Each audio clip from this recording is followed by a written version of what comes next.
This audiobook contains 2 censored sentences and 109 modified sentences to make it suitable for all audiences. Visit our website to listen to the original version without censorship or modifications. Link in the channel bio. After the issue with the Emperor Bone, she had never truly trusted these people. So, she used some false excuse while also telling them about the battle. Meanwhile, Jingwu Hua focused on preparing for her ascension. She was finally able to see her father for a long time and even had the chance to help him. So, her performance cannot be as poor as the previous battle. I must prove the Tao and become an eternal. Only this way can I make Daddy proud and be able to help him, thought Jingwu Hua with firm eyes before concentrating on her cultivation. Great Yi Dynasty. Xiao Songshi had reunited with his family. He saw the white streak in his mother's hair and his sister's thin body. He reassured them by smiling, hugging, and telling them jokes. However, no one saw his hidden, trembling body. That night, according to the palace ladies, Xiao Songshi learned that his mother, the Empress Dowager, had the best sleep in a few centuries. Meanwhile, the princess did not have to take pills to calm down and forced herself to enter a meditating state and cultivate. Xiao Songshi walked to his cultivation room. After his disappearance, the Great Yi Dynasty was on the verge of collapsing. They would not have survived if not for the rise of the heavenly court and the new peace and order in the world. Under such a situation, he should have assembled his ministers and dealt with countless problems, but he did not care. After being alone, Xiao Songso no longer hid his anger as he destroyed everything in the room. Luckily, he activated the arrays to prevent his power or any sound from leaking. Baishi clan, you wait. I promise to eradicate you from this world, he said with gritted teeth. After this incident, he realized these people never treated him as one of their own despite his bloodline being purer than 99 of them. After his defeat, it did not matter he was once their patriarch. He was useless since he no longer had any benefit to give them. What a bunch of poor side people, he sneered. But it doesn't matter. After this opportunity, I will make all of you pay. He closed his eyes and began a retreat. He did not have much time, so it was pointless to waste in mindless anger. 5-element balance palace. Are you sure about your decision? Asked Purity One of the most powerful insurgents in the palace. He wore a green Taoist robe, holding a horsetail whisk while caressing his long beard. Yes. She has too much influence on my mind, so the quicker she is removed, the more reassured I will feel. That's fine. I'm sorry I could not help us get the Heavenly Emperor position, said Jinbiyu. It's okay. Let's just let nature take its course, and eventually, one of us will succeed, replied Purity One. Thank you for your trust. Go prepare. Ask me if you need anything. Jinbiyu entered a retreat to prepare for the upcoming events. Immediately after she left, a few more Taoist priests appeared behind Purity One. Are we sure she's trustworthy? Asked someone. We have all checked, so there should be no problem. Even so, since we chose to trust her, there is no point in hesitating, chimed in Star One. Plus, if she succeeds, we can return to the Central Continent. Everybody's eyes lit up. With their 7th emperor and one that is an eternal emperor, they can ignore the pressure of the Tai Profound Gate, return to the Central Continent, and fight for the leadership position of Taoism. Their factions have been waiting for that moment for too long. I still believe we should be more wary, warned the previous insurgent. Her main personality is very intelligent, added Purity One. If the news about the upper dimension is true, she should understand better than us the need for a powerful background. So, as long as she does not want to become a loose cultivator in such a politically charged and dangerous environment, there is no need to worry about extra things. Is it really good to rely on something like that for her loyalty? Why not? In this world, is there a bond more powerful than one based on sharing benefits? Origin Pil Dao Sect. Yi Lao caressed his temple as he sent all the sect elders away. Ever since the expo, he had never had a moment of peace. Countless alchemists from his sect and the Alchemy Alliance have complained to him about the new cauldron. All of them had one problem: fear their status and power would be reduced. He tried to reassure these people that things would not be so extreme since the cauldron could not access their unique pill recipe. He also told them to adapt to the changing times, switching from production and focusing more on research and development. However, these alchemists wanted only one thing: the destruction or removal of the cauldron. But what can Yi Lao do about this? Could he walk up to the Heavenly Emperor and demand the latter to do his bidding? The worst part about this situation was that a few members of his own sect were asking that they terminate their alliance with the Tao Opening sect because of this event. Yi Lao has never been so angry in his life, wishing he could whip all these people. Can't these people not see the situation? Anyone associated with the Heavenly Emperor will rise and prosper, and only a terrible fate awaits anyone who stands in his way. "I'm too old for this," complained Yi Lao. "I should be enjoying my retirement." He exhaled deeply before looking in one direction. His eyes were filled with sadness, pity, and hope. He shook his head to concentrate before gathering the information from one of the hundreds of talismans before him. Yi Lao immediately frowned. "Another bad news," he muttered. Fu Kaiyun was in retreat as he vowed to become the second person in the world to master immortal runes and refine an immortal pill. Yi Lao knew the consequences if the latter succeeded. The power he spent so much acquiring would be drastically weakened. In other words, Fu Kaiyun will make a comeback. With his talent, it's not impossible for him to succeed, thought Yi Lao, who immediately felt like a hot flame was under his butt. Sadly, his alchemy talent was nowhere near Fu Kaiyun, and he was stuck dealing with the sect political matters. If only Chang'er could. He sighed while gazing in the distance for a moment. He focused on his work, wondering how he should act. His first instinct was to intervene in Fu Kaiyun's retreat, but he knew this was the worst method.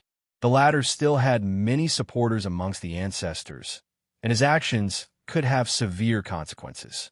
Furthermore, Fu Kaiyun was most likely using the dream world for his retreat. Should I cut his funding? The simulation of immortal pills requires a great deal of dream coins, and Fu Kaiyun alone cannot provide such resources alone. However, after thinking about it, Yi Lao decided this tactic was also out of the question. Fu Kaiyun was still one of the best quasi-emperor tier alchemists in the world, so gathering more dream coins with his saved wealth, the support of a few ancestors, and refining pills for others was not a problem.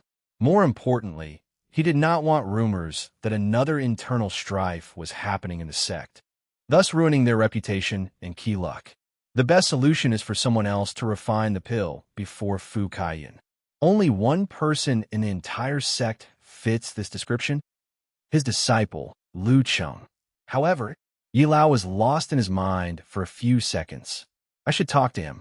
He concentrated on his work. Luckily, not all news was terrible. The rise of Ho Shi and material alchemy brought many benefits to their sect, and will continue to do so if they play their cards correctly. So, he did not hesitate to assign more resources to her, including access to the sect's emperor scriptures, secret recipes, hidden trials, and lectures from powerful alchemists. Once he finished dealing with the sect's affairs, he rushed to his disciple's mountain to see if he could talk some sense into him. Chapter 1000 Experiment 1000 Experiment. Yi Lao walked into a dark and damp room. He saw his other disciple, Lan Ling, waiting at the entrance of one of the rooms. "How is he?" he asked, his steps becoming more brisk as he rushed over. "He's getting worse," she said, not hiding the worry in her eyes. "He's been in there for over a week and refused to see me." Yi Lao frowned as he noticed his apprentice's downward spiral ever since the Heavenly Emperor proved the Tao and crowned himself. Ever since that day, he became more reclusive, stopped paying attention to the sect's affairs, and only focused on refining pills. At first, Yi Lao did not pay much attention to this behavior since he knew Lu Cheng's goal. He believed it may not be a bad idea to give 100% of his focus on that pill. However, as time passed, as the latter received more news from the outside, his situation worsened at a speed observable to the naked eye. Then, things take a turn for the worse after hearing about Yin Liling's creation of the immortal rune system. It was a bad idea to tell him the news, sighed Yi Lao, full of guilt and sadness. They had noticed Lu Cheng was very sensitive to any news related to the Heavenly Emperor. As such, they hesitated on whether to tell him the latest news. However, Yilao was worried about Fu Kaiyun and wanted his disciple to use his talent and quickly suppress the latter's resurrection of power. Sadly, his ambitions aggravated his disciple's situation. Yilao took a deep breath before walking into the room. He could not describe the emotions that blasted into his soul as he saw Lu Cheng's state. The young man was now extremely thin, with disheveled hair and burned clothes. His eyes were bloodshot, and he kept pulling his hair full of white streaks. Yilao knew that a cultivator's appearance sometimes relates to their state of mind. Some people age instantly after experiencing a terrible event, even when they have millions of years of lifespan. Not good. His Tao heart is almost non-existent, reaching the point he's going mad, thought Yilao as he rushed over. He forced a few pills down Lu Cheng's throat, but the latter only kept repeating the phrase, "Why me?" like he was a broken record. Yilao held his most proud disciple in his arm, and his heart ached as he saw how unresponsive the latter was. He shook Lu Cheng, hoping his mindless action could return some sense to the young man. Alas, his effort was futile. "It's my fault," Yilao muttered. His ambition and desire for power pushed his disciple over the edge. "Master, you should not blame yourself." Yilao stiffly turned his head to see Lan Ling looking at them, with uncontrollable tears dripping down her eyes. He secretly sighed. She placed his well-being above her, even in this situation. She was such a kind soul. Yilao fed Lu Cheng a potent sleeping pill before embracing Lan Ling and leaving the room. "Master, what should we do?" I don't know," replied Yilao, who was in fact lying. In this situation, only one person could help his disciple, and that person is the cause of his downfall. However, there is also a chance that his presence would escalate the situation and make it worse. Not to mention how he could justify asking the latter for help. "Master, if you have a way, don't hesitate." Yilao looked at her. Yes, although she was always quiet and unseen, she was also the most clever of all his disciples. It's just that her personality that hid her unique traits. "Longer. It's not that simple."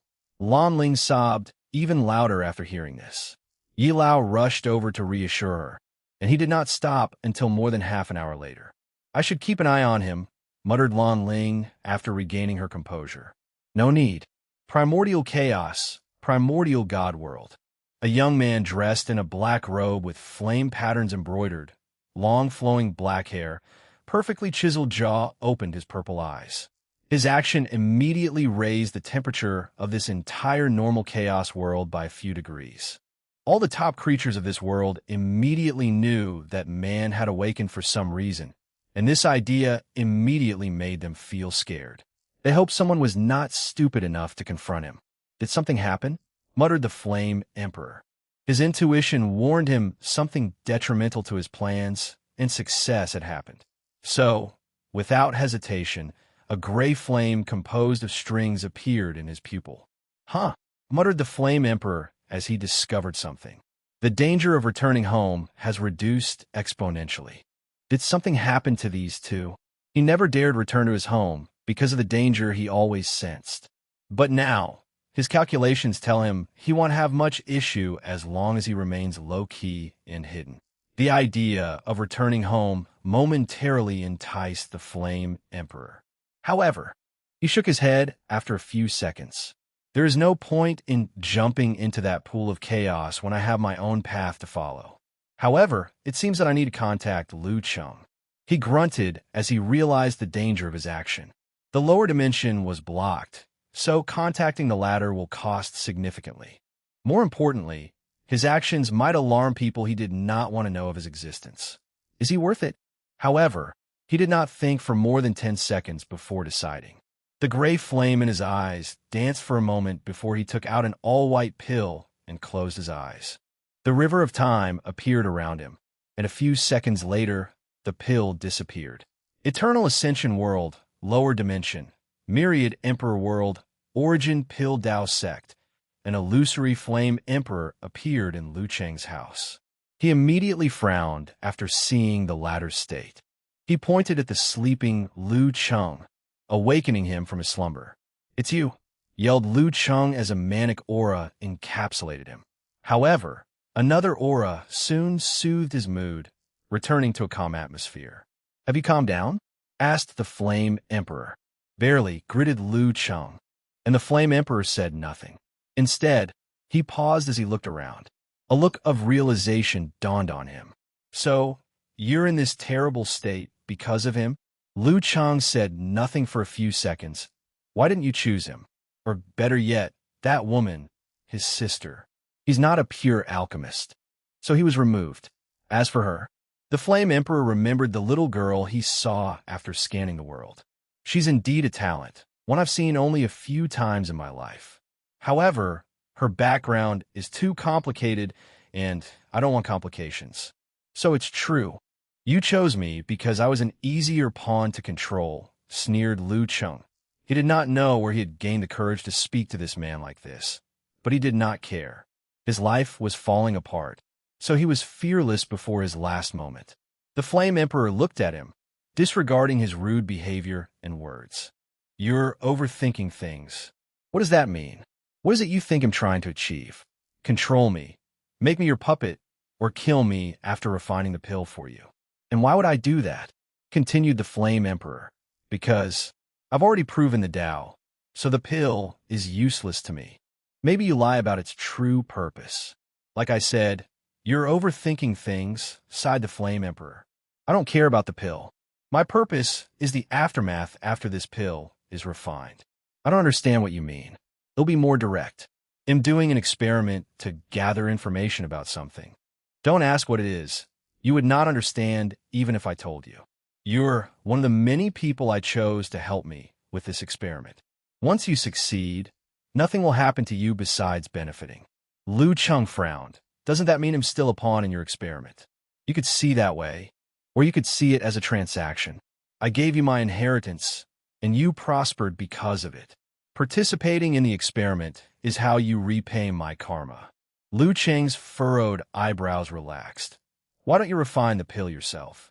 "I need information about a mortal refining the pill," said the Flame Emperor directly. "I see," muttered Lu Cheng. "I still feel you should have chosen him or someone else." The Flame Emperor shook his head, but did not say anything. He knew Wang Wei had a high chance of figuring out his plan, and once he knew, the Tao opening sect in the upper dimension would soon know. He was not willing to reveal that to anyone, let alone such a powerful faction. Even Lu Cheng's choice was risky because of his connection to the pill ancestor. Any more questions? Happy 1000 chapter. Thanks for all the love and support. Chapter miluno gifts no.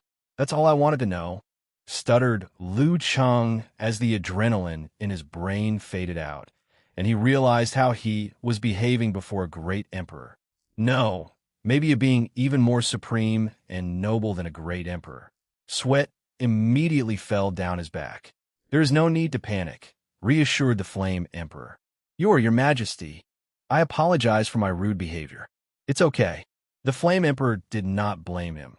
He knew Lu Cheng was not a heaven chosen, so it was understandable his Tao heart and state of mind were subpar. Lu Cheng exhaled deeply after hearing this. However, soon, he felt awkward since he did not know what to say.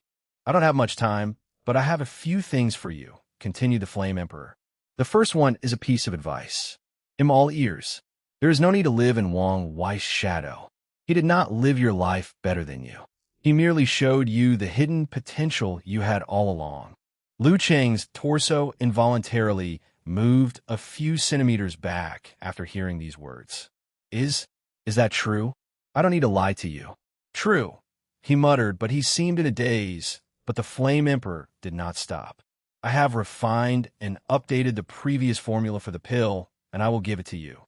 I also added a bonus gift, and this one is for your Tao companion." Lu Cheng had a vast amount of knowledge, but he soon focused on how to raise the infatuation flower, also called the yin-yang love flower, to emperor grade. After the two acquired the flowers, he read all the information about them, including myths, legends, and rumors. So, Lu Cheng knew the implications behind these words when combined with the pill formula. The Flame Emperor raised his hand to condense a strange black and white flame that took the shape of a heart. This is the heart flame of samsara, one of the few things in the world that can heal damaged Tao heart and even temper it. After you refine it, your situation should be solved. The Flame Emperor did not fuse the flame to Lu Cheng's body, but let it float before him. Embarrassed, Lu Cheng immediately used his divine sense to send the flame into his sea of consciousness. I have updated the illusion formation so that you could do a more efficient simulation.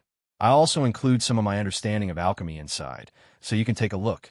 Lu Cheng did not know what to say in this situation. This is my last gift for you, said the Flame Emperor as a black talisman manifested in his palm. The upper dimension is in chaos, and I doubt someone like you can survive the upcoming strife. So I advised you to activate this talisman, and it will send you and her somewhere safe. The Flame Emperor paused before saying, it would be best to activate it before you ascend. Why? There's a chance it might not work in the upper dimension. Is that so? Wait, is the upper dimension in chaos? What happened? Asked Lu Cheng. If you can refine that pill and prove the Tao, you can find out after asking him.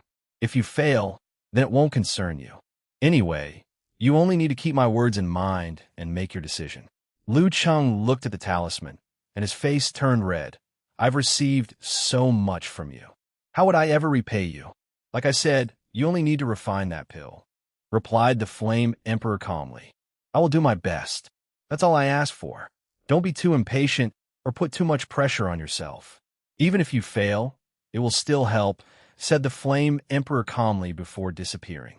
Lu Cheng exhaled deeply before walking out. Close to the door, he heard a sobbing sound that made his heart ache. He wanted to rush to that sound, but an overwhelming amount of guilt rushed into his mind. He stood in place for what felt like an eternity. Then he heard these words, and a rush of unknown determination traveled across his body. No need.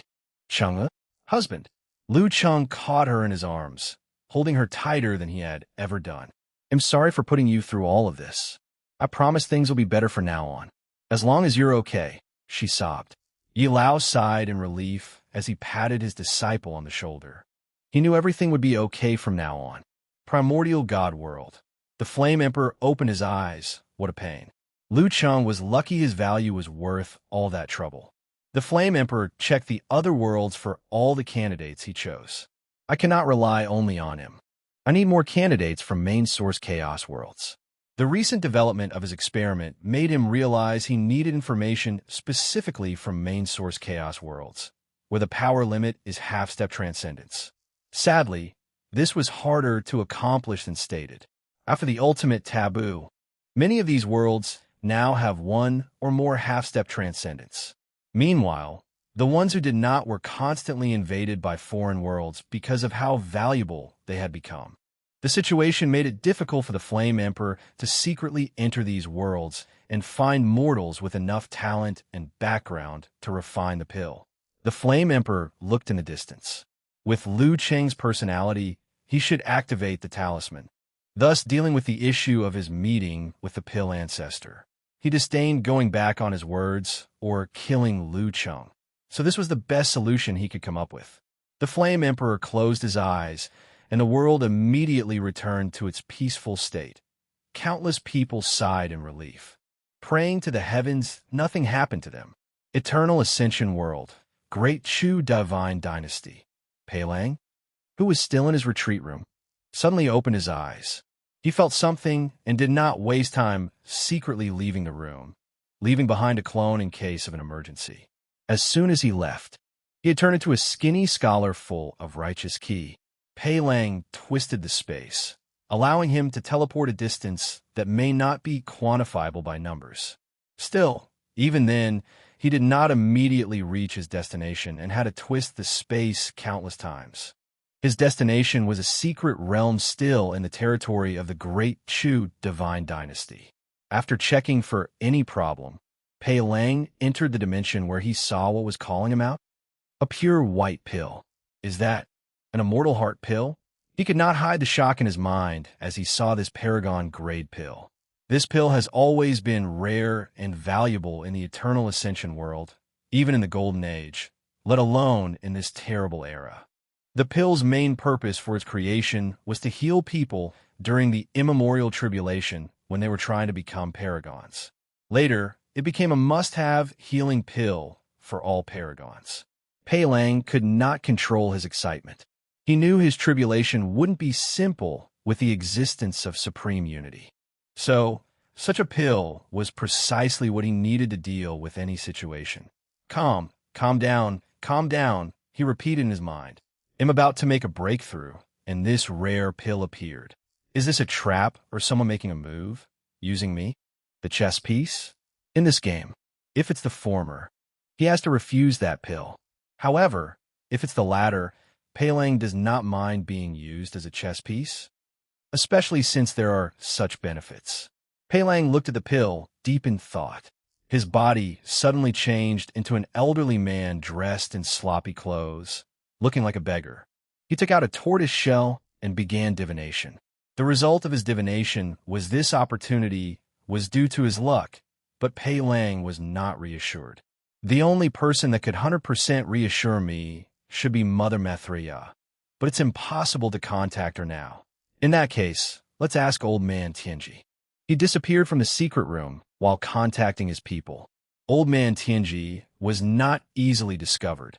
No one could find him if the latter wanted to hide. So, his actions are more to tell Old Man Tianji was looking for, hoping he was willing to see him. Myriad Emperor World, Heavenly Court. Wang Wei, who was doing push-ups inside his energy dominance room, suddenly stopped as he received a communication talisman from his Fate Shadow Guard. Surprisingly, the information was from the domestic branch. Lu Cheng has appeared, he thought. There wasn't much information, except that Lu Cheng appeared in the Origin Pill Dao sect after years of absence and neglect. According to the spy, Lu Cheng looked both terrible and in high spirits. Did something happen? Chapter 1002 Transition Preparation 1002 Transition Preparation according to the Fate Shadow Guard analysis. Lu Cheng's mental state has not been the best since the end of the Heavenwell battle. The latter became reclusive and rarely dealt with the sex affairs, forcing his master to come out of retirement and take charge of things. Wang Wei even knew Lu Cheng had never used the dream world. His situation seemed to turn for the worse after Yan Liling's expo, sending him into a downward spiral. However, the spy sent news to Wang Wei that Lu Cheng finally showed up. Although he looked terrible, his spirit was more focused and in good shape. Did the Flame Emperor intervene? Logically speaking, no one should be able to intervene in the lower dimension. However, recent events have proven to Wang Wei that such a statement is relative to the individual. Rules can be broken or bent with the correct method and the right price. Without hesitation, Wang Wei pointed to the nether hell and added a few more layers of seal. He heard an angry roar, but ignored it as he continued to analyze the situation. According to my analysis, the Flame Emperor is probably a peak paragon, maybe even a primal paragon. Furthermore, he's the only living top powerhouse from the Eternal Ascension world, yet he never showed up and took advantage of this situation. Wang Wei took a moment to create a character profile for the Flame Emperor. A calm, careful man who is extremely low-key and does not do unless he's 100% prepared and sure. With his strength, he's the perfect candidate to bear the destiny to end the parasite era. Yet true heavenly Tao chose me. This fact alone reveals a lot of information, analyzed Wang Wei. After taking everything into account, Wang Wei concluded that the Flame Emperor could be an ally, but not now. The best course of action is to stay away from Lu Cheng, observe from afar, and not intervene. I want help intervene, but I also want help him, he concluded before sending an order back to the guard, just to keep observing and nothing more. Wang Wei then looked in the direction of the ocean. Is it about to come to an end? He observed for a while, before closing his eyes. A few days later, in the Baishi clan, Ao Shun had a small smile on his face. He had just signed an alliance with the sea race. Although the agreement was only in the early stages, they had not established true trust. But it was more than enough that the demon race had a new trading partner and did not have to rely only on the human race. More importantly, he finally got what he wanted: the merit transitioning method. After spending so much effort and even losing some of his source blood, he managed to temporarily raise the Star Sage of the Baishi clan to 5 stars and got the answer he wanted. It's a shame I could not get my hands on his bloodline, thought Ao Shin regretfully, but he was happy with the result. After receiving what he desired, Ao Shun did not waste time and opened a void tear to return to the northern continent. He spent the next few hours reading all the information the Star Sage gave him, remembering and analyzing every aspect of it. Using this technique as a medium, he used his chaos bloodline to divine more information. According to his calculation, there was a major problem with his conversion, and that's his chaos law. Chaos is one of the 5 supreme outlaws, meaning that not everyone can wield its power. It's one thing to wield chaos heaven law. That's a lesser version that is boosted by the power of true heavenly Tao. However, it's an entirely different thing to control the chaos grand Tao source. If I want to wield chaos grand Tao source, the tribulation for my transition is not something I can survive. Ao Shun saw his death through a small power of time. As such, he knew it was virtually impossible to survive that tribulation, unless he asked the Heavenly Emperor to take action. However, the issue is the latter had no reason to interfere, especially since there might be severe consequences for doing so. Even if I change my Tao to little chaos, the situation will not be much different. The answer was evident to Ao Shun, but he did not want to accept it. He knew how potent the power of his bloodline was, and he did not want to abandon it so quickly. Without any choice remaining, he closed his eyes to access his inherited memory, trying to find answers from his ancestors. As luck would have it, he found a solution: his Tao body. After the transition, his bloodline will be fused with his Tao body. As such, the boost it gave him fell under the category of awakening. I have to keep the bloodline separate from the Tao body. Such an act will make a significant change. According to Ao Shin's analysis, his awakening should give him a 3 grand Tao boost after the transition. But once he removes his bloodline from his Tao body, the boost will drop to 2 or even 1. My bloodline will fall under the category of fleshly body.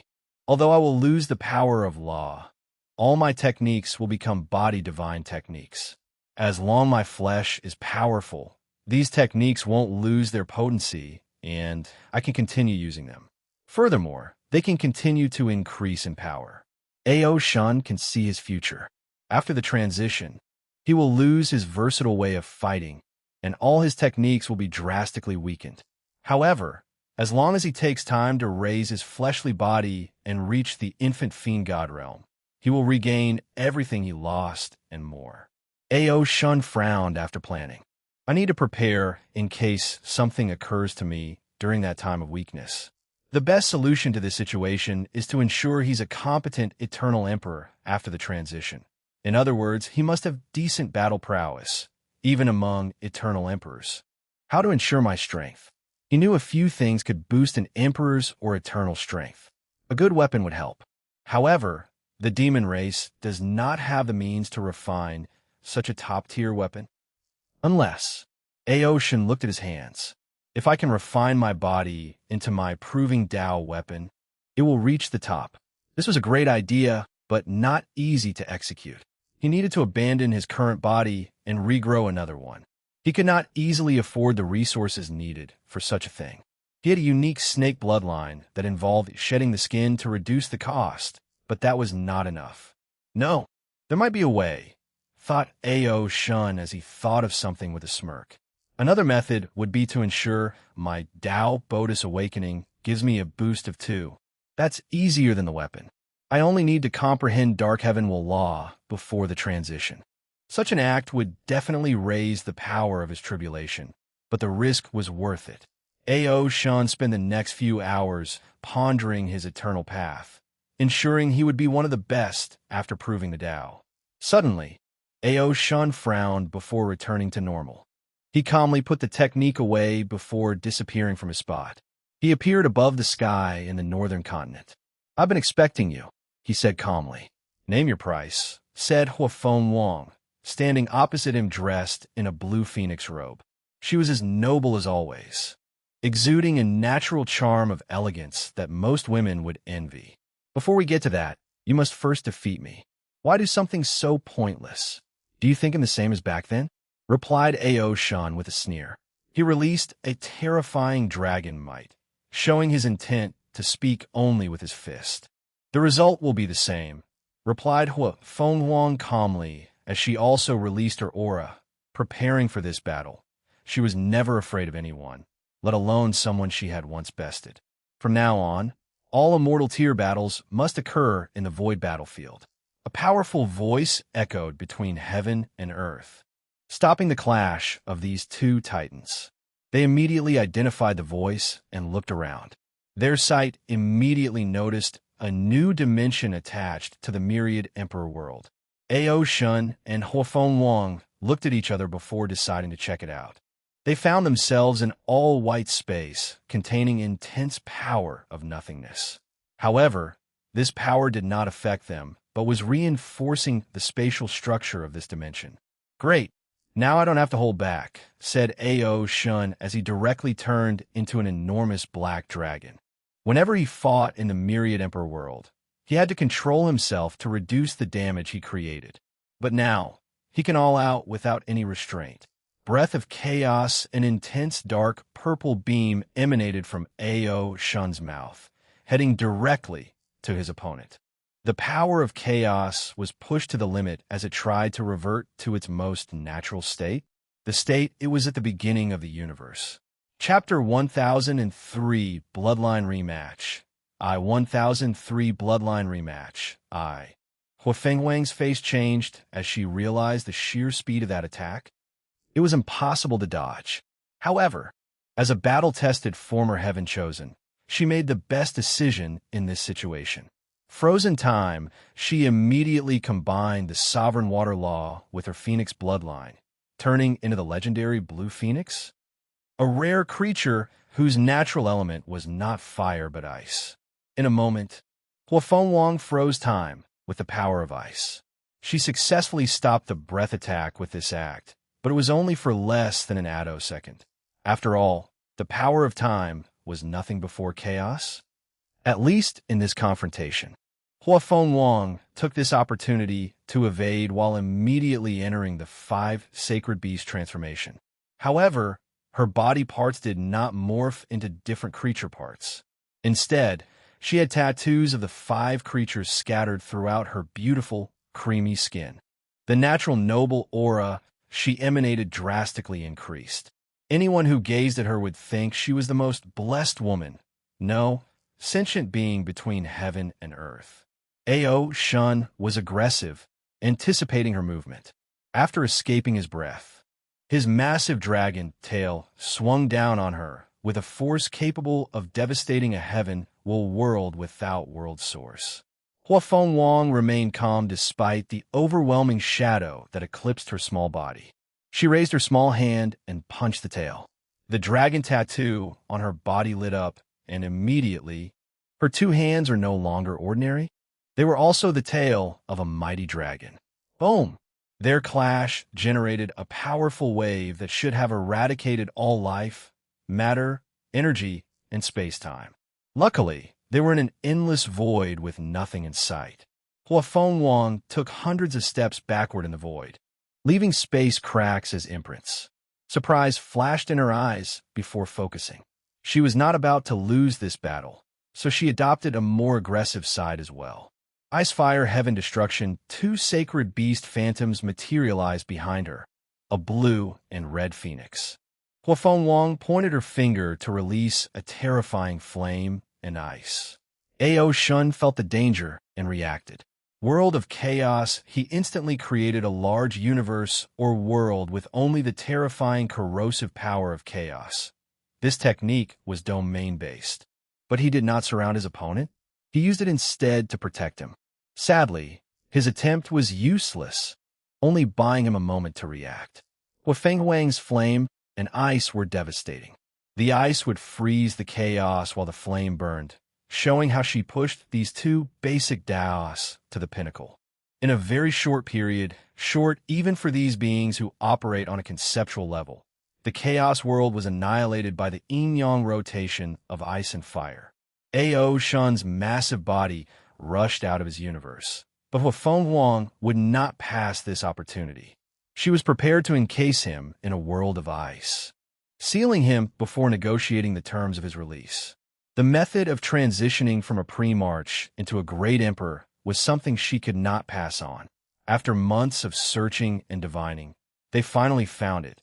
So how could she easily let it go? Unfortunately, before she acted, her heavenly eye technique saw something and paused. It was a fake, and she was too late since even her divine sense did not detect any movement. As expected, Ao Shun appeared behind her with the power of shadow and immediately tried to claw her to death. His attack was simple yet deadly. He concentrated a massive amount of chaos power into sharpening his claws, heading directly for the head. Furthermore, he pushed his law will to his maximum, trying to inflict heavy injuries. At that moment, before the attack reached its target, Huafeng Wang showed her battle IQ. She knew it was impossible to block or neutralize that attack completely. So, since she was bound to get hurt, it was better for her to do it since that's easier to heal. Plus, she could do some damage in the process. Phoenix Shish Wrath Boom. She exploded herself, dying in a blaze of glory. A colossal ball of flame appeared where she once stood before erupting into a fire wave that burned everything in its path. This attack stopped Ao Shun's claw for less than an attosecond before all the flames were extinguished, returning to a state of chaos. However, Huafeng Wang's new body had already materialized in the distance without a scratch on. You're a lot better since our last battle. Ao Shun's mighty and proud voice echoed in the emptiness. I should be the one saying this to you, replied Huafeng Wang. Let's see who has improved the most since that fight. Void Dragon Ao Shun used his chaos bloodline to imitate one of the most powerful chaos life forms. The Void Dragon, his body blended in the space, in the surrounding nothingness, without any issue. The best part is Huafeng Wang could not see him even with her heavenly eye. Despite the situation, Huafeng Wang remained calm. All her senses, including super intuition, were useless, but it did not matter. She calmly closed her eyes and waited. Swish! A tall came out of nowhere, acting like the precision tool of a scorpion assassin. It was fast, accurate, and deadly. Oddly, though, this attack was futile. Huafeng Wang calmly evaded with her eyes still closed. Luck Dao. Damn it, thought Ao Shun as he realized what she did. She realized it was purely on luck or control of probability to evade his sneak attack.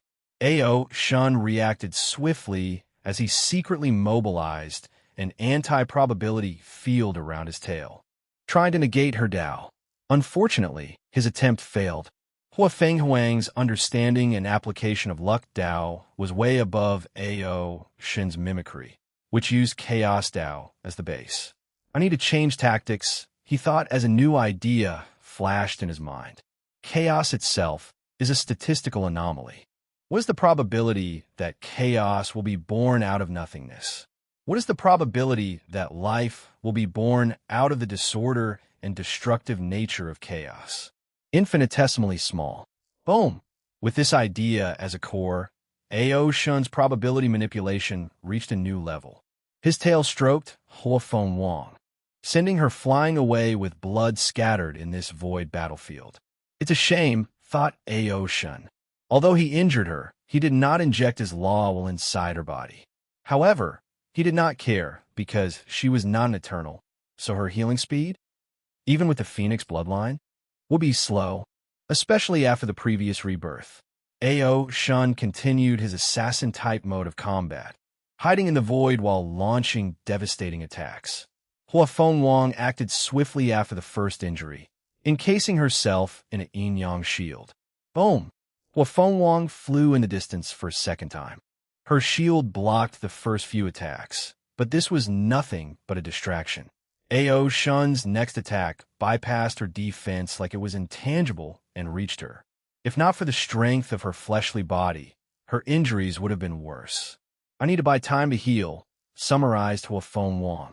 Unlike Eternals, who need to have Tao will to prevent their natural healing, Primarch's regeneration is subpar regarding battles of the same realm. Numerous thoughts flashed in Huafeng Wang's mind as she constantly moved to prevent her enemy from pinpointing her location. However, such a tactic only worked for under 2 seconds after she stopped her momentum from flying away. The power of karma? She analyzed why Ao Shun's attack always reached her. Luckily, the few seconds under enormous pressure were more than enough to come up with a counterattack plan. A new shield surrounded her, but it was nothing compared to the previous one. A fact Ao Shun soon discovered as the same tactic failed. The power of Sovereign?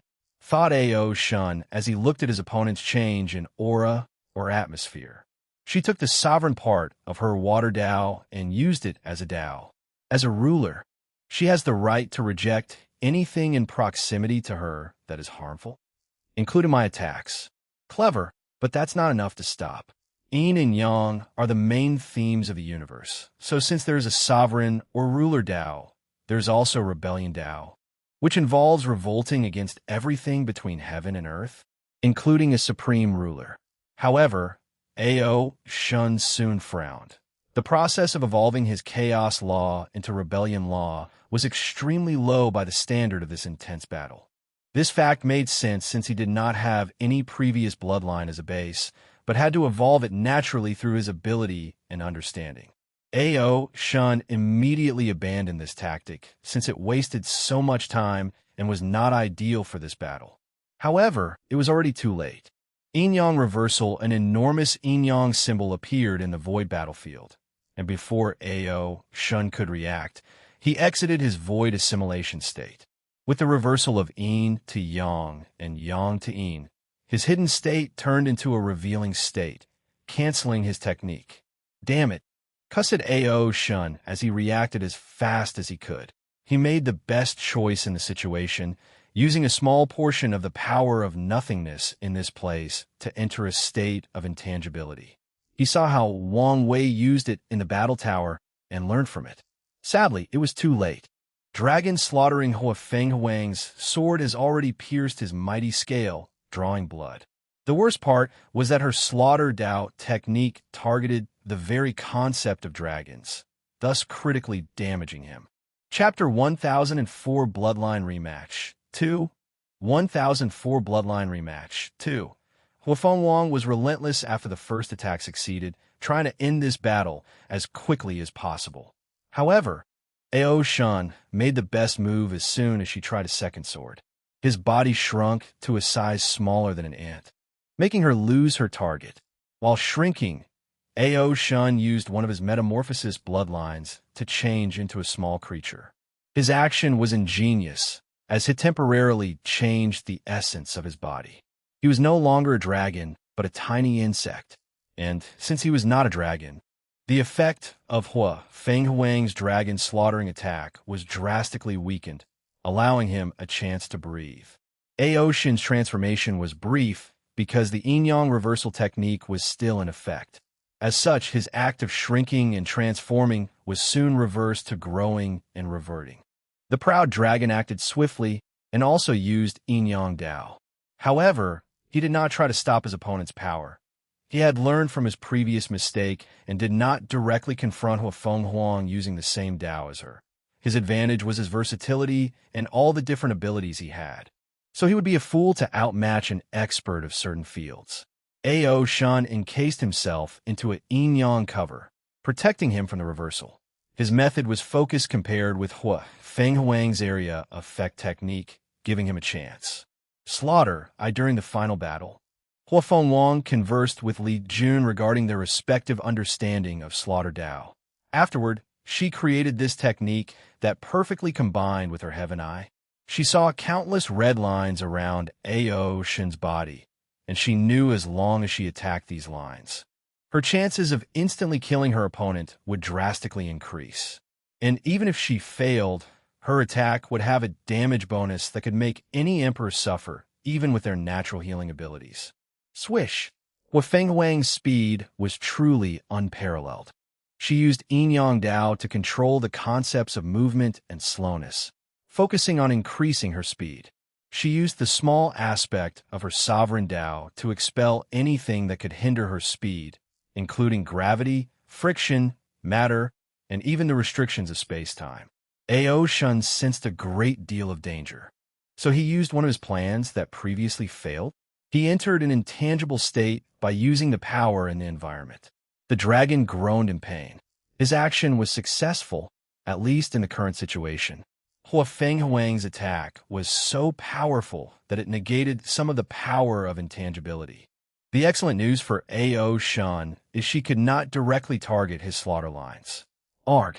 A dragon road echoed in the void before a powerful breath attack rushed toward the female god of war.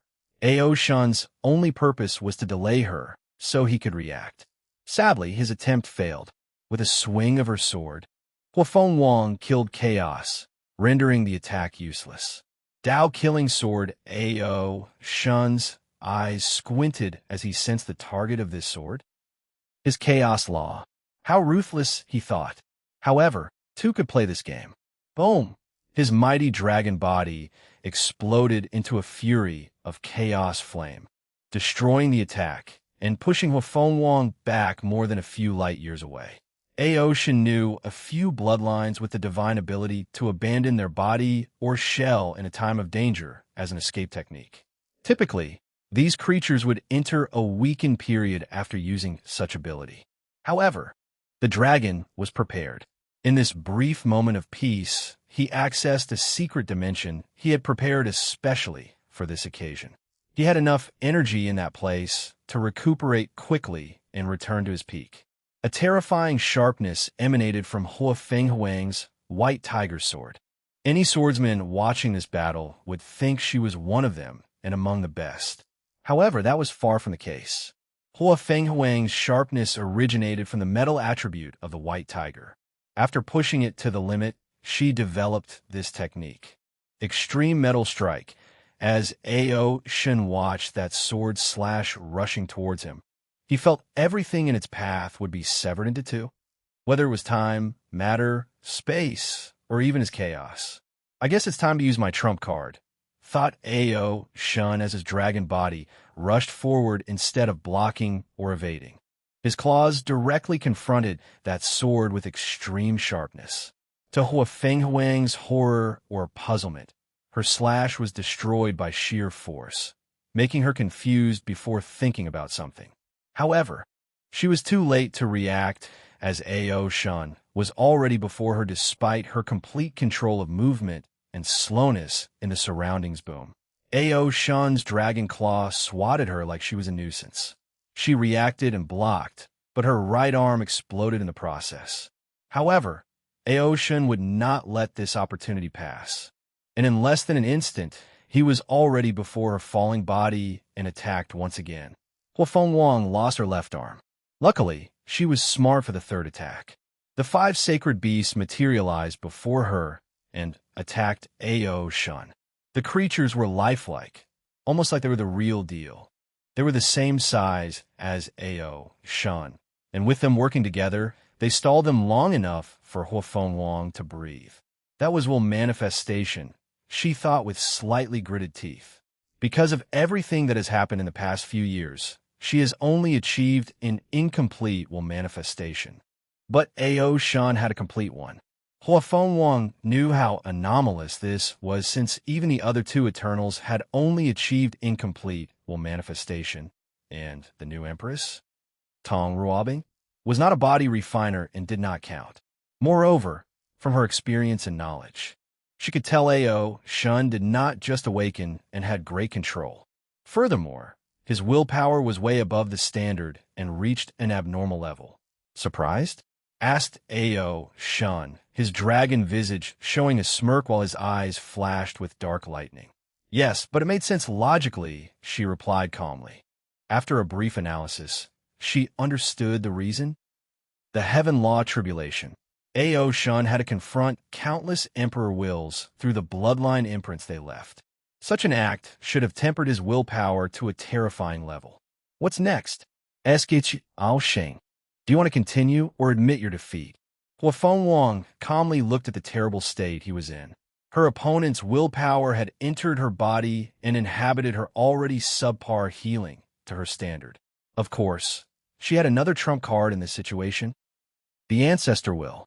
Innate demon gods had the advantage that allowed them to fight the human race for so long during the innate acquire war.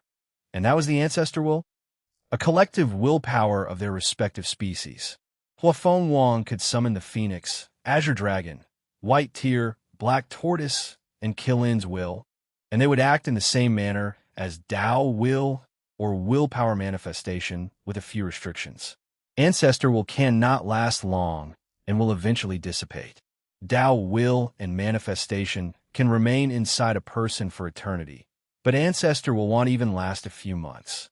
Despite its weakness, it was a great way to battle and kill the enemy. If I summon the ancestor will, he will probably do the same, thought Huafeng Wang. Even if Ao Shen did not know the technique, he could learn it with his talent during their fight. Finally, she sighed and said, I lose. Ao Shen was surprised for a moment before grinning. He reverted to his human form with a grin still in the corner of his mouth. That's all I wanted to hear.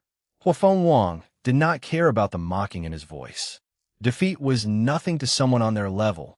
On the contrary, it was a learning experience to improve. Additionally, the difference between them is not so vast that it made her despite.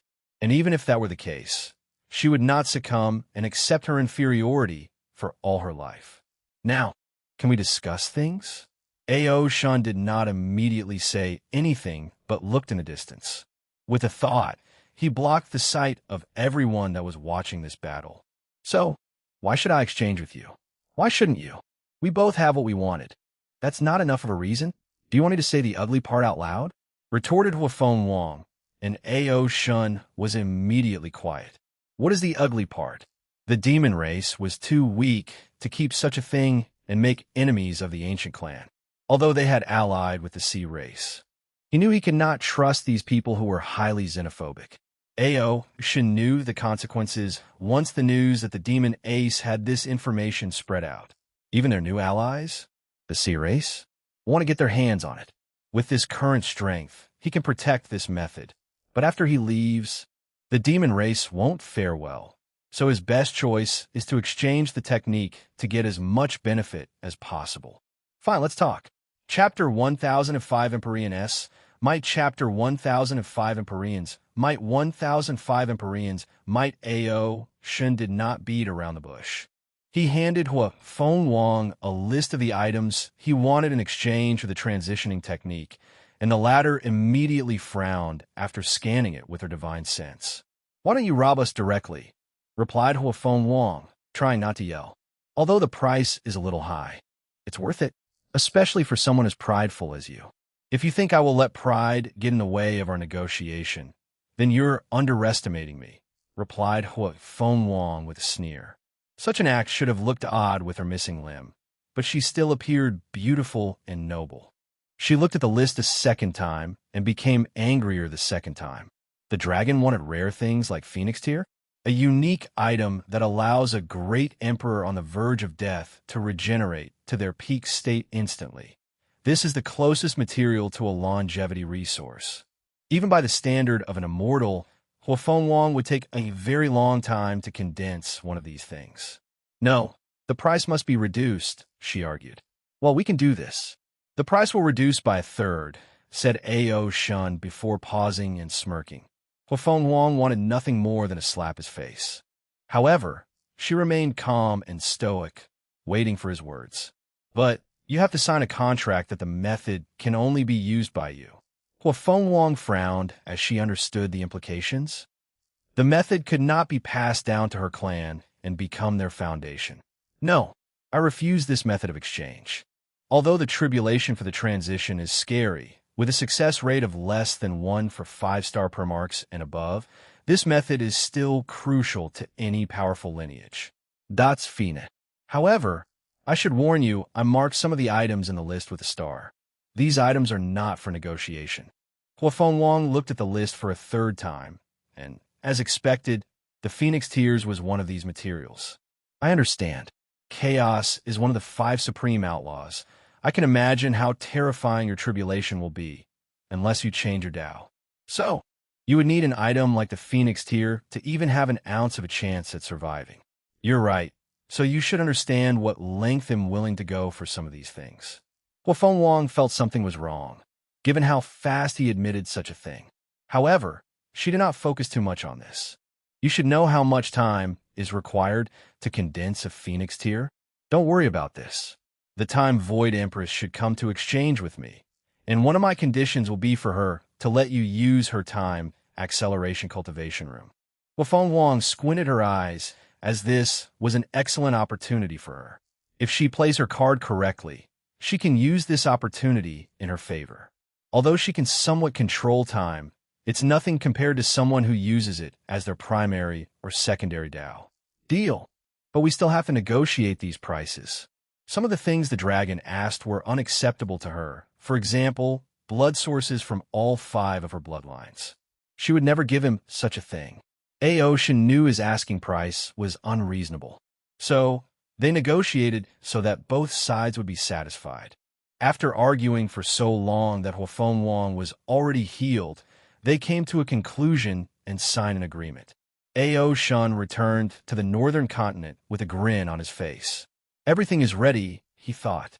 He can abandon his body with the Phoenix Tear before refining it into his proving Tao artifact. The next step is to prepare before the tribulation. The stronger his body, the better the weapon Shun can refine. And with the Tear, he can return to his peak quickly.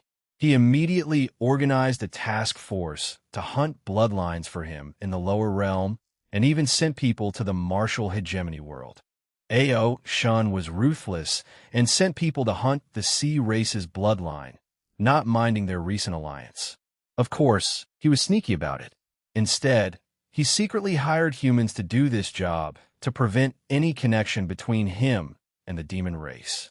He knew besides the Heavenly Emperor, he could hide his methods from everyone else in the world. And even if they discovered something, he would have plausible deniability and could claim some people were trying to ruin the alliance between the 2 races. Heavenly Court. Wang Wei calmly watched their subsequent negotiation and agreement. These people would make a great couple. With their unique and powerful bloodline, a child between these 2 would have unparalleled talent. He shook his head as he knew this would never happen. And the reason can be explained with one word? Pride. The ancient clan disdained innate demon gods, viewing them as defeated generals by their ancestors and resources for their cultivation. Meanwhile, Shun, as an innate creature and the first one in this era, had his pride and also inherently looked down on humans. To be precise, he has excellent hatred for humans for what they've done to his demon clan.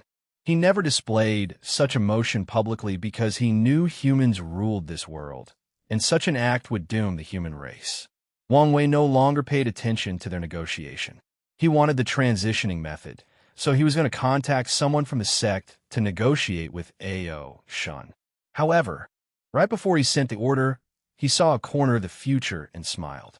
Is this what it's like to be favored by fate? He stopped his action before focusing on the task at hand. He had to ensure Shun and Fenghuang's battle was recorded in the Dream World's battle tower. Afterward, he focused on something else, the corpse-collecting sect. Ever since his coronation and the beginning of this era, nothing has changed for these people. They continued their business of selling bodies for people who needed them. They never did anything out of line. They didn't even pass the news about the Heavenly Court to their other branches, thought Wang Wei, as his eyes saw countless threads connecting this corpse-selling sect to other world communities. After years of observing, he never found anything wrong with them. More importantly, he never found the hidden branches of the corpse-selling sect. There is no need to worry. I still have plenty of time, thought Wang Wei. When the time comes for him to strike, he wants to remove this hidden danger once and for all, not leaving them any chance at comeback. By then, he might have had to deal with the backhand of the Death Reverence, and his current self was not ready for that.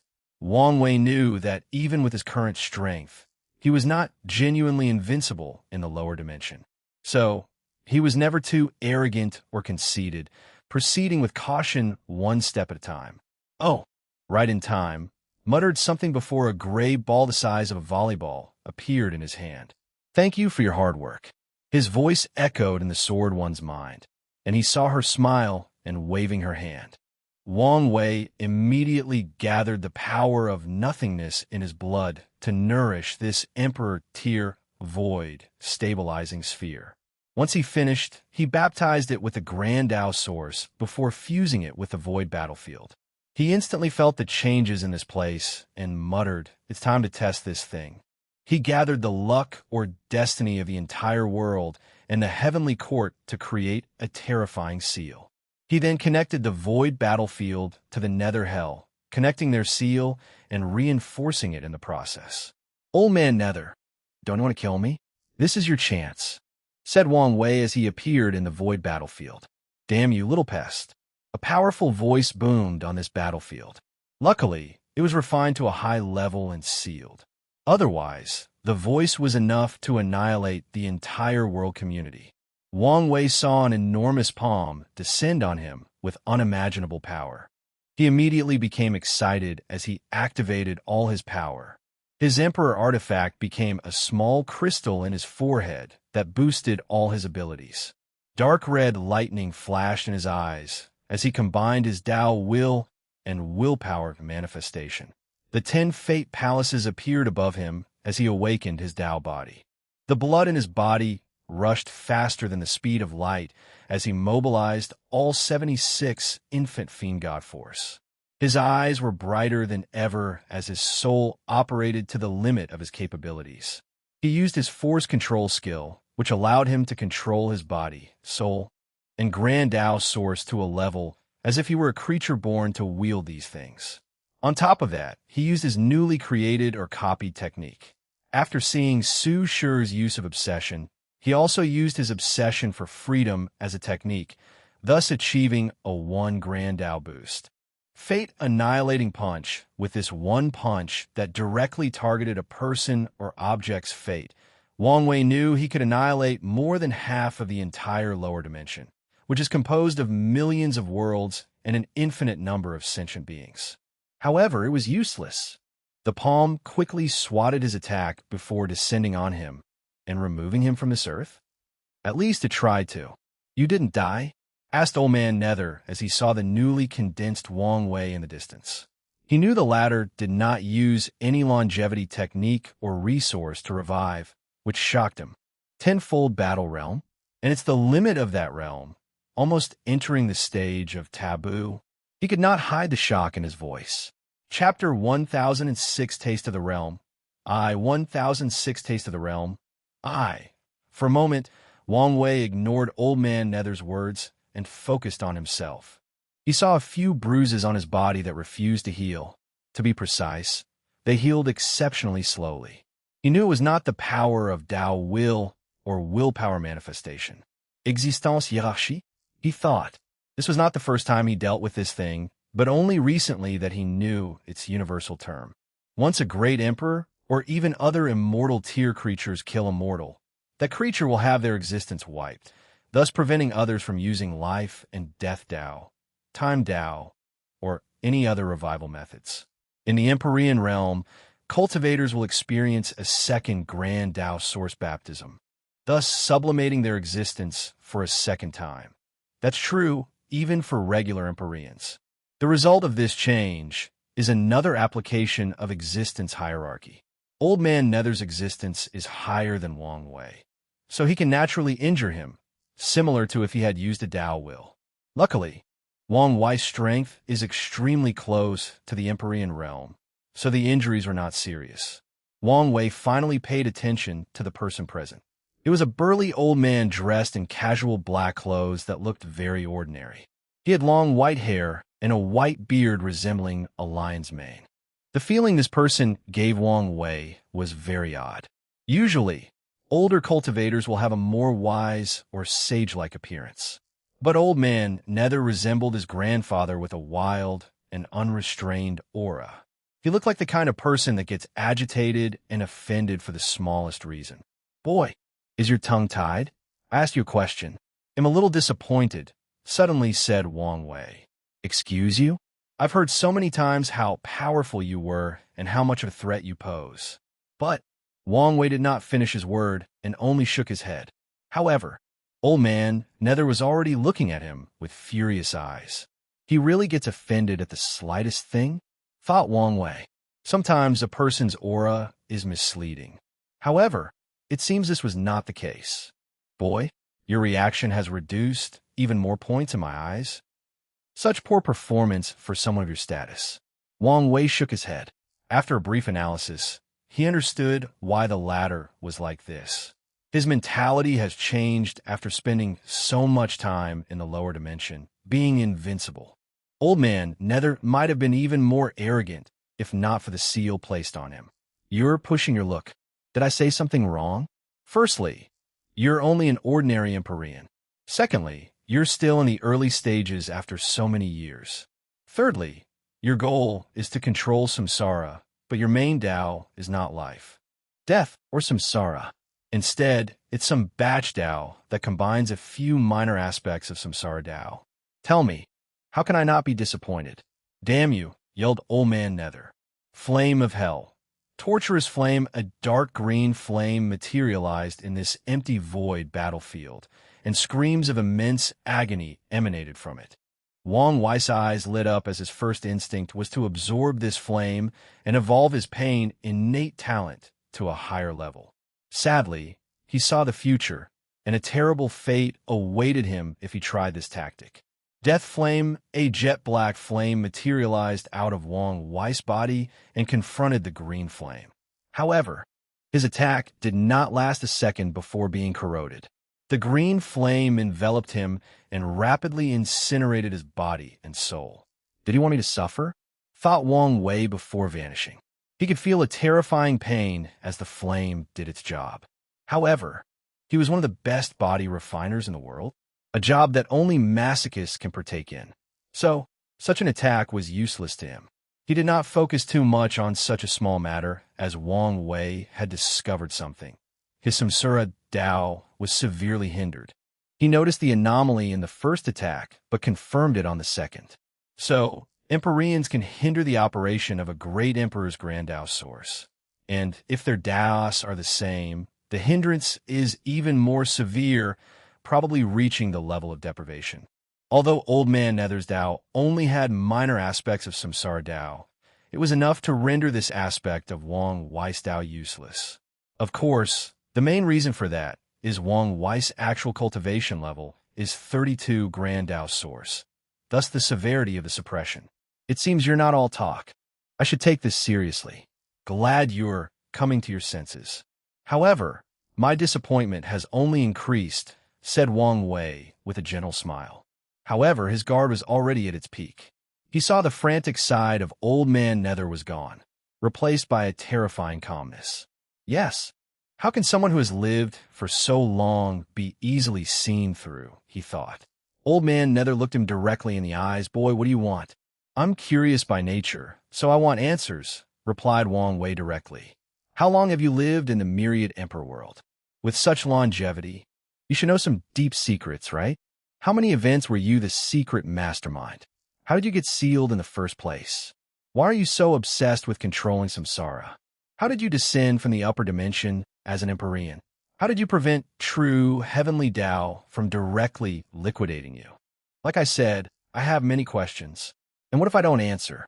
Don't be like this, added Wang Wei as he looked in the distance. I've figured out some things, so tell me if I'm correct. Your nether hell was probably your first attempt at achieving your goal. Back then, you didn't want to control samsara, but to create your own version. Soon, you realize your ambition is too big, so you focus on controlling an existing one.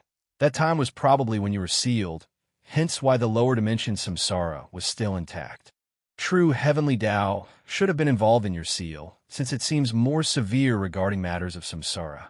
Wang Wei realized this truth based on the secrets he divined or deduced from the three karmic positions of human, earth, and heavenly emperor. True heavenly Tao seemed very strict about the earth emperor position since it dealt with reincarnation. Because of this discovery, he suspects the earth emperor one of the 8 parasites might be a false Earth Emperor.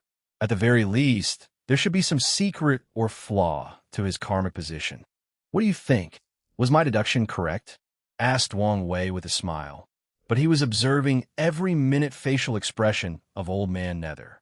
His theory on the latter's true objective is that he's trying to achieve half-step transcendence by creating or reproducing another module of the chaos universe. Reincarnation. However, this theory has a significant flaw. Old Man Nether is too weak.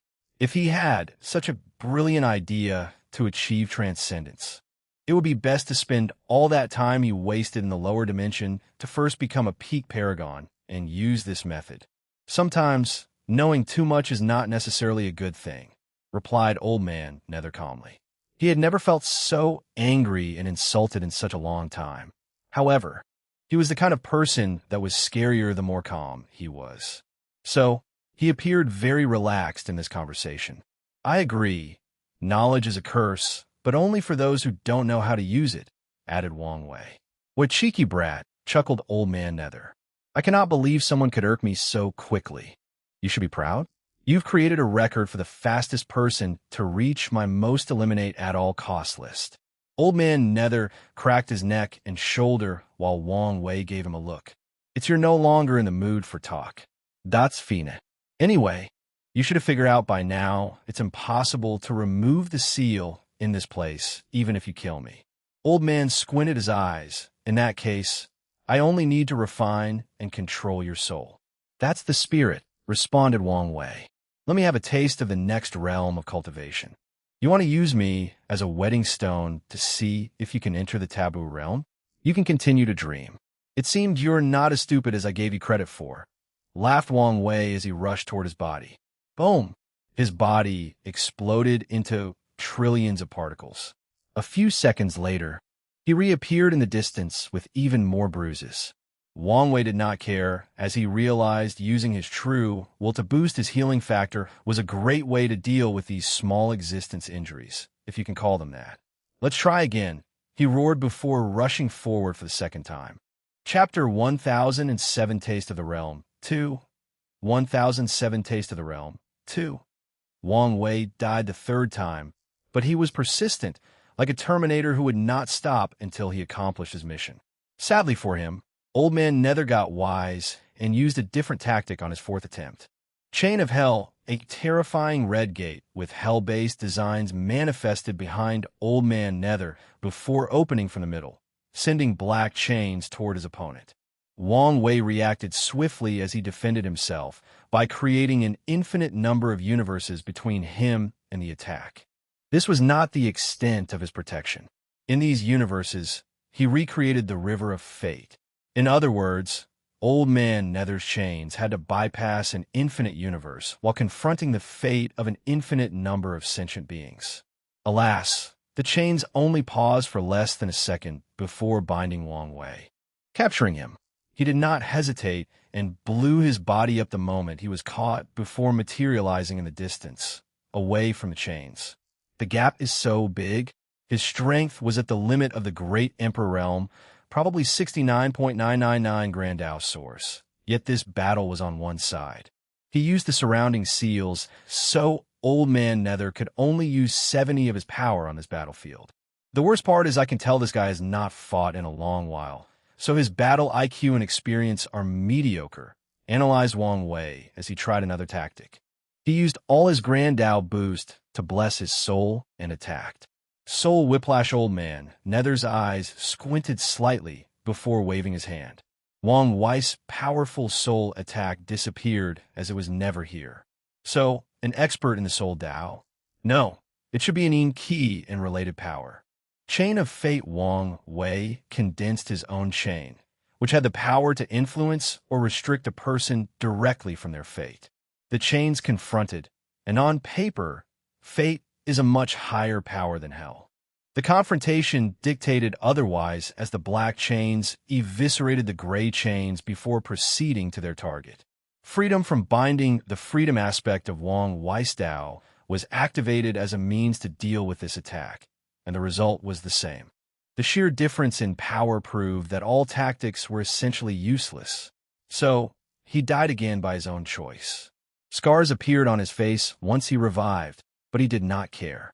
He saw that old man Nether was impatient, so time was running out for him. As expected, countless devil creatures from hell appeared on the battlefield and immediately began hurling hell chains at Wang Wei, trying to capture him. He's determined to capture me, he thought as he realized no one used a lethal technique.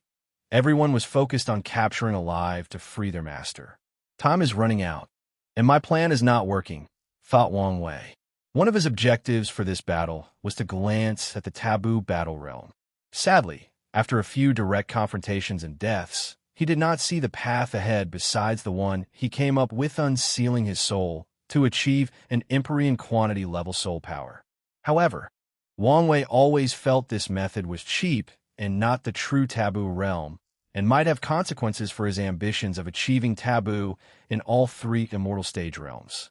Let's try one more thing, he thought as he activated the attribute of his fleshly body, nothingness.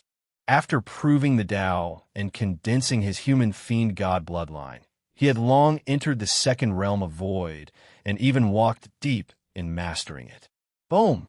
Wang Wei's punch hit old man Nether's chain, and his eyes immediately shone brightly. He noticed his attack damaged the chain, albeit slightly. Regardless, he saw his power corroding the chains. Is this the answer? Condensing more power of nothingness until I reached the peak of the void stage, thus achieving taboo battle realm? In less than an attosecond, Wang Wei did not an infinite amount of deduction by perusing through infinite possibilities and a similar number of divinations by traveling through the river of fate. He smiled wryly. Is the perfect foundation the only way? His deduction was successful, and the power of nothingness was a way to achieve taboo.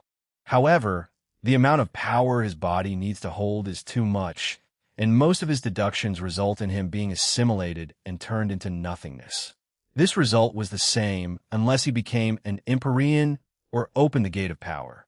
He only deduced success after using scarce material to reinforce his bloodline and drastically increase his affinity with the power of nothingness. After this deduction, Wang Wei realized that achieving taboo did not rely on a person's talent, effort, or ingenuity. The leading proponent for success is a person's luck or background. Rare resources are needed to take that step, and only people truly blessed can succeed. Unfortunately for him, although he might be one of these truly blessed individuals, he was currently stuck in a small pond. The lower dimension did not have the resources he needed to make that breakthrough, unless he asked the dark truth. However, he did not know whether there would be consequences for asking that thing for resources for the perfect foundation and for his void stage cultivation. Furthermore, according to his previous calculations, achieving the perfect foundation had the same effect. Maybe that Wu Hong already predicted this outcome, and she suggested to me to go with the perfect foundation. As he died for probably the 5th time, Wang Wei was deep in thought. Since he had his own method of achieving taboo, his ego, or sense of self-reliance, was fulfilled, so it was all right to use the perfect foundation. Wang Wei secretly shook his head. Although he had already decided, he still had some reservations, hence why he delayed doing this for so long. Old man Nether sensed a change in his opponent, so he temporarily stopped his attack. Have you changed your mind and realized your efforts were useless? So, you knew what I was doing was futile. Of course, the taboo battle realm is almost a myth. A legend? I would not be surprised if no one in the history of the Eternal Ascension world had ever succeeded. That's how rare it is. Well, there's a first for everything. Young people these days, they always dream things that are out of their reach. The same thing can be said to you, isn't it? But that didn't stop you. Old man Nether's eyes twitched before returning to calm. All right, I've had enough of you. Let's end this battle. King of Hell mode, a black armor that seemed to be made of bones appeared around old man Nether's burly body. His long hair and beard turned into purple flames, and his eyes were all red with no pupils. Wang Wei squinted as he detected the seal was pushed to its limit after this transformation. If the previous old man Nether's power was barely 70, now is 70.999. Wang Wei suddenly laughed, showing a wild and unrestrained smile.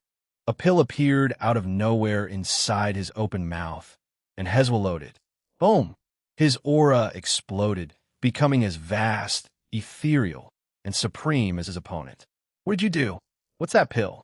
asked Old Man Nether with a frown. "Empyrean Ascension Pill," replied Wang Wei calmly. "As the name suggests, my strength can ascend to the same level as you temporarily. Impossible. Such a pill cannot be refined or even exist in the lower dimension. Your existence proves there are no absolutes and that the rules can be broken," said Wang Wei. "However, you're correct. I used some clever means to get my hands on this pill." Wang Wei was feeling the strength in his body when he saw Old Man Nether was still confused. The illusory pill cannon. A look of realization dawned on the flaming man. This scripture was unique, allowing the user to create illusory pills without the material. "Did you get the recipe from the upper dimension? From those meddling BR? From your ancestors?" "That's correct," nodded Wang Wei as he ignored the latter's ugly complexion. He felt the power surging through his veins. Such power is intoxicating. "I feel like I can do everything, like I was invincible." No wonder a high enough Tao heart is required to reach this realm. He now knew how easy it was for even the best among great emperors to get lost in this power and let it get to their heads. If that's how powerful Empyreans are, how scary are Paragons? After coming to this realization, Wang Wei decided never to underestimate any of the parasites. No matter how weak he says they are, or how much he disdains their actions, they're still Paragons and deserve to be taken seriously. If he's not careful, he will be the one who suffers. All right, let's truly start this battle. Chapter 1008 Taste of the Realm 3. 1008 Taste of the Realm 3.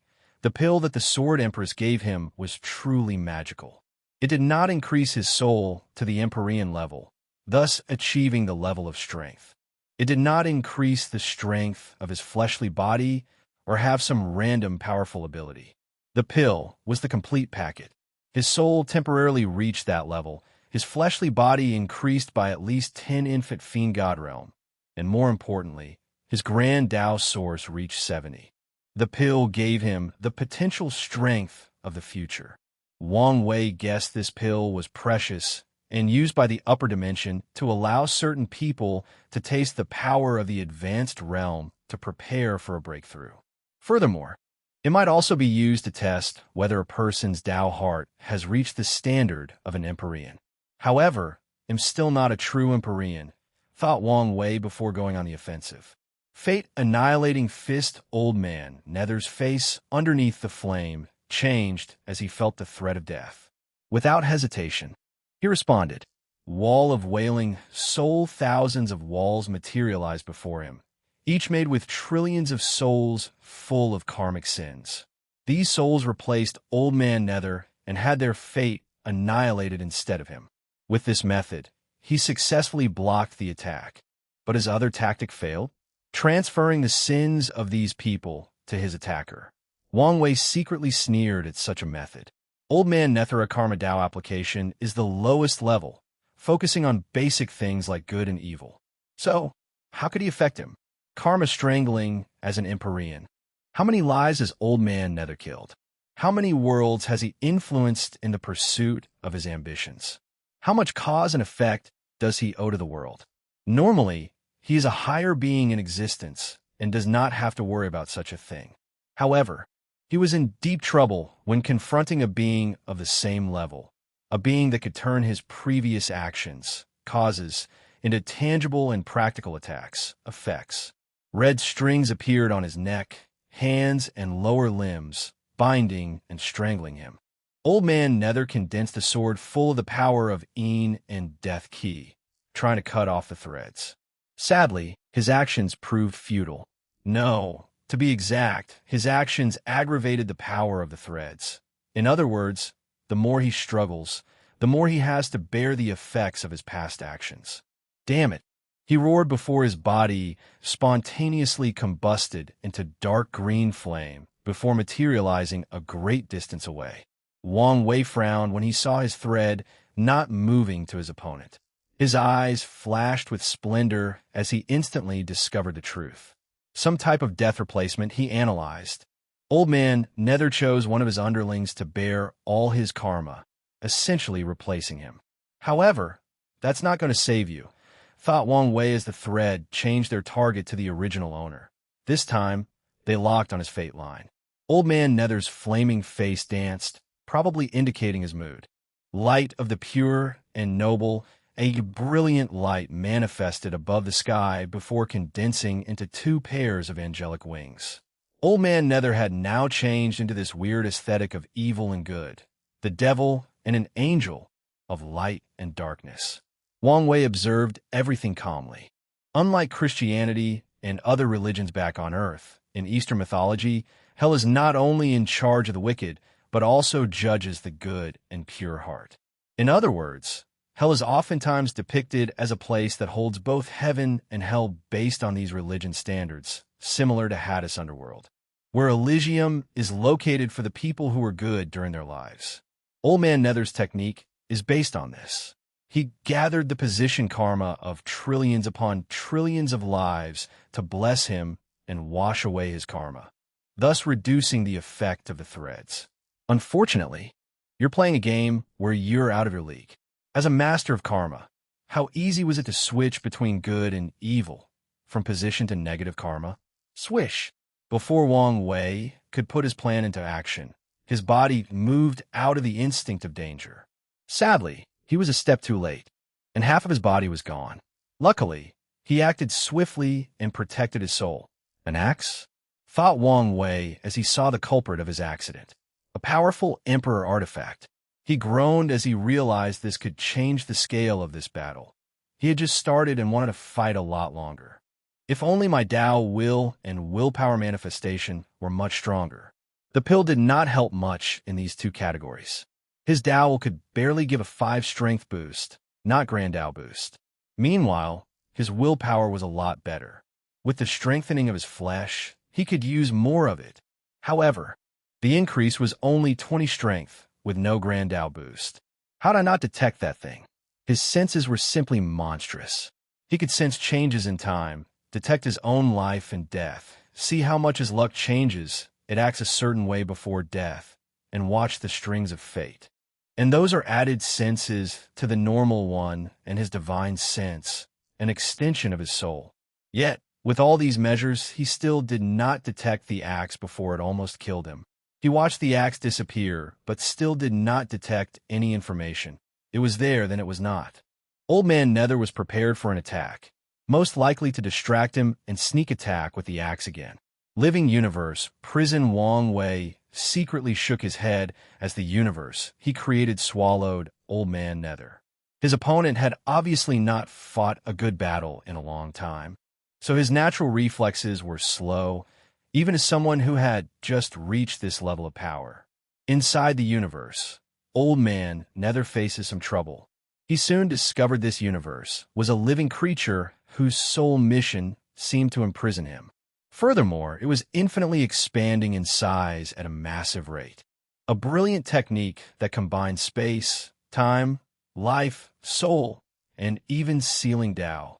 He did not hide his envy as he fought against that universe. Boom! Wang Wei watched Old Man Nether calmly walk out of his technique. Way faster than I anticipated. He swiftly knew the reason. Empyreans had a grand mist wheel that granted them the power to create worlds and life as they pleased. As such, it was a wrong move on his part to try to restrain the latter with the power of space when he was a fake Empyrean without a grand mist wheel. Well, it's okay since it's a lesson to learn. This battle aimed for him to test his opponent's strength while learning and adapting to fighting in the Empyrean realm. He did not know the circumstances of his ascension, so it's best for him to be acclimated beforehand, just in case he does not have the opportunity. According to some of the worst-case scenarios he has deduced, he might have to learn and get acclimated during life-and-death battles, which is not ideal for his personality, which often favors being prepared. At least I know how this axe operates, thought Wang Wei. His guess is that the Nether Hell is a world created by Empyreans, where he has absolute control. So, Old Man Nether sent his axe into the world, which is technically a place outside of the universe, outside of normal space-time. That's why Wang Wei felt the axe appeared out of nowhere. He also used the seal on the Nether Hell to his advantage. The seal made it even more challenging for Wang Wei to sense its appearance. This tactic shows this guy might have been talented in combat.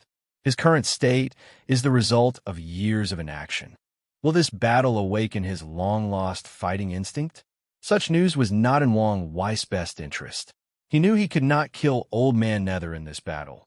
His current strength was temporary, and he knew the latter should have one, if not plenty, of hidden trump cards. So, when their real battle of life and death began, Old Man Nether might be back at his prime. Isn't this what I wanted? A battle that pushed me to the limit and pumped adrenaline like I was a junkie who knew he would not survive the night. Wang Wei then focused on something else, his nearly regenerated, extremely pale other half-body. The process almost took a second despite using his life and death Dao and his fleshly body regenerative ability. In a battle of such a scale, a second is too long. In the end, the pill only gave me the strength of an Empyrean. It did not also raise my existence to that level. He could tell his injury was not completely healed, and once the pill's effect ran out, he would suffer all the consequences of the injuries in these battles.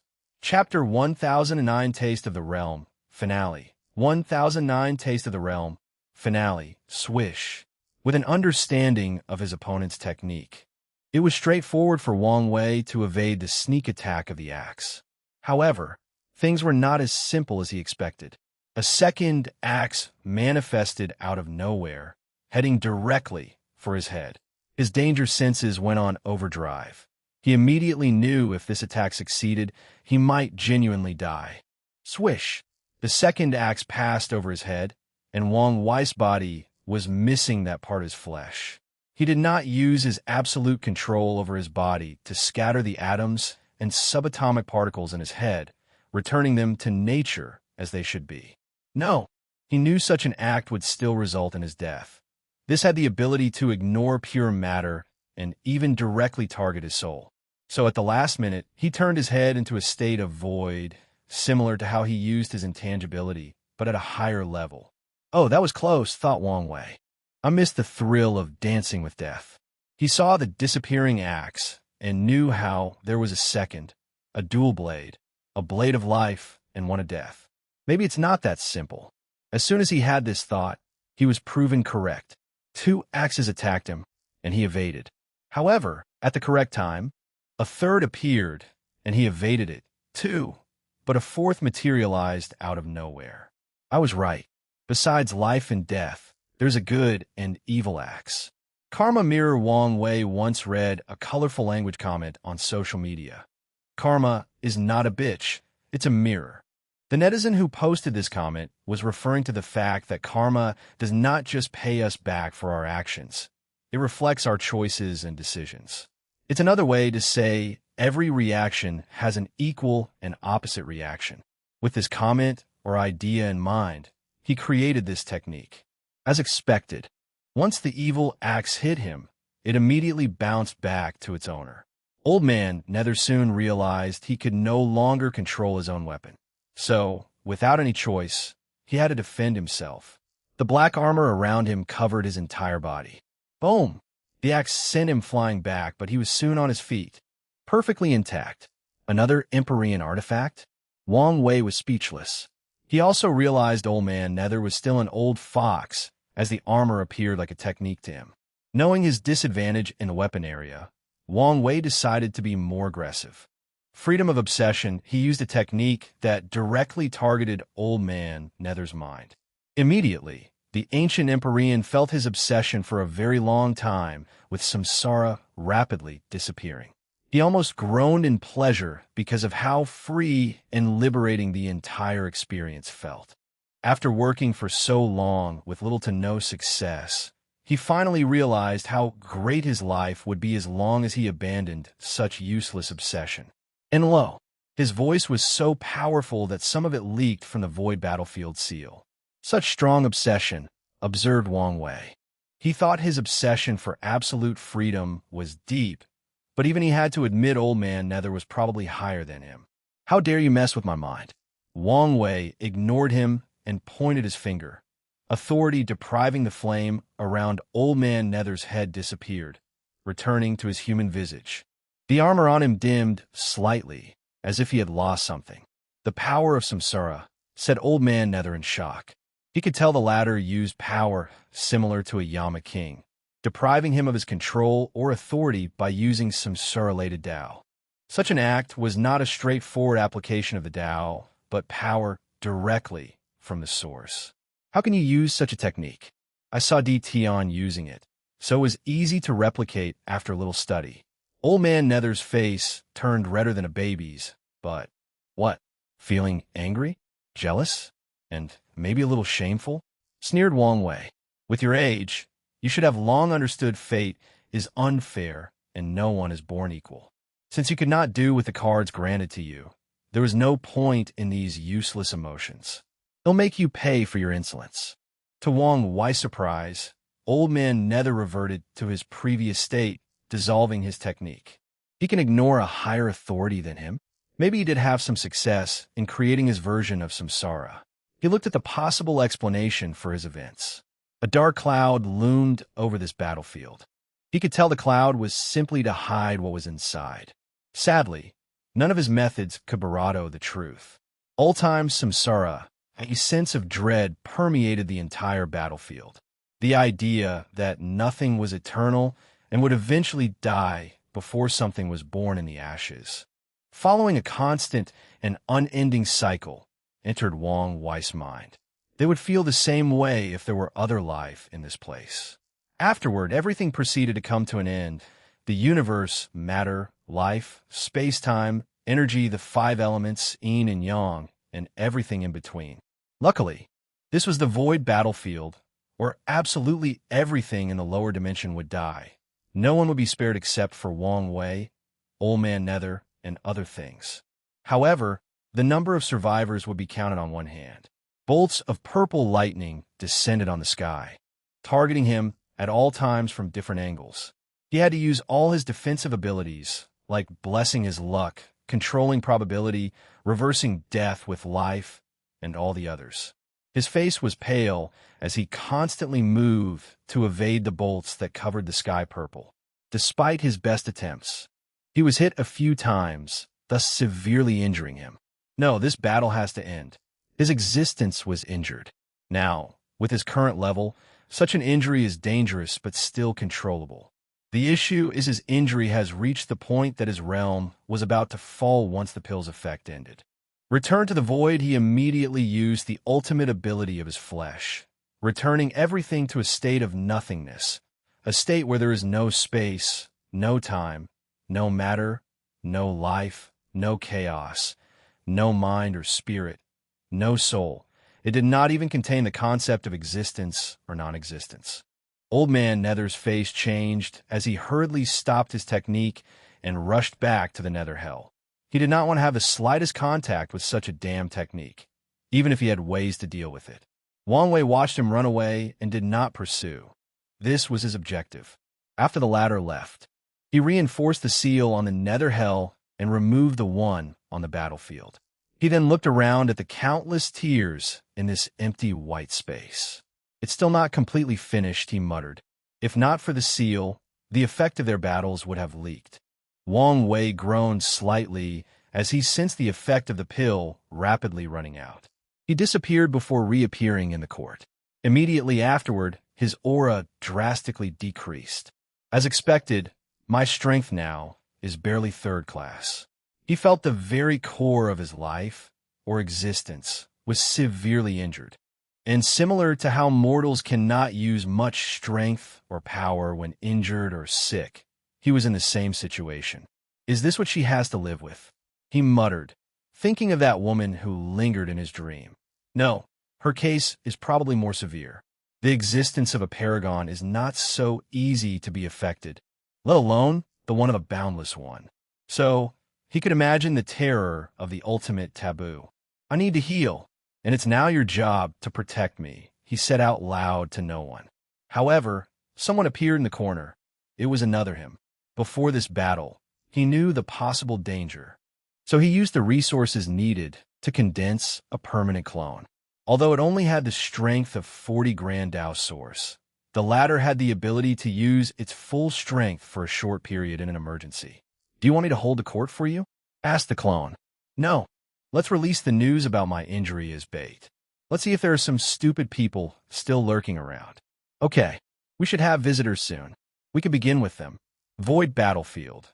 After Wang Wei left, a few people immediately appeared. To be precise, all the Eterna-class powerhouses showed up, including the hidden ones from the sea race. They looked around with pale faces, sensing the remaining aura on this battlefield. "Impossible," muttered one of the sea race, not willing to accept a new emperor could be this powerful. Everyone gazed at him, but did not say anything. Many felt that way, but just had better control of themselves. "Eminent monk, do you know something?" asked Su Shi, who was also pale simply due to the aura in the surroundings. Every passing second felt like she was carrying the weight of the world, and even breathing became difficult. "Why are you asking this poor monk?" said Feng Heng with some sweat on his forehead. "You're probably one of the oldest here, and you have access to all of Buddhism's heritage. So, if you know something, don't hesitate to speak." Feng Heng paused briefly. "You should have heard about the tenfold battle realm?" Su Shi, along with everyone who was listening, nodded, both openly and secretly. Recently, with the rise of the dream world, people have begun to compare emperors and eternals. As such, the concept soon became popular when individuals tried to understand why there was such a vast difference between them. Well, there were rumors that 10 was not the limit, that there was another layer above. Feng Heng stopped talking, and the room quieted for a few seconds. "Are you saying the Heavenly Emperor had achieved this realm, thus having battle prowess comparable to Tier 11 of the Emperor Path?" Feng Heng did not elaborate further. "Hey, monk, don't just speak nonsense not to reveal what you know," growled Ao Shin. "I cannot do anything if the donor does not believe my words. He'll believe your words when you speak the truth. The truth is always so cruel. Wouldn't you say so, donor?" "You?" "Okay, there's no point in arguing or fighting," butted in Su Shi. "If we want the truth, we can just ask him." She immediately disappeared from the place. Everyone looked at her before following. Since they had someone to follow, why not see what happens? Chapter 1010 Bait 1010 Bait, the group, which included Tong Rubing's clone, walked into the throne room with Wang Wei waiting. They saw his pale face and his weak aura. Immediately, they noticed something. This was the first time they could sense the Heavenly Emperor's aura. They could immediately tell his strength was only a third class. "What is it?" asked Wang Wei, his voice soft and weak, no longer containing the confidence and hidden dominance or authority. Everyone gazed at Su Shi, and she paused. In this short moment, she realized many things and knew asking directly was not a good idea. So, she changed her tactic. "Is that person in the nether hell really that powerful? Is he that much of a threat?" "Indeed, he is." "Is he alive?" "Sadly so." "So you lost?" "Of course not. But I didn't win either," replied Wang Wei calmly before coughing out loud, even spewing some blood. "Is that why you're here?" "No, I want to see the battle," replied Su Shi. "You mean you want me to place my battle in the battle tower?" "That's right." "HM, that's not a bad idea. However, you should be warned to be careful beforehand." "What do you mean? If you're weak of heart, it's better if you don't experience it," replied Wang Wei calmly. "Is that so? Do you need anything else?" "No." "Okay, you're dismissed." No one immediately left as they gazed at each other until Su Shi bowed respectively before disappearing. Feng Heng followed suit, and the others imitated them. Wang Wei smiled after seeing this. A few people had a quick flash of killing intent after seeing his state. Although extremely brief, his clone still detected it and told him. Interesting, he chuckled before closing his eyes and accessing the dream world. He made his battle with Old Man Nether available, but also put certain restrictions on it. For example, only Eternal class powerhouses can view this battle unless they have his approval. Afterward, he retreated to heal his injuries. After returning to their respective factions, these people immediately checked the battle and understood the warning. Sensing the aura of these people was indeed a terrifying thing. Without sufficient Tao heart or willpower, no one could even finish watching the battle. The immortal sovereigns were better, since their essence was that of Tier 11. However, it was not the same for the others.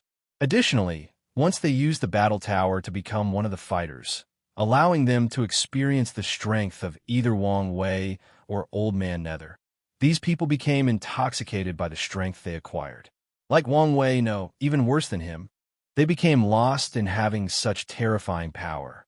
The situation worsened once the battle ended, and they lost such power. A few were shocked a second time, as they wished they could live their lives in a false reality so they could always experience this power. Luckily, these people were either the best amongst Heaven Chosen or had lived long enough that their mind was tempered. So, they eventually quieted down and regained their bearings. Now, they had to decide on their action. The Heavenly Emperor was severely injured, and this could change everything. Emperor Enlightening Academy. Su Shi exhaled before walking out of her seclusion room to see many people waiting for her. She was not surprised, as these people sensed the terrible aura that leaked from the void battlefield. "What happened?" asked former Headmaster Song. "The Heavenly Emperor is severely injured," she replied truthfully. "Is the taboo in the Nether Hell so dangerous?" asked the teacher. "More than we realize." "How severe are we talking about?" asked someone else. "His existence should be injured and his strength fallen to 3rd class. The room quieted for a few seconds before someone asked, "Should we do something?" "Like what?" "I don't know, but this might be an opportunity." No one said anything for a while, so they looked at Su Shi. She did not immediately expose her opinions, but looked at her husband in the room. "What do you think?" Lin Fan was momentarily surprised that he became the focus. But he soon calmed down and answered calmly. Knowing him, it's probably a bait. He wants to lure people to betray him. In other words, his injuries are fake.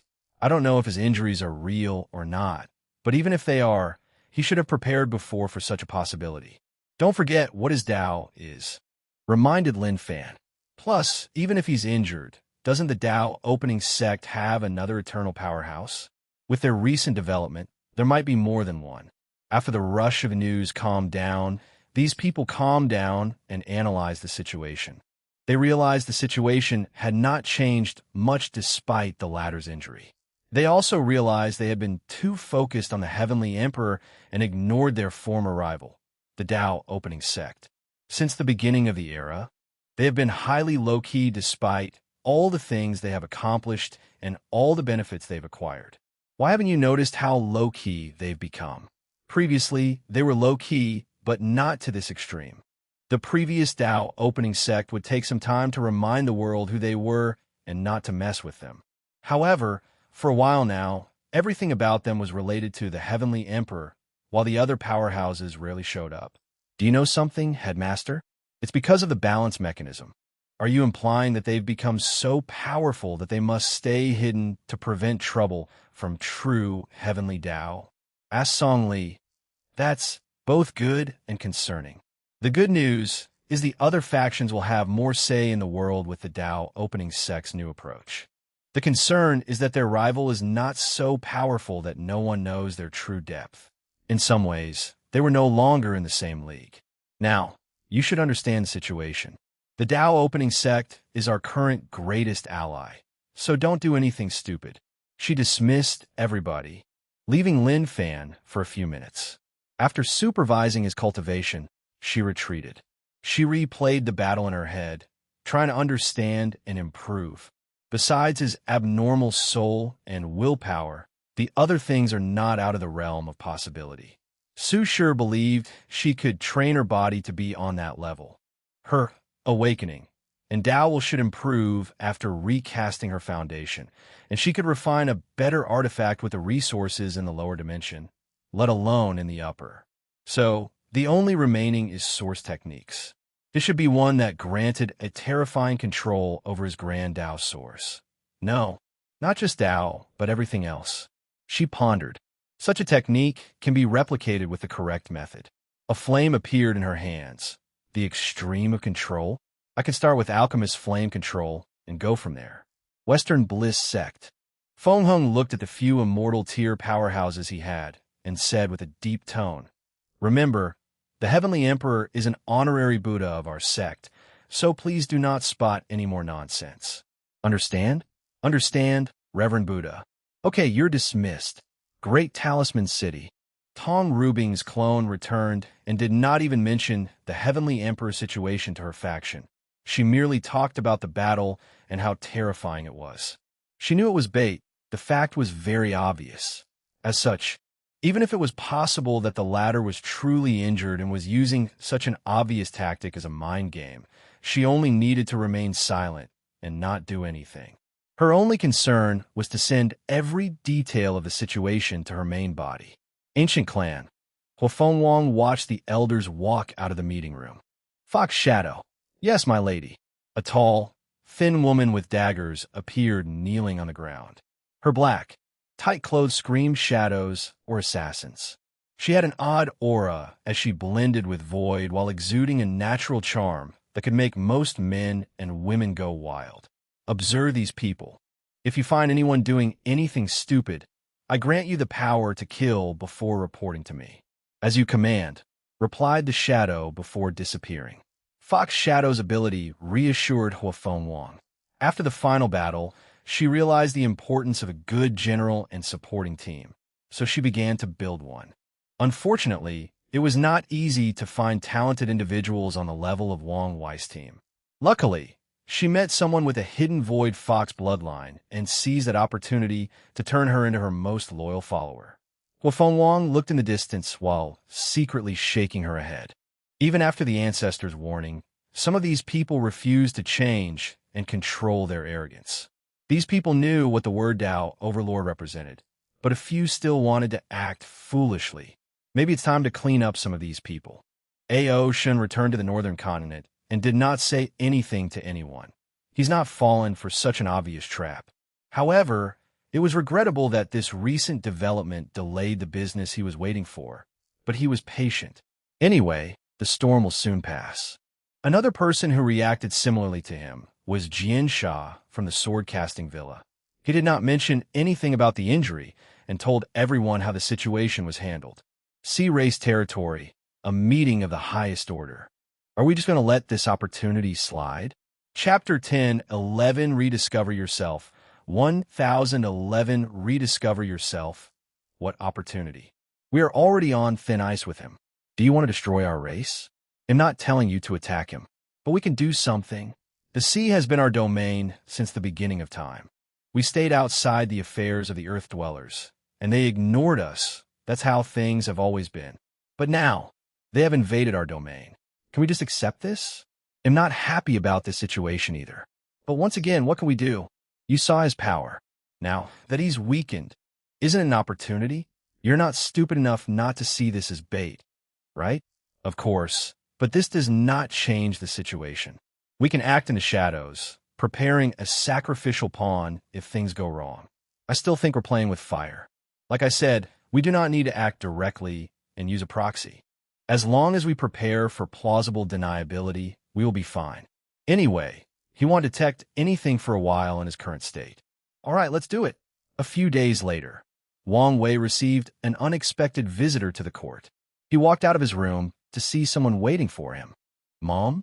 What's this I hear that you're injured? Asked Yu Yan. What are you talking about? News is spread to the entire world that you're severely injured. Some rumors even say you might not survive for long and might enter limbo. Wait, you didn't know? Can anything escape your eyes in this world? So, you're really injured? She rushed to hold him. I'm indeed injured, but you don't have to worry. I thought nothing could happen to you in the lower dimension. The world is so vast and full of wonders. Even my strength cannot be said to be invincible, replied Wang Wei calmly. How can you do something so dangerous? You have responsibilities. You can't act recklessly anymore, Yu Yan warned. Do you need anything to heal? Don't worry. I already prepared everything beforehand, replied Wang Wei as he locked arms with her. Let's go on a walk. I have something to say to you. Why so serious? Wang Wei did not explain and led her to the star-sky universe above the court. A golden light served as their pathway, leading them past countless planets and stars. As they passed countless wonders of the cosmos, the sight was otherworldly. I'm going to be rude and blunt, so I apologize beforehand, said Wang Wei. Now, you're scaring me.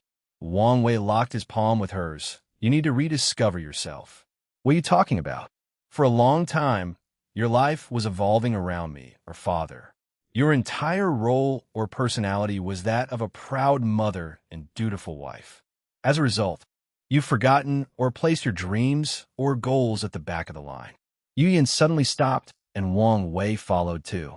It's time to think about yourself first, be selfish, and consider what you want for the future. Is there anything wrong with wanting to protect our family?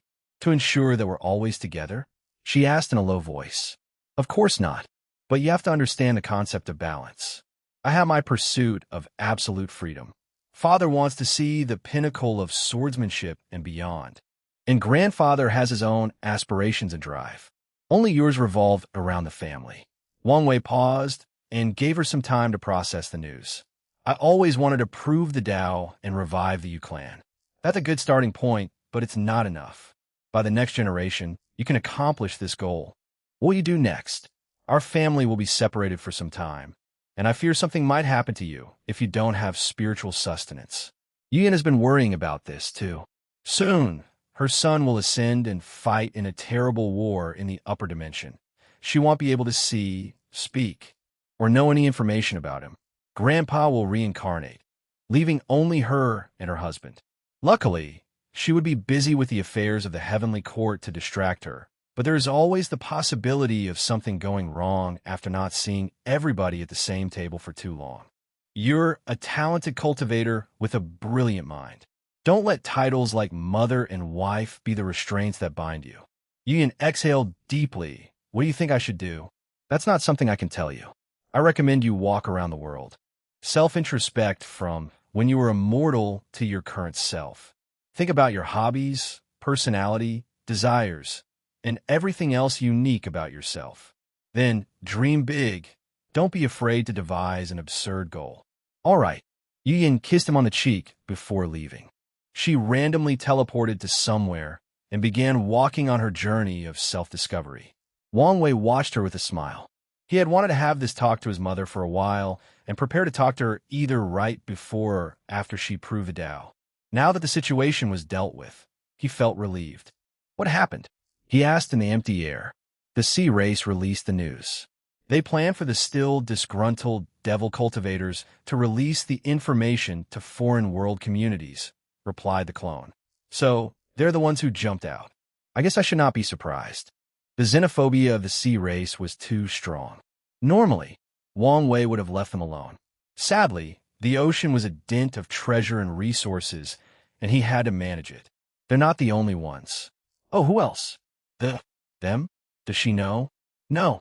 Interesting. It seems we have someone else to bleed. Smiled Wang Wei with a sense of schadenfreude. What do you want to do? Let things play out, he replied calmly. Anyway, it's about time for our foreign expansion, and if someone catches the bait, their world will be a safe and secure place to begin. All right, but there is something else. What is it? An opportunity? Where? The Origin Weapon Mountain. You can proceed as you see fit, said Main Wang Wei. He was not feeling well. His current state reminded him of when he was sick back on Earth. At first, the feeling was interesting because of its novelty. But now, the feeling of constant weakness and aching was annoying. So, he ended the conversation and returned to his healing. Southern Vermilion Bird Continent. Yu Yin appeared in a forest and used her divine sense to find direction. Soon, she found the nearest mortal civilization and decided first to eat something. As she looked at the food before her, she realized many things. First, she had not come to the southern continent in a long time. To be precise, she had not left the central continent of her own volition, probably ever since she was pregnant. She went to the western continent because of her son, and she wished to travel to the south when Wang Wei infiltrated the Origin Pill Dao sect. During that time, She feared for his safety and wanted to see and protect him secretly. The second major realization was regarding food. In the past few million years, she was the main cook for her family and only tasted food made by a few people: her husband, son, daughter-in-law, and the last meal before her mother died. In her youth, before she met Wang Tian and was his competitor, she also enjoyed traveling and tasting the food of different continents. But after an unknown time, her world shrunk, revolving around a few people. Yu Yin sighed before eating the food. She found it a little too greasy, but the taste was unique enough to catch her attention. Finally, she tasted the tea but paused after one sip. She remembered she never liked tea. Her father and mother forced her to learn the tea ceremony, since it was a deep part of the world's culture. She remembered how she had to lie about her favorite tea, how these heaven-chosen would go to extreme lengths to get her favorite tea as a way to impress her. After marriage, she would say her favorite was either her husband's or son's favorite, or use any random name that popped in her head. "Server, give me another drink." Yu Yin changed her drink as she observed the surroundings. Once she finished, she continued her journey, going from one restaurant to another, one mortal civilization to the next. On one of her trips, she ended up in a coliseum to watch a battle between mortal and cultivator, something that has become common in the lower tier of the world. She did not care for the fight, but focused on the fact it was a battle between a saber wielder and a swordsman. During her luck trial, she learned about Saber Dao to counter Wang Tian. Her talent was decent, but she did not pursue such a path. Did I like the saber? Yu Yin asked herself. The answer is no, but she also could not wonder what her life would have been had she not given up. Husband is a supreme swordsman, and the wife is an overlord saber wielder. That would have been interesting. She shook her head before continuing her journey. Chapter 1012 Discovery Pressure 1012 Discovery Pressure Unedited Chapter. Yu Yin spent the next few days on a journey of self-discovery. She re-examined her likes, dislikes, goals, ambitions, and life as an individual rather than a mother or wife. Experiencing mortal lives and civilization was marvelous to her, but she still could not find a grand goal for herself. So, she decided to relax. Luckily, in the city she was in, there was a chess tournament, and she participated. Without any suspense, she won, and rumors of a chess saint spread in that mortal kingdom. At first, Yu Yin wanted to leave because of all the attention, but she changed her mind and continued to accept challenges. The process was helpful to her search. She realized or rediscovered her love for chess. At an early age, she displayed an exceptional talent for the game while receiving her aristocratic education. However, given her talent, her father focused more on honing her battle talents, while her sister, who was expected to marry and be more ladylike, focused on things like chess, poetry, and calligraphy. She did not focus on the art of chess again until her son's method of proving the Tao required it. During that time, she realized how talented she was in the subject, with only her son could keep or rival her. Yu Yin smiled, thinking how the latter would sometimes secretly cheat when he was on a losing streak. Of course, she would play the mother card and blame him for playing too hard when she was on a losing streak. Yu Yin enjoyed her time as the chess sage and felt her grand ambitions might be related to chess somehow.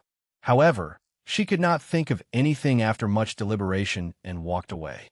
Nothing came to fruition until she was in the Western continent.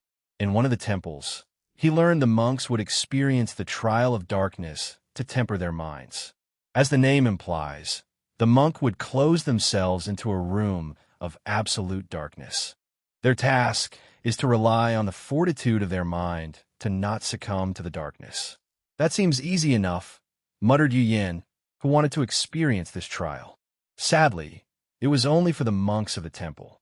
So, she had no choice but to reveal her identity. After all, who dared refuse the mother of the heavenly emperor? She was not pedantic to the point of not using her identity despite her journey of self-discovery. Yu Yin started the test with the temple's blessing, beginning with the mortal tier darkness. This part of the test was easy as her mental fortitude was naturally high as a cultivator. So she focused on the part for a cultivator. She began to have visions of the past on the first level of that darkness. Her clan was lucky in the birth department as her mother gave birth to two children who were relatively close to each other. As such, they were very close in childhood and played together. One game she loved to play with her older sister was search and find, and she always won. She would hide in the strangest places full of darkness that her sister was very scared of. She would make fun of her afterward for being older and being scared. Sadly, as they grew older, such tactics no longer worked. I thought I chose the Tao of darkness because of its opposite nature of light. If I could prove the Tao with that law, our clan's foundation would be deeper, but it may not be so simple. I've always loved darkness. After this realization, many things she had long hidden or forgotten about became clearer. When she broke through the divine body realm, the idea or goal she instilled in her good fortune flame was that she would revive the Yu clan and show people the true beauty and horror of darkness. Over the years, she worked toward the first part of the goal, but did not focus on the second aspect. After her generation learned heavenly Tao cut off the path of supreme and that there would be no heaven will in this generation, she shifted all her attention to raising the next generation. She did not even revive her ambitions toward the Yu clan until she saw how talented her son was. As for the other, she forgot it until now, thinking about it as the words of her young and inexperienced self. So, that's how it is, muttered Yu Yin as she opened her eyes. The answer was before me long ago. My goal, my grand ambitions, lies in darkness. Her aura suddenly changed, becoming calmer, wiser, more peaceful, and more complete. Her Tao heart had with a new youthful vigor. Cultivators sublimated, and Yu Yin found herself with a new youthful vigor. Cultivators' appearances are dictated by lifespan, choice, and state of mind. The first two are understandable, while the last one is more rare. Some people suddenly aged in one night after experiencing a terrible ordeal or their Tao heartbreaking. The same individual could return to their youth after dealing with their issue or fixing their Tao heart. Such a method of deciding appearance is more applicable to immortal tier cultivators. Previously, Yu Yin was young by choice, not because of her mindset. As the sect madam of the Tao opening sect and the mother of one of the most powerful heaven chosen, she had to look a certain way. She had to be presentable. Now, she was young because of her mindset. She felt her spirit return to when the world was vast and full of endless possibilities. It's time, muttered Yu Yin before leaving the test room. She thanked the monk for their hospitality before walking out. She took one last look at the temple while muttering, I should build this darkness test for the clan. It's a good way to temper the mind, Tao heart, and even willpower. Yu Yin left, immediately returning to the heavenly court. Back already? Asked Wang Wei with a smile. He could see and feel the difference in his mother. Her eyes were brighter than usual, an indication of a highly focused spirit. Yes, I have found my path. Oh, tell me about it. Yu Yin told him about her discovery and her grand ambition. A little absurd, isn't it? Maybe, but isn't it the same for my dream of achieving absolute freedom? It's fine if you're willing to walk steadily toward that goal and not give up no matter what. Your life will be fulfilled, and you won't regret it. No matter what. Yu Yin shook her head. I don't think I could be like you and Honger, willing to do everything to achieve your goal. We are the extreme. So, it's fine if you're not like this. And maybe it's a good thing not to be too extreme. True, nodded Yu Yin. I think it's time for me to act. We should have a little more time. The last time he checked, their deception worked, or, to be precise, true heavenly Tao allowed it.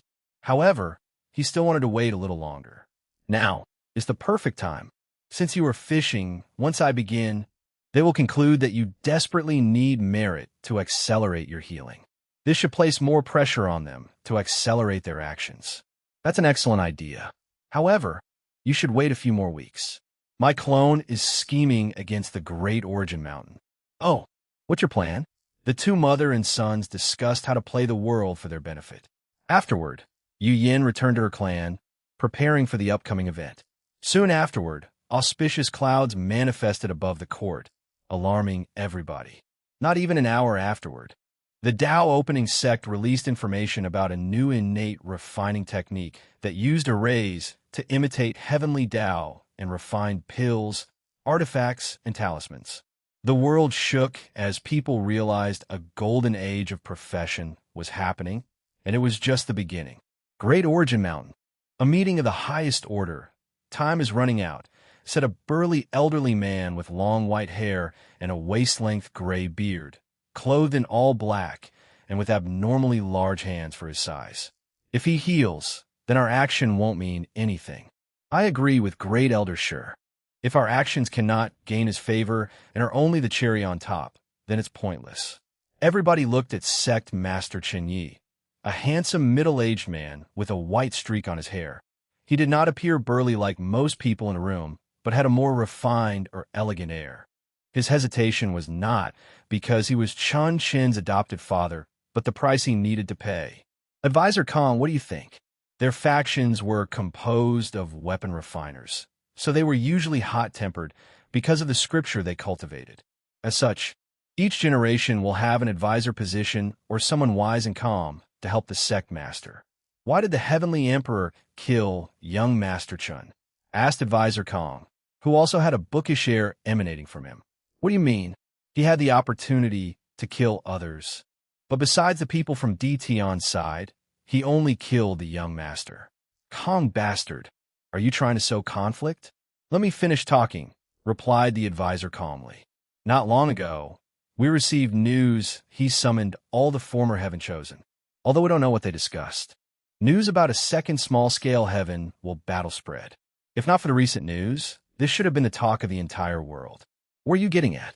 The Heavenly Emperor is a person with grand visions. Many of the changes in the world were things he had planned hundreds of thousands of years prior. Are you saying he had planned to save or keep the people in his generation alive? However, Chainer's puppet transformation is why he killed him? Asked Sect Master Chen Yi. That's correct. So, what if he believes we still have this method and becomes suspicious of our sect? He should be wiser than this. The point is we cannot allow him to have any excuses to intervene in our sect's affairs or, worse, destroy us, he replied calmly. Chun Yi immediately understood the latter's meaning. We must mend our relationship with the Heavenly Emperor, even if it's for peace of mind. Chapter 1013 Origin Hammer 1013 Origin Hammer Sect Master Chen Yi sighed deeply. He knew of the steep decline of their sect ever since the Heaven will battle. Things then escalated after the appearance of talisman weapons. Their mountain controlled the majority of the weapon industry in the world, but now they received a major blow as their sales drastically decreased. On top of everything, the Great Talisman City and many others began to attack their stores, taking control of them by any means necessary. They even suspected the Tao opening sect was part of this economic attack. If he did not do something, the Origin Weapon Mountain might suffer a catastrophe in his hand. How can I see my ancestors if I let the sect decline in my hand? Thought Chen Yi, ignoring the room's quietness. However, the price to pay might be too much. His internal struggle was evident on his face. But no one said anything until a few minutes later as Advisor Kong intervened. Sect Master, we are only doing the same thing as the Great Talisman City. Sect Master Chun Yin immediately remembered what had happened to the Great Talisman City. Their situation was even worse at the beginning of this era because of their leader's betrayal. But soon after, they announced they had mended their relationship with the court. People did not believe them until rumors about the price they paid leaked. Everyone praised Tong Ruobing and the city for their ruthless move. Yes, since that little girl can be so decisive and ruthless, can I be that inferior to her? Prepare everything. You'll see the Heavenly Emperor immediately. Sect Master is wise, not an Advisor Kong. And everyone praised the Sect Master before discussing the logistics. After preparing everything, they sent a communication talisman to the court for a meeting. Heavenly Court. Wang Wei looked at the pill before him, surrounded by formations, deep in thought. So, the limit is extreme tier? The first method of refining innate pills he created that used the Divine Sea could only refine pseudo-pills that were on par with Quasi-Emperor tier. They could be described as the best amongst that tier. after the revival of the environment and gaining access to innate ki. That method could create innate pills on par with fake immortal pills. And since then, the Origin Pill Tao sect has not updated that technique to refine true immortal tier pill. However, this method of using formation to replicate heaven and earth can create true innate pills. However, the limit is extreme tier, which is on par with first-class emperors. Ultimate tier innate pills should be possible to refine. However, such an act would affect the world's source, and heavenly Tao won't allow this to happen. Even normal innate pills require too much innate ki and will be under strict control. Heavenly Tao should make the pill tribulations extremely difficult. Wang Wei secretly shook his head. His method was very restrictive because it required someone accomplished in both alchemy and arrays to make, preventing too many people from attempting. Now, he knew the pill tribulations for his technique would be harsher than others. This technique will not be popular, he concluded. Someone will probably create a way for an alchemist and array master to work together to refine the pill, but before then, this method will not be popular. Wang Wei slowly took out a talisman to send the news to the sect to research this cooperative method. Although he did not care too much about this method, it was still a source of merit. He won't receive much if his technique is not spread and used. Once finished, he looked in the distance and asked, "Is it me? Or has Heavenly Tao become stricter?" "You're right. Since Su Shi's action and its increase in strength, it has become harsher in some of its rules," replied the clone. "That could be both good and bad.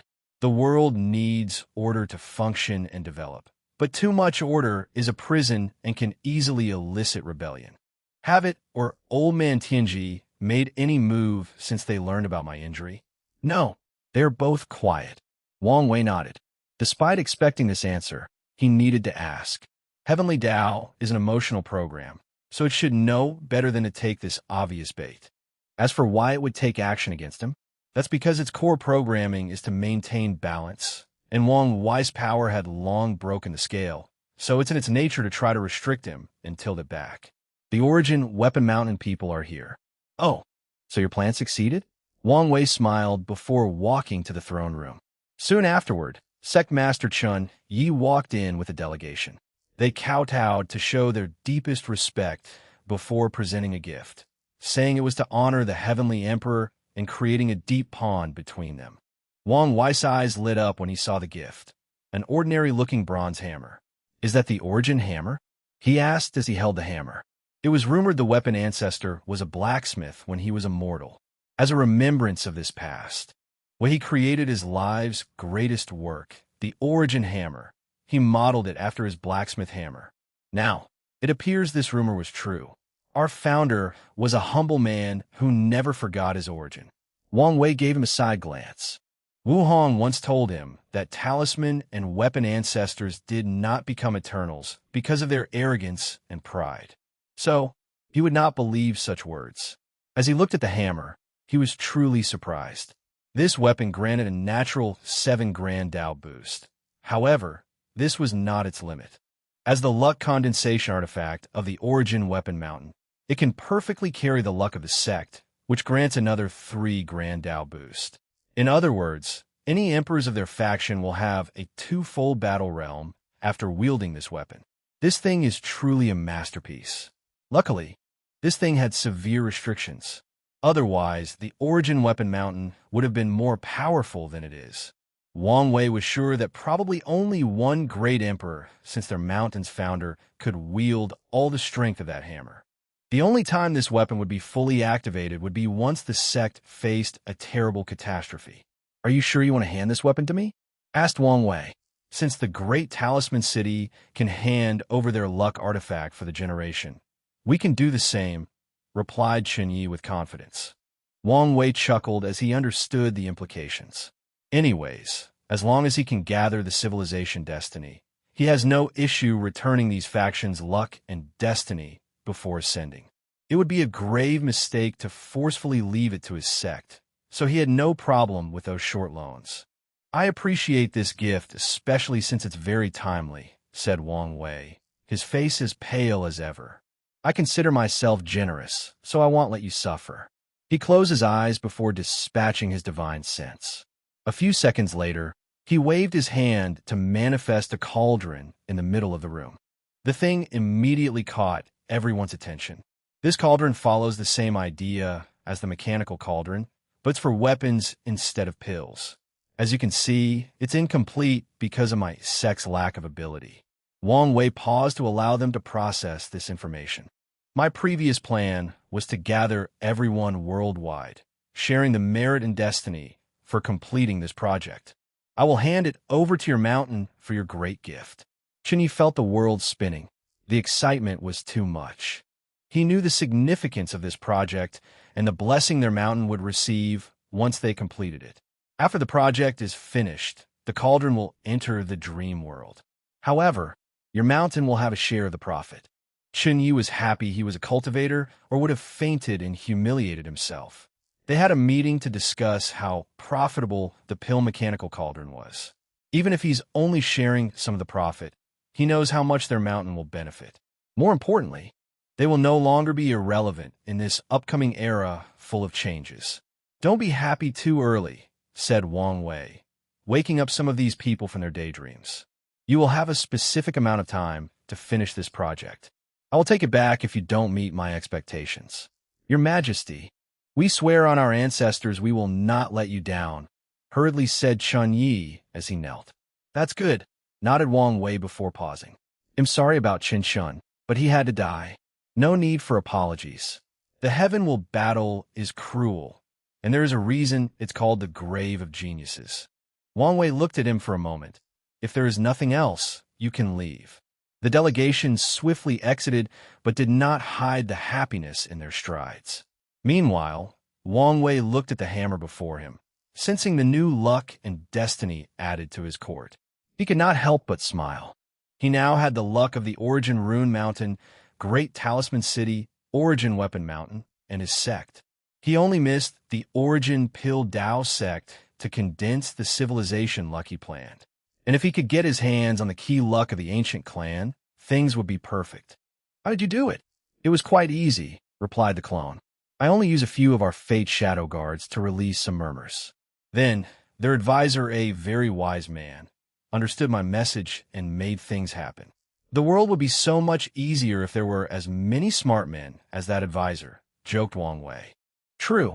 Now, the only missing piece is the Origin Pill Dao sect. Any plans for them?" Lu Cheng and the Flame Emperors are still untouchable variables. So let's wait until they reveal their hands first. Yes, by then, our opportunity might come. Wang Wei looked in the distance and muttered, "It's time." He sent news to his mother to begin. Chapter 1014 Mortal Art's Way of Balance. Chapter 1014 Mortal Art's Way of Balance. 1014 Mortal Art's Way of Balance. Yin was meditating when she received the talisman. "It's time," she muttered. She left the room and proceeded with the ceremony. She first bathed carefully and changed her robe to an all-white one. She placed incense for her mother and father before walking to a temple in the back of the Yu clan's mountain. The temple was odd. It was relatively small and not luxurious. Additionally, it contained many stones or monuments carved out of pure jade. With a wave of her hand, Yu Yin brought the temple to the sky. "Heaven and earth above, today I, Yu Yin, have created the mortal Tao of art and crafts to bring balance, peace, and prosperity to the world." Yu Yin's words did not spread far until a few seconds later when an enormous eye appeared above the world, alerting all the factions and powerhouses. Finally, her voice spread worldwide, making even mortals pay attention. Yu Yin was momentarily nervous before gaining her bearing as she sensed all the powerful gazes looming over her. Luckily, she also had nerves of steel, so her facial expression did not change much. So, she continued her ceremony without any issue. The first monument in the temple shone brightly before projecting a vision above the sky. A doctor had finished curing patients in a small village before walking to the next place, trying to aid as many people as he wished. Upon his arrival, he saw the entire village was just slaughtered, and the culprit, an injured cultivator, had just killed its last victim. It was probably using blood technique to heal. "How dare you?" yelled the doctor, and the cultivator looked at him with disdain before preparing to add this new visitor to his list of victims. However, things did not proceed as expected as the doctor waved his hand, and an enormous acupuncture needle appeared behind him and stabbed the cultivator to death. Everyone watching the scenery was shocked because they could tell this doctor was an ordinary mortal without martial arts or spiritual power. Meanwhile, the cultivator was in the divine body realm. Everyone wanted to know what was happening, but no one answered them, and the ceremony had just begun. A second vision manifested in the sky. This time, it showed a blacksmith. Another cultivator was refining an artifact that required to be nourished with extreme yang blood. But instead of hunting demon race, he chose to prey on mortals, focusing on blacksmiths who have spent most of their lives near flames and thus have a lot of positive energy in their bodies. Amongst all the blacksmiths that were captured, one in particular was extremely calm. He did not struggle, whine, or cry and obediently followed his captors. However, once he reached the cave where the cultivator's refining furnace was, a giant hammer appeared above his head before crushing the latter into meat paste. Again, the world was baffled as this person was only a mortal, and the weapon refiner was in the early stages of the primordial spirit realm. Some people already had an inkling, while others wondered whether this was a weapon. The next image was that of a farmer. He was tending to his land when he sensed a shockwave.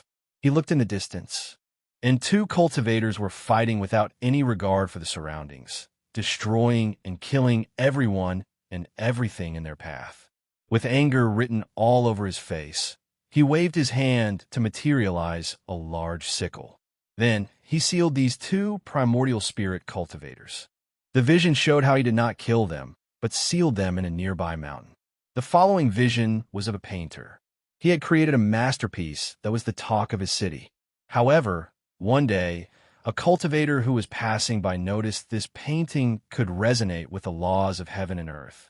He had been stuck in the early stages of the void-shattering realm for a long time and thought this was his opportunity for improvement. So, he asked the painter if he could sell it to him. The latter refused since it was his life's greatest work. After rejection, the cultivators demanded the painting, even threatening its creator's life and family. As expected, after a second rejection, he used force. The painter manifested a painting the size of a city and effortlessly killed the cultivator.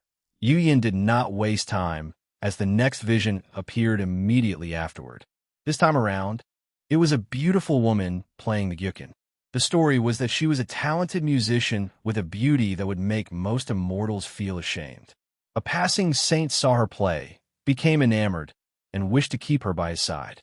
He immediately deployed his domain to compel her when she refused him. But she manifested a golden gyukin and fought with him by playing it. After battling him for more than 3 days, the saint ran away with severe injury.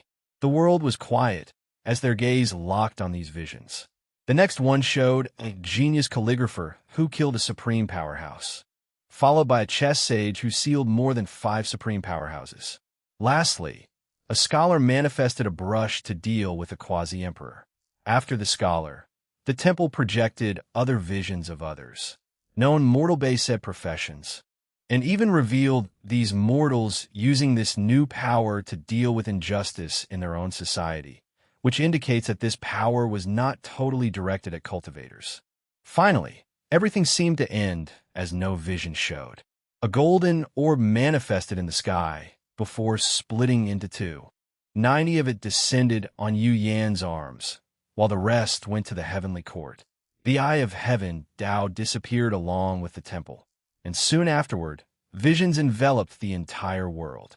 Yu Yan smiled before disappearing from the sky, and the world boiled. The top powerhouses instantly knew some changes had occurred to heaven and earth and searched for answers. They had their guesses, but needed confirmation.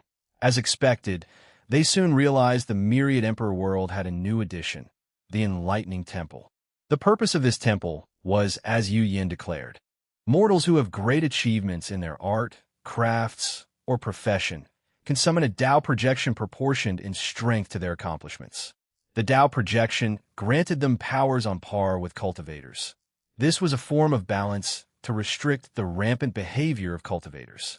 The world was in shock, and people were not happy. The heavenly court had already controlled and restricted them, and they remained silent since they knew the concept that might make right. Then, mortals acquired the power to limit low-level cultivators through the development of their civilization. Now, they had a direct means to be on par with them. Some people began to complain and cause trouble. Typically, they would not dare, but the recent news that the Heavenly Emperor was injured emboldened some individuals, especially after being used by pawns by others. Meanwhile, the top emperor lineages continued to deduce information about this enlightening temple. They wanted to know the rules and restrictions. So, using all their means, they began to record the rules and functions to analyze. Firstly, this thing was only for mortals. Even a cultivator in the first layer of the body refining realm cannot use it. Secondly, it did not increase the lifespan of mortals. They were still mortals destined to die after a few hundred years. Thirdly, this power was not something mortals could use at will. It will only be available to them when in danger or when they see injustices or evil. In other words, they cannot use this power to wage war or attain benefits.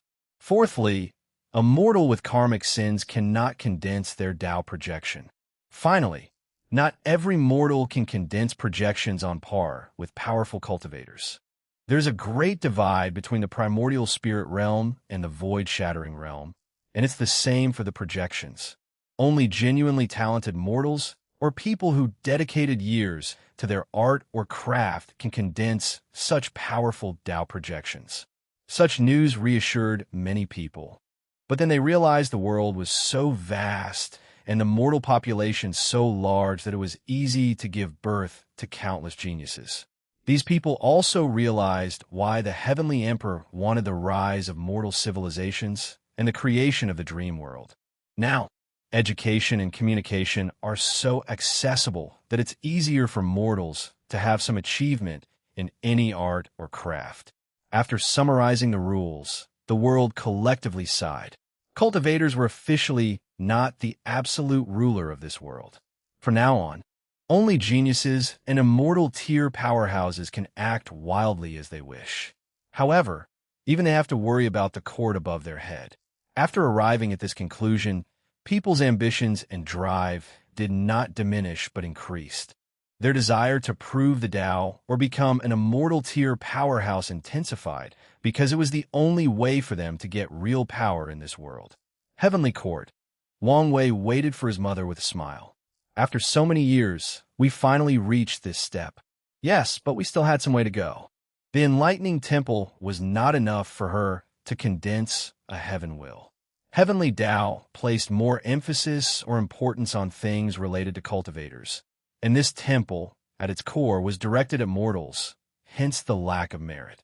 As such, they still needed to wait until the court spread to the lower realm and create branch temples in a few more worlds.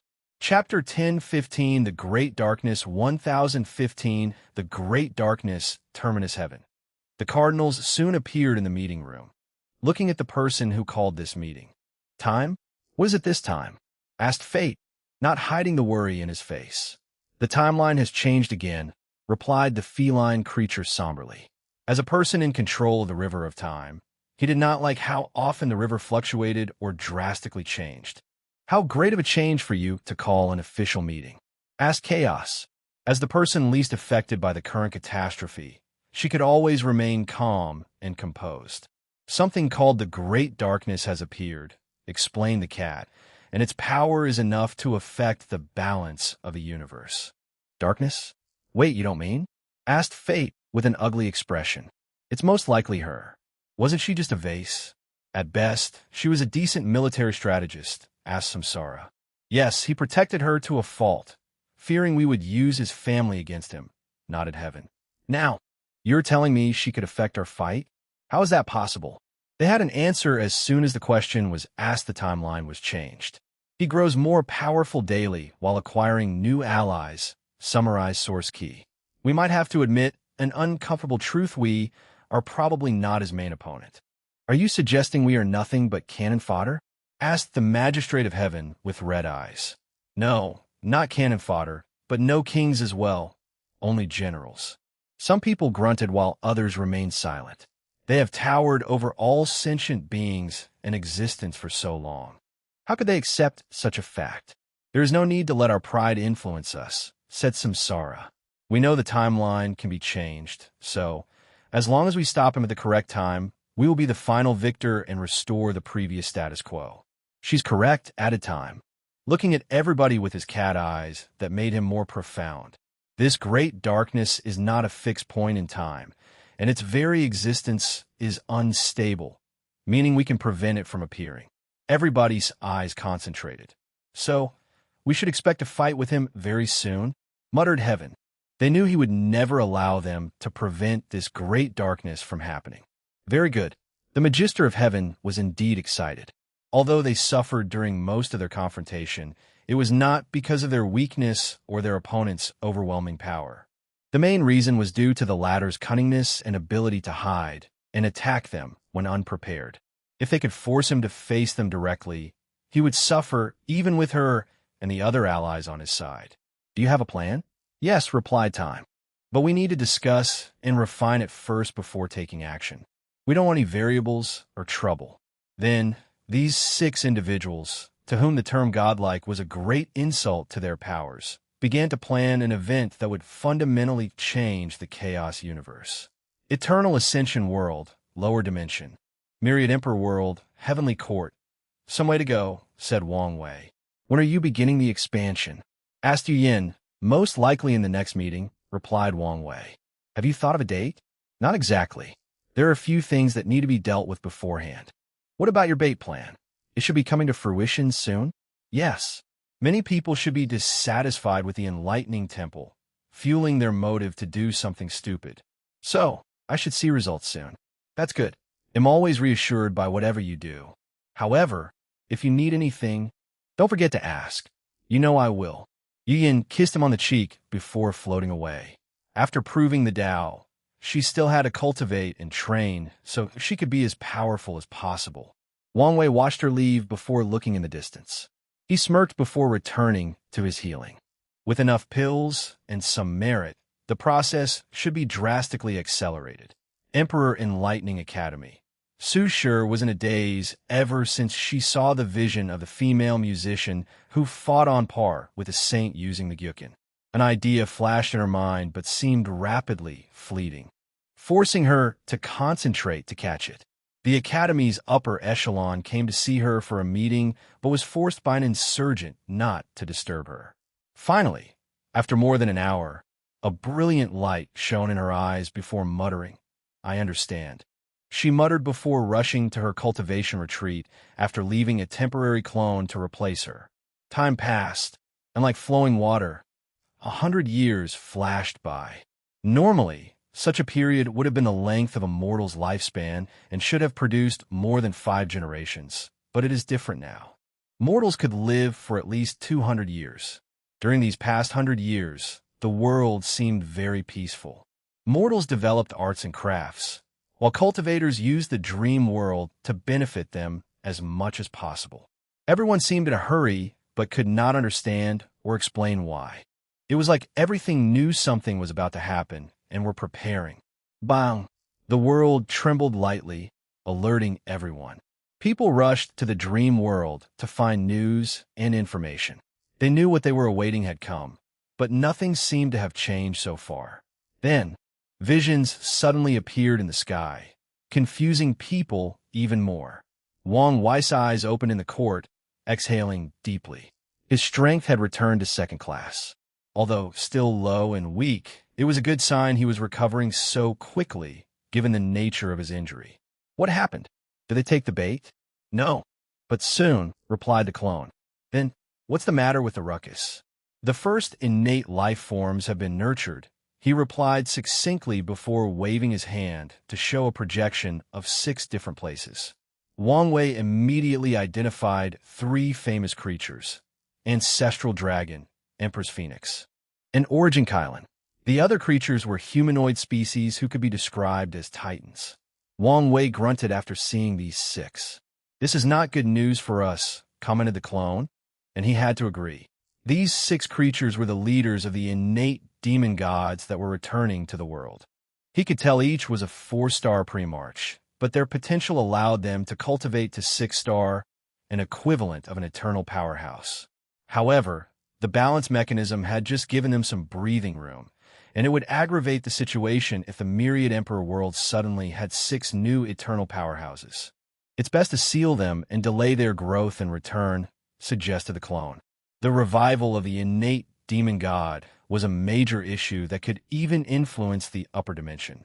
However, it was indeed an inappropriate time for them to show up, even if only 6 of them.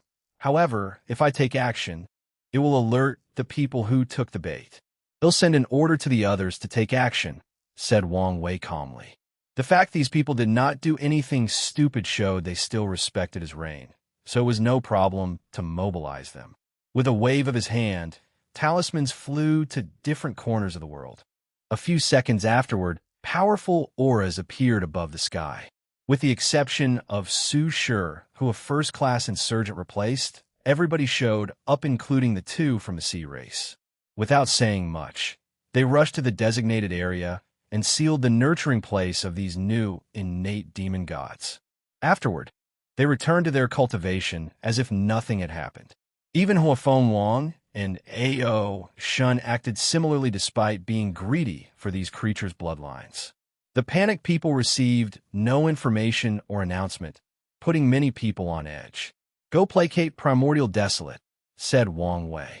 "He should be on edge ever since he heard the news about my injury, and with our actions, we don't want him to act out." "All right." Wang Wei wanted to return to his retreat, but the former insurgent who replaced Su Shi came to see him.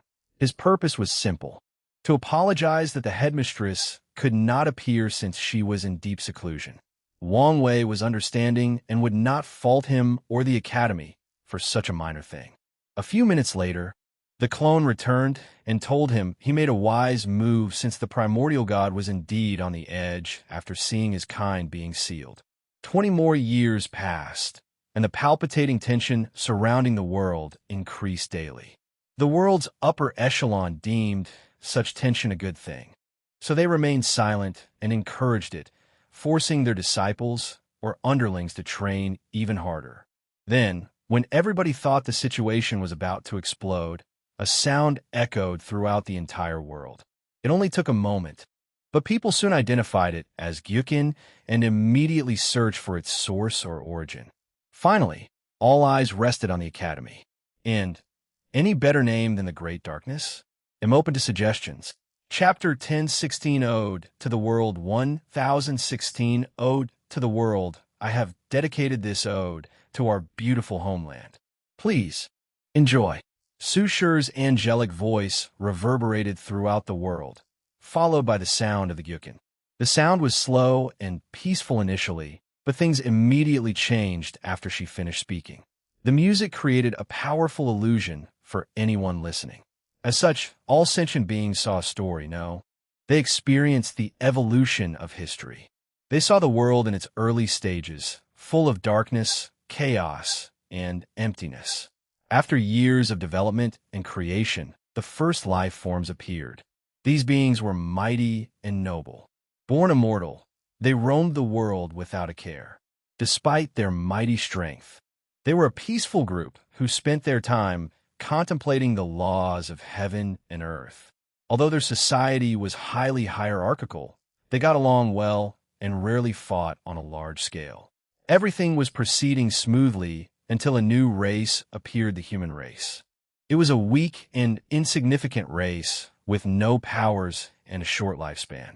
But their appearance changed everything because such a tiny race was destined to be the protagonist of the world.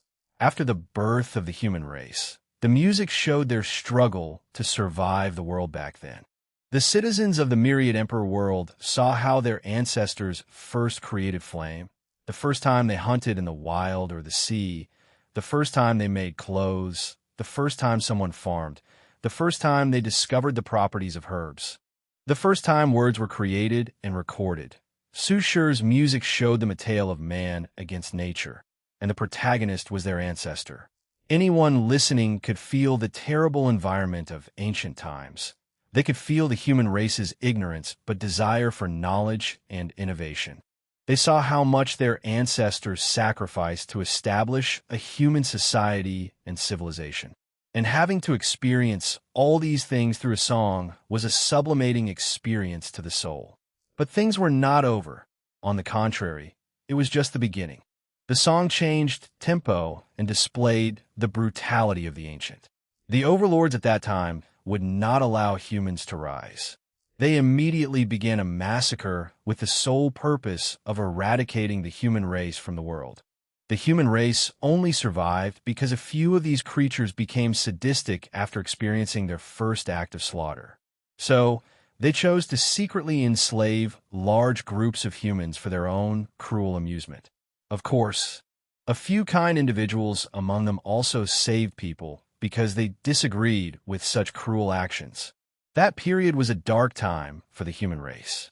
However, they survived and never gave up hope.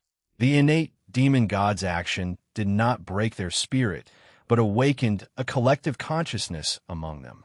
They now all had one goal: to break the shackles of slavery and rise to the top of this world. The human race spent hundreds of thousands of years in that dark age, maybe even millions. But that did not matter. Their desire and ambitions did not waver. Even their short lives did not stop them. Every tribe would pass on the idea of their predecessors to their young, ensuring the initial flame of rebellion remained even after countless millennia.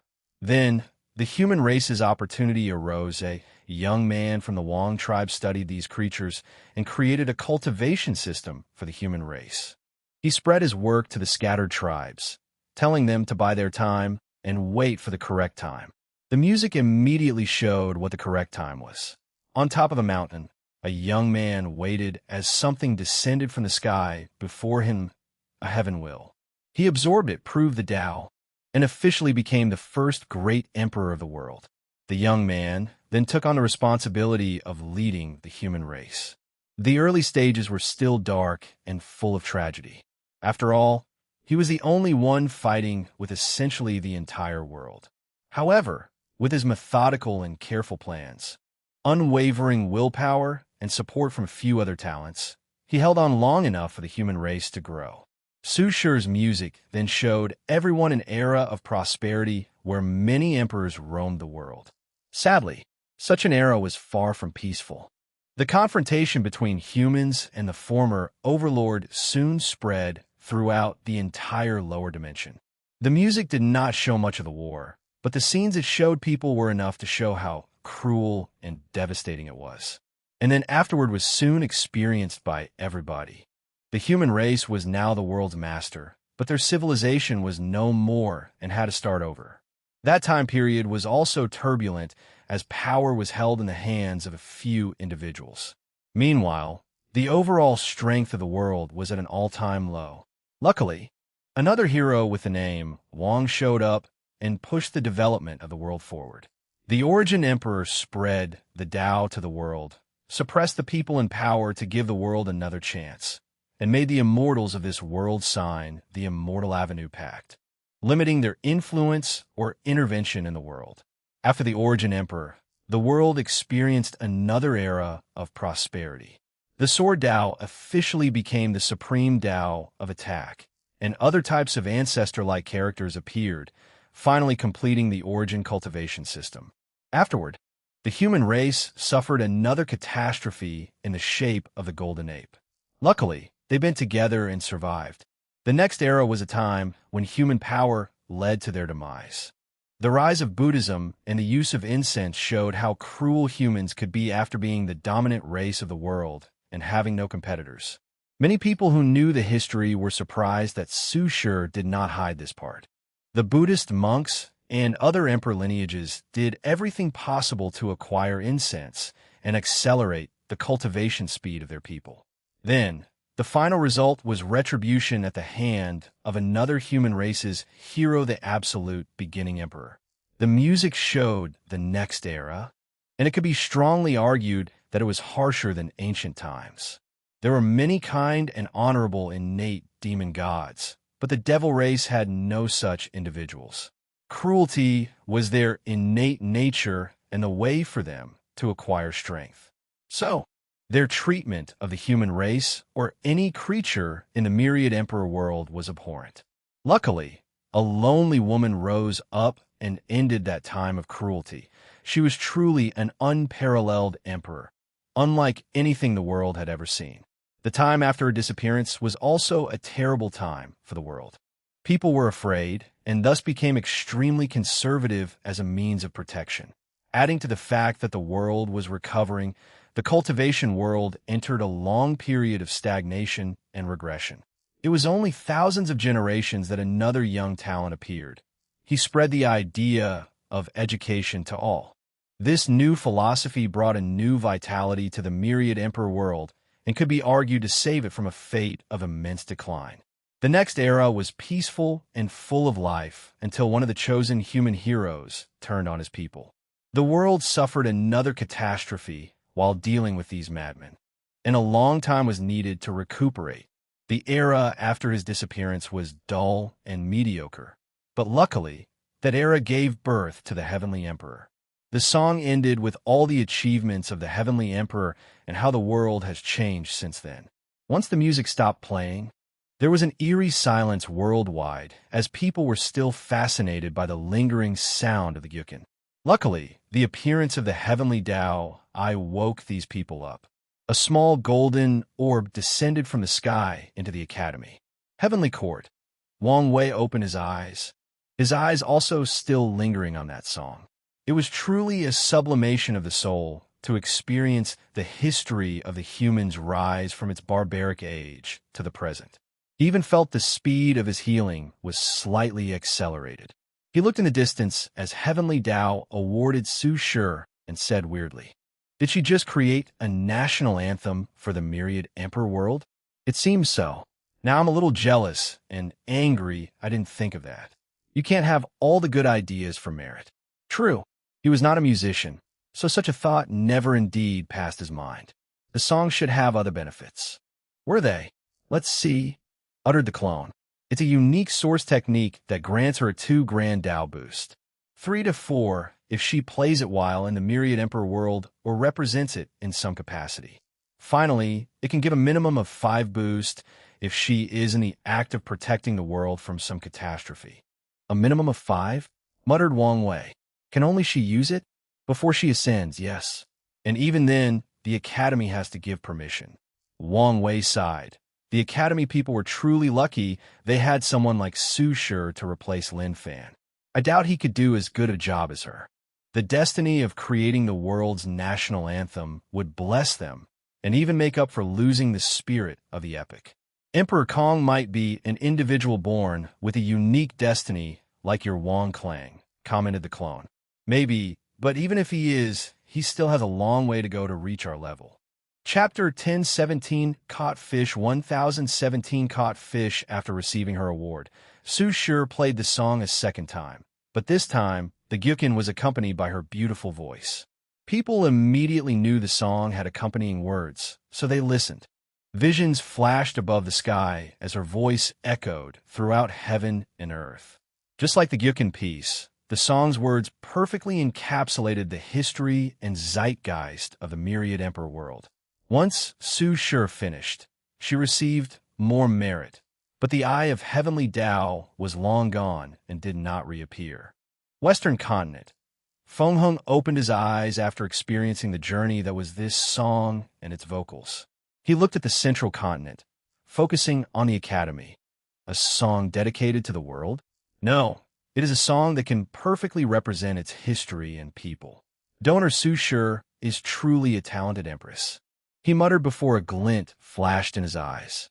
Since the world can have its representative song, can it also have a scripture of the same kind?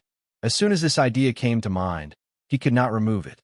So, he sent his congratulations to Su Shi before entering a seclusion. He wanted to see if he could write a scripture that could embody the essence of the myriad emperor world. Feng Hung was not the only person with such an idea. After people realized Su Shi's achievement, people immediately thought about imitating or replicating her success. The top Taoist factions had the same idea, as Feng Hung, wishing to write a scripture that perfectly represented the world. Some people wished to create a painting or piece of calligraphy with the same effect. Such development was not something only cultivators did, but even mortals participated. Over the years, arts and crafts have entered a golden age, birthing many talented mortals. These talents knew the song's appearance was an opportunity and one they had a chance to partake in. In the northern continent, A.O. Shun saw the benefits of that song. He knew it was an excellent method to condense the overall cohesion of humanity and the world. So, he wanted his own demon song for the demon race. Sadly, things like art and craft were not things their kind was particularly skilled at. So he needed some help and time to prepare. After the song, the enlightening temple became even more critical as arts and crafts received another boost in their development. Heavenly Court. Wang Wei calmly watched the change of the world. It should be about time, he muttered. Yes. He used his authority in the dream world to record Su Shi's song before continuing his retreat. 5 years later, he was forcefully awakened as his clone told him there were intruders. What's the situation? 9 intruders, replied the clone. 1 eternal, 2 pseudo-eternal, and 3 first class and 2 immortal sovereign. Basically, 5 eternal powerhouses. This lineup seemed a bit exaggerated. He expected the leaked news to bring people, but not so many powerhouses. Some people have intervened. Who? Wait, let me guess, the Commerce Hub. That's right, nodded the clone. They've learned of the Heavenly Court and your curse on the position. They're using these pawns to test you. Wang Wei smiled. After news about the court leaked to the Commerce Hub from the Star Beast world, he expected some of these people to move and has been waiting for them. With these people, I have a justification for directly attacking the Commerce Hub. Although he did not need a reason, it would help in the transition period. After all, he understood that order and credibility are 2 of the most important things for people doing business. What do you want me to do? Seal or immediately kill them? No. Fight with them and delay for a while. I want to see how some of these eternal powerhouses will react and whether we can draw more behind-the-scenes individuals. As you wish. After the clone disappeared, someone else appeared next to Wang Wei, Wang Ju. He had to prepare in case someone saw through his clone and attacked his main body. Are you sure my injury did not affect your strength? No, everything was fine. Interesting. He realized the version of the Lord Shadow technique that his ancestor gave him was a high-level source technique after seeing Wang's situation. He wanted to learn something from it, but ended up with nothing. However, he also realized that higher cultivators do have some understanding of existence, even without walking the eternal path. Otherwise, this technique should not have prevented Wang Ju from being affected whatsoever by his injury. Wang Wei focused on the screen before him, watching everything unfold from a distance. Today was a regular day for the citizens of the Myriad Emperor world, or it should have been. People thought they could continue their usual routine, a sign of the peaceful time they lived in. However, something happened that soon reminded them of the world's cruelty. 9 powerful auras manifested out of nowhere above the sky, and they did not waste time in greetings and immediately attacked the world, most likely trying to deal a devastating attack on the people and the world as a weakening tactic. Panic ensued before a shield blocked all these 9 attacks. Then, the sound of people praising and praying to the Heavenly Emperor resonated worldwide. Then, out of nowhere, the people began to sing the world song harmoniously, forming a weird aura around the Myriad Emperor world. The 9 individuals who orchestrated these terrorist attacks began to communicate after their first attack failed. Did anyone sense the presence of the target? Asked a man in the front, who appeared to be the leader. No, I didn't sense anything.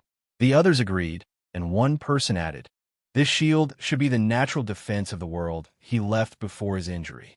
So, do we continue the mission? Everyone looked at the leader, the only true eternal in the group, and he was not an ordinary one at that. I still think we are being too careful, commented one of the pseudo-eternals. There's no way someone can be so powerful. He believes the curse resulted from some artifact or unknown power that slipped from the upper dimension. You can let pride and arrogance cloud your judgment, but I won't make such a mistake responded the leader. The plan will continue as normal. Remember, there is still a high chance that the other eternal powerhouses will intervene to protect their home. What's with that song they're chanting? Don't know, but it's probably a precursor to a source technique. They could see the song was gathering a unique power that resembled the power of heaven and earth, but on a much larger scale. We need to hurry up to prevent more variables. Their conversation was fast and brief, and the leader sent his orders. However, before they could act, a projection of empty, vast space manifested before him. A void battlefield? His face changed because the information he received was wrong. According to the people organizing this attack, the Tao opening sect has been searching for the material to create a void battlefield. However, due to their manipulations, they have not acquired the truly important parts. In other words, they should not have one.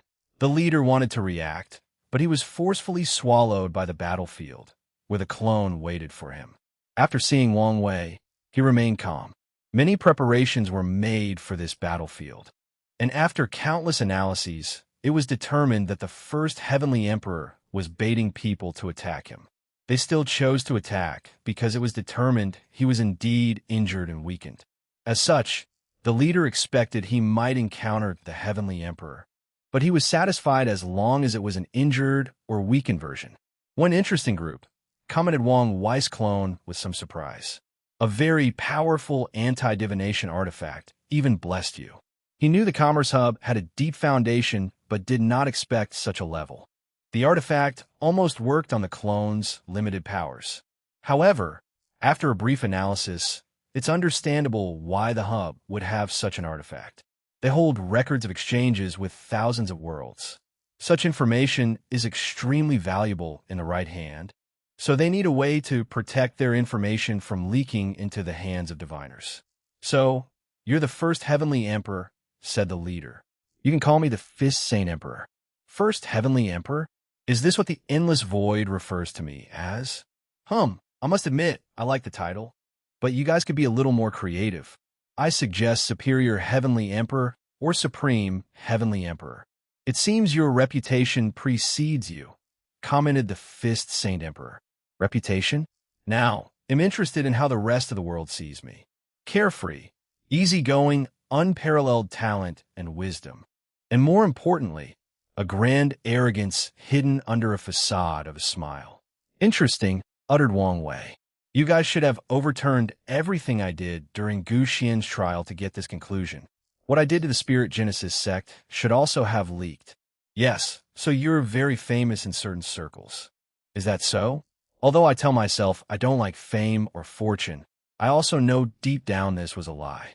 So, I'm happy people know me, said Wang Wei with a smile. But soon, it faded. He was changing his face as easily as switching one mask for another. Enough with the chit-chat, he said with a somber voice. You little rats have dispersed my peace, and I do not appreciate that. So, don't take offense to what is about to happen. Chapter 1018 Mistake 1018 Mistake Wang Wei sat on his throne in the court with a screen before him. He saw the exchange between his clone and the Fifth Saint Emperor.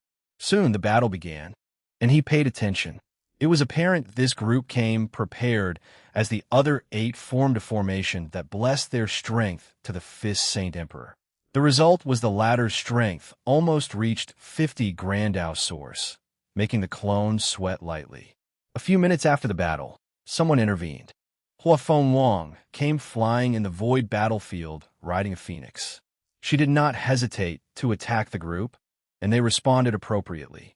They did not break up the formation, but one of the immortal sovereigns used a technique that created a projection with all his strength. Huafeng Wang frowned before confronting the projection. A few minutes after her, Su Shi also appeared on the battlefield, and she faced 2 projections, one from the mortal sovereign and the other from a pseudo-emperor. So, only these 2 showed up, muttered Wang Wei. Well, it makes sense. They know the value of these people. Meanwhile, Feng Heng is using an extremely careful approach to expanding Buddhism. He probably wants to follow in my footsteps to reduce the risk.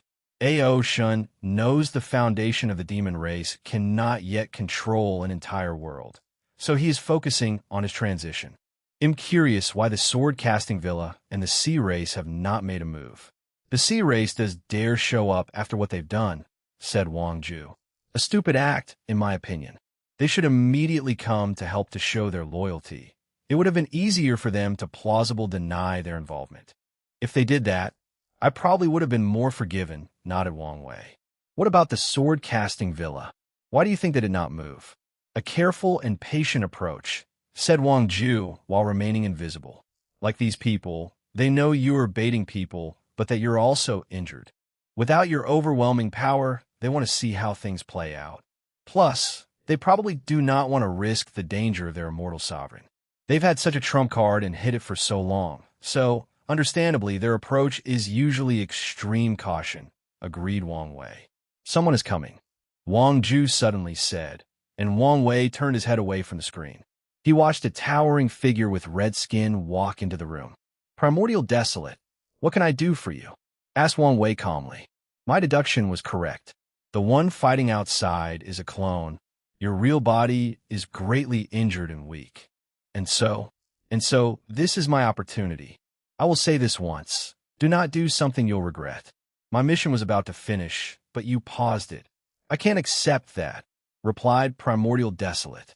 Plus, as long as you exist in this world, there will be no place for the innate demon gods to prosper in the world. Prosper? Do you think this is ancient time? Asked Wang Wei, not hiding his sneer.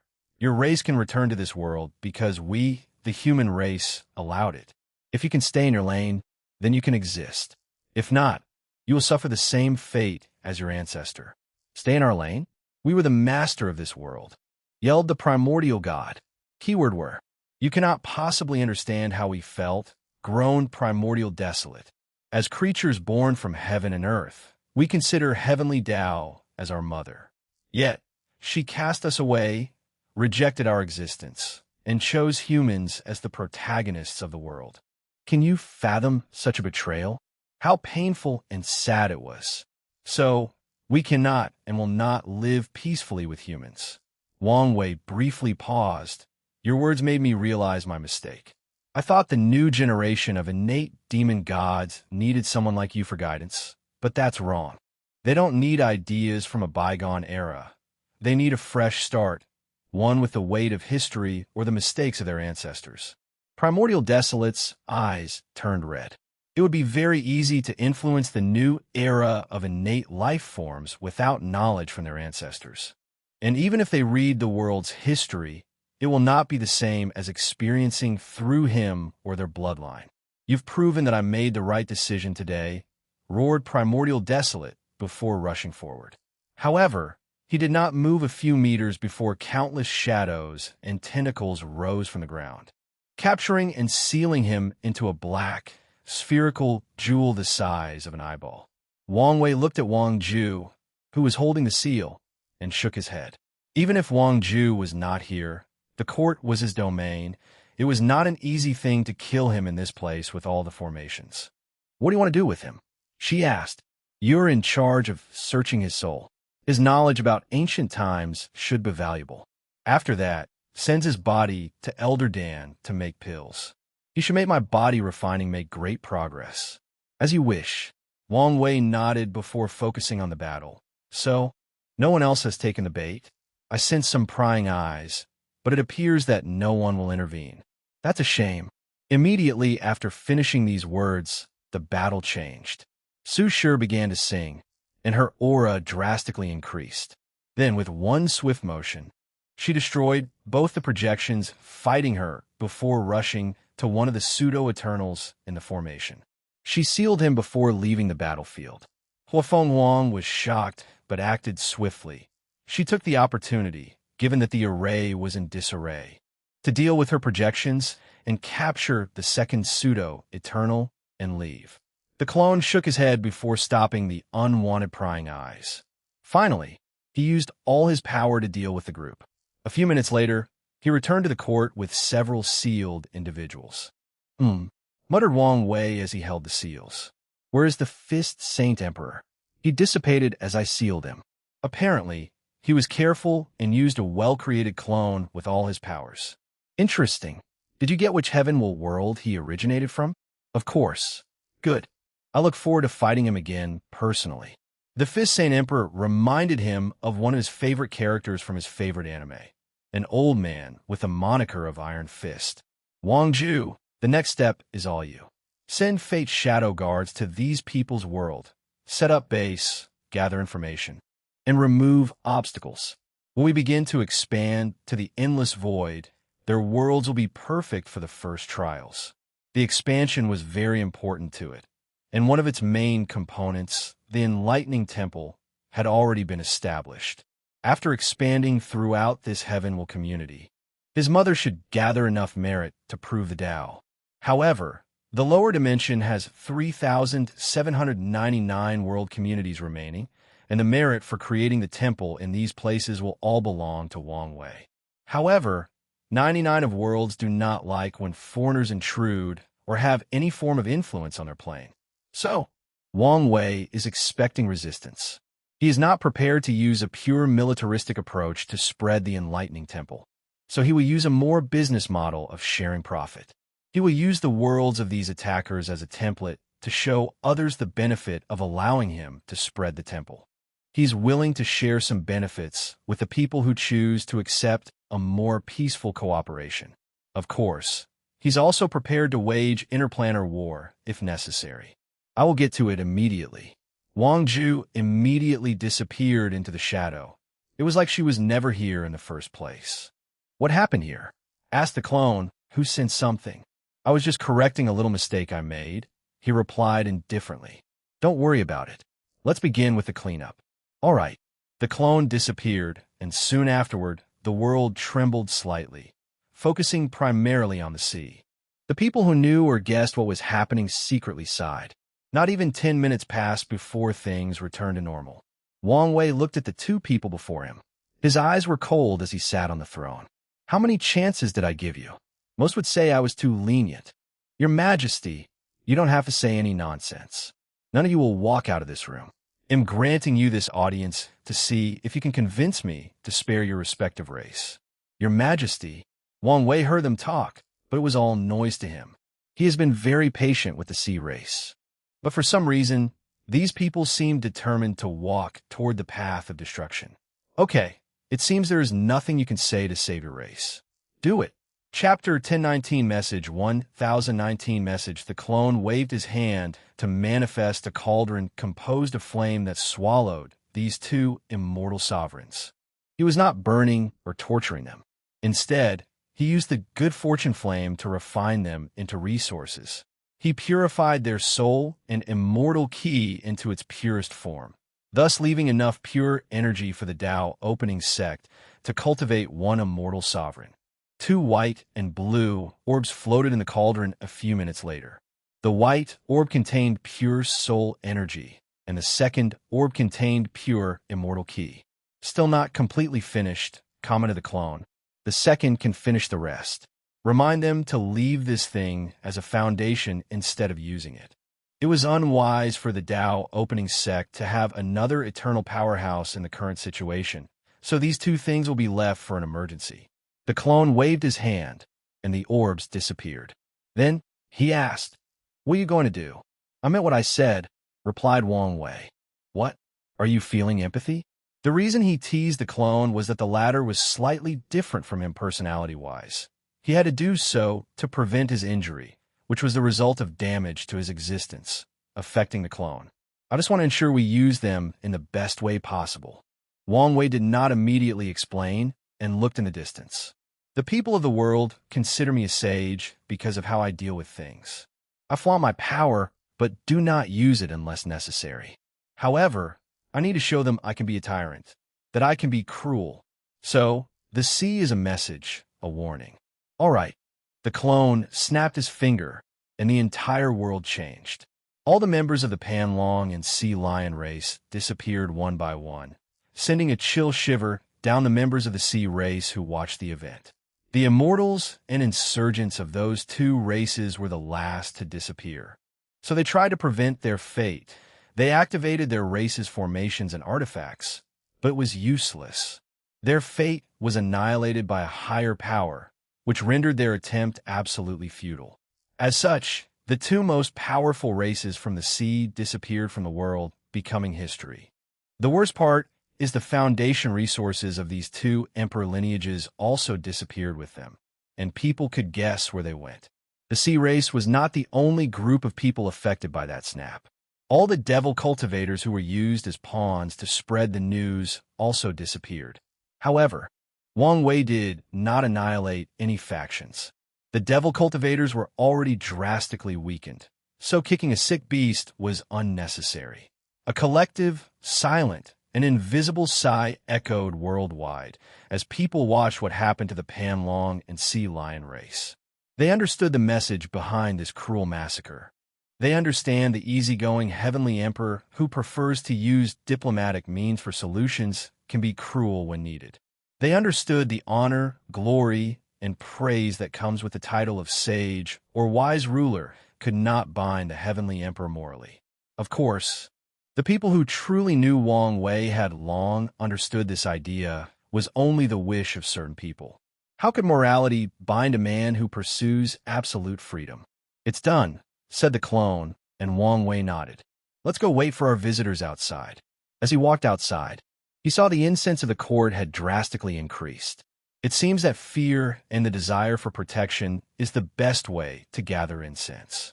As the people felt danger coming from the outside, they prayed to Wang Wei, and the other conferred gods more piously. "I hope you're not getting any ideas," said the clone. "I know it's not a cost-effective or lasting business model to use fear to gather incense," he replied nonchalantly. "Well, at least not in my own backyard." He continued walking as he visited some sites in the court. Every time he looked at the design, he praised his creativity and vision. He did not wait long as his first visitor arrived. "Your Majesty, please leave a way out for the sea race." Wang Wei slowly turned around to see a man kneeling on the ground, face deep on the floor. He was from the Tangxi clan. "I'm not bloodthirsty, hence why I only targeted the two people involved in this matter," said Wang Wei calmly. However, this representative did not get up. "Please give us a chance. I believe in balance, so I did not remove your god positions," continued Wang Wei. "However, you should understand the danger of not having an eternal powerhouse while possessing all these resources." "I understand." "Good. In that case, you may leave," replied Wang Wei before continuing his affairs. The representative stood up and bowed politely before disappearing. After returning, he immediately gathered a meeting of the highest order in the sea race. For this meeting, they had one purpose: cultivate an immortal sovereign as soon as possible and at all costs. Star Beast World. Tong Ruobing was in seclusion before receiving a talisman. She frowned, but knew her people would not contact her unless there were a great emergency. She used her divine sense to read it. Damn it. She cursed before immediately activating a talisman that teleported her to the myriad emperor world. She appeared in the city lord room, where most of the sect's immortals, insurgents, and great elders were already waiting. Tong Ruobing released a terrifying aura that made everyone kneel on the ground. "Are you people stupid?" Her roar shook the heavens. Luckily, the room was sealed to prevent anything from leaving, including sound. "City Lord, we apologize. It was already too late when we realized what had happened." Tong Ruobing clutched her hands so tight that it began to bleed. She could not help but lose control of her emotions after the stupid things these people had done. Even worse, her clone did not notice in time and stopped it. "It's my fault. I should have left a better clone," she thought after calming down. She focused so much on the Star Beast world that she neglected her home. Who was responsible? The room was quiet after she asked the question. Luckily, someone saw Tong Ruobing was about to throw another tantrum and revealed the truth. 5 individuals were summoned, and Tong Ruobing looked at them without hiding her hatred and disdain. "Even my own lineage," she commented, not hiding the sneer and disappointment in her voice. The talisman ancestor did not like clans, so he discouraged future emperors from leaving their families. Instead, the city was composed of lineages' unique schools of thought, or talisman-making methods. Of the 5 culprits, the weakest was an immortal sovereign, and the most powerful one was a first-class insurgent? albeit not the top of first class, but first class nonetheless. Tong Ruobing looked at these people before waving her hand. A white light flashed, and these 5 people's souls and bodies dissipated, leaving only 5 heads suspended in the air. "I will clean up this mess," she said coldly before disappearing. Heavenly Court. Wang Wei was fishing. The small fishing pond near the garden has become his favorite spot. "I've been expecting you," he said without stopping his action. "I apologize for what happened." "I did not know," said Tong Ruobing as she bowed 90 degrees, showing her sincerity. "I'm aware, hence why I left you to deal with it. This is my explanation." Wang Wei still did not move and used his divine sense to see behind him. Tong Ruobing presented him with 5 heads and a small amount of golden merit. Decisive as always. However, this is not enough. Tong Ruobing gritted her teeth. She was poor and could only use such a thing as a gift because she had recreated the talisman weapon in the Star Beast world. However, she had already absorbed the majority for her retreat, so she did not have much left. Additionally, she had already loaned the city's greatest treasure to Wang Wei. As for other resources she could use, they were not nearly as valuable. She wanted to craft a potent Emperor artifact. As such, she has already used many of the city's reserve Emperor-tier ores and even disassembled foreign Emperor artifacts for their materials. She was not stupid enough to use resources from the Star Monarch Mountain. She had an unspoken agreement with Mu Lei that their resources were separate in certain aspects. Tong Ruobing's mind flashed numerous ideas, thinking about how to deal with this situation. Finally, she thought of something. "I will owe you a favor. In this world, nothing is more worthless and valuable than a promise. So she will use it." Wang Wei finally paused and turned around to look at her. "Do you know what it means to owe me a favor?" "I do, and I still chose this way." Tong Ruobing knew it was one thing to get Wang Wei's forgiveness for the stupid actions of her people, but more importantly, she needed to re-establish the trust they previously formed after a turbulent relationship. "Good. Not a Wang Wei. I know what I want for my favor." Chapter 10, 20 Null Era Secrets. 10, 20 Null Era Secrets. Have you heard of the Abyss Gap? Tong Ruobing immediately frowned. "No, a little. It's one of the few forbidden lands of the Endless Void." She has read some of the Star Monarch Mountain records and saw the Abyss Gap information. However, no records revealed what secrets lay in that place. "I need you to enter and get me some useful information," said Wang Wei, who waved his hand to center a jade talisman. "This talisman will grant you my pinnacle strength. Use it before entering and get me some valuable information about that gap." Tong Ruobing looked at the talisman. "Can I have some time to prepare?" "Of course, but don't take too long." Tong Ruobing bowed before disappearing. She had a lot of work to do. First, she needed to cultivate a decent clone to prevent the same mistake from happening. This process took over a year, and once she finished, she returned to the Star Beast world. "What happened?" asked Mu Lei, who sensed her early departure and sent a projection to check on her. Tong Ruobing sighed before telling him everything. "Why are you being so stupid now of all time?" "Granted, Mu Lei. Offer him high-level positions in our court. Why take such risk?" "No, I absolutely will now allow his tentacles to spread to this world," rebuked Tong Ruobing, making Mu Lei sigh. "My retreat is almost over. Wait for me, and he'll replace you." "No need. Since this is my mess, he'll clean it up." Tong Ruobing refused without hesitation.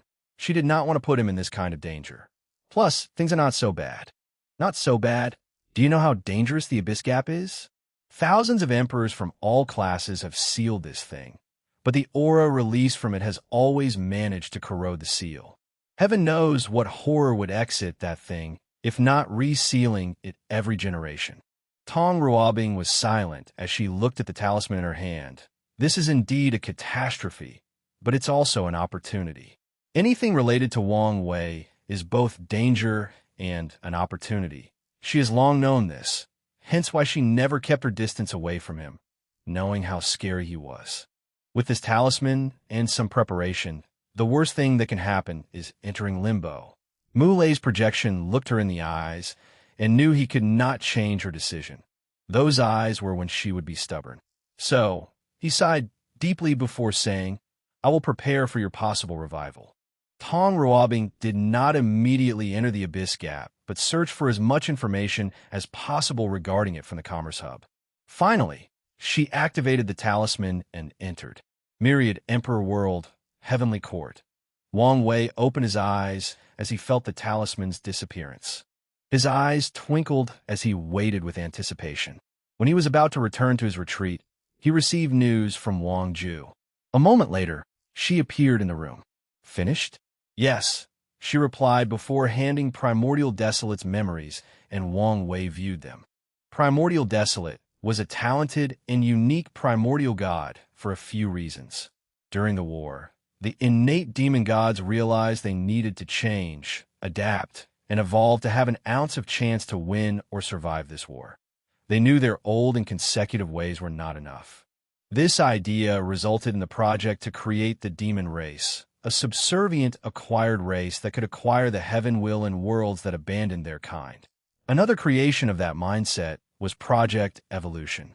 The innate demon gods knew their strict hierarchical society and civilization were burdens in this war, especially when compared to humans' large population and ability for unlimited growth.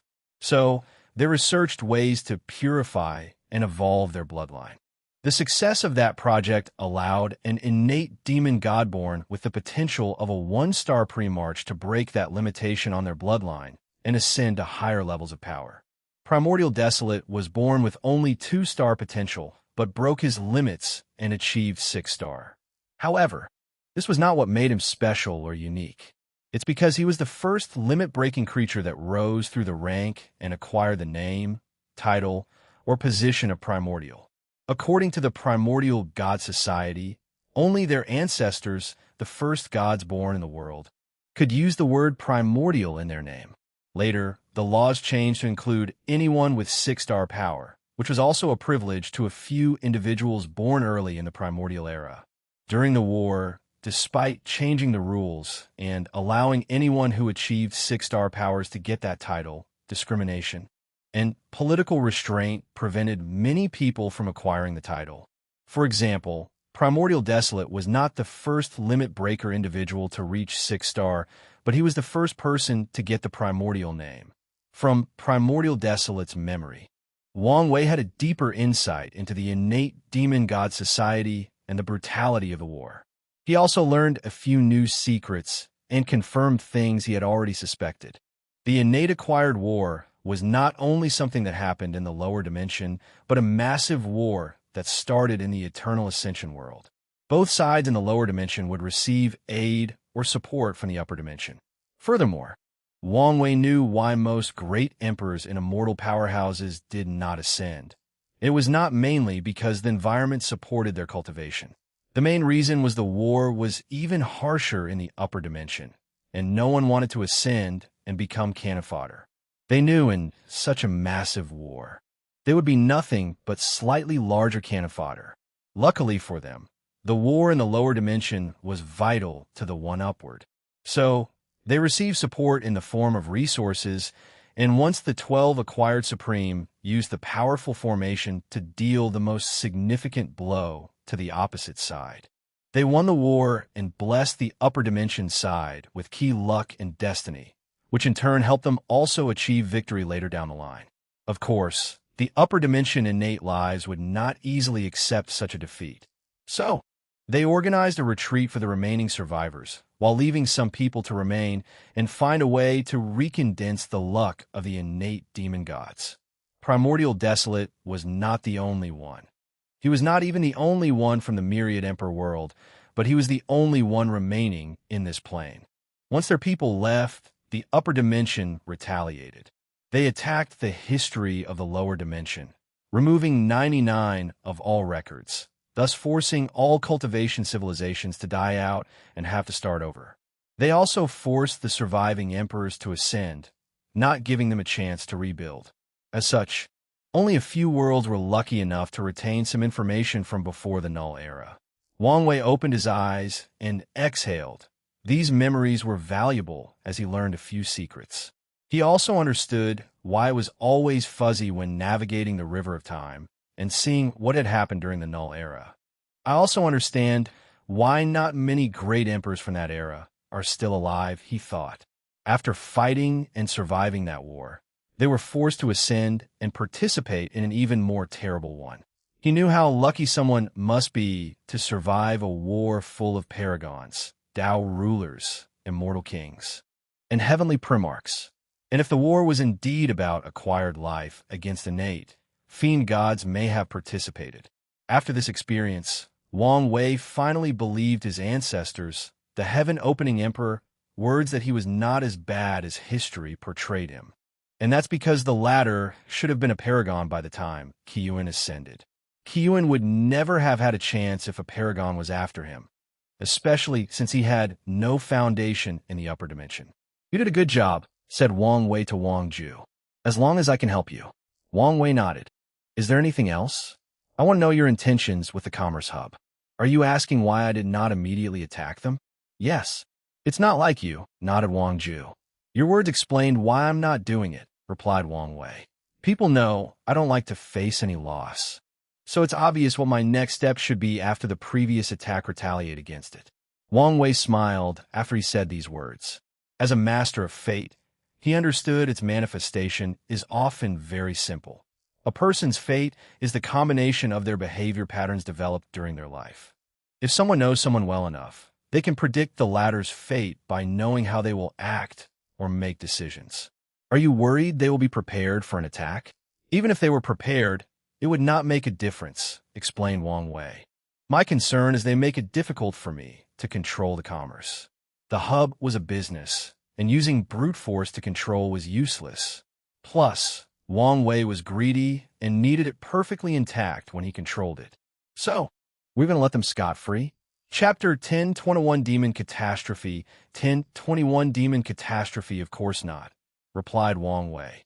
I plan to cook them slowly. First, Sword One will use this event to accuse these people of interfering in otherworld affairs. They have, of course, refuted that claim. However, with her insistence and fear of my power, they have relented some power to us to calm down the situation. Now, all I have to do is to slowly infiltrate their ranks and learn as much as possible while pretending I no longer hold a grudge. When they believe I have let things go, that's when I will strike and take control of everything in one fell swoop.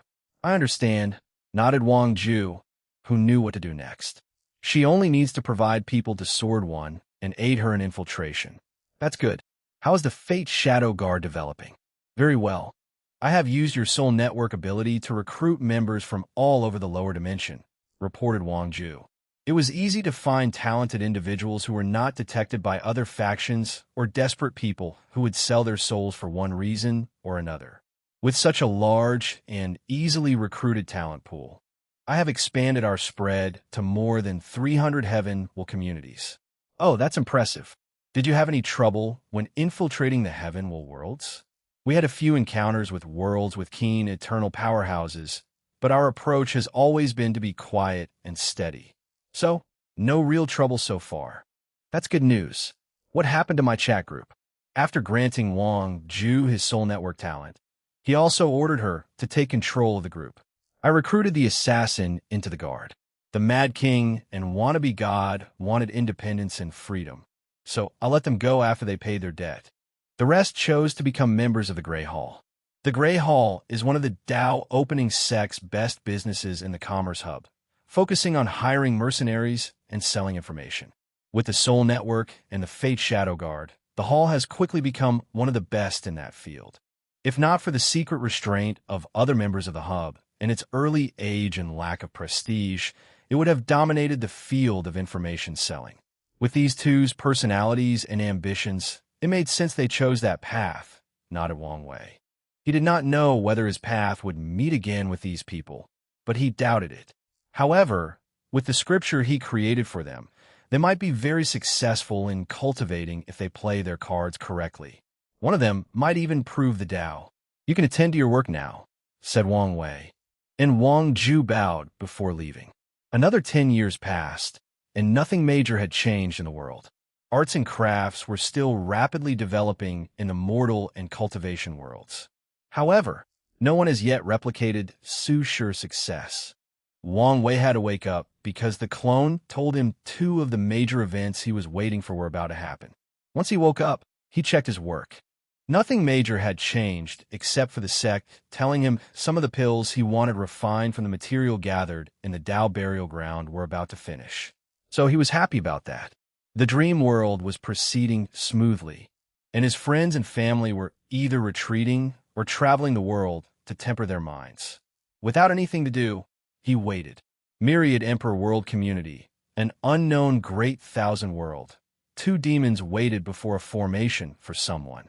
One was in his human shape, but with red eyes, while the other one was an enormous spider. They seemed nervous and excited as they waited. "Can't you use your human form?" complained Crazy Eye. "No," replied the spider.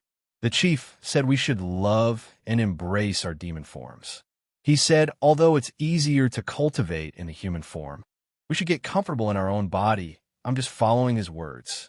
Crazy Eye grunted and wished to say the chief barely stayed in his demon form. However, he dared not say such a thing.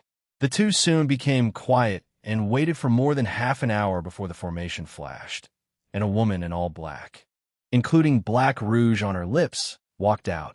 Their hearts skipped a beat as they saw who came. The legendary black-winged eagle, known for her harsh and cruel punishment. The spider immediately turned into his human form to prevent offending her. "You two are the ones who claim to have found a supreme bloodline?" "Yes, Sir Black Eagle," said Crazy Eye after seeing his companion's cowardice and lack of desire to talk. "You should understand the consequences of lying about such a thing." Her words were plain and straightforward, without any hint of intimidation. However, they immediately felt chills running down their spine. "We do." "Good. Show me the good." The two swiftly led her to the nearby compound to a room that contained a young man tied and gagged. "Why is he in such a bad state?" asked Black Eagle as she took out an artifact shaped like a lamp. The two looked at each other before Crazy Eye spoke again. "He kept screaming, 'Do you know who I am? And you will regret this.' So we had to beat him up a little to quiet him down." "His identity?" Her eyes bulged as the lamp glowed with intense purple gold. She had never seen such a powerful and potent bloodline in all her life. For a moment, she was fascinated and wished to take it for herself. Luckily, she had great willpower and unwavering loyalty and quickly woke up. Without hesitation, she waved her hand to place the young man inside a secure dimension before turning around and looking at these two. "You did a great job, and the chief will reward you." For a moment, Black Eagle wanted to kill these two to silence them. However, thinking about how the chief has been advocating for change and not using crude and cruel ways to deal with things, she chose otherwise. Crazy Eye and the spider secretly sighed in relief.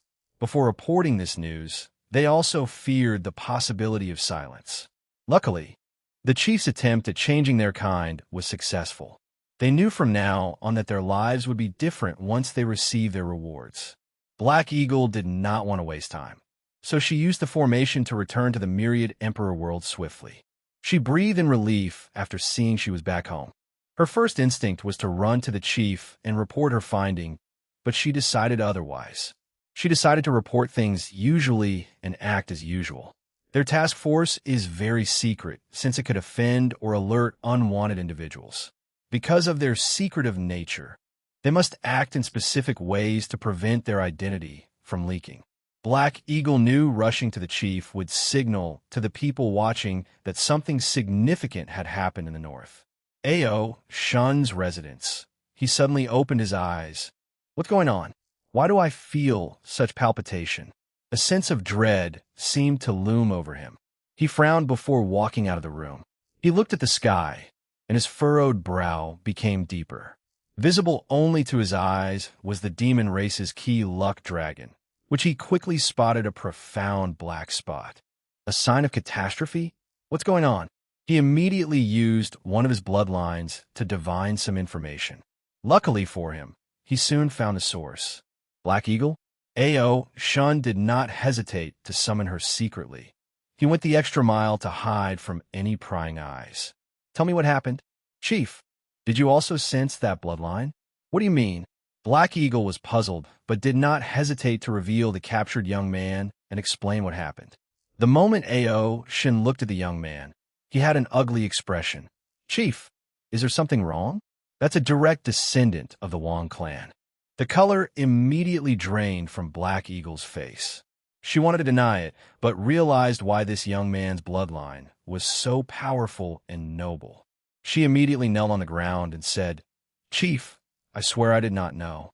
A.O. Shan was doing everything possible to control his emotions.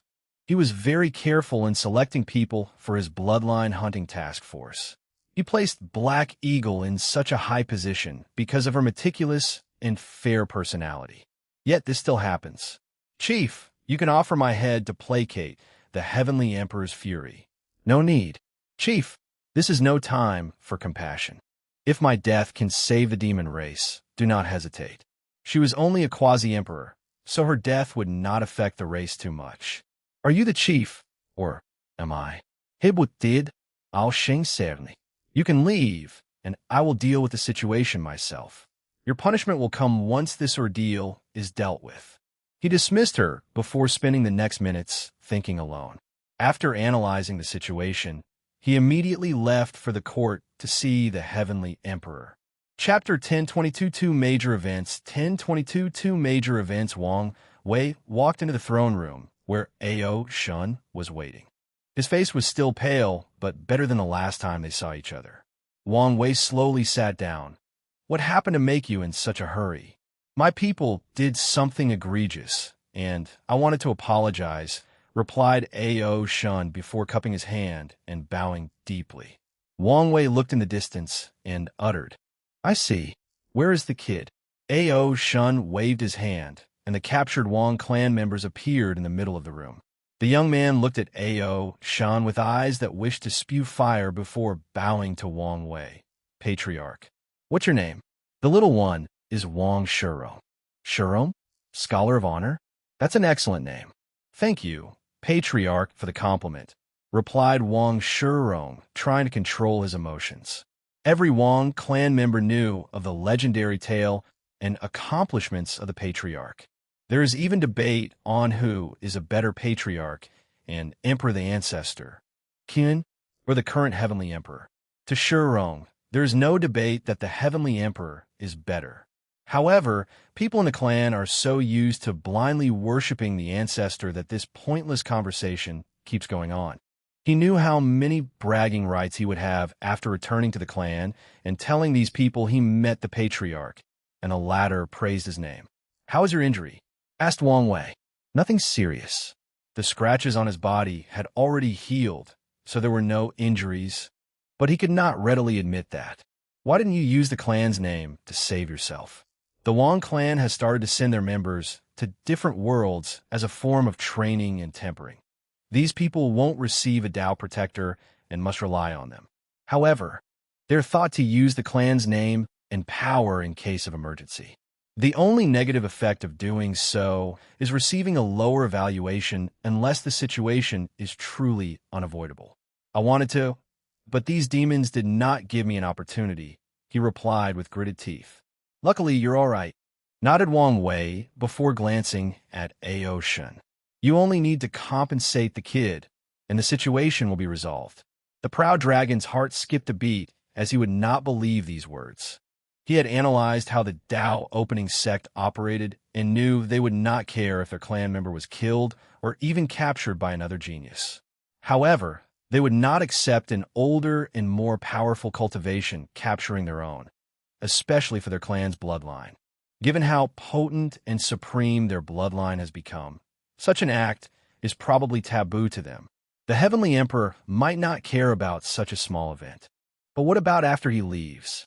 What if the Wong clan holds a grudge? What if they use this event in the future to attack or intervene in the affairs of the demon race? With all these things to consider, A.O. Shin knew he could not solve this issue without the utmost satisfaction level for all parties. A space ring appeared in his palm, and he handed it to the kid.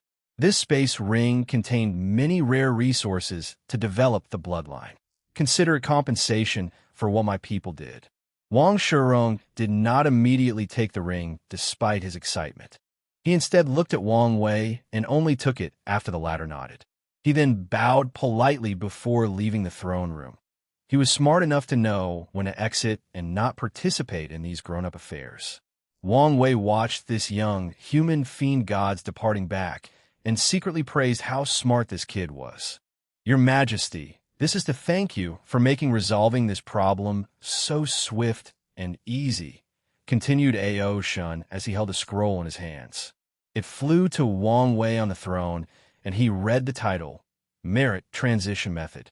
"I accept your kindness," nodded Wang Wei. Ao Shun bowed before leaving the room and teleported back to the north. He headed directly to his cultivation room and immediately activated the formation. Boom! Boom! Boom! He punched the walls repeatedly while his dragon roar echoed and bounded between the halls. He was not stupid and had figured it out. Most of the top emperor lineages had contacted him about the merit transition method, except for the Tao opening sect. So what did that mean?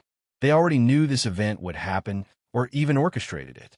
The feeling of losing control of his fate and being manipulated by a puppet was more terrible than eating shit.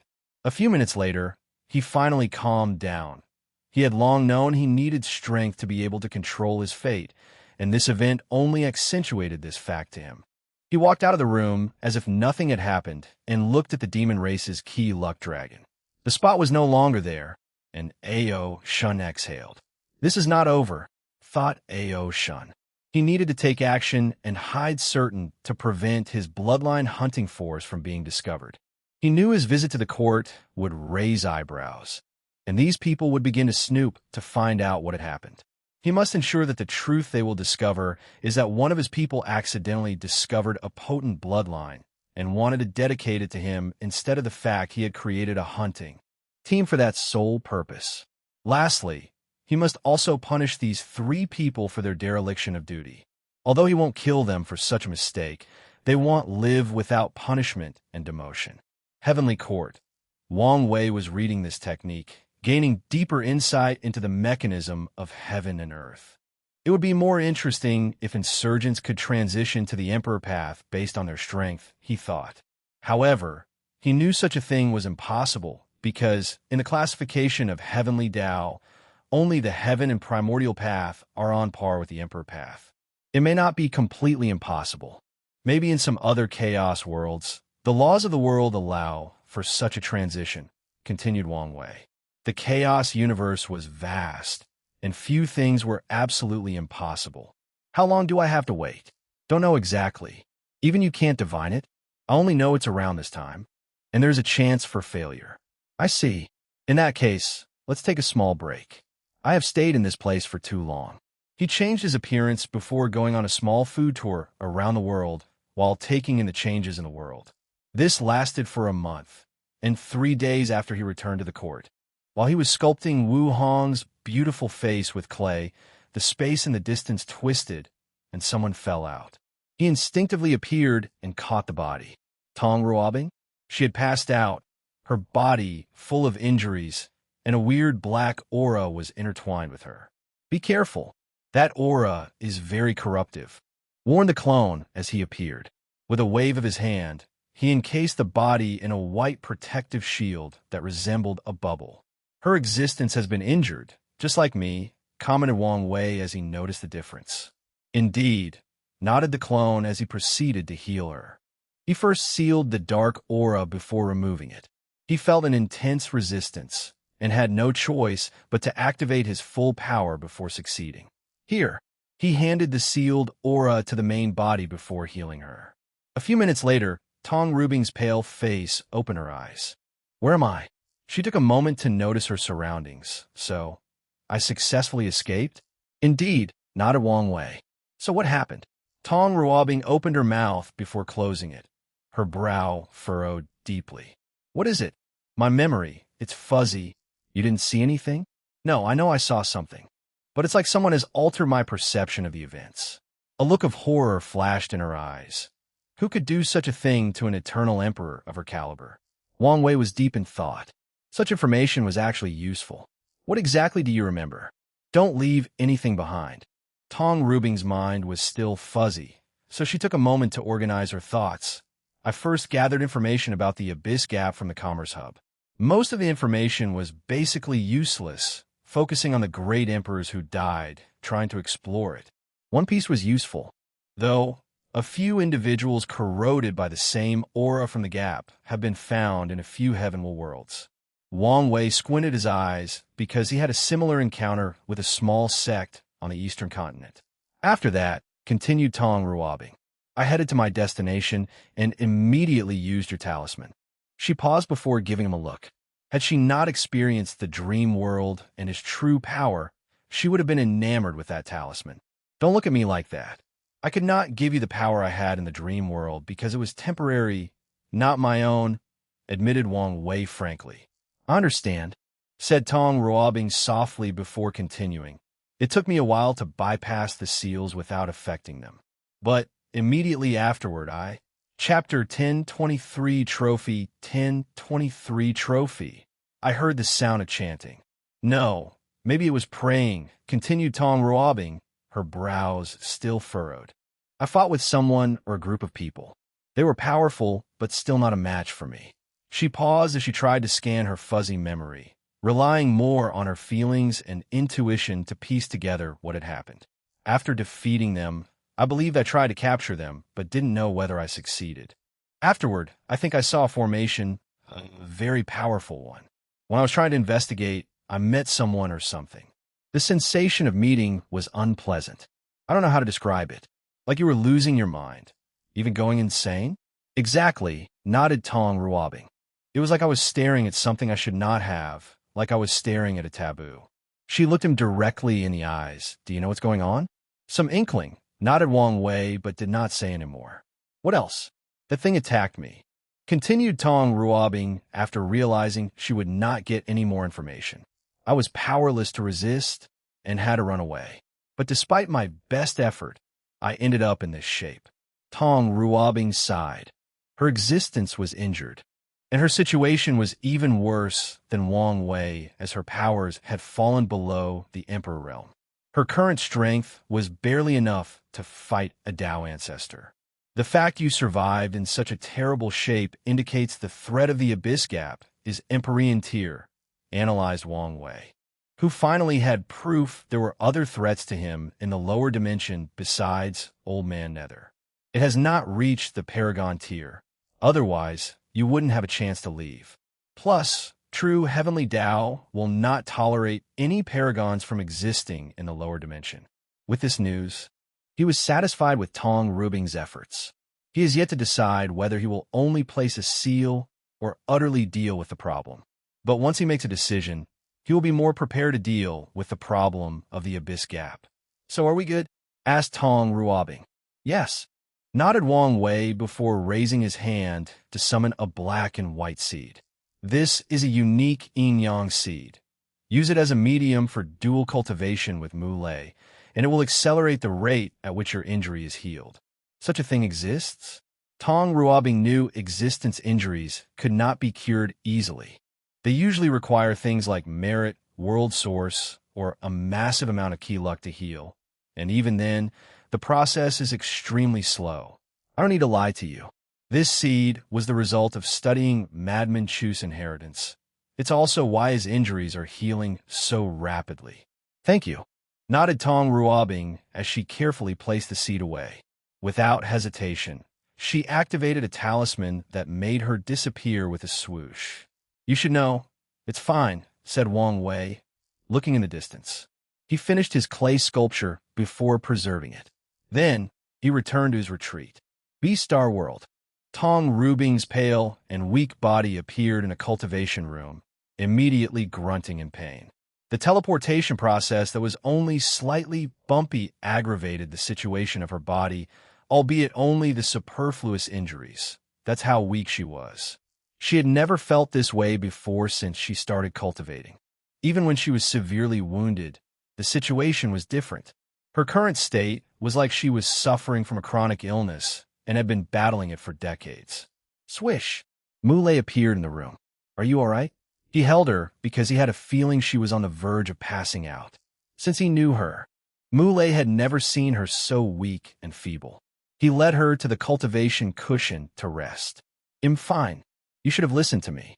As Tao companions, isn't it normal to share woes and tribulations?" Muley felt the situation would not have been so terrible if he had gone instead. After all, he is a body refiner and more capable of surviving dangerous situations. At the very least, they should have gone together.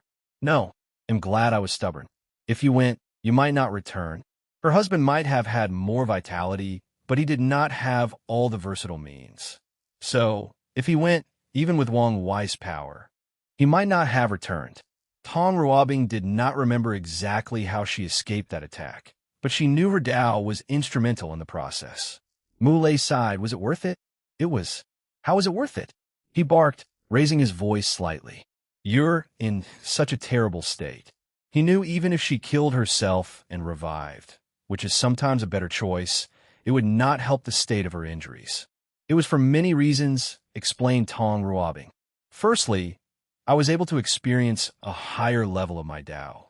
The talisman did just give her all of Wang Wei's ability and Tao. Instead, it boosted her Tao and other aspects to reach the strength of 69.99 Grand Tao Source. Honestly, Tong Ruobing felt it was a waste she did not have much time with the talisman so she could study it. Although she had already recorded its data, she felt it was insufficient. Secondly, I understand how vast the world is and how small I am. A cultivator's vision or how much they know about the world is crucial. It can help them plan their future, keep an open mind, and prevent them from being too arrogant, which is something that Tong Ruobing felt she needed. And it was not just her. All cultivators will develop some level of arrogance after proving the Tao.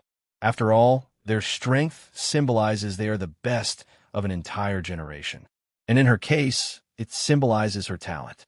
I knew the realm of the Great Emperor was only the beginning, but it was after experiencing a higher level of power that I understood how weak I was. Tong Ruobing could not help but sigh. Finally, this is the real benefit I receive. She showed him two things, a mass of an eerie aura and a vial of dark blood. "What are those?" asked Muley as he felt an instinctive disgust from the depths of his soul as he looked at these two things. "My trophies. Wang Wei let you keep these things?" I didn't tell him. "Why do you insist on playing with fire?" Muley could not help but roll his eyes. "Do you think he doesn't know?" Since he didn't mention it, then he agreed they were my trophy. Plus, that's not the only thing I didn't mention to him. "What else is there?" "I think I'm the one who erased my memories," explained Tong Ruobing. "At least, a part of it was my doing." "Why?" "There is something in there I knew I should not. No, dare not remember." Muley shook his head as he sighed. The cultivation world is truly like climbing an endless mountain. When we were mortals, we wanted to prove the Tao, and after climbing that peak and enjoying the power and glory that comes with it, we discovered even taller peaks. Yes, and the worst part is we know other people have climbed those peaks and cannot use the excuse that it's impossible, agreed Tong Ruobing. "So, what are you going to do with these things?" "I plan to turn the aura into a trump card. With its ability to corrupt the mind, it could be a great weapon if used correctly," explained Tong Ruobing. "As for the blood, I don't know. My first instinct is to study and understand it, but my intuition tells me I'm dealing with something beyond my level.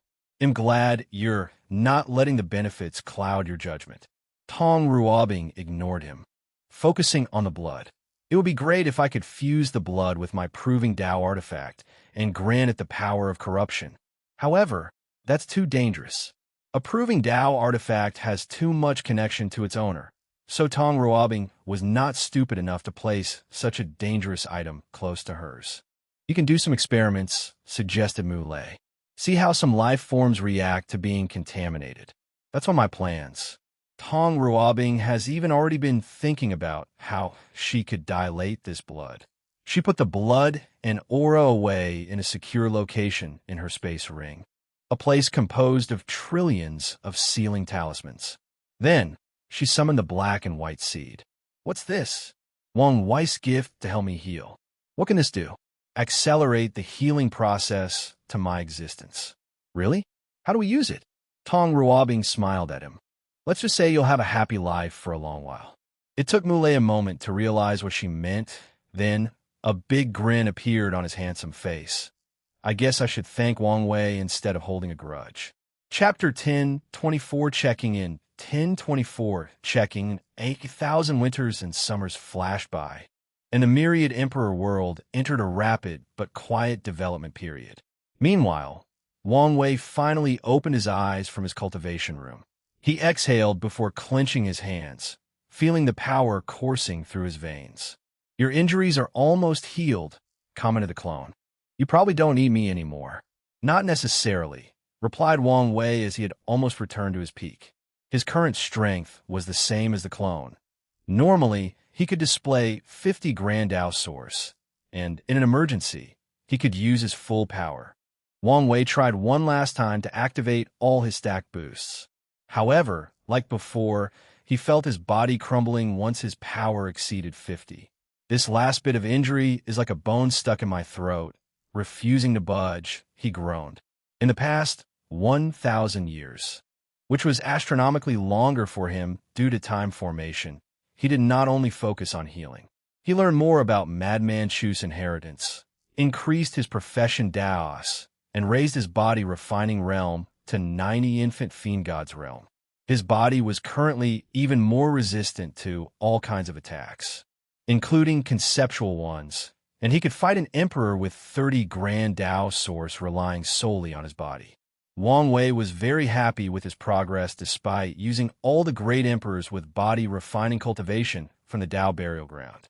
Primordial Desolate was still not refined, meaning he still had room to improve after using the latter, and might even enter the next stage of the true power Dao Realm Dragon Phoenix realm. Existence injuries are like incurable and chronic illnesses for immortal cultivators. "So, it's understandable you couldn't heal so quickly," stated the clone. And Wang Wei agreed with this comparison despite being a simple way to explain a complex situation. "We have work to do, so let's get started," he stated before waving his hand to place the clone away. It was still useful and would not be terminated. For example, the latter could be sacrificed in a dangerous situation to boost his strength. If that is never required, Wang Wei will use him as a basis to create a clone for the sect. Something tells him it won't be easy to leave a clone for the sect since no other Eternals have done it, but he will try. He took a moment to scan the world and register the changes. One minor and one major event that needed his attention occurred in this short period. The minor event is that mortals have developed the concept of arts and crafts families. For example, there is the Fu clan, known for cultivating powerful scholars in the last 1,000 years. There is the O clan, known for its blacksmith and spiritual runes. These mortals banded together to create powerful families that could access the enlightening temple, thus ensuring their power and rights. As a result, they are very selective in who they marry. Additionally, Wang Wei noticed they had developed the trend of not caring about cultivation. If someone in their family is born with a leakless body, they will nurture this person, but he will not become the central focus of the clan. They view such an individual as more of a guardian for their family, using their long lifespan to the benefit of the clan. Wang Wei calmly observed this change, but did not comment or intervene. Like all things, there are both positives and negatives to this change. So far, mainly the positive has appeared, so he will let it develop. As for the major event, the sea race has cultivated an immortal sovereign. This event was shocking because the world finally saw the potential and threat of the sea race. Once they banded together and used all the resources of their race, it was very easy for them to train an immortal sovereign and with such speed. They finally understood why the Heavenly Emperor was adamant about keeping a watch on the sea race and the unimaginable resources that the ocean contained. So, these people rushed to the sea with greater fervor.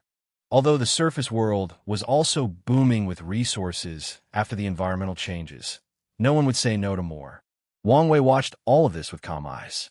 He knew more than these people, like the sea race, could have cultivated a second immortal sovereign, which was their original intention. However, after seeing the world's reaction to the first, they stopped this idea and hid their presence like always. Wang Wei then checked on Wu Ming. In the southern section of the court, he saw a legion of men and women with bodies full of tattoos or symbols. As they trained, the tattoos would glow, allowing some of them to release power behind their cultivation realm. Finally succeeded, huh? After consulting Tong Rubing's clone, aid from the Tao opening sect, and even Yin Liling's input, Wu Ming finally created the totem warrior path. These people were linked to a powerful emperor formation in the court and could borrow its power. Wang Wei nodded in approval at the final result. According to their agreement, this new profession would not be released to the public yet. He will give the Wu clan time to use this method to increase their strength and foundation. He sent Wu Ming a message through divine sense to praise him for his hard work before checking on his sect and family. His family situation has not changed much. His grandfather was still training like a madman, preparing for his battle against Emperor Nine's sons. During the past year, the clone finally refined a unique Tao source seed for his father. The seed created an inner world that accelerated the growth of his human fiend god bloodline. His grandfather aims to reach more than 70 infant fiend god force and use his flesh to fight with Emperor Nine's sons. His father was still enjoying himself in the swordsmanship world, only sending a projection once in a while to see his mother. That bastard even forgot to check on him.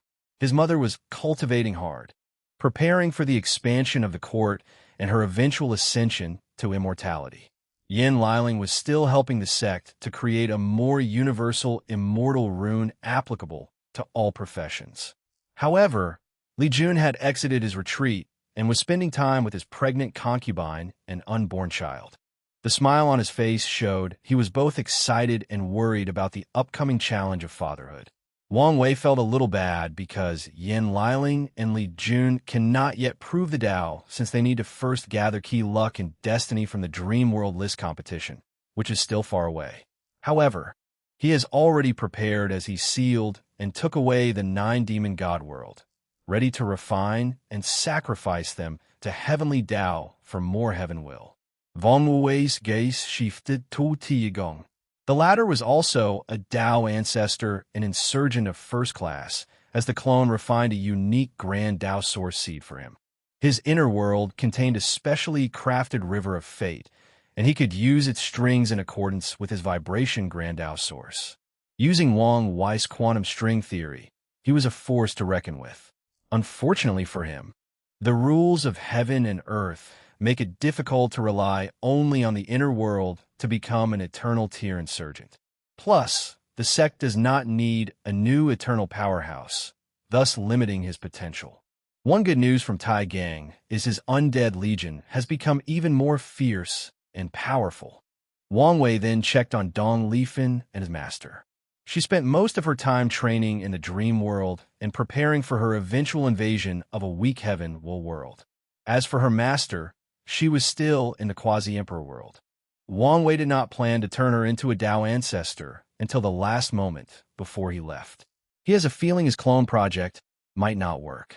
As such, she will be his masterpiece. She will be the true guardian of the Tao opening sect, the one who will ensure they last an eternity in the lower dimension.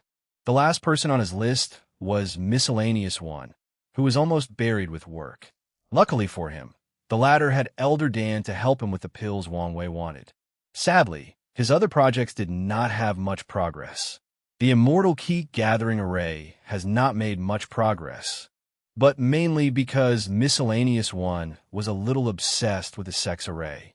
The project to perfectly fuse Wang Wei's fate-based array and the Deception Array into the other 9 was more complex than initially thought. Wang Wei looked at this, but did not say anything. This challenge was helping Miscellaneous One increase his cultivation, so he did not stop the latter despite knowing the sect formation was a long project that did not need to hurry. He teleported to above the sky, and his voice spread throughout the world. All aspects of the world have considerably changed since the beginning of the era, except for one major part, our cultivation system. We need a new and improved system that reflects the current time, and today, I will preach to the world to provide that last boost of change. Chapter 1025 New Origin System 1025 New Origin System. All spiritual practice begins with breathing. And just like what you eat determines your growth and potential, so does the key that any cultivators breathe. Key is the Wang Wei began his explanation of the origin system from the first tier, body tempering. He explained the optimal method to absorb innate qi and create the best possible blood qi. Of course, his explanation only went as far as the 9th layer. He let the factions deduce the 10th to 12th layer based on their sex foundation. As a result of his preaching, once he finished explaining this realm, the knowledgeable people could tell the new system was between 50 to 5 times better than the former ones. Furthermore, the increase in lifespan was twice that of the previous system. The Divine Sea realm did not change much and acted similarly to the first tier. He explained the best way to condense origin qi.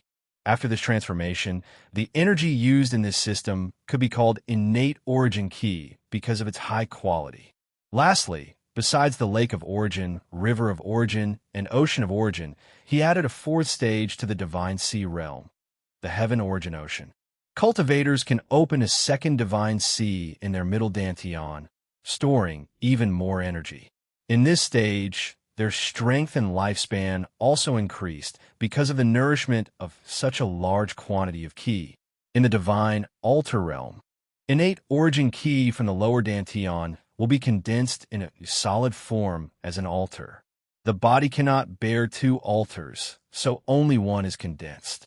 However, it's possible to use a secret technique where a 2nd altar is temporarily condensed and detonated in the midst of battles.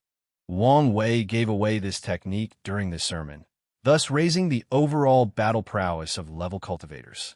Condensing the altar will no longer be simple in this new system.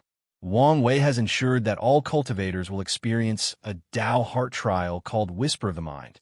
As the name implies, cultivators must resist tempting whispers while condensing their altars, tempering their will, state of mind, and Tao heart in the process. He did not want the world to give birth to any more pseudo-emperors, so the act of tempering the Tao heart had to start early. After condensing the altar and the subsequent divine veins, this realm is not over like in the old system. Wang Wei added a new stage called Tao Rhyme Nourishment. The myriad emperor world has given birth to many emperors in this generation. Thus, the world is full of their Tao rhymes. Cultivators will nourish their altar with the world's Tao rhyme in this stage, thus establishing a better foundation for comprehending the law. Cultivators can study ancient scriptures, sage notes, or wise man's philosophies to acquire Tao rhymes or resonate with heaven and earth. Wang Wei used the Emperor Tao world's spiritual foundation system, the 4th stage of the Tao Declaration realm, to be precise. For the supernatural stage, Wang Wei did not change much. He believed this realm is what set apart the origin system with the manifestation of innate talents. In his system, cultivators will still condense their good fortune flame, but the number of origin patterns condensed as fuel for the flame is no longer 50, but 99. The increase in origin patterns makes the flame more potent and allows cultivators to use them in battle without affecting their foundation. In other battles in that realm will now involve the use of the good fortune flame. Wang Wei's decisions for this realm had some consequences. The increase in battle prowess drastically reduced the increase in lifespan. In the end, the new system had an increase of 10 in lifespan compared to the old system in the supernatural realm. The divine body probably had the most change, as Wang Wei added 2 more stages besides human, earth, and earth. In the yellow stage, cultivators will nourish or baptize their bodies with their Tao rhymes to attune them to the laws of heaven and earth. In the profound stage, they will do the same for their sea of consciousness and their soul, which was opened in the previous realm. Another unique aspect of this stage is that it makes it easier for people to condense their vision, similar to those with physiques.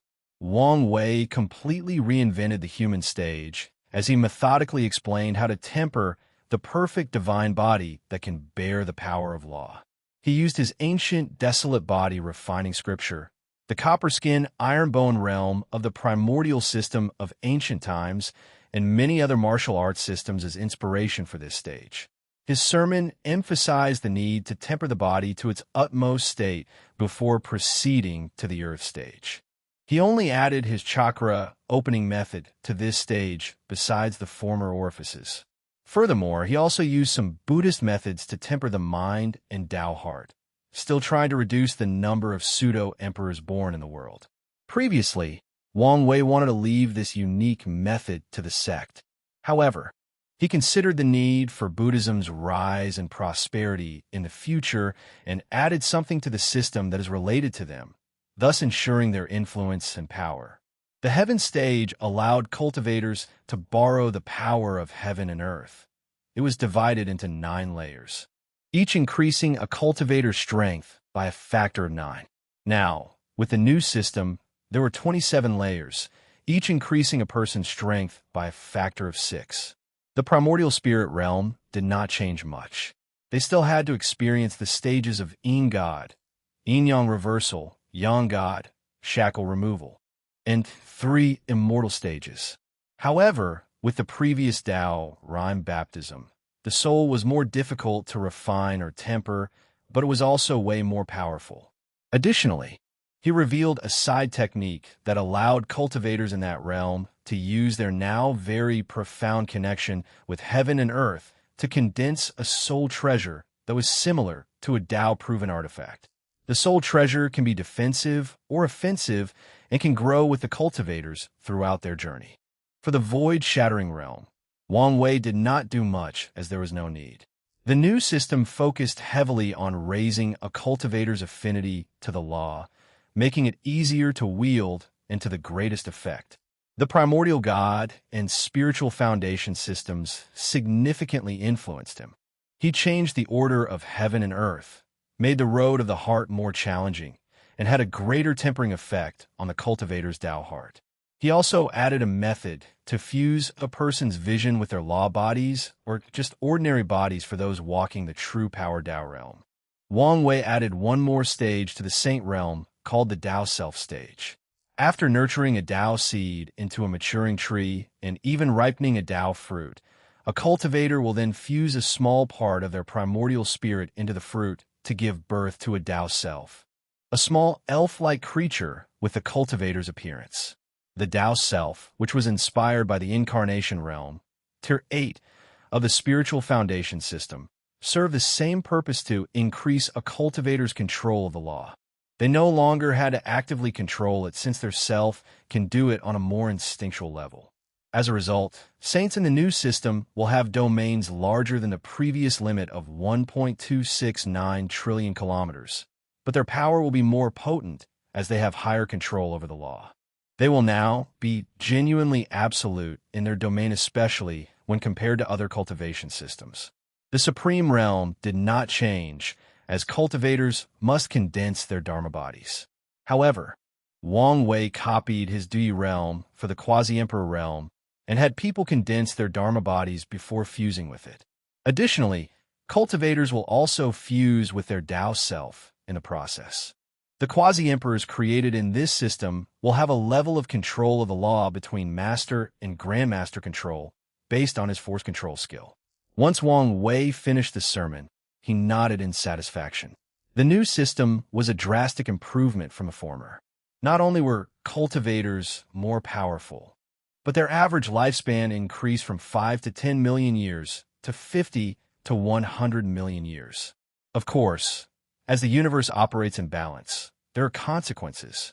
The new system is more difficult to cultivate and requires way more resources and time. The time needed for any generation to grow was drastically increased, almost reaching the level of immortal cultivation systems. Furthermore, this system could not be sustained without an innate environment. Wang Wei looked at the world, and his words echoed in everyone's ears. The next court meeting is 300 years from now. He disappeared from the sky as he had something else to do. Chapter 1026, Unparalleled Child. 1026, Unparalleled Child. Wang Wei appeared in a garden in Li Jun's Slaughter Mountain. He saw the latter embracing Su Ai, while occasionally caressing her belly, which only had a slight curve. The atmosphere here between them was both infectious and nauseous, and Wang Wei felt an overwhelming sense of jealousy. Feelings of the past that he thought he had gotten over rushed into his mind. Wang Wei remembered. He remembered how he felt when he saw Li Jun with all these women, and he was stuck with only one. Now, it was even worse because he had no one to hold while that bastard was preparing for the beautiful journey of fatherhood. It took all the restraint in his body not to beat Li Jun on the spot or curse him for ruining his happiness. You'll remember this, thought Wang Wei before coughing, alerting the loving couple. Your Majesty, Stater Tsuai. Oh, you're here, said Li Jun as he turned around, still holding her in his arms. Wang Wei confirmed this bastard knew he was there and just wanted to make him jealous by the smirk on the corner of his mouth. He secretly gritted his teeth and rolled his eyes before focusing on Su Ai. You don't need to be nervous and restrained. I'm just an uncle checking on his nephew. Jis. Li Jun held her tightly as a form of reassurance. How are your injuries? Fine. Just the last bit is persistent and needs more time. That's good, replied Li Jun before sighing deeply. What's wrong? In a time like this, I should be by your side to protect you. But no need to beat yourself for this. We will have plenty of opportunities to fight side by side in the future. Will we? Asked Li Jun, looking him directly in the eyes. Wang Wei looked at him and saw all his hopes and worries. There are few people I trust most in this world. So, trust me when I say I will not have anyone else look at my back other than you. And I hope you will feel the same. Of course I do. Then, that's all that matters. The two hugged each other briefly before noticing Su Ai was crying. What's wrong, honey? Asks Li Yunya. Nothing. I just thought this moment was beautiful and could not help but cry. It's okay as long as these are happy tears, reassured Li Jun. A few seconds later, he looked at his brother and asked, What do you think about my child? Wang Wei looked at Su Ai's belly, and his eyes soon glistened with a brilliant light. If raised correctly, he will be a monster with potential even greater than me. What makes you say that? I don't know what Honger did, but when she baptized him with her Grandao source, she created an unparalleled foundation for him. As long as you, Liling, my father and mother, and the upcoming sex emperors baptize him again, he will be born with the acquired version of the innate source Grandao physique. Xiao Tiandi physique? My son will be born with such a physique. Not exactly, corrected Wang Wei. His affinity with the law and the Tao will be so high that his comprehension will be on par with Xiao Tiandi, if not even higher. Li Jun looked at his concubine's belly and did not know what to say. And that's not to mention his human fiend god bloodline, continued Wang Wei. With all these baptisms from eternal level powerhouses, its purity will be unparalleled if he chooses to awaken it. He's probably the only one after me to cultivate an orthodox and proper Ten Supremacy foundation. My child will be so talented, muttered Li Jun in shock, and he was not the only one. Su Ai could not stop smiling after hearing this. Her position in the Li clan was not ideal as Li Jun began to focus more heavily on the main, Waifian Liling, making the other concubines suffer to some extent. Luckily, she became pregnant with his first and only child. Now that she knew she was not only carrying a son, but such a talented one, she knew her status in the clan was guaranteed. As soon as the smile appeared on Li Jun's face, it also disappeared. It may not be a good idea to be that talented. He knew that talent and potential did not equate to strength, and it was possible for someone to waste their talent, just like Xiao Tiandi. Then, there are other issues in raising such a talented child. With the expansion of the heavenly era, the sect will have no issue regarding resources to raise such a child, but Li Jun worries about the concern of balance. As talented as his son will be, heaven and earth will find ways to balance it by making his cultivation journey more bumpy than others. And if you add the balance mechanism against the sect, the situation might be aggravated. Secondly, for his child to turn that way, he must spend a very long time in the womb, waiting for Kai Song, Ji Mingyao, and Dong Lifen to prove the Tao. He knew of the sect's future mode of operation that would require skipping many generations of battle, thus further delaying when this child would be born. Thirdly, he has to consider how the birth of such a talented child will affect his relationship with Yen Liling. Li Jun had a headache after thinking about this. Lastly, he was concerned for Su Ai. No ordinary woman or mortal bears the weight of destiny and karma of birthing such a talented individual. Will she be all right? Est Li Yunya. With the sex protection and a few precautions, she will be, reassured Wang Wei. And you must remember that many things must go correctly for your child to be born with such potential. The future I saw is not set in stone. I understand, nodded Li Jun before walking Su Ai to the room to rest. Then, he began drinking with Wang Wei. What's on your mind? Many things, replied Li Jun firstly. How do I raise this child so he won't waste his potential? You can use my method, replied Wang Wei nonchalantly, and Li Jun immediately knew what he meant. Sealed his son's talent and sent him to the lower realm and have him start from scratch, fighting for every inch of resources and struggling to ascend to each realm. Li Jun shook his head, feeling sorry for his future nephew. I still want my son to enjoy the benefits of being born in a powerful lineage. However, I can use your idea to temper his Tao heart. With a potent enough illusion formation, his son can live an entirely new life and temper his mind. You're too soft, sneered Wang Wei. He will only have children after becoming a true transcendent being, and so will Wu Hong, probably. By then, their children will truly be unparalleled monsters regarding talent. They might even be born as transcendent creatures. But, regardless of whether that's true, his son will experience cultivation, and it will be the harshest. As for his daughter, he will dote on her like the princess she will be. Her torment will have to originate from her mother, not him. Anyway, as I always say, my job is to be the fun uncle. Li Jun rolled his eyes. What should I do for my children with Liling? Wang Wei did not know how to answer him. This child was so special because of whatever Wu Hong's clone did to establish his foundation, not just the baptism of so many powerful eternal emperors. Otherwise, it would be very easy to cultivate such a talented individual in the upper dimension full of so many Eternals, Empyreans, and Paragons. My advice for you is to wait like me until you've achieved transcendence. Li Jun smiled wryly. You think too highly of us. You just think too lowly of yourself, countered Wang Wei. If you don't even dare think you'll have such an achievement, then you're doomed never to have a chance.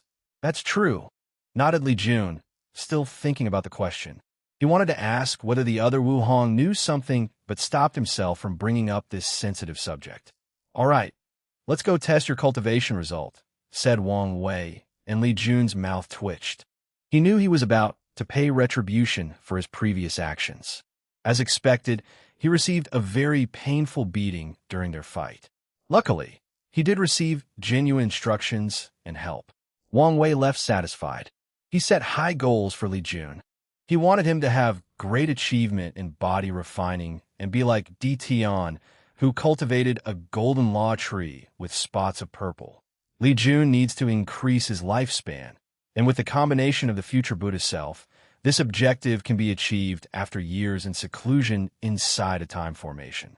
After leaving the sect, Wang Wei's next destination was one of the final forbidden lands of this world, the Swallowing Zone.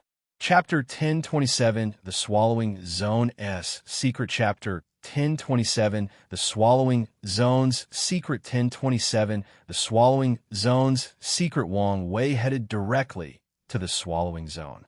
He did not hesitate to enter since he had already made all the necessary preparations. Since he did not hide his presence, he sensed the sights looking in his direction but did not care.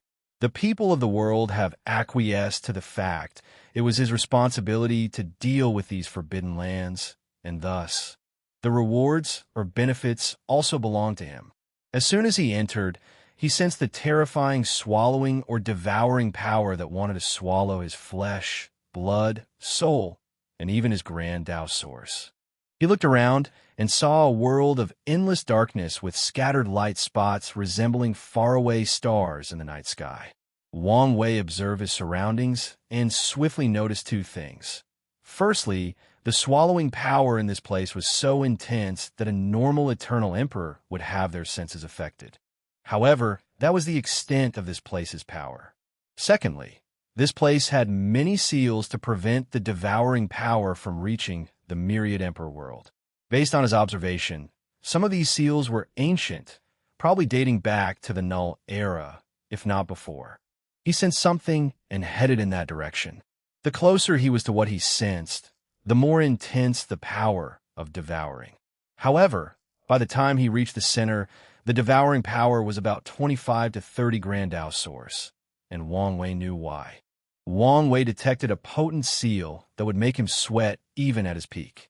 In other words, this seal was enough to deal with him unless he used the illusory Pill Sutra. At the very center was a tree made of light, and it appeared to be growing an emaciated green apple. Wang Wei looked at it but did not immediately recognize it, so he directly divined the answer. However, he encountered some resistance. This thing's essence is higher than mine, he thought with shining eyes before activating all his powers. A vision of the river of fate manifested above him, along with the appearance of his 10 fate palaces. The Genesis fruit? He muttered. According to his calculations, this fruit was an Empyrean spirit herb that could morph into most resources of the same tier. Interesting ability, he thought, thinking how to use it. He could turn it into something that helps him open the gate of power. A second viable option would be to use it to wash away his karma.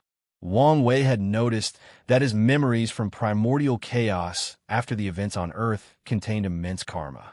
Hence why he has not directly removed his seal and accessed his memories. Instead, he chose to deal with the karma before proceeding slowly. His karma-unbound physique has been crucial in the process, but the appropriate Empyrean spiritual herb would be very beneficial. No, the best way to use this thing is the major bottleneck between the Great Emperor and Empyrean realm.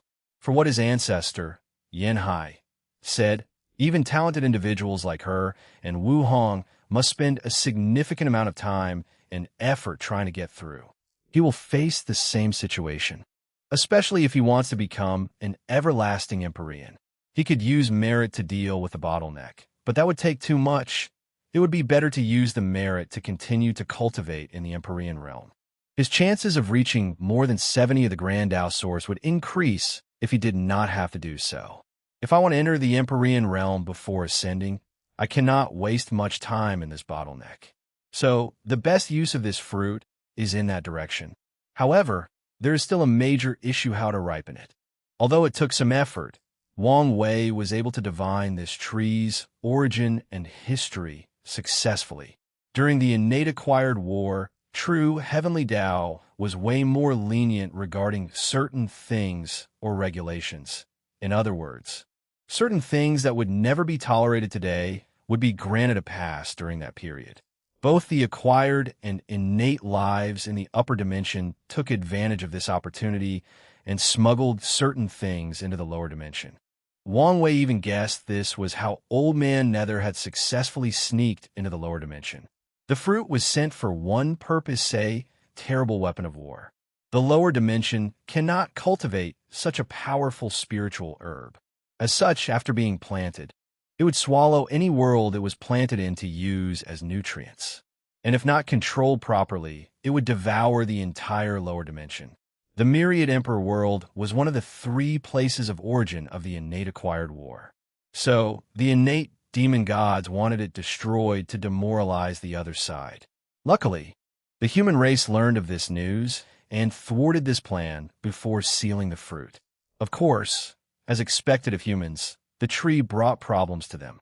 Many people wanted to eliminate such a dangerous thing immediately, while others believed they should use it instead. Although it was virtually impossible to cultivate the fruit to completion, taking an incomplete, imperfect, or unripened fruit would still significantly improve anyone. The discourse over this fruit reached the point that humans had to postpone making a decision. This was the best way to prevent possible division amongst the human or acquired lives. Then, Most of the surviving great emperors and immortals were forcefully exiled to the upper dimension before they could decide. Years later, many emperors visited this place, including Kiyuan. However, after realizing it was impossible to ripen, he left his own seal and left this fortunate encounter for future generations. The human emperor came here and also left after placing a seal. Wang Wei guessed he might have a plan to get his hands on it later. Otherwise, dealing with the fruit was a great way to repay the karma he owed to the human race. In his divination, Wang Wei saw the Danyuan emperor come to this place and did not touch the fruit because of how rare such a spiritual herb was. Instead, he nourished it with his unique good fortune flame, making it slightly easier to cultivate than usual. The absolute beginning emperor and Wu Hong did not come here. They probably did not have the time. Emperor Kong also visited this place, but only left a seal. Nothing more, nothing else. His mindset was probably similar to others. Seal it to prevent trouble and leave it this possible fortunate encounter for future capable people. Wang Wei was not too sure about this conclusion, as his analysis indicates Emperor Kong was the kind of person to remove this possible danger from the world. So, either the latter was too weak to do so, or something else was at play. His divination was fuzzy on this area, most likely because it involved a living, everlasting Empyrean. The last true eternal to come to this place was the heaven-devouring emperor, and this fruit is the source of his madness and why he wanted to swallow the world. His thinking was probably to sacrifice most of the world or most of its world source to the fruit and eat it unripe. Luckily, he failed, but his actions did have some effects on the fruit. Of course, these Eternals were not the only ones who visited this place. Many pseudo-Eternals and a few immortal sovereigns also came and acted the same way. Seal, or would try to use it for their own use. Wang Wei took a moment to plan how to cultivate this thing. He pointed his finger around to open a passage to the source key space, releasing an immense amount of ki. Keeping these portals open took a lot of power, as the source key space acted as a living entity and would actively close them. He did not use his key flower ability, as he felt the energy these things could provide was insufficient for the fruit, so he used more forceful means. The next step was to install two formations, a key gathering array and a time formation. Once he finished, he saw the speed at which this Genesis fruit was ripening dramatically increased, but it was not enough. Should I feed it merit too? But Wang Wei soon shook his head, as this would defeat his original purpose, so he kept thinking of alternative methods. The fruit did not seem picky about what it used as energy. The best option would be to feed it a couple of immortal sovereigns, since they are of similar essence, tier 11. Secondly, I need a widespread power, easily gathered, and one I do not use much. As soon as he uttered these words, something came to his mind. Dream power. It was very easy to gather the power of dreams from mortals and cultivators, meaning it had a large pool. Only Dong Lifen, the eternal dream sect, and the dream world also needed dream powers. However, the amount they used was insignificant compared to the population of the entire lower dimension. So, I only need to add a function of gathering more dream power to the dream world and feed this fruit with its power. Then, hunt the few immortal sovereigns to use as fertilizer. Wang Wei was more looking forward to the expansion of the dream world after discovering another valuable use.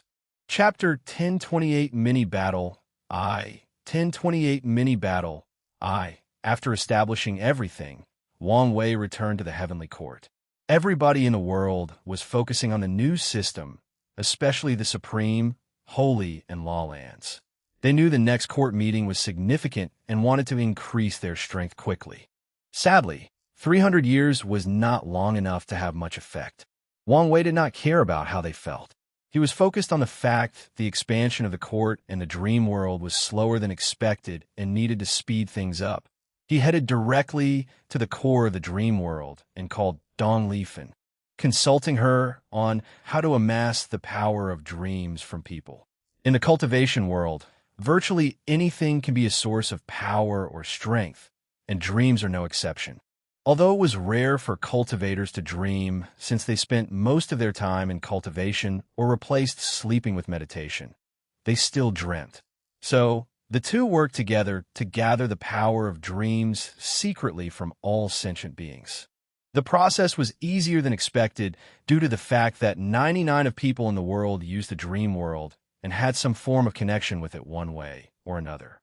Once Wang Wei finished, he sent an invitation to a few people across the world and waited. Enlightening Emperor Academy. Lin Fan sat cross-legged on the ground before a simple white and gold grave. He held a gourd of wine in his left hand while his right caressed the engraved words on this tomb. In loving memory of Lin Huan, a blessed child taken away by this cruel world before her light could shine. Lin Fan looked at the tomb, not hiding the pain in his eyes. He rested his back on it while drinking, his mind filled with created memories of what his child would have been like, what gender it would have been, and what kind of activity they would have done together. He searched for this memory manipulation technique just for this occasion and even modified it when it was not potent enough. Usually, he would use the dream world for such a thing, but he felt it was not intimate enough and chose this way. I know you would be here. Lin Fan paused after hearing the voice and slowly turned his head. Typically, he would be awed and fascinated by his wife's beauty. That has always been the case ever since they married, and such a reaction has not changed after thousands of years. However, he was not in the mood today. You wouldn't bother during this time unless something happened. What is it? Asked Lin Fan, his voice slightly breaking if you listen closely. Su Shi did not immediately answer as she looked at the tomb. She has few regrets in her life and has managed to work out the others. However, what happened that day was one of the few she could never let go of. She blames herself for not only what happened to her husband, but the fate of that child. She often tried to convince herself not to take all the blame, that Suya was simply cruel by nature or heavenly Tao treated them like puppets. But no matter what, she could not forget or forgive. It did not help that it was almost impossible to revive the child. It died before its soul, body, and world imprint was completed, and Suya used it as a sacrifice for a curse involving existence. So, 99 of methods could not revive it, including existence reconstruction. The only way they could think of was to travel back in time and prevent this event from happening. Sadly, true heavenly Tao would never allow them to mess with the river of time with their current cultivation. This may be possible when they reach higher tiers, but as of now, the child can only remain non-existent. The battle you suggested is about to happen, finally said Su Shi after a few seconds of quiet. Owen, 10 years. So soon? Lin Fan wanted to use this new system and see how he could benefit from it. As a heaven chosen, he did not have to recultivate this system and could take the best parts for himself. It should be about time for you guys to ascend, analyzed Su Shi, and Lin Fan frowned. Do you think we will stay long enough to see the next court meeting? Probably not. Lin Fan sighed. He had so little time and so much to do. For a moment, he regretted his decision, thinking how he would be separated from his wife, family, and loved ones for a while after his ascension. He stood up from his position and faced the tomb. Lin Fan knelt as he placed incense before the tomb and took a moment of silence. Su Shi followed him and did the same. A few minutes later, the two disappeared. The world was in the midst of its rapid development when everyone received a notification from the dream world. A large event was about to occur in the battle tower, as former Heaven Chosens were about to battle it in a tournament that anyone could watch. As soon as the news was released, 70 of the world population stopped what they were doing and tuned in. Of the remaining 30, a quarter of them were in deep retreat cultivating or refining pills, so they could not participate. The remaining 2 quarters did not care for battles. And since this event would not drastically influence the world, at least not in this generation, they did not care to watch. Soon, the battle began. Wang Wei chose a more tournament style instead of an all-out brawl. However, he did not place many restrictions on the battle, so they could fight as they wished, including using large armies with a limited amount of troops. The 7 participating individuals publicly took papers out of a box that randomly assigned their first battle opponent. The final results for the first round were Yang Wei versus Jingwu Hua, Yin Jin versus Zhenbiu, Lin Fan versus Jian Wushuang. Xiao Songxi was lucky to be qualified for the second round without any fights. The rules of this tournament were odd. At first, this will be a one-round knockout tournament, meaning only the victor of a match will proceed to the next round. However, after the winner of the tournament is decided, the remaining participants will have a chance to fight each other and use a point system to determine ranking. Besides the champion, every participant will have fought everyone else at least once. Then, the second and third place will have an opportunity to battle the champion for the first time or a rematch to reclaim the throne. The first match was soon broadcast, and it was exciting. Yang Wei demonstrated the versatility of his chromatic Tao. He used colors to their limit, as he controlled anything that had a color to it. Yang Wei used the symbolism, myths, or legends associated with colors. In some ways, his Tao is a lesser form of creation Tao. Sadly, this did not change his fate of defeat. Jingwu Hua fought with an unparalleled vigor she had never displayed in her life. She was aggressive and passionate, which made her flame burn even brighter and with more destructive potency. Ultimately, she used the power of the Emperor Bone to its limit and beyond, winning the battle. As Wang Wei watched her winning smile, he could deduce some of this girl's psychology. She wanted to prove to herself and her father that her previous failures did not define her. With her newfound confidence and state of mind, she can prove the Tao and become an eternal, then help her father and the Golden Crow clan. The next battle was Yin Jin versus Zhenbiu. This battle was also fierce, and probably the people's favorite, primarily because of Zhenbiu. One of the 5 elements is the most common or widespread laws used in the cultivation world. And her pinnacle display of these laws was a crowd favorite, as they learned much from her. Sadly, her opponent was Ine, a truly powerful body refiner. Before the match began, Wang Wei knew she would lose since Yin Jin had already entered the infant fiend god force. Additionally, he seemed to have sublimated his zombie art as it was no longer too Yin focus. It was now more balanced. Of course, the battle was not easy for Yin General. Firstly, he was hiding his strength and did not go all out. Secondly, Zhenbiu successfully reverted the 5 elements into Yin-Yang Tao, increasing the power and versatility of her battles. Wang Wei was very satisfied with this battle and praised both of them. Yin Jin continued to show the world he was a genuinely talented individual on the body refining path. Meanwhile, Zhenbiu took another step in development after successfully having 2 distinctive personalities. However, he could also tell the threat of Emperor Fiveheart was still looming over her head, thus preventing her Tao heart from being perfect. The final battle of the first round was Lin Fan against Jian Wushuang, which could be considered the main event. Many people focused on them, especially those who knew these two shared the same fate in their generation. Chapter 1029 Min Battle 2 1029-minute battle 2 Jian Wushuang looked at his opponent, his trusted white sword already in his hand. Throughout their generation, he could not remember when they had a meaningful or intense conversation or confrontation. Despite that, they had plenty in common. They were losers played by the cruelty of heavenly Tao and fate itself. "It seems we have much in common," said Jian Wushuang. "Maybe, but there is no need to bond over such a devastating and embarrassing failure," replied Lin Fan calmly. "You're right. In that case, let's begin." He rushed forward, going on the offensive. Heavenly Court. Wang Wei was watching this battle through the dream world like everybody else. When Lin Fan used his first technique, he squinted his eyes. His main Tao is time? No, it's a combination of Tao like mine. He combined time and lesser chaos. So, time at the beginning of the universe? Interesting. Wang Wei could immediately tell the latter chose this Tao due to his unborn child, probably wishing to change the timeline and save them. Furthermore, it's evident that Lin Fan has not completely given up on his ambition to cultivate greater chaos Tao, but he has learned from his mistake and waited later on to change it, bypassing or lowering the requirement for the Outlaw Tria through this method. The battle was intense as early as it began.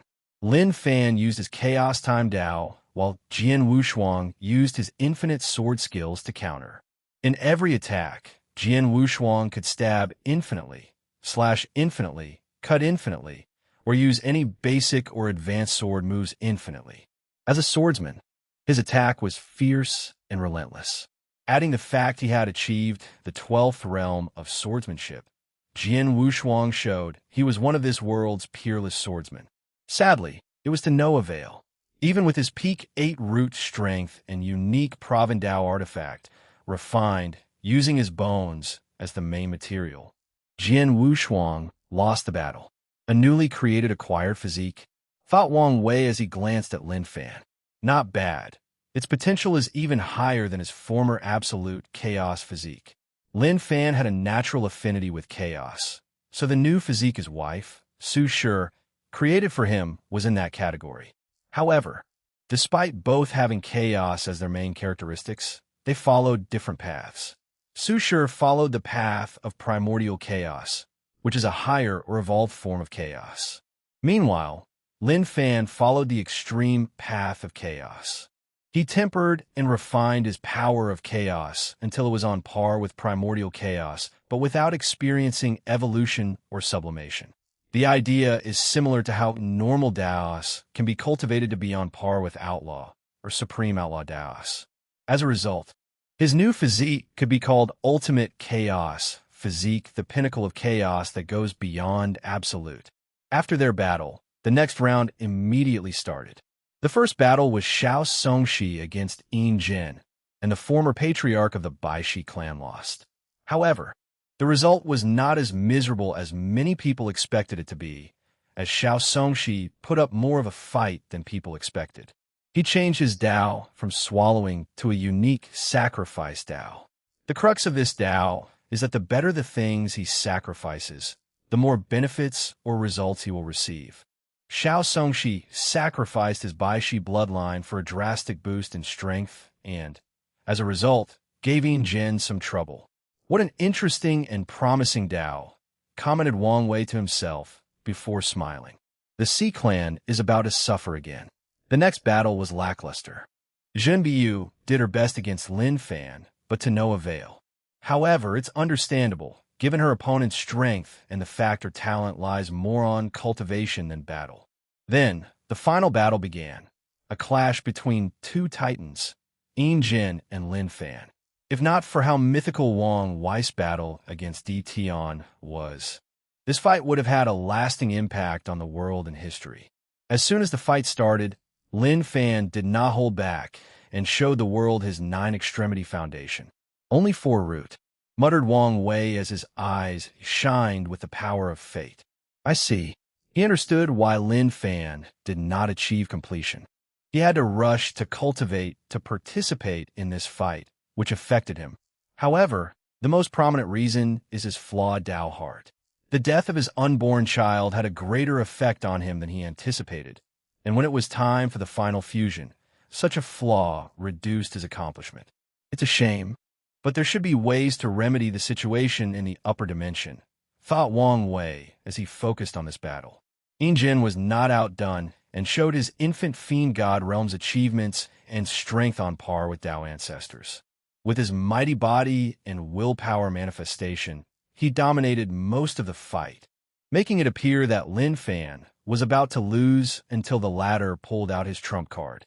Lin Fan summoned the projection of a creature, an ancient, noble, and powerful creature.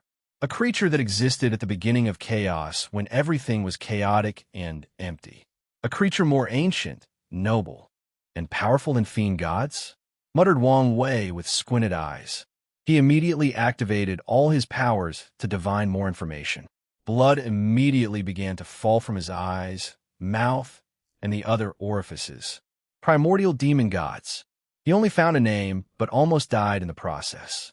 Wang Wei exhaled as he swallowed a few pills to calm down and recuperate. Primordial demon gods, he repeated with some seriousness. Why do I feel this race has a deep connection with one of the taboos I've encountered? He groaned softly as he did not have much to go on. He focused on Lin Fan while muttering. More importantly, what's your connection to this ancient race that popped up out of nowhere? Many thoughts flashed through Wang Wei's mind as he analyzed the situation. Ultimately, he could only conclude one thing. Everyone in the universe is someone else's pawn. He was fate's pawn. Di Tian was one of the cardinal's pawns, and Lin Fan was probably the pawn of this ancient race. After accepting this fact, Wang Wei continued watching the battle. The final winner was Yin Jin, who used a pseudo-true will to defeat Lin Fan. And the method he used was actually ingenious, even by Wang Wei's standard. Most body refiners do not use weapons since they believe their bodies are the most powerful. However, some do, and there are specific weapons for them, like the blood-nourishing weapon, which is similar to the Proving Tao artifact. Yin Jin cultivated a blood-nourishing weapon, allowing it to gain sentience and condense a soul. The weapon then cultivates the origin system, starting from the primordial spirit, and even enters the Duyi realm by creating a unique soul made of weapon ki. Finally, Yin Jin combined his willpower manifestation with his weapon's Duyi realm, thus achieving a pseudo-true will. What a talented lad. He must have learned from my battle with Di Tian. Wang Wei was genuinely happy to see how the world improved because of his actions and previous efforts.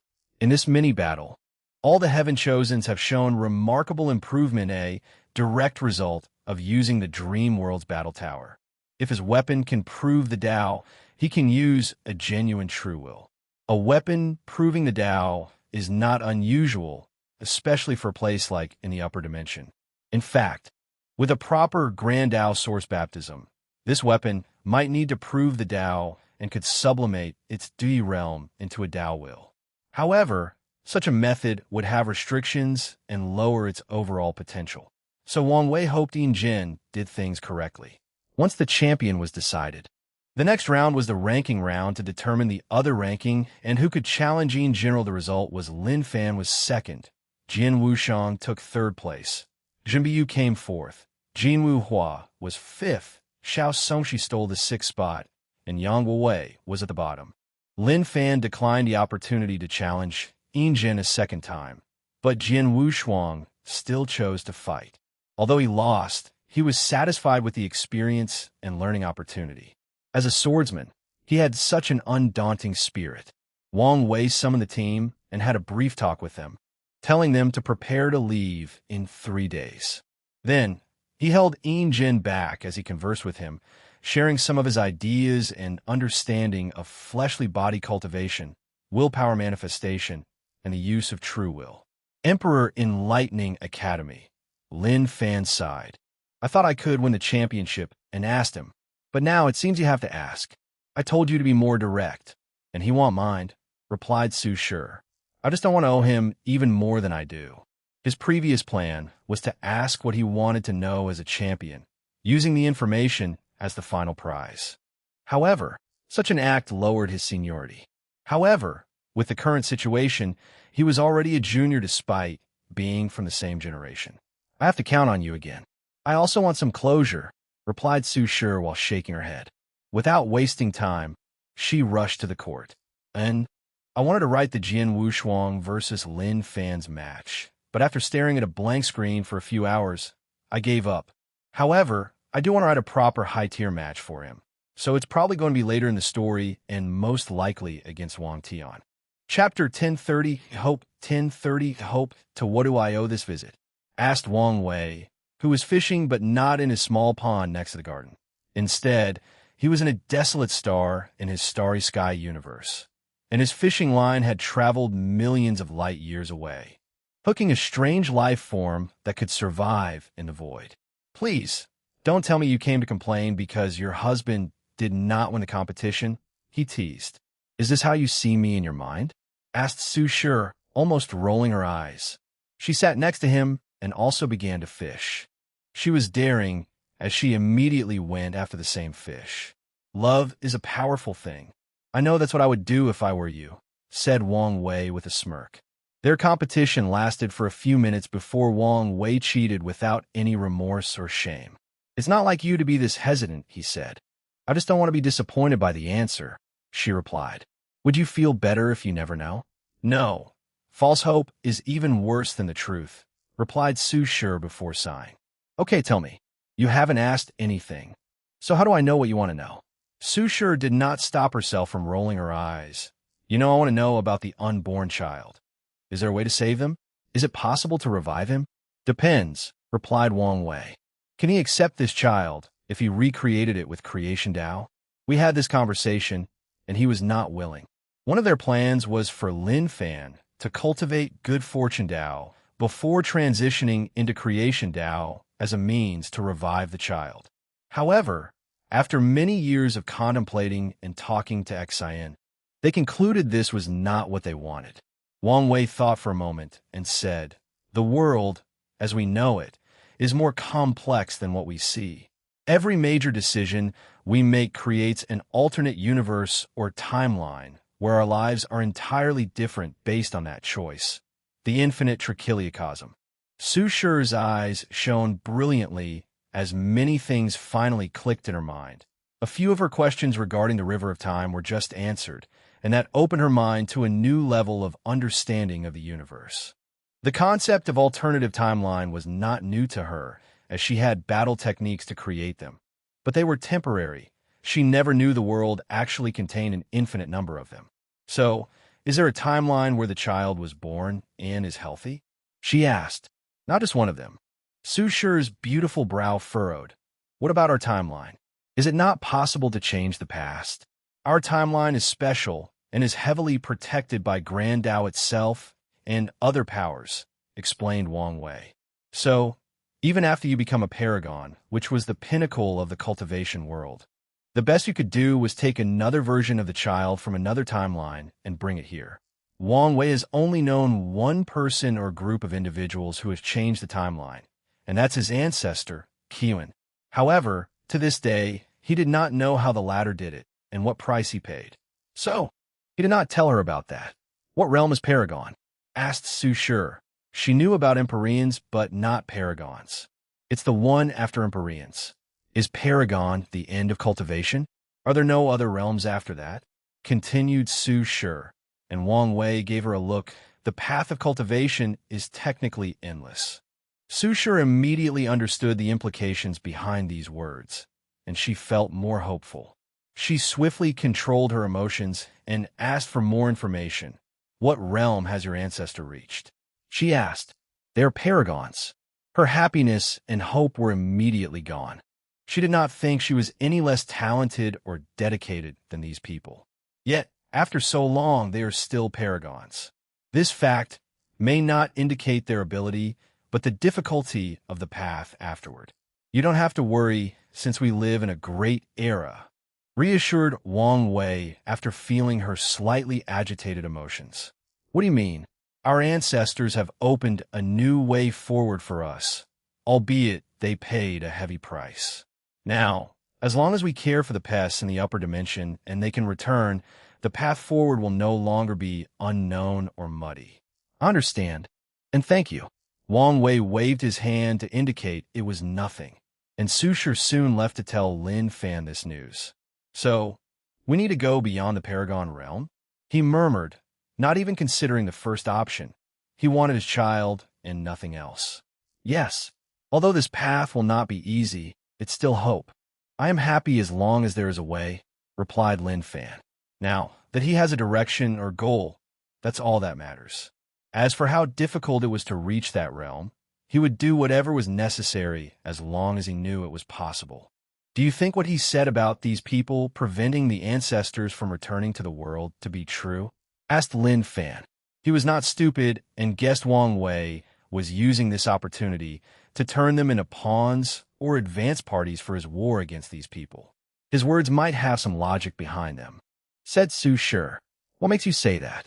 We don't know much about the upper dimension, but we do know how scary such a place would be with all these powerhouses. Now, how did 7 know? 9 individuals take absolute control. Yes, if the ancestors disappeared, it could explain their rise in power. Concluded Lin Fan. The situation might be more complicated than we thought. You mean the 2 sons? Wang Wei gave them a brief summary of the situation and promised to give them more detailed information after their return. Yes, the way he spoke about them was different from others. I remember his tone was both disdainful and wary. Do you think these two are people who have gone beyond the Paragon realm?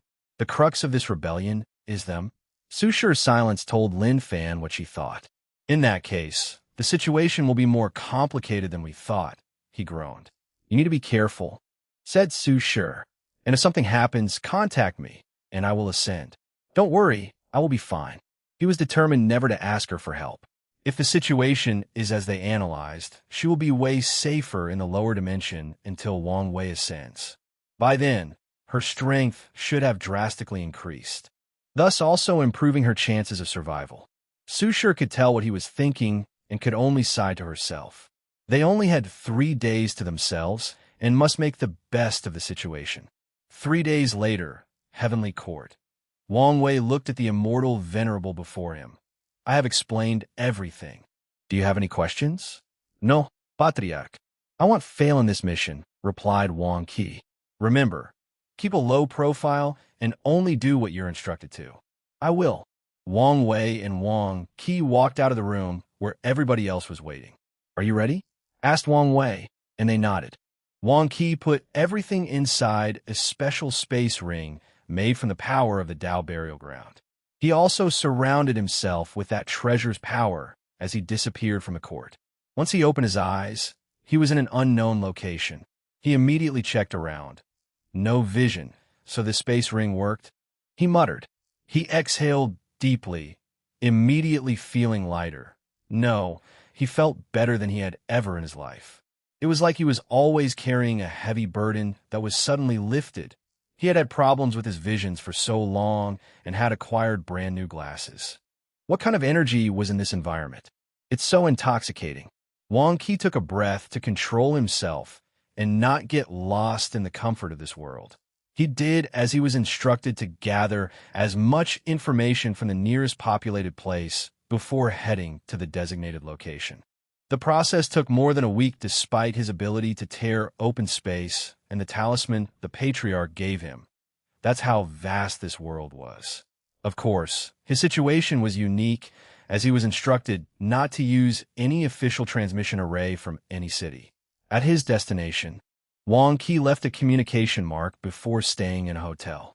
The next day, when he opened his eyes, he discovered he was in an unknown location and was immediately worried. He did not sense or detect when these people took him away from his inn, which greatly scared him. Luckily, they soon proved their identity through the secret codes and marks the Patriot gave him. So he handed these heaven-chosen. Pei Lang held a piece of paper with information on it, while Old Ma was on the screen opposite him. When that kid said he was sending us talented individuals, I did not expect they were on that level, said the old man with a wide grin. An extremely talented pure body refiner, a 9-extremity foundation with a physique better than the absolute chaos physique, an unparalleled swordsman of the ultimate sword path, a Taoist priest with a dual personality, one of which is a pure heart. His eyes were about to shoot fire. Even the others are uniquely talented in their own right. Pei Lang groaned softly. You only focus on their talent, but haven't mentioned the trouble with their background? All these people have Paragon-tier lineage behind them, except for Lin Fan and Yang Wei. Although these lineages have closed off their mountain, they will still be interested in these talents once they've learned of them. Didn't we already expect this?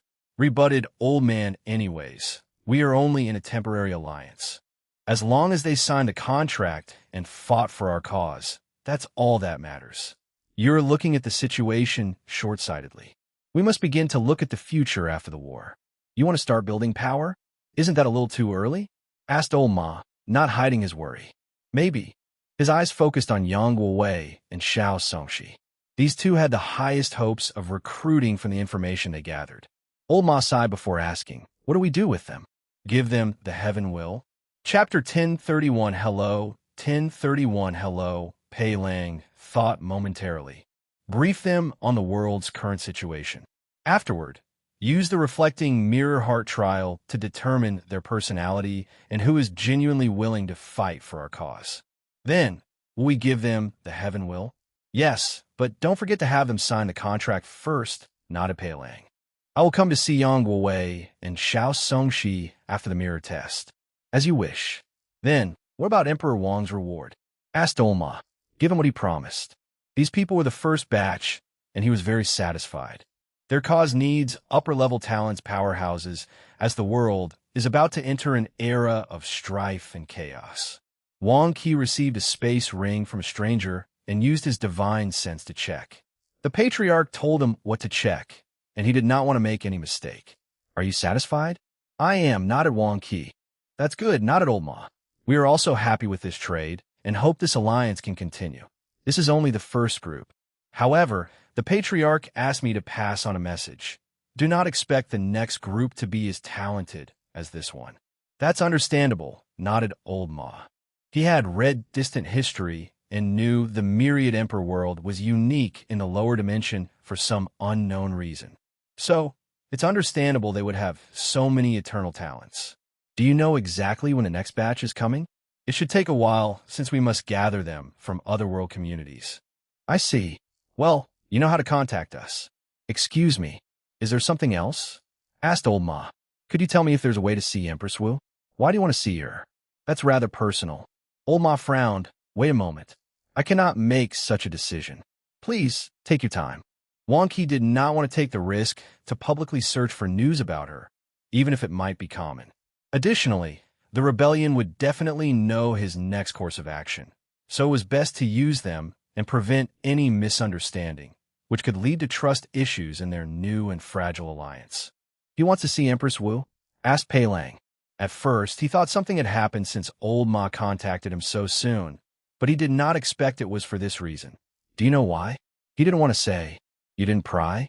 They had too many ways to get information from a weak, immortal venerable secretly.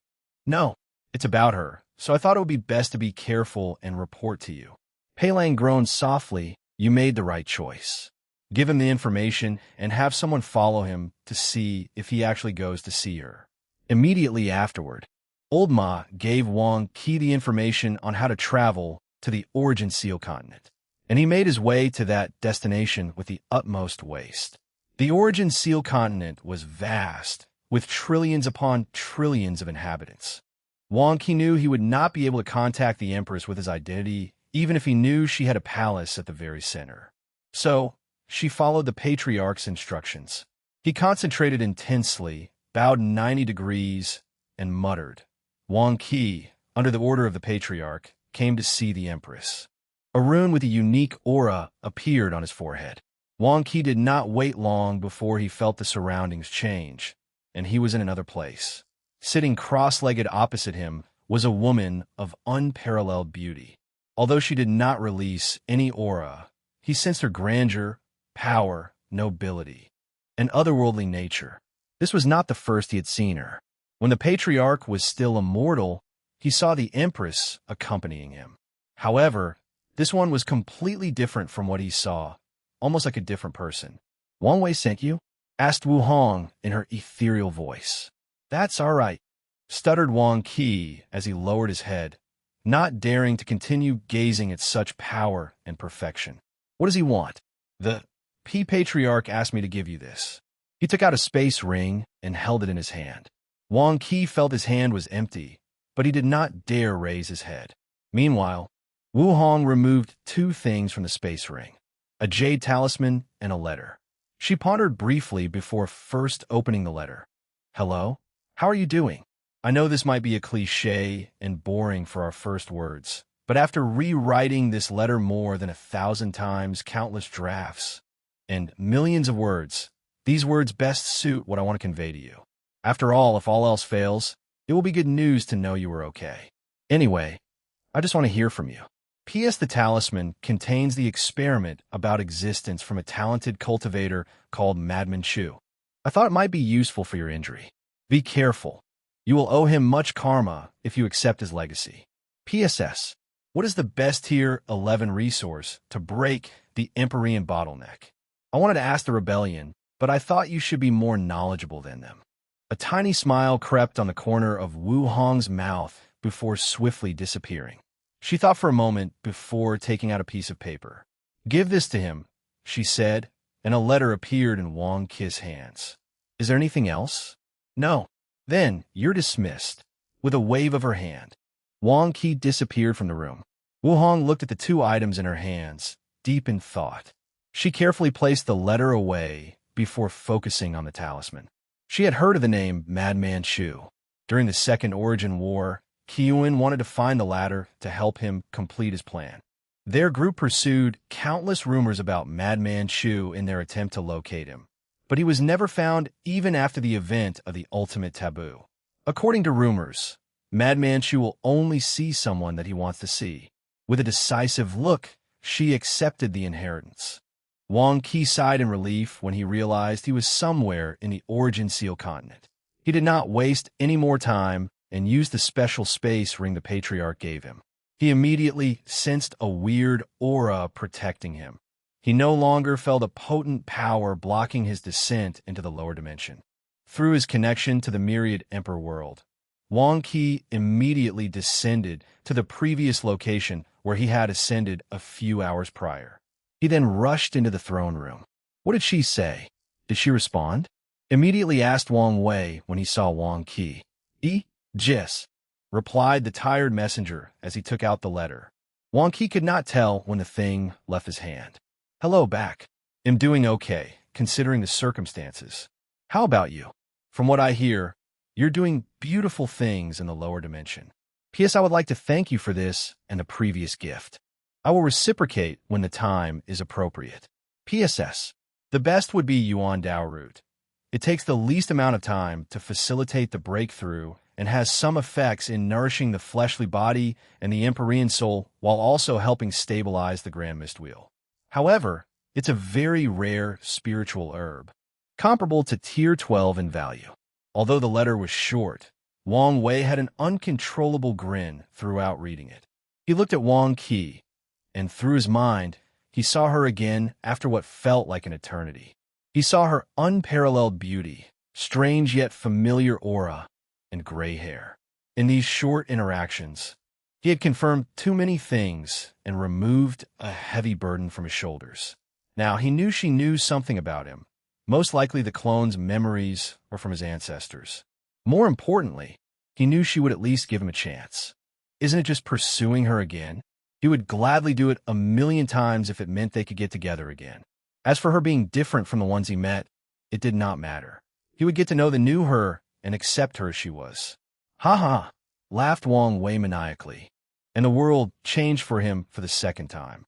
A golden rain suddenly enveloped the world, puzzling everybody. However, when people noticed this rain could increase the life of mortals by at least 10 years, low and middle-level cultivators by 5, and upper-echelon cultivators by 1 year, everyone went crazy. Emperor Enlightening Academy. Su Shi and a group of teachers stood outside, looking at this strange vision of heaven and earth. Heavenly Tao even wasted world source because he's happy? Said a teacher, not hiding his shock.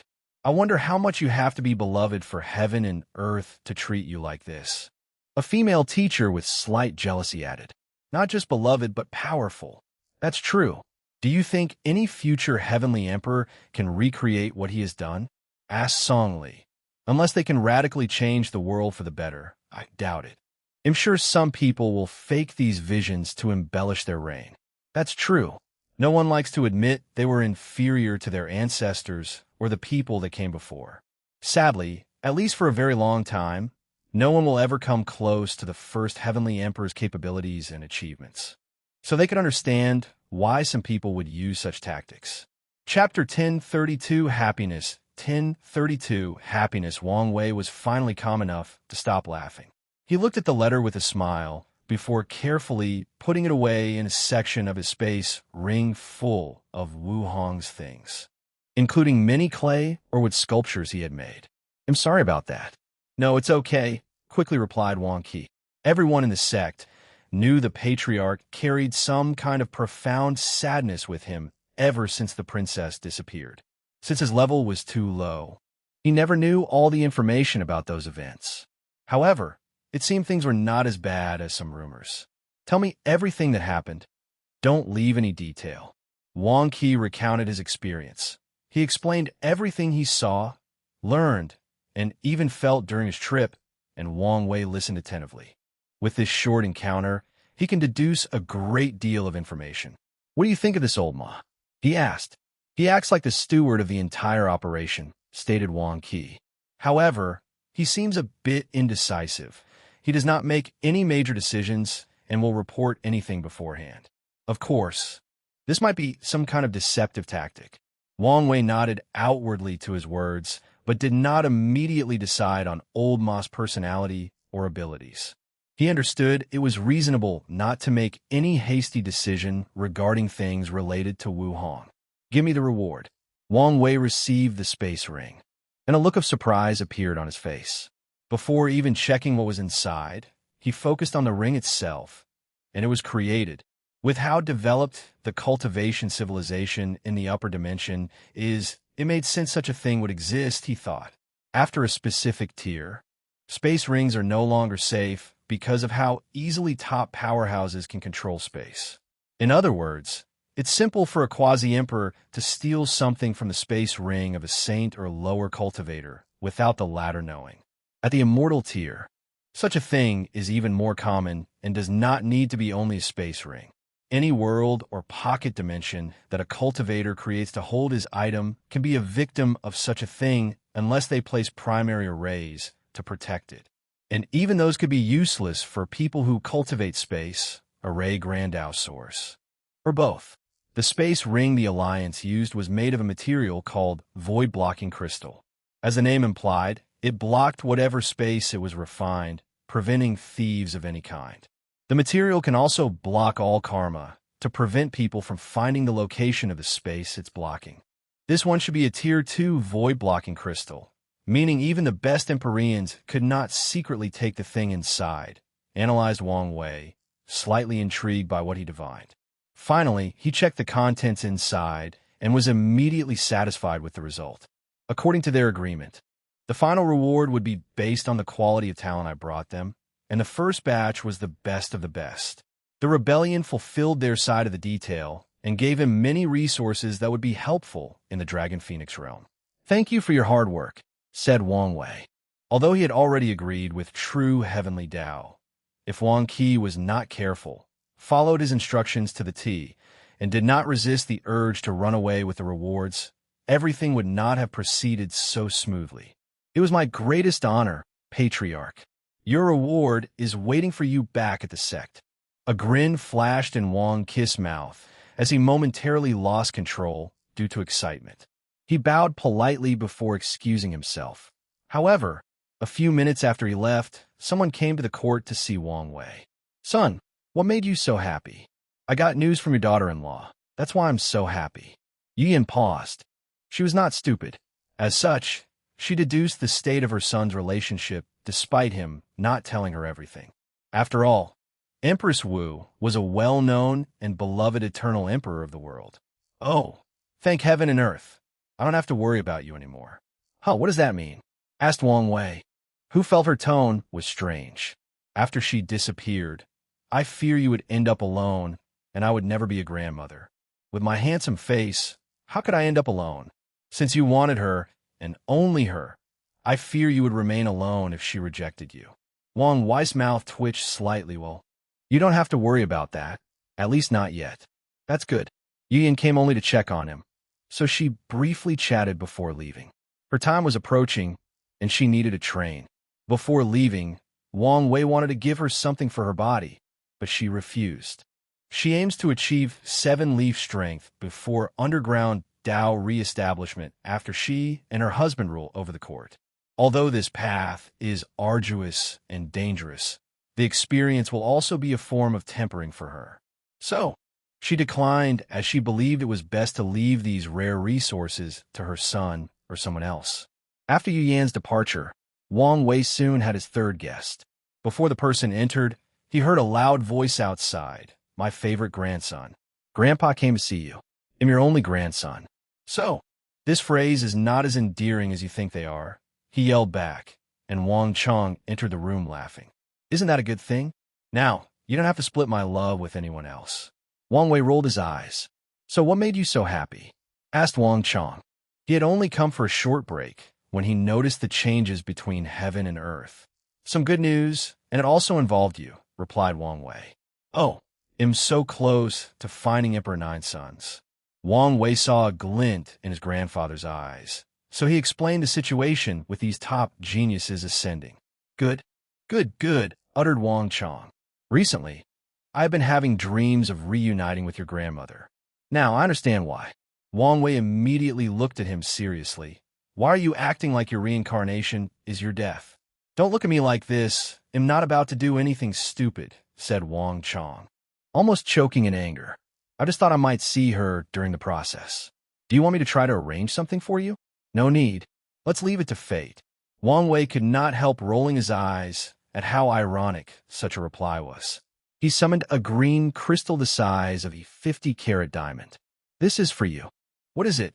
Asked Wang Chong, as he felt this crystal was pulsating or beating like a heart. I asked these people for the heart of an old tree, explained Wang Wei. This thing contains an enormous amount of wood life energy, so you can train as severely as you want, and it will heal and strengthen your body in the process. Wang Wei was surprised by this thing. He asked for it specifically for his grandfather, so it was not a mortal tier resource. Yet, the energy contained in that crystal was palpitating. However, upon reflection, he realized it made sense. Anything that can be considered old in the upper dimension must at least be 1 yuan epic. So, I can train even harder? Asked Wang Chong. Yes, but you should still take time to rest. This thing doesn't have as good of an effect on restoring spiritual power, let alone mental fatigue. I know. How do I use it? You only need to keep in one of your heart's chambers. Plush.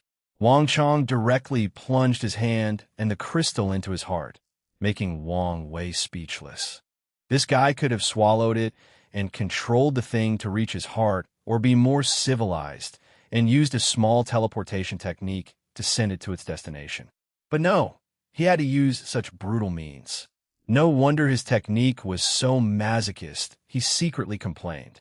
Well, I'm back to training, said Wang Chong, who prepared to leave. Then, he suddenly thought of something. Do you have any more of the wine from last time? Wang Wei waved his hand to give him a bottle. Only one? Don't be so cheap. With a thought, his grandfather disappeared from the court and returned to the sect. He smiled as he heard the latter's complaints about not respecting his elders. His gaze shifted to the swallowing zone. He now knew what had turned the Genesis fruit into, but that created some other trouble for him. Energy. If he wants that thing to turn into the Yuan Dao root and the best of its kind, he will need to feed it even more energy. What a headache, he muttered before entering a short retreat, waiting for the next major event. Chapter 1033 Return 1033 Return 200 years passed, and many people thought the world would be quiet and peaceful until 100 years later, when the next court meeting would occur. However, today would be a day to remember. Heavenly Court. Wang Wei opened his eyes and exhaled. It's already time? He summoned the key luck of the entire world to block the myriad emperor world from all types of foreign eyes. He did not want an ounce of what was about to happen to be leaked, at least not for a while. Boom! The entire world suddenly changed as visions enveloped every corner. Golden lotus, Dao sounds, purple key from the east, sacred beasts, sage chanting or preaching, everything was present. Afterward, 7 individuals with noble and awe-inspiring aura appeared floating above the sky. The world was boiling as the people recognized these 7 individuals and realized what they'd become. The people realized the previous battle was not simple and held a great secret, most likely connected to the heavenly court. Sadly, those who knew the truth remained quiet. After these people showed their presence to the world, they immediately headed to the court to see Wang Wei, and they were all shocked. They had previously known how powerful he was, but it was a completely different experience to witness it themselves, especially in their current realm and strength. I have seen your majesty, the heavenly emperor. 7x, at ease, said Wang Wei. While these people were checking him out, he was also doing the same, observing each of them closely. Yin Jin had now reached the 3rd step of the 10 steps in the Dragon Phoenix realm. His battle prowess should be in the middle of the 5-fold battle realm. Lin Fan had also achieved the 5-fold battle realm, but he should be on the lower end and slightly weaker than Yin. General Jian Wushuang achieved the threefold battle realm, but it was the peak. With only a little push, he can achieve fourfold. Zheng Biyu was also threefold, but she was more in the middle and lower tier. Jingwu Hua and Xiao Songxi achieved twofold with slight differences, while Yang Wei had one-fold battle strength. However, both Xiao Songxi and Yang Wei were only pseudo-eternals and not the genuine type. Yang Wei is burdened by his father's actions, while Xiao Songxi was disturbed by what happened with the Xi clan, analyzed Wang Wei. Those two, along with Jingwu Hua, were the type of eternal talents that were not guaranteed success. In other words, their ability to become eternal hinged on their performance while absorbing the heaven's will. Jingwu Hua's state of mind was strengthened and sublimated after speaking with her father and finding purpose for her life. She performed to the best of her ability and became an eternal. Sadly, these two failed. Tell me everything you experienced after ascending. Lin Fan stepped and explained everything. He did not hide anything. He told Wang Wei everything they saw and experienced, including the mirror test, the contract, absorbing the heaven will, and contacting their factions afterward. Unfortunately, only Lin Fan received some acknowledgement from Emperor Kong, while the others were still silent. So far, there doesn't seem to be any issue, thought Wang Wei. Did they brief on the general situation of the war? They gave us an information jade that explained the overall situation. Can you show it to me? Or is that restricted information? Besides a few minor things, I can show you the rest, replied Lin Fan as he sent the information. Wang Wei shook his head. The thing was not detailed enough, but he did not know whether this information was left out or the rebellion simply did not know. Luckily, he learned a very crucial piece of information that he was not privy to prior. Maitreya and Supreme Unity disappeared a few hundred years ago. No, they disappeared precisely around the time he contacted Emperor Jimin. Did Maitreya force him out of the Eternal Ascension world to limit his influence in this chess game? Or did they disappear for an entirely different reason? Analyzed Wang Wei. He was leading more on the former, since the timing was too coincidental. He focused back on the ground and sent them the information he knew in much greater detail. He started with the ultimate taboo, talked about the 7 moons, 2 suns rise to power, and their split, and even mentioned the path of transcendence. Although Wang Wei still hid a lot of information, he provided them with a lot more information than the rebellion gave them. Then, he waited for more than 10 minutes as these people processed this information. Do you know why I told you all this information? Lin Fan smiled wryly as he understood. They now had a more comprehensive understanding of the situation, thus making it easier for them to make good decisions and prevent the rebellion from taking advantage of their ignorance. Wang Wei's tactic is an excellent way to prevent them from becoming these people's pawns, but they inadvertently became his pawn in the process. You shouldn't have told us this information. Said, in general, we won't be able to hide it from the people above. No one can divine or deduce the information since it will trigger a response from those two, he explained. So, you're only concerned with protecting it from your memory. As soon as you return, contact your factions with this information. He looked at Lin Fan. Emperor Kong should know something, but it will still be valuable to him. As for you guys, your faction want to know how you learned such secrets and should contact you. Wang Wei was sure these moons would temper with history and hide many secrets. The only issue is you two. His eyes shifted to Yang Wei and Xiao Songxi. Emperor Kong should have no issue helping you protect your mind. Honestly, I have no issue if you guys sell the information for more benefit, but you should understand what can be sold and what should be kept a secret. We understand, replied Lin Fan, who was secretly sighing. He was already feeling the effect of an inferior background. Unfortunately, he could not help it since the academy was simply too young and lacked history. How long can you guys stay? A maximum of 300 years, but it's best to leave as soon as possible. Once they descended to the lower realm, they received a notice from true heavenly Tao. In that case, get your affairs in order and leave. Everyone saluted Wang Wei before dispersing in different directions. Lin Fan appeared outside of the academy and turned around to look in the court's direction. The path of transcendence? His eyes had an unknown glint before disappearing. Many people were waiting for him, but he went straight to his wife. He held her in his arms before spilling out his guts. He told her everything he experienced, including the meeting a few minutes ago. The situation has become more complicated and dangerous, sighed Su Sure. Yes, but the greater the danger also means more benefit. Plus, I now have concrete proof of the way forward. Since these two sons achieved half-step transcendence, it means it's possible and a feasible method exists. You have a point. Su Sure knew she would not be able to escape the upcoming war. Her delayed ascension only meant she had a long time to prepare and get stronger. What's your plan before you leave? Do you even have time to do anything?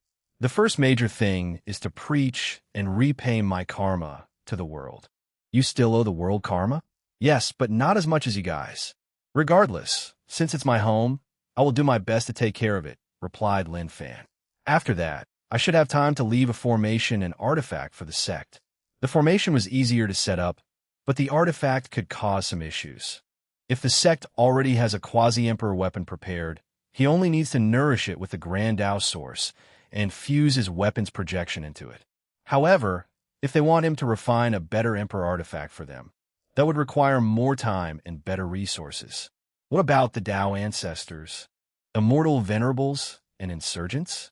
I will send the Grand Tao source seeds and immortal mansions when Wang Wei exchanges the next batches of candidates.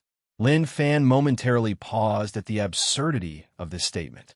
As for my insurgents, I have prepared the resources and instructions, but you need to complete it for me. It's good that you're prepared for everything, nodded Su Sure. But what about our situation? Have you made a decision? Yes. I was thinking about leaving an immortal clone to accompany them while we continued our pursuit of Grand Tao. Lin Fan did not hear from her for a few seconds, so he swiftly added, I can even modify their memories so they don't know about my main body. He felt it would be terrible on his conscience if he just abandoned everybody after everything they've gone through. This may be the best choice. Chapter 1034 Secret Vault here. This is for you, said Lin Fan as he placed a space ring in her soft palm. What's this? Heavenly Tao restricted what we could bring back, but some leeways remain. I found a few rare resources for you. Where did you get the time and opportunity to get these things? Asked Su Sure after checking the contents with her divine sense. It's a loan from the rebellion. She immediately frowned. Will that not cause more complications? Maybe, but I only need to do one special mission and I can repay the debt. That sounds dangerous. Possibly, but it's worth it, replied Lin Fan calmly. Plus, I came here to prepare for any possible danger. Su Sure immediately understood what he meant. Eternal Emperors born in the lower dimension have an advantage over the upper dimension ones.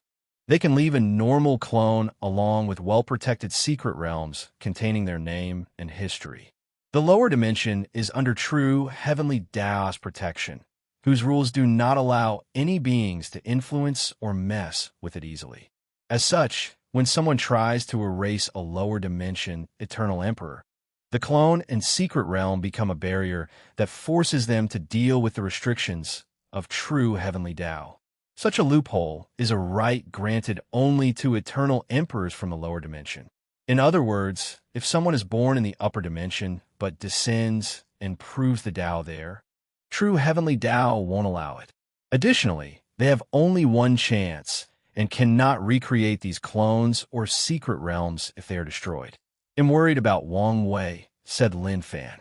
The security vault, as it has been labeled over the years, is one of an eternal emperor's greatest secrets, something that some of them do not even tell their Tao companion. However, Lin Fan knew he would not be able to hide his vault from Wang Wei's eyes, even if he put it somewhere in the endless void. His existence has long broken the balance, replied Su Sure. Eternals are usually generations, if not eras, apart, and their strength is relative to one another, making it easier to hide their vaults. Unfortunately, this era was a mess. Do you have any idea? He asked, not willing to relent on this particular situation. The only thing I can think of is if you could find some resource to hide and send it back. However, Such a thing must at least be tier 11, and Heavenly Tao would never allow such a thing to descend to the lower dimension. Not necessarily, countered Lin Fan. As you said, he's broken the balance, and true Heavenly Tao will not accept that, even if there is some kind of connection or deal between them. Maybe it can be convinced. You are thinking too positively. Do you think it will give you an unfair advantage just to balance out Wang Wei? Having a vault protected or hidden by an Empyrean tier resource would give Lin Fan too much of an advantage, so his plan had a very low chance of success. Unless I could find something that targets only him, he added softly. Does such a thing exist? And if he did, is it worth using it only on him, especially given the situation? That remains to be seen. In that case, you could try. Su sure wished he would succeed, as she too felt uncomfortable with the idea that her vault would not be a secret. Although she was Wang Wei's friend, this involved her life and safety. Lin Fan smiled after receiving her support. He then became serious as he changed the subject and worried about something else. What's on your mind? Our academy has 10 emperors and 3 eternals, just the Tao opening sect. Are you worried he will turn on us? We have to take that into consideration. Then, you're worried for nothing. What do you mean? If he saw us as a threat, he would have never allowed you to prove the Tao in the first place. At least not in this generation. Lin Fan's brow furrowed. Is the difference in foundation between our two factions so vast? I'm afraid it is, she said softly. The only reason he allowed us to grow so powerful is to remove the severe restrictions of the balance mechanism against his sect. That's how much more powerful they've become. Lin Fan groaned in frustration. First, it was the upper dimension, and now it is also here. He sighed as he decided not to focus too much on this issue. Helping Emperor Kong grow the academy into one of the most powerful factions in the upper dimension should be very fulfilling. Let's go. Many people are waiting for us. He had spent long enough with her, so it was time to meet the academy's upper echelons. Heavenly Court. Wang Wei received 2 guests, Yang Guowei and Xiao Songxi. He summoned the former while the latter came at his own volition. After a brief conversation, Xiao Songxi immediately left. You should guess why I wanted to talk to you. Is it about my father? Asked Yang Guowei. Yes, replied Wang Wei, who paused for a moment. I will be direct. My grandfather's Tao heart is flawed and needs a rematch with your father to fix it. Yang Guowei's buddy then said. He opened and closed repeatedly a few things before saying carefully, although I disagree with what he's done, he's still my father. No need to be concerned since you have my words that no matter the victor, no one has to die. Yang Guowei was still hesitant, and his facial expression showed it. Alas, after thinking about the karmic debt he owed to the Heavenly Emperor, he reluctantly agreed. This is for you, continued Wang Wei as he granted him a talisman. You could just contact your father to get his position. But if he does not want to see you, this talisman will be your plan B. I understand, he muttered softly. Is there anything else? Did your identity bring you any trouble? No, they didn't say or do anything. Not even once. I thought there would be some delay to my heaven will, but nothing of the sort. It's odd they didn't mention it whatsoever, muttered Wang Wei. I feel the same way. No need to worry, reassured Wang Wei after seeing the look on his face. This could mean they don't worry you'll be a threat or have long decided not to include you into their core. Is that so? It could be a good thing, continued Wang Wei. Not being a core member means you won't be sent on horrible missions. Of course, you must be cautious not to be used as a discarded or replaceable pawn. I will be careful. Wang Wei dismissed him and looked into the distance for a moment before closing his eyes and waiting. He did not have to wait long, as Zhen Biu soon came to see him. To what do I owe this pleasure? He asked, standing up from the throne and inviting her to walk outside. I came to ask for a favor, replied Zhen Biu directly. I know I owe you a lot already, but I can help it. Help? Why don't you ask your employer? Employer? She shook her head, thinking what a strange way to refer to these people and their circumstances. We have not reached such a level of trust yet. That's understandable. So what do you need? A way to track and kill Fiveheart. I understand tracking her, but killing? Don't you want to do it yourself? No. I want her gone as soon as possible. She was almost in trouble while absorbing the heaven will. If not for the talent of her pure heart, she might have fallen short like Yang Wei and Xiao Songxi. After that ordeal, she decided to remove that trouble as swiftly as humanly possible. Very well, agreed Wang Wei. He raised his palm to condense a talisman with two purposes. Use karma, divination, and yin-yang calculation to find a target and seal a powerful attack from him. Thank you, and I promise I will repay my debt. Wang Wei smiled, but did not say anything else. Not even mentioning Emperor Five Hearts' artifact that he was slightly interested in. Some things were simply not destined for him. And since this artifact was not worth the effort of ignoring fate, he was more nonchalant about it. Zhen Biu returned to the five-element balance palace, feeling a heavy burden lifted from her shoulder. Now, she can focus on repairing her relationship with the palace. After what happened in the Heavenwell battle, no one completely trusted. Although she understood their reason, she was still a little distracted and chose to view her relation to her sect as more of a transaction where each party gets what they want. However, after seeing the situation upstairs and knowing the importance of a good background, she wanted to repair the relationship to prevent any trouble with the upper dimension. Chapter 1035 Blood Source Nourishment 1035 Blood Source Nourishment Golden Crow Clan. Have you prepared everything? Asked Jingwu Hua. I'm afraid we will need a little bit more time. Jingwu Hua frowned, looking at the thin, middle-aged man dressed in green. If she remembered correctly, he held the title of Crow 2 and was known for his managerial abilities. I thought I told you to prepare beforehand. Crow 2 was immediately embarrassed. Jingwu Hua did not tell them why she wanted a peak Quasi-Emperor artifact modified after her proving Dao artifact.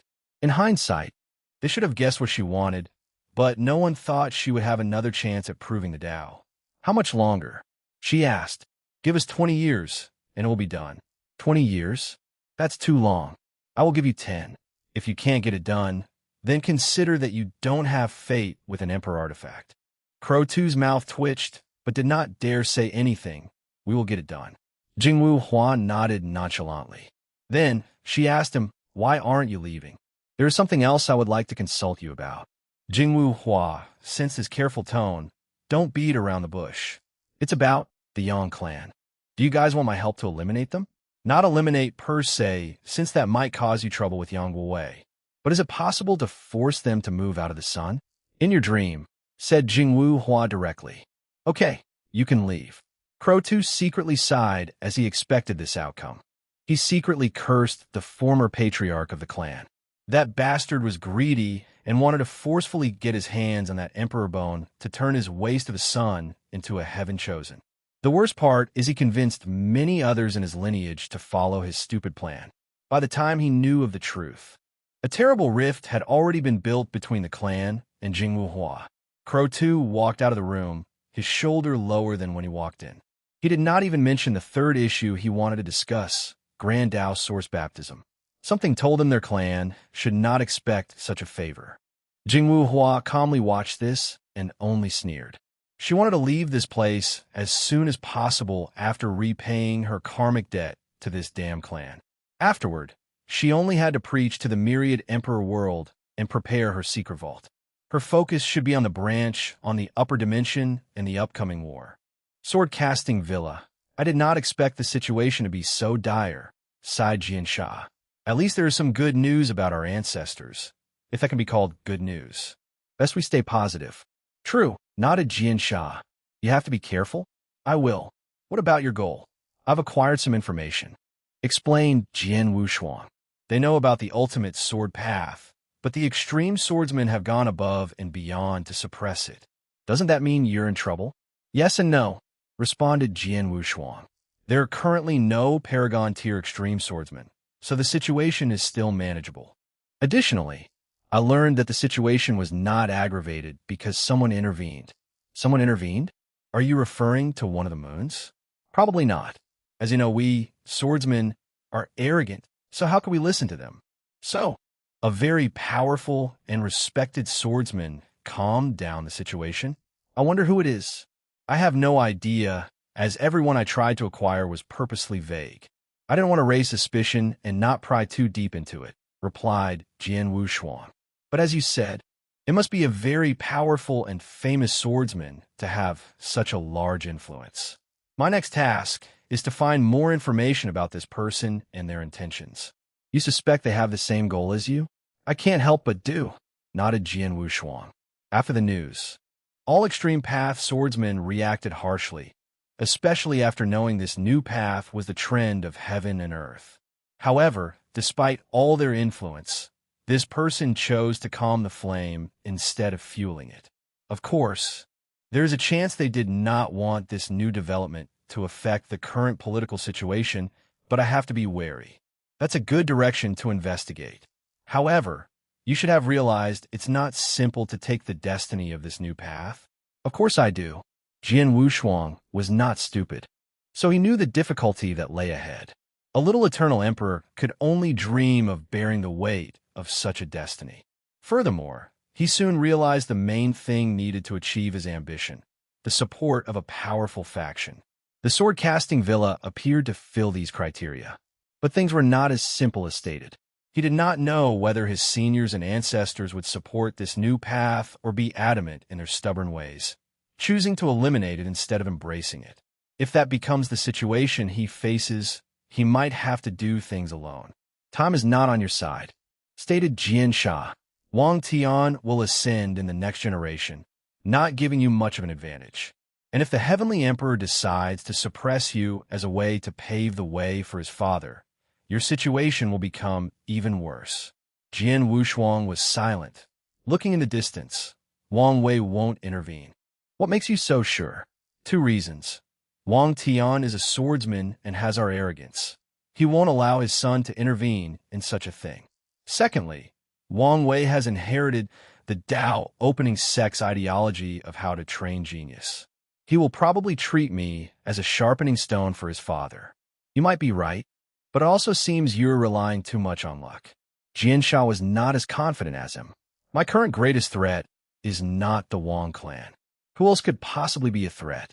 "It's that swordsman called Ji Lanfang," replied Jian Wushuang.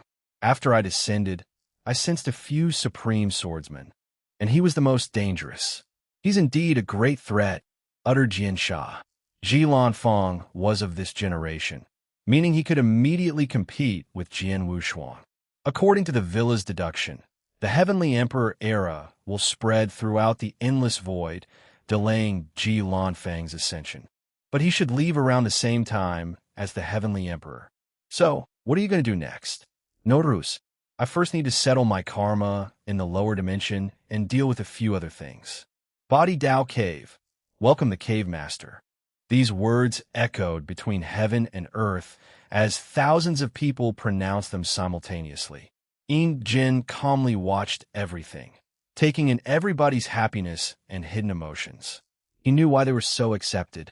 In the cave's history, the ancestor was the only pure body refiner, while all the others were double practitioners. These emperors did not want to risk dying and chose to prove the Tao as key practitioners. But today, the Body Dao Cave finally has its second pure body refiners that absorbed a heaven will. And based on records, Yin Jin's achievements were even more remarkable than the ancestors. "Be at ease," he said before immediately beginning his work. The cave was his home, and he wanted it to strive. So, Yin Jin wanted to increase their foundation to the best of his ability.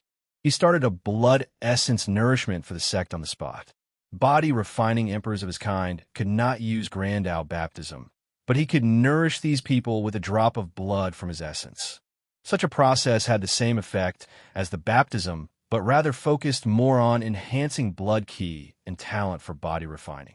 Yin Jin nodded in satisfaction a few hours later after finishing the process. He knew even if the Heavenly Emperor did it, he could not do as good a job as him. And it was not because his current body refining realm was higher. At the end of the day, his essence was the purest because he did not double cultivate his body and ki. The next step was to leave his scripture for the cave. While absorbing the heaven will, Yin Jin did not just increase his cultivation level. The heaven will showed him the truth of the universe and many more. In the process of absorbing it, He learned a great deal about the universe's essence, which allowed him to optimize his original scripture and prepare for his future cultivation. Regarding tempering the body and understanding willpower manifestation, Jin did not know whether he was the best in the lower dimension, but he was definitely in the top 3. The result of his comprehension was an update on his zombie art. He updated it to be more universal by lowering the threshold and the side effects of becoming an undead creature first to cultivate. This technique should have been called refining art, but he kept the original name for sentimental reasons. Besides the scripture, Jin had to set up a formation that used his entire exoskeletons as a medium, along with a blood artifact. Chapter 1036 Sacrifice 1036 Sacrifice Great Yi Dynasty. Xiao Songshi was elated to see his mother and sister again. So, from now on, our dynasty will be a veritable emperor lineage? Asked his sister, not hiding her excitement and joy. We will. Hee, now, I can walk in the world with my head raised proudly. Couldn't you do that before? Chided Mother Xiao. She then looked at her son. I'm proud of you. A large grin was plastered on Xiao Song's face after hearing that. Oof, snorted Sister Xiao. Now, these people should regret what they've done to us. Why are you bringing this now? I'm just saying. Mother is correct. There is no need to bring negativity to today's joyous occasion, said Xiao Songshi, deciding to spend a great day with his family. He did not tell them much about the ongoing of the upper dimension or the rebellion, as he did not want to worry them. Near the end of the family dinner, he asked them, You have to make a choice. What choice? Do you want to become immortal now, or wait later until I have settled in the upper dimension and I can bring you? It's very easy to acquire heaven wills, and you can both prove the Tao. Really? We could become emperors? Yes, but it will take some time. You might have to seal yourself to prevent running out of lifespan. He had already searched the relevant information and knew he could send a projection into the lower dimension after becoming an Empyrean and bringing his family with him. Can you send the heaven will down here? Why are you asking such a question? Asked Mother Xiao. What else? So I can become a heavenly emperor. Xiao Songshi was immediately speechless, while Mother Xiao scolded her daughter for speaking nonsense. No, that's not allowed, he explained. You will have to ascend. Oh, what a shame. Xiao Songshi rolled his eyes. If delusion were a power, this girl would truly be invincible. Sierra, what do you think we should do? He thought for a moment. Let's wait. The emperor path reigned supreme, so it was best to choose it. Although his family had to wait a long time, the sealing process would not make it feel as such. Now that he had made a choice, he had to prepare for the future. He needed to leave a mortal clone to be the ruler of the dynasty and pass on the Xiao clan. He also needed to create powerful insurgents that would protect not only his dynasty, but also his family. Everyone was tired after dinner and chose to sleep soundly today. Everyone except Xiao Songshi. As he watched his sister fall into a true dream, his eyes looked in the distance, flashing with deep hatred. He immediately used a technique that allowed him to temporarily sacrifice 99% of his power to boost one aspect: invisibility infiltration. He headed directly to the ocean to the Baishi clan. No one detected him as he found the new patriarch. His father was killed by him after forcing the bastard to apologize to his mother and sister, and forcefully took control of the sex formations and a few artifacts. Then, Xiao Songshi began a massacre. He killed almost everything in sight, with a few exceptions. He kept a few immortals and insurgents, with the intention to modify their memories and enslave their souls, so they could serve as Great Yi. Their dynasty was new and weak, and needed to increase its foundation. The second group he left alive was the Star Sage. When he visited Wang Wei to ask permission for his actions, the latter only told him that such a bloodline should not become extinct in the world. So, Xiao Songshi plans to use them on his own. The destruction of the Baishi clan was swift and efficient. Xiao Song's sneak attack caught them off guard, preventing the insurgents from putting on a decent fight. Additionally, he enveloped the clan with their own array to prevent the Sea clan's immortal sovereign from detecting something and intervening. Once he finished his massacre, he launched a terrifying bloodline curse to eradicate the remaining members who were lucky to be outside. Xiao Songshi proceeded to plunder the sect's resources and foundation before leaving. His destination was not home, but the court. Why are you here? Wang Wei thought he would be counting his spoils by now, so he was baffled why the latter directly came to see him. I wanted your opinion or input on something, and this is what I want to pay for your help. He wanted to say service, but felt inappropriate. Wang Wei looked at the space ring and was slightly surprised. A 5-star sage. The Baishi clan has claimed they did not have one of those in this generation, but now it appears they went to extreme lengths to hide this secret. Why don't you ask the sage? I don't think their ability can help me, at least not with their current strength. I accept your offer, replied Wang Wei. The 5-star sage's divination was very unique and could be of great help to the sect. Plus, he was slightly intrigued by what the latter wanted to know. What is it you want to know? Xiao Songshi took a moment to word his question correctly. Is it possible for me to have a second chance to become an eternal if I sacrifice, let's say, an Empyrean? Wang Wei did not expect these words to come out of Xiao Songshi's mouth. A rather bold and interesting idea. So, is it feasible? Logically speaking, it is, but let's check. His eyes lit up, followed by countless strings materializing around him. He played with a few like they were gyukin. Your idea would have succeeded if you were the first to do it. Xiao Songshi sighed as the worst-case scenario he feared had happened. He was not the first or only cultivator to use sacrifice Tao, so it should be expected. Additionally, if there were no limitations to such a thing, people could just cultivate sacrifice Tao as a sub-Tao and try it. What about a paragon? Wang Wei looked at him. Has your desire for power driven you crazy? Xiao Songshi was silent. I'm just not willing. Wang Wei sighed. I'm not one to belittle someone's goal or ambition. Anyways, the current situation is chaotic, so who says it's not possible for a little eternal to capture a paragon and use it as a sacrifice? I know you were just saying these words, but I still appreciate them, said Xiao Songshi as he bowed and left. Soon, the news of what happened to the Baishi clan spread. Countless eyes fixed on the Sea clan as people wanted to know the ins and outs and how things would develop. Soon after, rumors that the Sea clan would appeal to the court to sanction Xiao Songshi's actions spread like wildfire. People began to speculate this event would be significant as it would dictate the relationship between the court and the newly appearing eternal powerhouses. Some people even believed that Xiao Songshi's actions were an act of rebellion. He did it to send a message to the court that no one could restrain him or the others. The discussion soon got out of control as people believed there might be internal strife in the myriad emperor world, an act that would severely affect the progress they've made since the beginning of the era.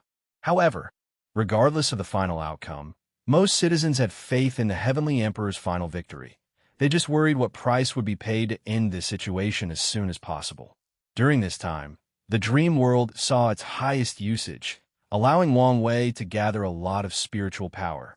Unfortunately, the people were severely wrong. After a few days, nothing happened, and the Sea clan did not launch an official complaint. The wise individuals were not surprised by this outcome. Nothing can go undetected by the Heavenly Emperor. So, Xiao Songshi's action only meant one thing: it was allowed. No one knew whether the Heavenly Emperor simply did not care and let it happen, or they came up with some kind of deal. Regardless of the reason, it happened because he allowed it. The Sea clan knew this, and thus decided it was pointless to launch a complaint.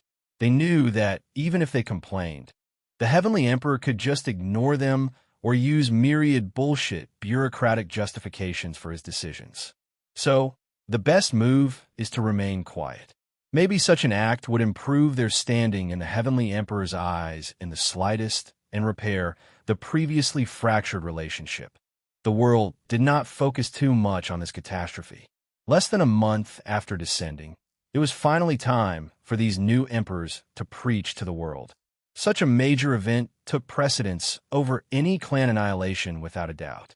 After all, what these people genuinely care about is benefits. Chapter 1037 Mass, Preaching 1037 Mass, Preaching My Name is the Heavenly Zombie Emperor. Today, I will preach about essence. Between heaven and earth, all sentient beings are composed of three aspects: essence, spirit, and ki. Essence is even though Yin Jin was a true power Tao realm cultivator, he is allowed to use the title of Great Emperor, and it's not just him. Anyone who has achieved 40 infant fiend god force can use an emperor title. The entire world listened attentively to this sermon, including Wang Wei. With the new update of the origin system, body refining has become a core aspect, especially in the divine body realm. So this sermon served a crucial role in the overall development of the world. The process lasted 3 years, and everything was accompanied by visions that covered the world. Tao rhymes enveloped the myriad emperor world, granting it a sense of mystery and grandeur. Wang Wei blocked the world, so these visions remained internal, but there was a high chance they would not spread, given it was only a sermon, and these people were alternative emperors. I am the Chaos Time Emperor, and I talk about the evolution of time from its earliest state of chaos and disorder to a peaceful and neutral condition that allows the thriving of life. According to the order the group agreed on, Lin Fan was next and began his sermon 3 months after Yin Jin's ended. He also lasted 3 years, creating a visual experience similar to his predecessor, with the exception that the River of Time might have flashed a few times. I am the Infinite Sword Emperor, and my Tao is that of the infinite strike, infinite cut, infinite parry, infinite. Jian Wushuang's sermon was geared towards swordsmen, and he was not apologetic about it. Although people could learn a thing or two from him about attacking, but his target or demographic was the swordsman. Of course, this sermon was considered controversial in the swordsmanship community. Extreme swordsmen are still the mainstream of the world despite losing one of their best, Wang Tian. But now, they realize they've also lost another great talent. Even worse, this one has proved the Tao on this new path. Many people knew there would be some strife in the swordsmanship community once everything settled. Previously, everyone became quiet because they knew their real confrontation was in the next generation after Wang Tian proved the Tao. However, Jian Wushuang's action might have provoked an advanced war between these people. Wang Tian, who was complaining nonstop as to why his son forcefully stopped his training, became genuinely happy that he did. Despite everything he learned and experienced in the swordsmanship world, the benefit he received from learning from an eternal emperor was immense. From then on, he decided to record the sermon of all sword emperors as part of the foundation for the Sword Alliance. Of course, he also knew he could not immediately return to his seclusion once this was over. He had to show his face to the world and quell some of the chaos in his community. This humble Taoist priest took the name Twin Unity Empress to emphasize the unity of man and heaven and earth, man and the Tao, and man and itself. Our journey will begin like all life began, with the balance of the 5 elements, followed by the evolution of yin and yang, and we will end with a touch of Taiji. 5 elements has always been the most common and widespread Tao in the world, and with the versatility of yin and yang, her sermon was the most favorite of everyone, and there's a low chance that someone would surpass her in that area. The people felt they did not have enough once she finished. The dichotomy between going from Lin Fan's esoteric time-related sermon to Jian Wushuang's swordsmanship focus words and then to her sermon was simply surreal. Most people felt they spent 3 years listening to nonsense, followed by 3 years of something most were not interested in, to listening to the fundamental truths of the universe. And it was such a spiritual experience. Alas, all good things must come to an end. I am the pure Yang Flame Empress, and my Tao focused not on balance but on the extreme. Today, we will focus on the extreme of flame. Jingwu Hua's sermon should have been very popular, considering flame Tao is widespread, but it was not. Firstly, she only focused on the flame aspect of her Tao and did not touch on the Yang aspect. Secondly, she directed her preaching toward the demon race, focusing on applying Tao through the bloodline instead of the normal way of the soul, spirit, mind, or body. Few humans have bloodlines, at least relatively compared to the demon race. Ultimately, People only complained to themselves. After all, she was an eternal emperor and from the demon race. So it was understandable why she took this approach. Maybe she's not as bad as I thought, muttered Ao Shun. Long ago, the demon race wanted to form an alliance with her through marriage, but things never reached anywhere. The relationship with the Golden Crow clan can be described as neutral, but that's only because of his existence. Once he leaves, there's a high chance that his kind will revert to disdaining the Golden Crow clan. I can use this to genuinely appease the relationship between us. I was lucky enough to acquire the title of Heart-Sacrificing Emperor. Today, I will show a different perspective on the cultivation world from the aspect of sacrifice. Mortals envy our power, status, and long lifespan. But what price do we pay for those things? What do we sacrifice?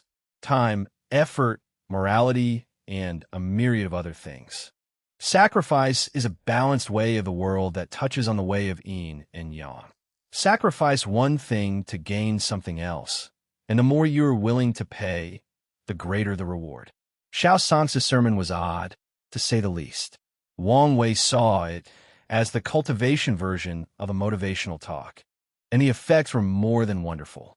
He could foresee the effect as more cultivators worked hard in their journey, as they knew whatever difficulty they were currently dealing with was the sacrifice needed to attain power, wealth, and longevity. My name is Yang Wei, now known as the Chrome Emperor. Color, on a superficial level, is how we see or perceive the world. Although this aspect is fascinating, there is more to colors than this. Yang Wei's sermon was more popular than Wang Wei anticipated, as the fact he went last did not have much of an effect. He first started by preaching about perception, which was very helpful to cultivators since they learned many applications of their senses and perceptions.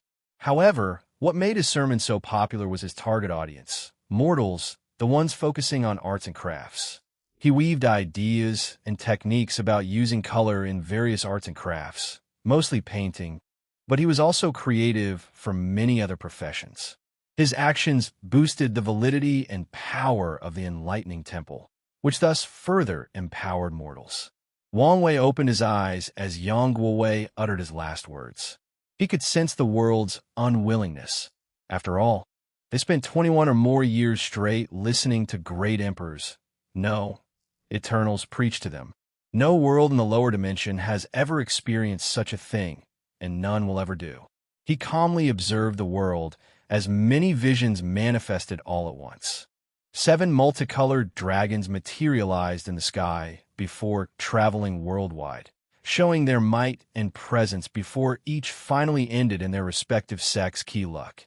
6 emperor lineages increased their sex foundation, and a new lineage appeared. Wang Wei focused on the Tao rhymes of the world and could not help but praise himself for what he did to the origin system. Cultivators who were in the divine altar realm had a feast because of how many Tao rhymes the world received and the fact they were new and extremely active. Many of the young geniuses in this realm successfully established one of the best foundations in probably 100 generations. The people in this cultivator realm were not the only ones who benefited. Anyone who was in the midst of switching to the new system took advantage of these 7 sermons to accelerate the process and strengthen their foundation. Meanwhile, cultivators of the old era or system also had their cake. With so much Tao rhyme, understanding the laws became way easier. Wang Wei expects a dramatic increase in the number of void-shattering realm cultivators for a while until the Tao rhymes enter a more inert state. Everyone is happy and celebrating, but who amongst them knows about the consequences? Muttered Wang Wei as he looked in the distance.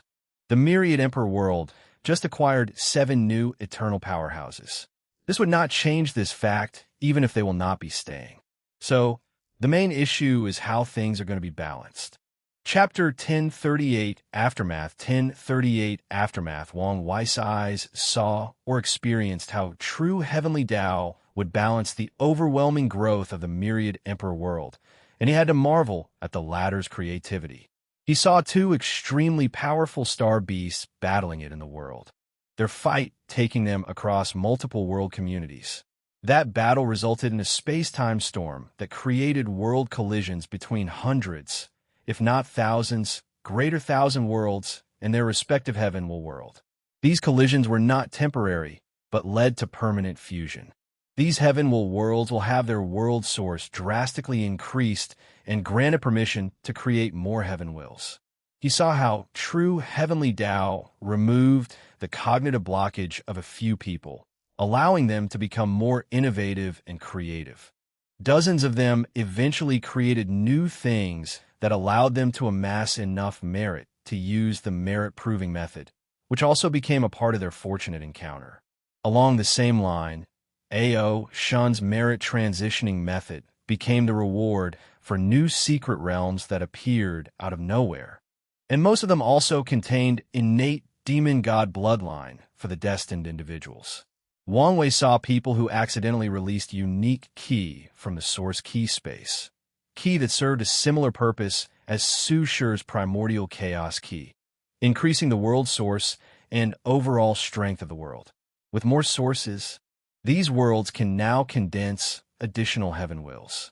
Another method of the balance mechanism he saw was some heavenly world reverting to their ancient period. In the old times, the Nine Devil God world was not the only place that gave birth to more than one heaven will at the cost of sacrificing the birth of higher-class emperors. They became the most famous, but not the only ones. Although these worlds were rare, they existed across the lower dimension. However, after the devil invasion, true heavenly Tao intervened in managing these heavenly worlds and removed the concept of these worlds. Every world was homogeneous from now on as they followed the blueprint of one heaven will per generation. This method was the perfect way to encounter the sheer number of emperors the myriad emperor world acquired. The sudden increase of heaven's will and new emperors was not true heavenly Tao's only move. Some worlds did not get such an opportunity, but received more resources to cultivate immortal sovereigns and true power Tao powerhouses. Resources to cultivate eternal class insurgent that were rare and even severely limited began to appear in larger quantities. You didn't have to react so severely. After all, I was also planning on sending them upstairs and increasing their number of emperors, complained Wang Wei as he shook his head. The changes in this world were not happening immediately and would take some time. However, he had no plan of intervening as he knew the consequences. What a fascinating creature true heavenly Tao is. According to his deduction, true heavenly Tao wishes for the lower dimension to prosper, as it would increase its power to fight against supreme unity. However, the increase has to be done in a specific way that ensures the balance of the world. Is the core of its creation balance? Can such a conclusion apply to Grand Tao Source as well? Asked Wang Wei to himself. However, the answer was not so cut and dry. In the upper dimension, the concept of balance is not as strict or even present. That's evident by how powerful and unrestrained paragons are. So, if he expanded things to the larger macrocosm, Grand Tao would care even less. It will not care whether paragons or half-step transcendents killed each other or an unfathomable number of lives. It will not care how powerful or heaven-defying they become compared to others. But what if someone's power approached or caught to it? Will Grand Tao continue its nonchalant attitude, or will it also activate some form of balance mechanism? Wang Wei knew Grand Tao had its own rules or mechanism because of the existence of the 13 taboos and his deduction that the latter wanted a replacement for the fate cardinal. However, his knowledge of the subject was subpar, to say the least. So he wanted to see if he could deduce more information by observing a lesser version of Grand Tao. I'm getting ahead of myself, thought Wang Wei.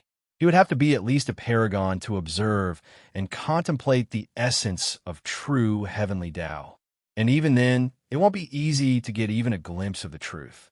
After the sermon, the world entered a time of peace and tranquility. Wang Wei postponed the next court meeting until these people left. He knew he could not hide the court from the upper dimension, but he also did not want any possible complications with these people's presence as they learned more about how things operate. During the next 200 years, these descending emperors focused on creating their secret vaults or establishing a foundation for their factions, including creating special training secret realms or leaving some rare resources they bought or borrowed from the rebellion. The first to leave 20 years later was General Wang Wei had many deep exchanges with him during the entire time, and they learned from each other. He had great respect for Gen, so he offered to teach him his ancestors' evading technique as a way to save his life in the upcoming war. He only asked the latter to promise not to pass it to someone else. However, Gen refused, and Wang Wei accepted his decision. The next person to leave was Jingwu Hua, followed by Zhang Biyu and Jiang Wushuang. Yang Guowei and Xiao Songshi had to wait to leave with Lin Fan. In the meantime, the former patriarch of the Baishi clan came to see Wang Wei before leaving, giving him the promised gifts for looking at his family. Xiao Songshi was generous in his gift as he handed Wang Wei 5 Grand Dao Source Seeds and 10 Immortal Mansions. The origin of these things was the dead body of the Baishi clan, to which he sacrificed their bodies, souls, inner worlds, and immortal key to create these things. His action allowed him to establish quite the foundation for the Great Yi dynasty before leaving. The last remaining one was Lin Fan, who wanted to spend as much time as possible with his wife. Wang Wei summoned them before he left. On account of my friendship with her, I thought I should warn you, said Wang Wei, looking at these two from his throne. Do you remember the last technique you used during your battle against Gen? You mean the projection I summoned? Yes. I almost died trying to divine information about them, and the only thing I found was the name Chaos Demon God. And Primordial Demon God was changed to Chaos Demon God. Lin Fan frowned as he understood the severity of these words. What are you trying to say? In this universe, the cruel truth is that everyone is someone else's pawn. Including you? Asked Lin Fan. Yes, including me. I never thought someone like you, who pursues freedom, would accept such a thing. Because I know there is nothing my current self can do about it. Because I know accepting the fact and slowly playing the game is the only way to escape and become a chess player. I understand. Emperor Enlightening Academy. What are you thinking? Asked Su Shi. It had been a few hours since the meeting, and she still had not processed what had happened. She knew this truth that Wang Wei said to him, but it was an entirely different implication coming from his mouth. Many things have started to make sense, said Lin Fan. My overwhelming affinity with chaos or my obsession with that Tao. He could not help reevaluate everything in his life and had to force himself. Otherwise, he would definitely overthink certain things. Do you think it's that bad? Everything looks normal and reasonable. But isn't that the point? If he was treated someone as a pawn, he would, of course, ensure there was no flaw. So what are you going to do? Take his advice, replied Lin Fan. Accept this fact, continue along my cultivation journey while keeping my eyes open. This is not as easy to do as you state. I know this. Every fiber of his being was screaming to change his Tao and abandon his physique immediately. However, he knew doing something so drastic could result in even more catastrophic results. For a chess player, there is no value to a pawn who becomes aware and tries to rebel forcefully. In such a scenario, the best course of action would be to correct the pawn's path or eliminate it. Furthermore, was it easy to abandon Chaos Tao? Obsessions are called as such for a reason. At the 180 years mark, Lin Fan finally ascended. Although he wanted to wait until the last minute. He did not want to risk true heavenly Tao ire. Chapter 1039 Old Acquaintance 1039 Old Acquaintance. After returning to the upper dimension, Lin Fan and the other two did not immediately return to the rebellion. They instead contacted Emperor Kong and the Academy using a sensitive code word, as Wang Wei suggested. Do you think it will work? Asked Yang Guowei. It should, replied Xiao Songshi. Why don't we ask the others if it worked for him? All right. Lin Fan sent a message to the people who had already ascended. A few minutes later, he received a reply. It's Gen, declared Lin Fan. According to him, his sect soon sent someone to contact him after using the same code word. Now, they have established initial contact. Really? What about the others? They haven't responded yet, but it should be the same for them, replied Lin Fan. who chose to wait a while. As luck would have it, someone did contact him by sending him a secret location and password.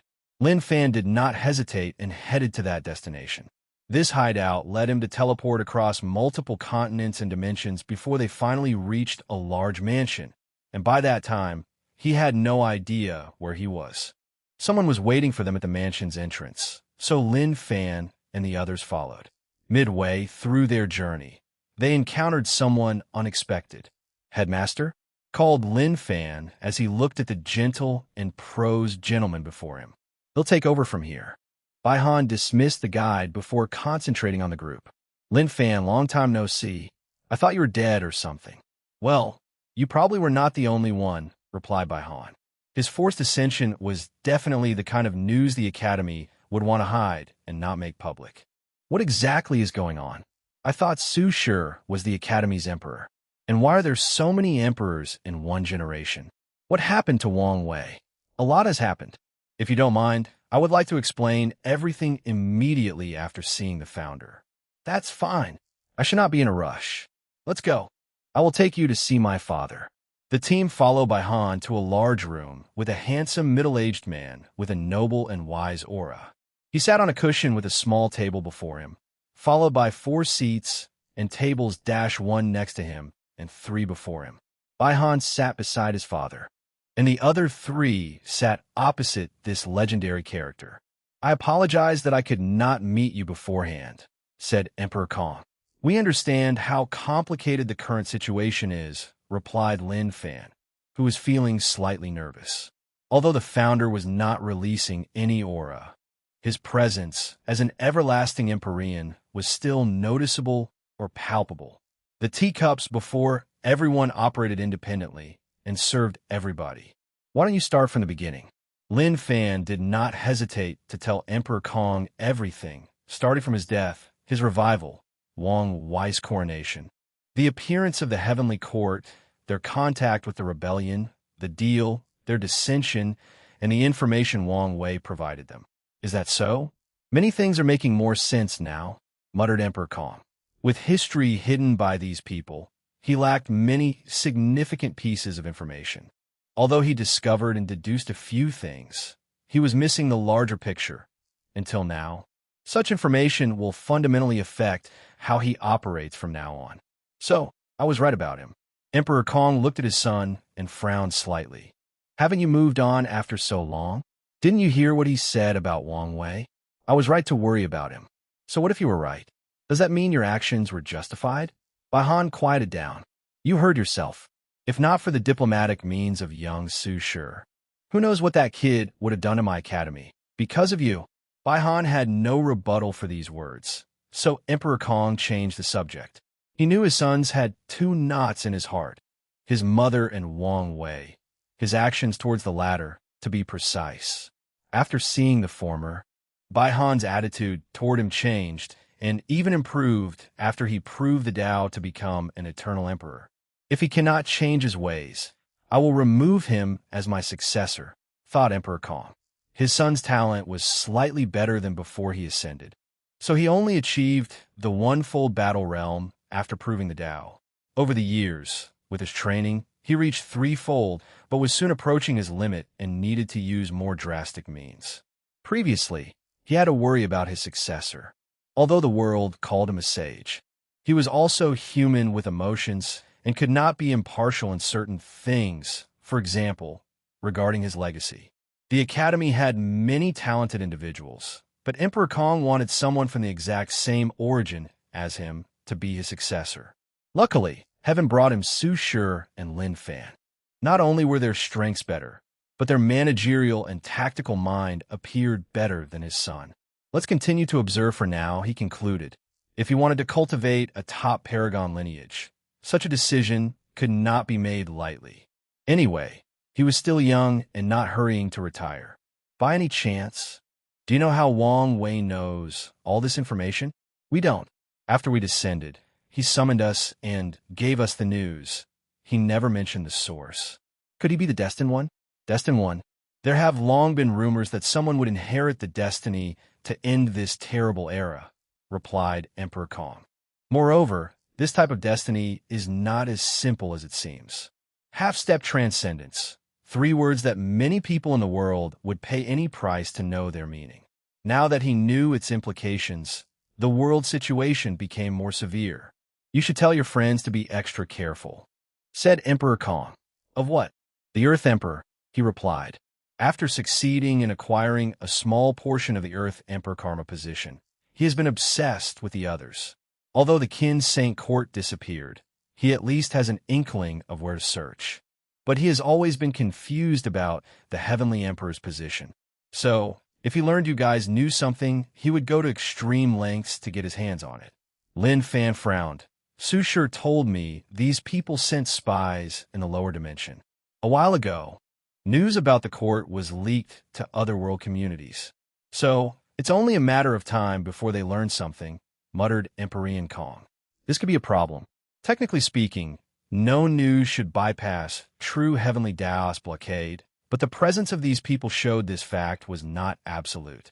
I will help you and your friends protect the information in your mind, but you should understand my ability is limited when it comes to certain people.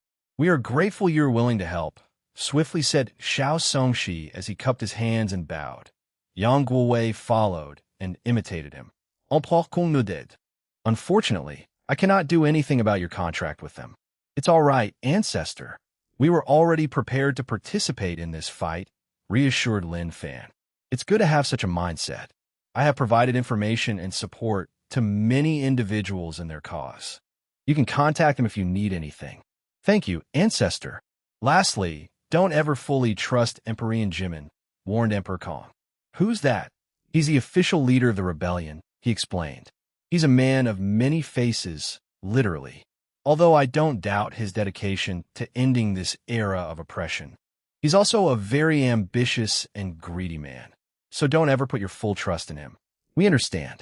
Emperor Kong placed a potent seal in their souls before dismissing Xiao Songshi and Yang Guowei. He spent the next few days learning more about Lin Fan before sending him away. Su Junyao should know about this news, thought Emperor Kong. More than 50 million years ago, after she became an everlasting Empyrean, they began planning a major event that involved a celebration. They knew they could not hide her breakthrough and prepared for when the news leaked. Afterward, Su Junyao would declare to the world that she would celebrate her party to lure some people to attend. However, Emperor Kong felt it was best to inform her of this new information as it could affect the overall plan. Now that these moons were occupied with foreign threats to their power, it was the best time to plot underneath their nose. Should we wait until the destined one ascends to make a move? Contemplated Empereur Kong. He knew their chances of succeeding would drastically improve if they had fate or destiny on their side. Let me talk to her before making a decision. He secretly left the mansion. Things were proceeding faster than he anticipated, and he did not know whether this was a good or bad thing. Chapter 10, 44th Court Meeting 1040. Fourth Court Meeting, how is it? Asked Pei Lang, calmly glancing at old Ma in the communication array before him. Lin Fan has returned, and he's like the others, with a powerful seal in his soul. Even Yang Guowei and Xiao Songshi? Yes. It appeared that Kong might have intervened and helped them. I see. What do you think these people are hiding? It could just be that they're just being cautious. Even you don't believe these words. Snil Pai Lung. Previously, these people had no direct contact with their faction, but everything changed after their return. Some of these factions even sent warnings toward their cause, telling them to treat their members with better care. It's obvious they've brought a piece of information that is beyond valuable. An intense killing intent flashed in Pei Lang's eyes as he contemplated eliminating these people. Instead of becoming his aide, they've turned into unknown and uncontrollable variables, and he was unhappy about this. However, the contract they signed indicated he could not intently attack his own people. Furthermore, other people in the cause did not like him and would take this opportunity to deal with him if he attacked them, not to mention the factions behind these people. I also have to consider their relationship with the Destined One. Becoming the enemy of someone protected by fate is a foolish choice in these circumstances, thought Pei Lang, who successfully convinced himself to calm down. Anything else to report? Some of our men have spotted movement from Kong. He might have contacted some of his people. He values Lin Fan this much. It appeared so. Any sign the Tao opening sect has also intervened in this fiasco? Pei Lang knew the source of these people's changes was most likely Emperor Wang in the lower dimension, despite no concrete proof. He might be the source of this valuable information.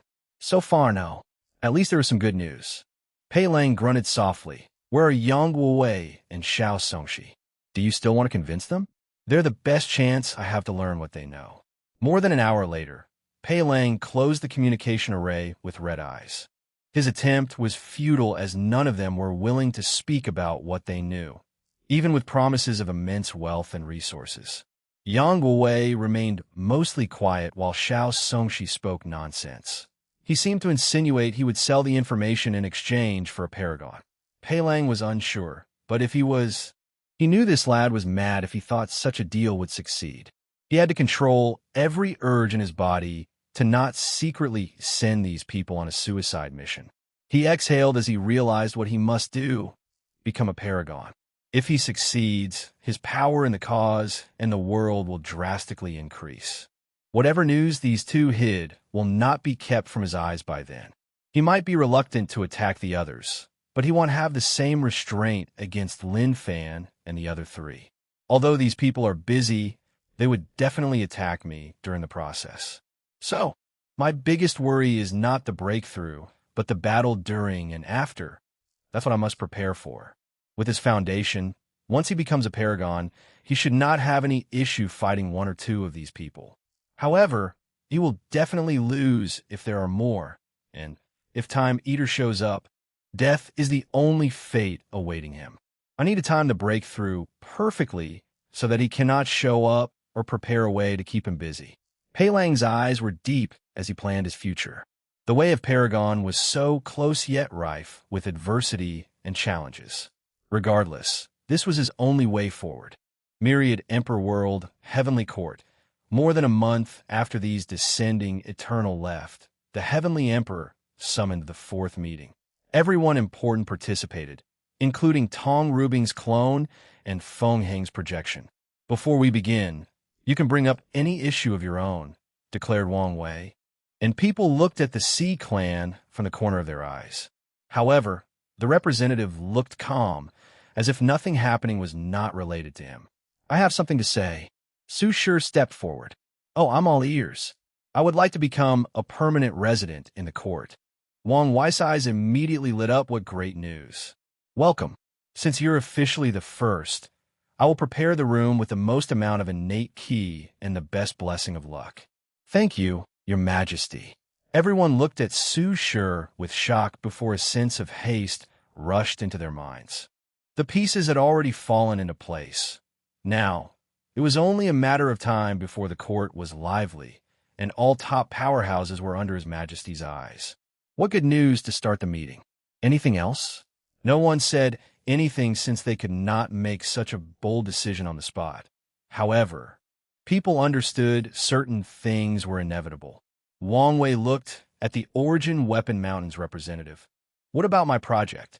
We are making great progress and are now 70 finished. 70?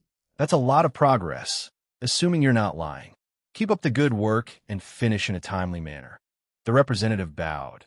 He knew why he was singled out on this occasion: to display a close relationship between his faction and the court, thus elevating them politically, and to pressure them into finishing the project as soon as possible.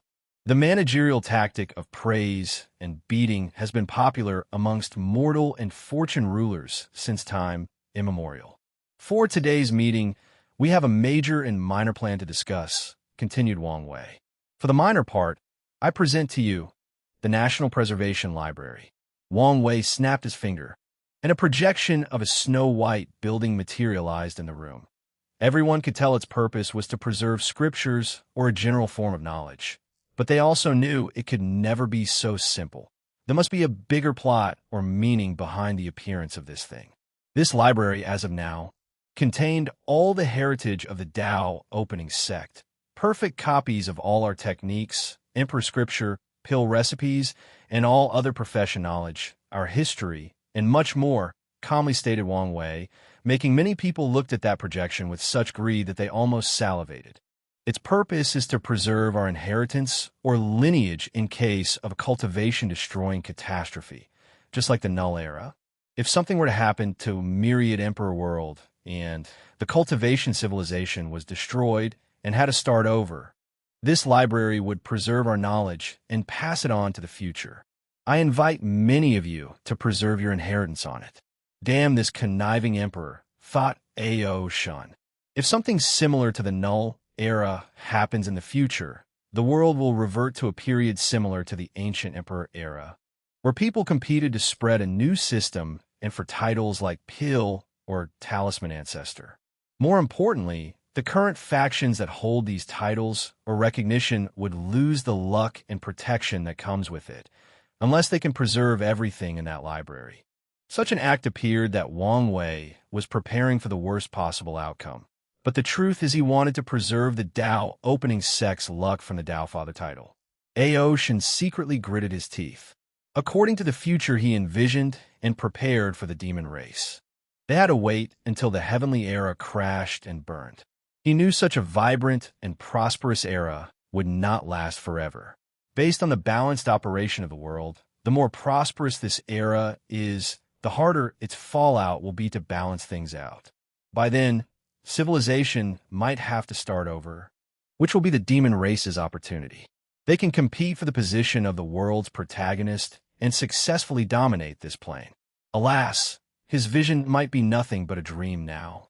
I agree to preserve the ancient clan's inheritance in the library. Huafeng Wang was the first to speak. Such a plan benefited them the most. In a future calamity of this scale, the chances of their clan preserving all their memorialized key luck were the lowest. In fact, it would be in Heavenly Dao's best interest to eliminate them and allow new individuals to hold these memorialized key luck.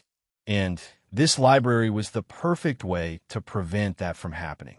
We also agree, said Tong Ruobing, followed by Wu Ming, who represented the Origin Rune Palace and the representatives from the Origin Pill Dao sect, Origin Weapon Mountain, the Body Dao Cave, and Feng Hung, who also wanted to preserve Buddhism. The others discussed amongst themselves and people back in their faction. A few minutes later, the Sword-Casting Villa was the first sect without any memorialized key luck who agreed. They saw this as an opportunity to continue leading the swordsmanship world in the future. By the end of this discussion, a few more sects accepted the proposal, while others were still hesitant. Chapter 1041 Expansion, Wang Wei knew why these people were hesitating about making a decision. Fear that he or other people would have access to their sect's inheritance. Little did they know that he had already most of their faction scriptures. He created the library mainly to preserve his sect's status in the world. He only brought it up to give others a similar opportunity. The library took a lot of effort from him as he hid it in a special dimension composed entirely of void power, similar to the void battlefield. It would be difficult to affect this place since it's technically outside space-time, even if the world's timeline or history was wiped out once again. Wang Wei even left protection to prevent people from using karma or the river of fate from affecting it. Before leaving, he will influence the world's memory so that they will forget the library's existence. Even Heavenly Dao will only vaguely know of its existence. He created an immortal spirit for the library whose only purpose or existence is to bring out the library from the void at the appropriate time. Our next order of business is the lower world expansion, declared Wang Wei. He snapped his finger to project an extensive map teeming with dots of 3 colors: gold, silver, and bronze. The moment these representatives lay eyes on the map, the meaning of these colors entered their minds. Great Thousand Worlds were gold, followed by middle and small thousand worlds. A few people were shocked the court had such a detailed map of this world community. But when they remembered who was before them, they understood everything made sense. After the hard work of our General Department Affairs, the lower realm was divided into what I consider a fair share, continued Wang Wei. Each of you has been assigned a number of worlds, and your purpose is to spread the court's power to these worlds. He raised his hand to show everyone the design of a heaven tier formation.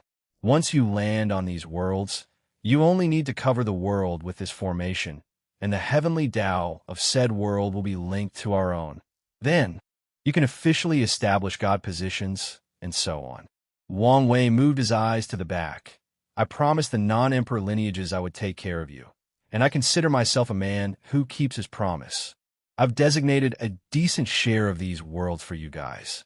Additionally, I understand some of you cannot lay out a heaven tier formation yet, so the court has refined these special pillars with the same effect. The representatives of some law lands blushed in embarrassment. They lived in a new era where the dream world existed, so it was inexcusable their faction could not even set up a heaven tier array. However, they could not help it as they were still in the process of elevating their sect foundation, and not much time had passed since the creation of the dream world. They immediately thanked His Majesty for his grace and considerations. Wang Wei accepted their words before continuing. Expect resistance from the citizens of this world. As you know, no cultivators will accept foreign intervention in their worlds, even positive changes. He snapped his finger to manifest information talismans to every representative. This is a guideline created by the court for interacting with the natives. As you can see, at least 5 of the god positions must be granted to the natives to facilitate peaceful communication and existence. Personally, I think that number should be between 15 to 20, especially in greater thousand worlds with a relatively high power ceiling. Wang Wei paused to give these people time to read the information and process his words. As you can see, there is a highlighted clause about the consequences of creating a child of destiny. Everyone focused on that section. If a child of destiny is created due to your brutal rule over these worlds, the court will fine you a heavy sum, and in the worst-case scenario, your right to govern such a world will be revoked. If a destined individual is created solely because of a world's heavenly Daos counterattack or unwillingness to be subjugated, there will be no penalties. Wang Wei snapped his finger to show them a particular room with a crystal ball at the center. This is an artifact I created to keep track of the birth of any child of destiny in the lower realm. We will vote on a special task force team in charge of observing and investigating their appearances. Wang Wei knew not to underestimate any child of destiny, as they could be the catalyst to end his era. So, he was extra prepared for the appearance of these people. He gazed at the back again to address the non-emperor lineages. The supreme lands with quasi-emperors have the choice to control greater thousand worlds. Don't worry, they are not planes with any immortal tier powerhouses. However, you also have to consider the fact that these worlds can give birth to talented individuals who can challenge their realms. If you choose a greater thousand world as your territory and fail to appease the chaos, you can ask the court for help and pay a steep price. After he said these words, only a few factions accepted this offer, and they were the top-of-the-line supreme lands with a few quasi-emperors. These supreme lands are on the verge of collecting enough merit points to exchange for an immortal mansion and ascending to the level of an immortal lineage. Wang Wei did not comment on these people's choices. After all, they had to be responsible for their destinies. After you arrive at your territory, appease the chaos, and choose your god positions, the next step is to elevate the mortal civilizations. According to your guidelines, it's recommended that you involve the mortal civilizations in your domain in this expansion. The changes should be easier to accept coming from other mortals. Remember, 20 of the merit for this development will be handed to me. Wang Wei did not say to the court, but himself. Sending a message to these people, they should not mess with his benefit. As many of you can guess, my purpose is to raise the literacy rate in the world before I open the enlightening temple in every world in the lower realm. Do not be greedy and try to intervene in my temples in any form or shape. I won't be lenient in this matter. Everyone felt a chill run down their spine, but immediately agreed. Once everything is set up, you can grant your worlds access to the dream world. I don't think I need to tell you when that is appropriate. You can use your best judgment.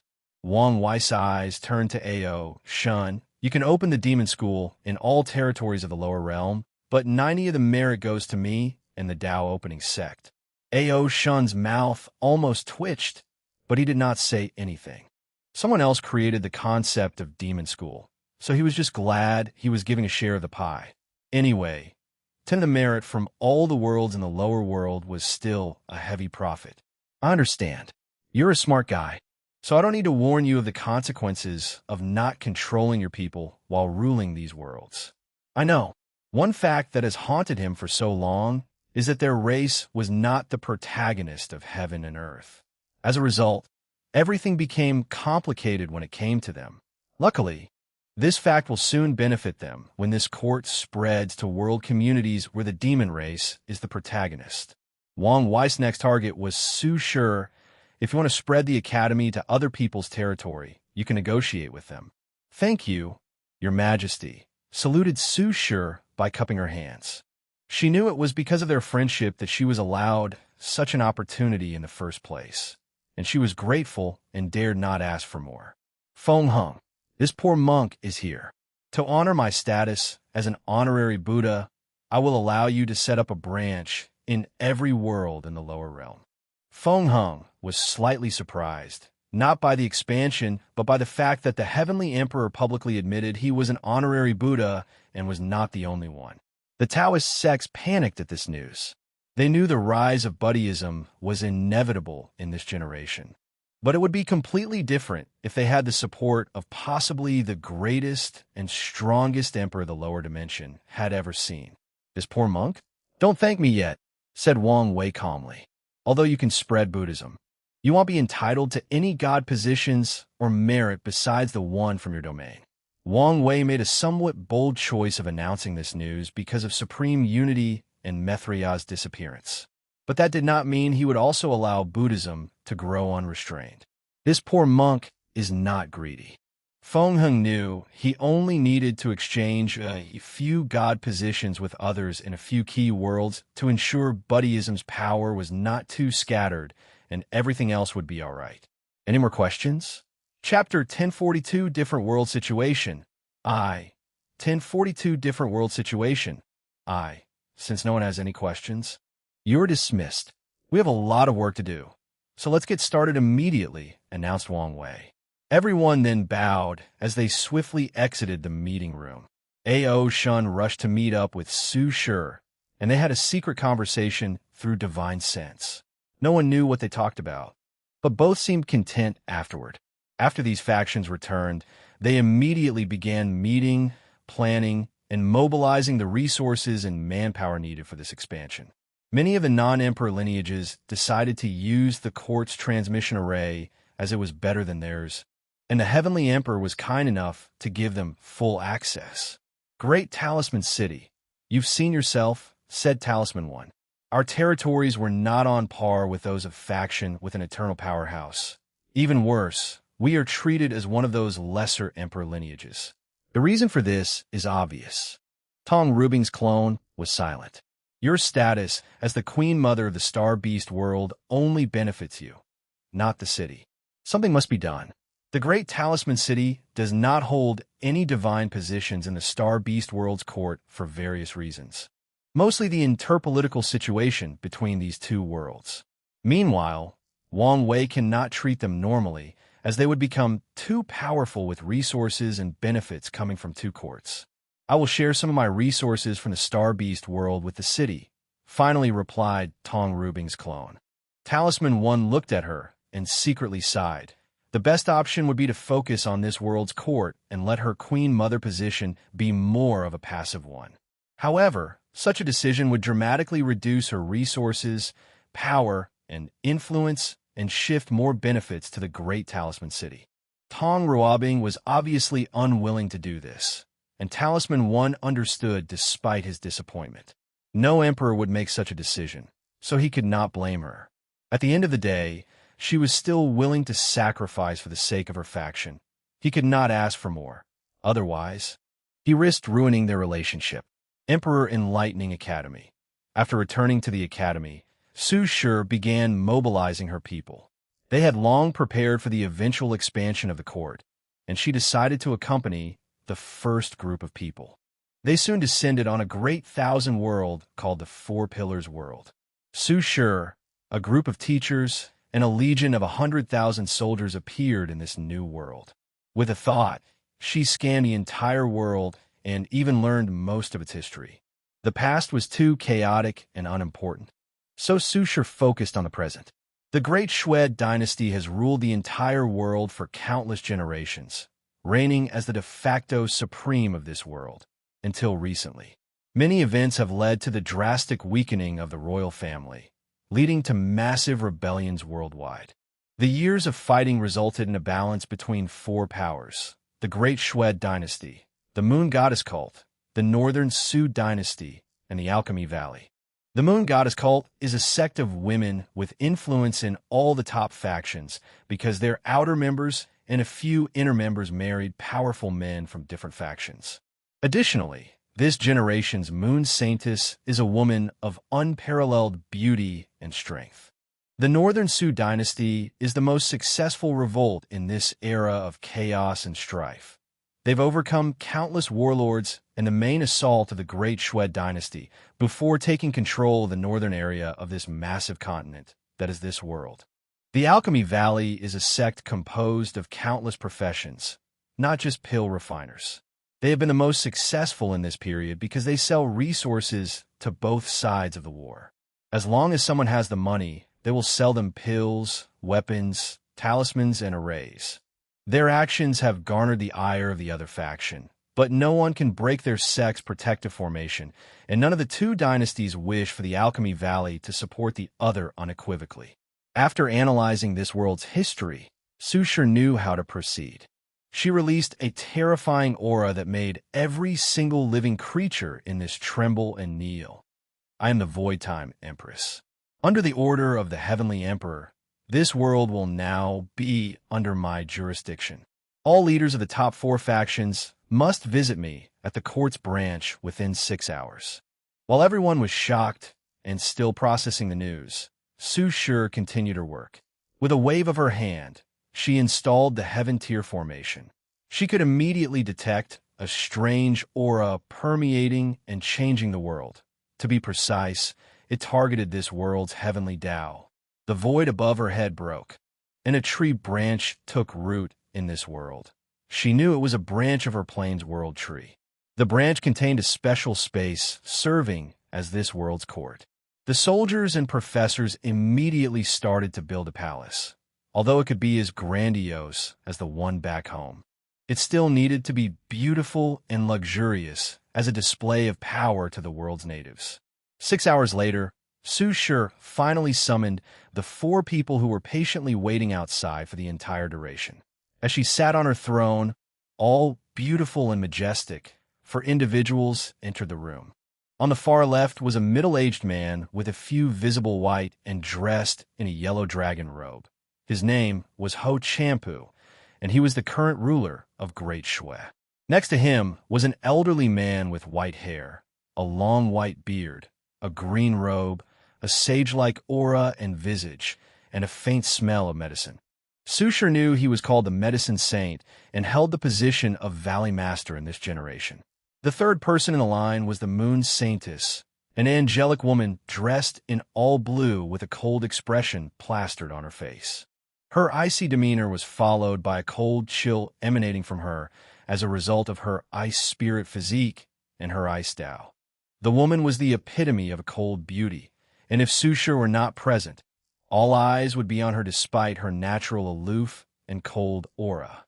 Lastly was a handsome young man with shining, long black hair, a black dragon robe, standing tall and straight, and a powerful, confident, and domineering aura emanating from his body. This young man was the legendary Sioux sovereign, Kai Rinshu. This humble one has seen the Empress. 3x, huh? Sushar's eyes focused on Kai Rinshu, and he saw the latter was distracted. His eyes had lost control as they were full of desires and lust. She often saw those eyes when she was a mortal, but it had been a while. She squinted her eyes, and the Sioux dynasty ruler immediately began to sweat and kowtowed to the ground. "Apologies, Your Majesty." For the offense, the Medicine Saint calmly played with his beard, while the Moon Saintess would never show any emotions. Meanwhile, Ho Champa sneered. The Su ruler had risen extremely fast, becoming the youngest true monarch of the world. Additionally, with his charisma and military skill, he swiftly conquered the northern area of the continent. So it was understandable that he was prideful, but that's what he hated the most about the latter. Who knew such pride would cause him to make such a serious faux pas? If he could, he wanted to make some snide remark, but did not dare. He still remembered that aura. Additionally, he was not stupid and knew what the title of Empress meant. This is the first and last time, understand? I swear on my life it won't happen again. Good. You can get up. Kai Rinshu slowly stood up with a terrifying, calm, and peaceful expression. No one could tell he was just humiliated. It was as if nothing had just happened. Someone born with great destiny? Thought Su sure. You should have some value. I know you must be confused about what's happening, she declared. A heavenly emperor has appeared in the myriad emperor world, the heavenly world of this community, for those of you unaware. He has established the heavenly court, and it's time for expansion into every corner of this world community. I won't bore you with the details, so let's talk about how this will affect you. The divine positions. She snapped her finger, and information about the conferred god list and the god position entered their mind. Sushar did not stop to give them time to process this information and continued. According to the court's rules, I'm only required to give you 5 of the positions. However, I'm generous, so I will hand over 15. Of this percentage, 80 will be divided between the 4 of you, and the rest will be granted to the rest of the world. Chapter 1043, Different World Situation, 2. 1043, Different World Situation, 2. Sushar detected faint changes in these people's facial and body expressions and immediately knew why. They probably thought giving the rest of the world 20 would be a waste and should be allowed to monopolize all the divine positions, but they did not dare raise any objections. Do any of you have any questions? We have a lot of work to cover, so don't hesitate to ask anything. The room was silent for a few seconds before Kai Rinshu took a small step forward. Your Majesty, I have an inquiry. Go ahead. If I understand things clearly, the God position's purpose is to preserve our plane's world source. Is that correct? You're correct. What will happen to our world after Heavenly Tao has saved so much world source? Sushar's eyes squinted. Don't beat around the bush. Ask what you really want to know. In that case, I will be bold. What will happen to our world source? Cleaver, aren't we? She uttered. Some of it will remain in your world to increase resources and the overall betterment of this world. The rest will go to us. A deafening silence enveloped the room. I know you think it's unfair, but that's how the cultivation world has always been. The strong prey on the weak, continued Sushar. Don't worry, though. The Heavenly Emperor is benevolent and has prepared many benefits for you. Your Majesty could be specified? Asked the medicine saint. Besides the merit you'll receive for your divine positions, you will have access to the court for cultivation. Sushar saw the confusion in their faces and explained. Don't you feel this place is different?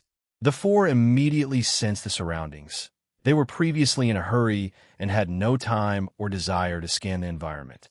The rules are complete, muttered the moon's saintess in her icy voice.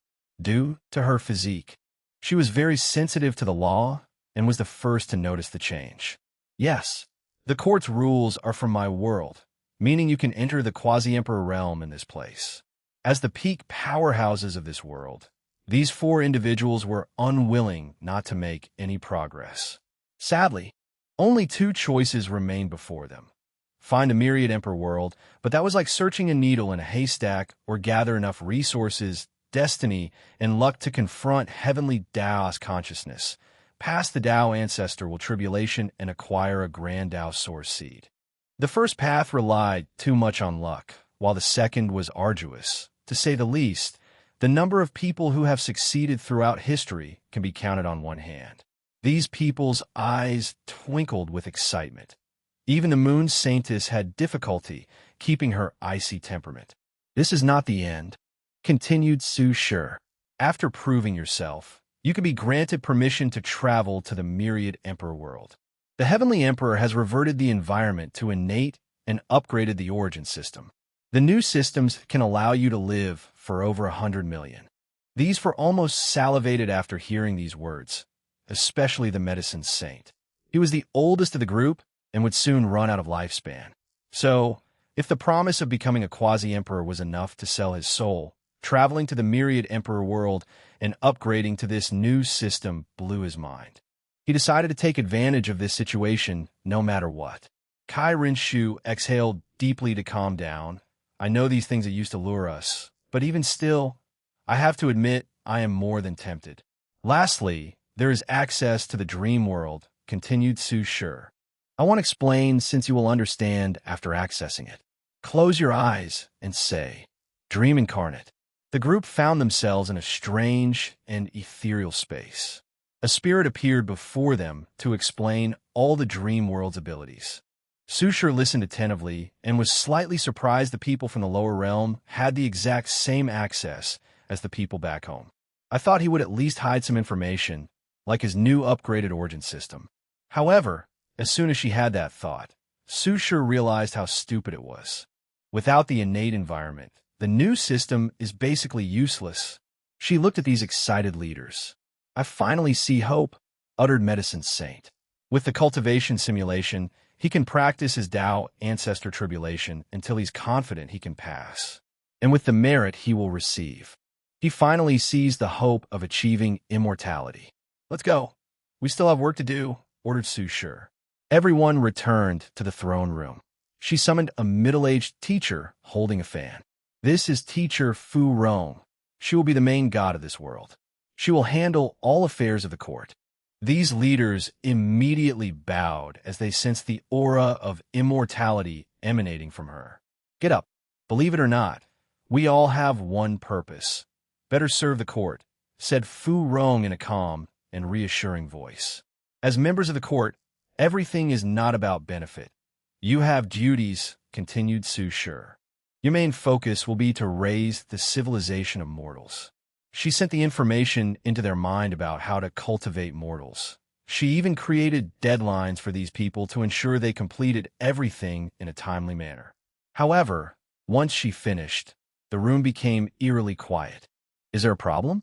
Your Majesty, is this really necessary? Asked the great Shui ruler.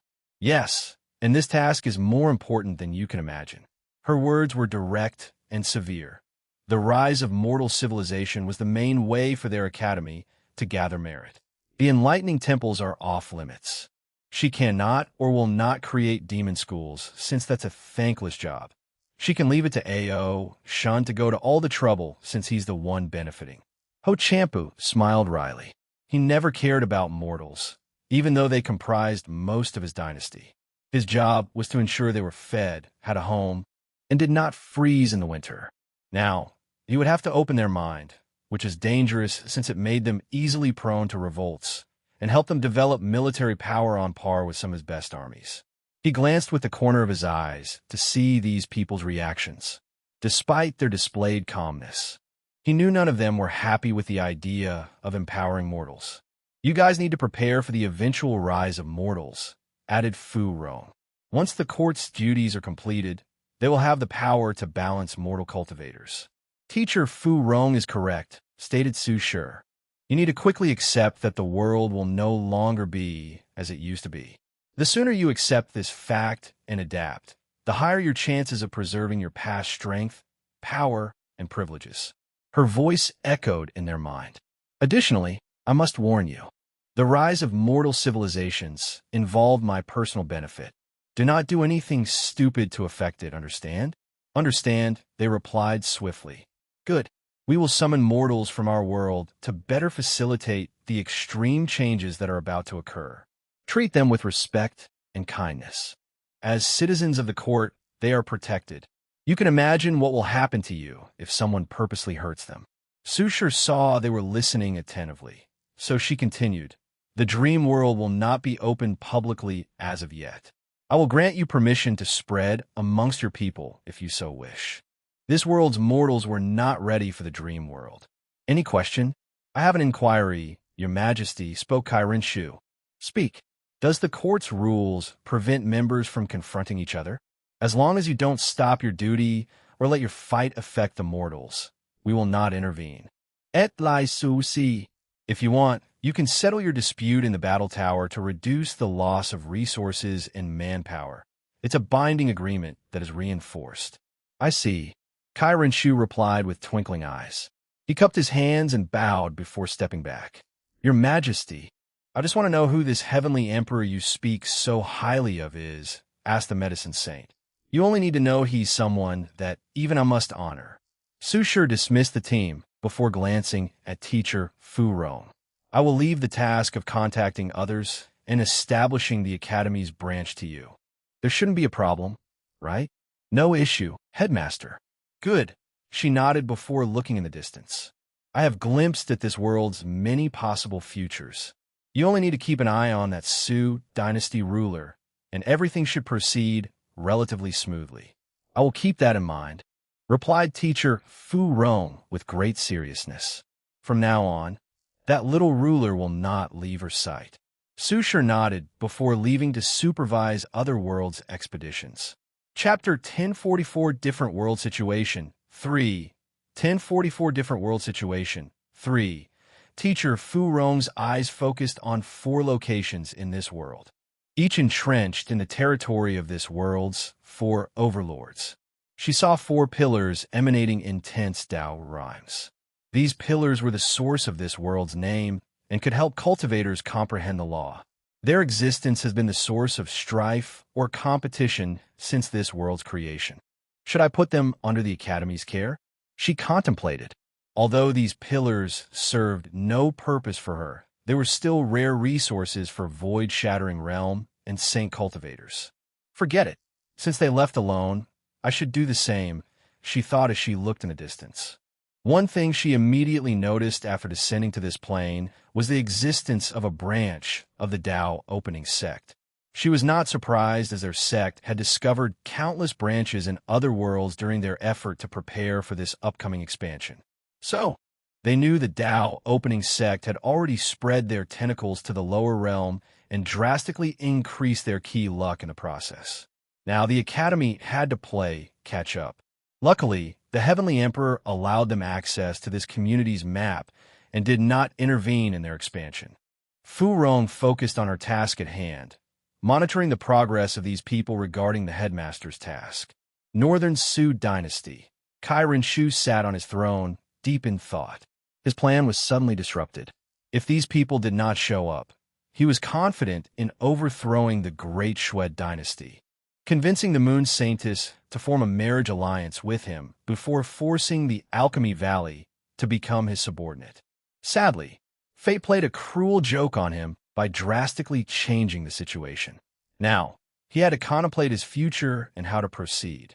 Before all of this, the other 2 leaned slightly on my side because of the deep foundation of Great Shui and how they've been ruling this world. They did not show open support to me because they wanted to weaken my strength and ensure I would not become the next Great Shui. Kai Renshu frowned. Now, the situation is reversed. My ambitions and ability have become torn in their eyes. The appearance of the court meant an opportunity for greater strength and power, and the Medicine Saint and Moon Saintess did not want someone as talented as him to use this opportunity to rise above them. In other words, their support will shift to Great Shui.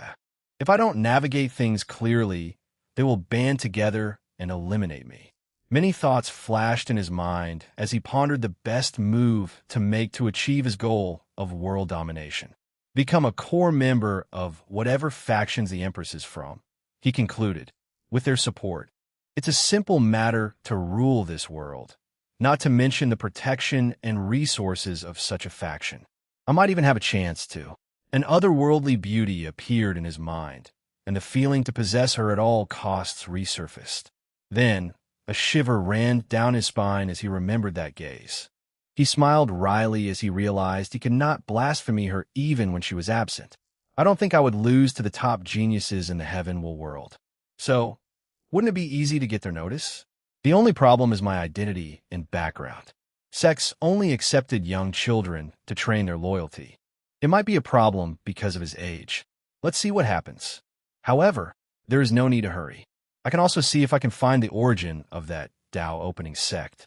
Before all this, only one thing used to worry him: the appearance of that strange sect. Chiron Shu summoned his officials to discuss how to proceed with the task he was given. His train of thought is doing a great job on this task, which might be his way of joining these people. Grand Ocean World. After descending into this world, Feng Hung followed the same step as Su Shi, summoning all the top leaders. However, the power dynamic of this great thousand world was more complicated than that of the Four Pillars world. This world was divided into countless islands whose sizes are incomprehensible and should not be labeled as such. However, because there is no single piece of connected or continuous land, continent, everything is labeled as an island.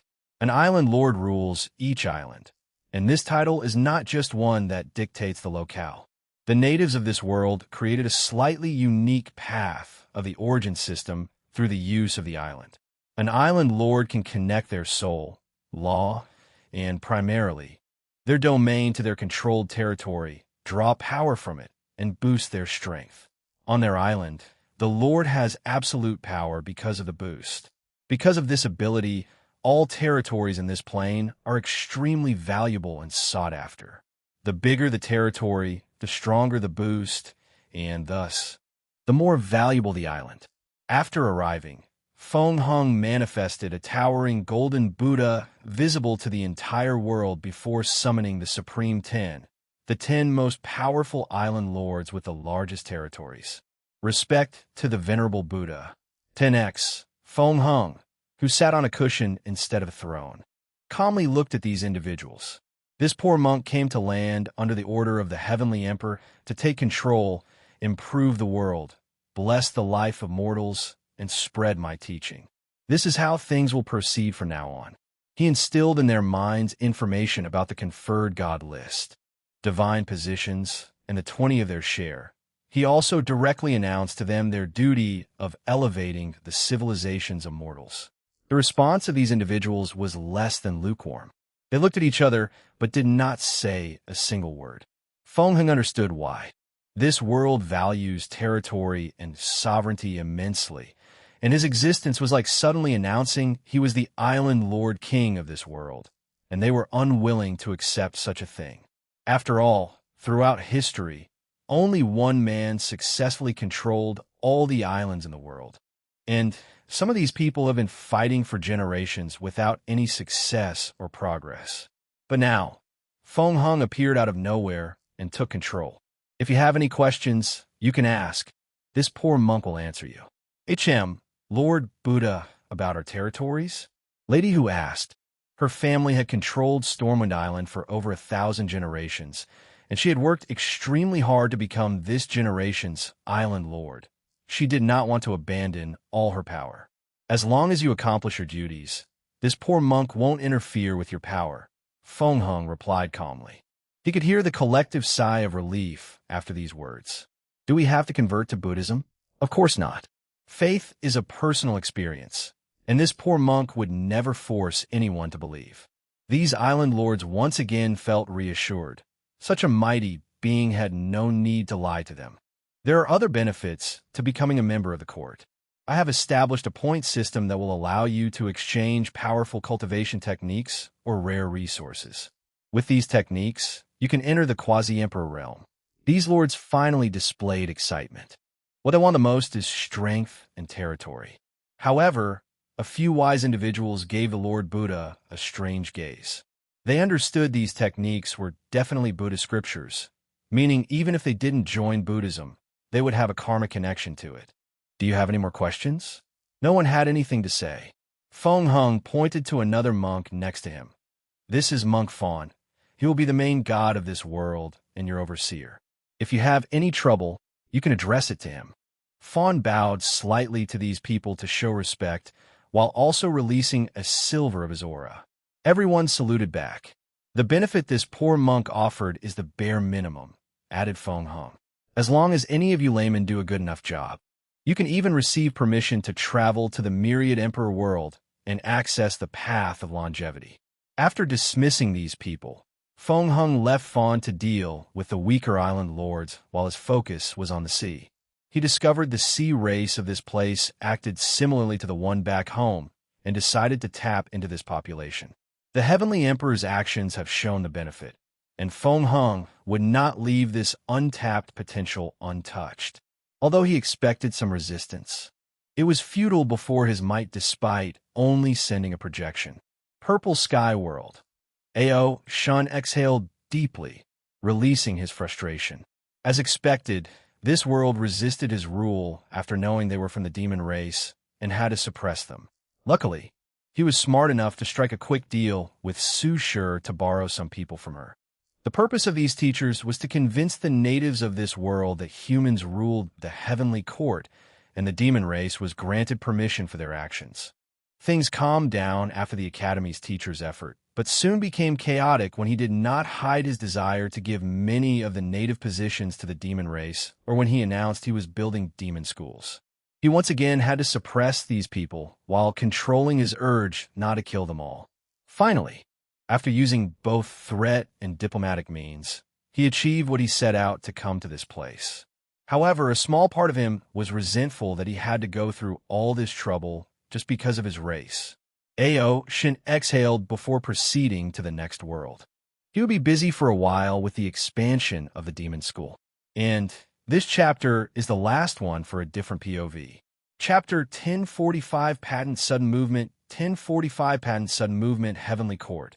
Wang Wei had eyes in every world and saw how these people operated.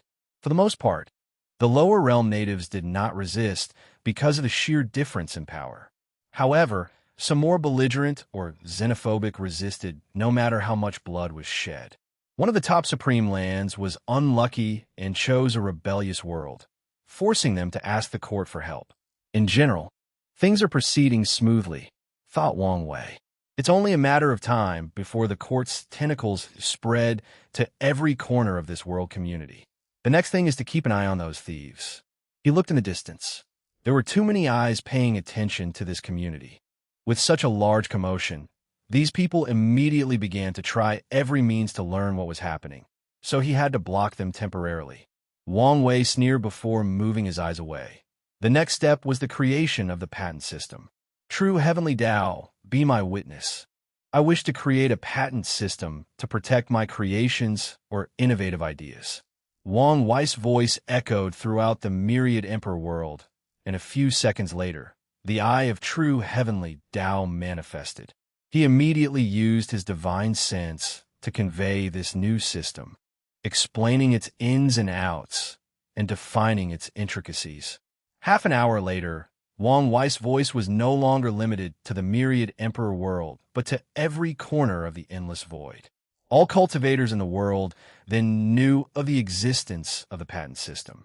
All factions, both visible and hidden, immediately began to mobilize. They wanted to know the exact details of this system and how it would affect them.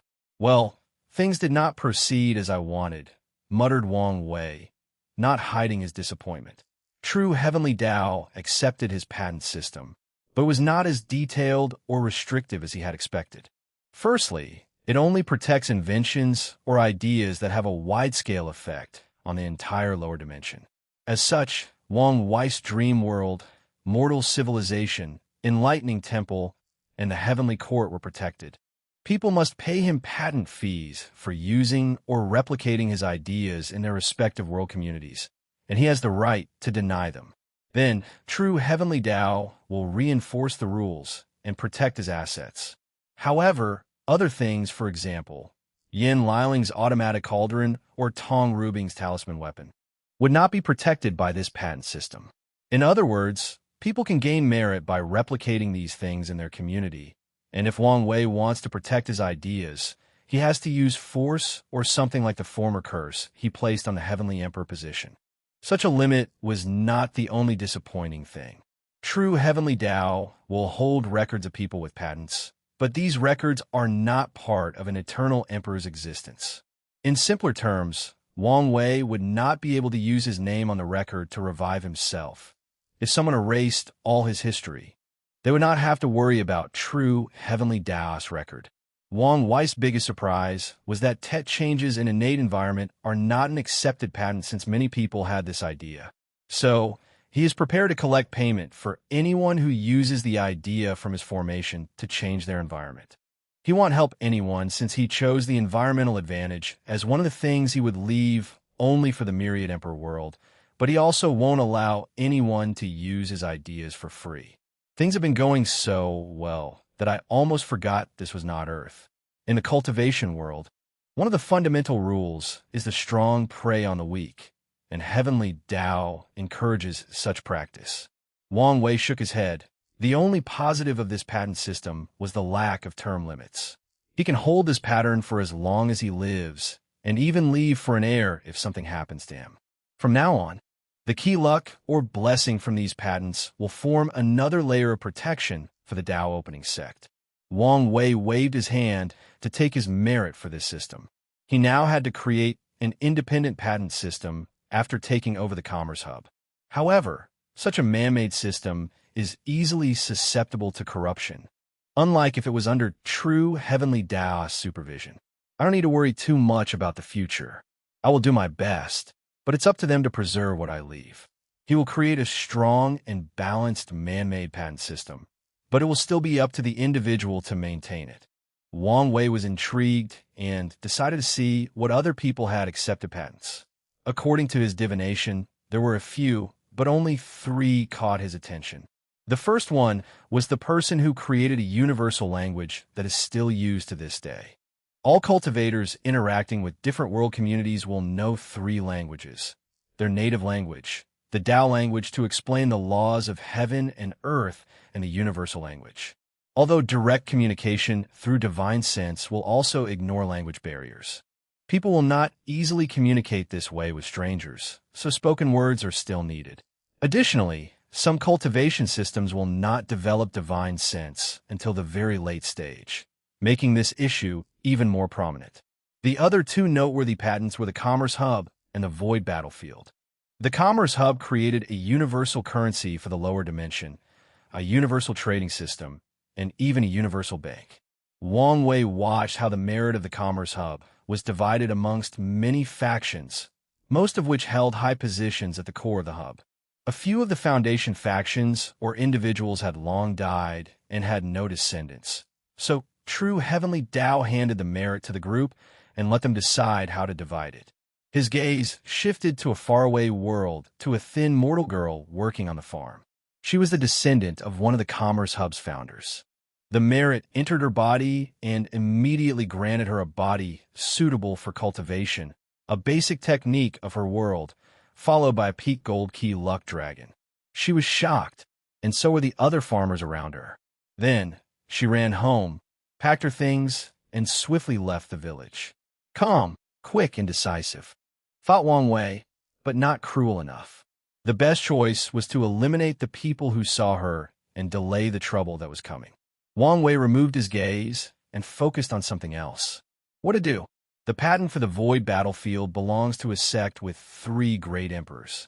If he wants to create his Void Battlefield that runs through the entire endless void, he must ask them for permission and pay the fee for using their idea. Let's use a diplomatic approach first. If they disagree, he had a cruel smile. The cultivation world's law of the jungle is something that I can also appreciate. Wang Wei turned away, preparing for his next plan.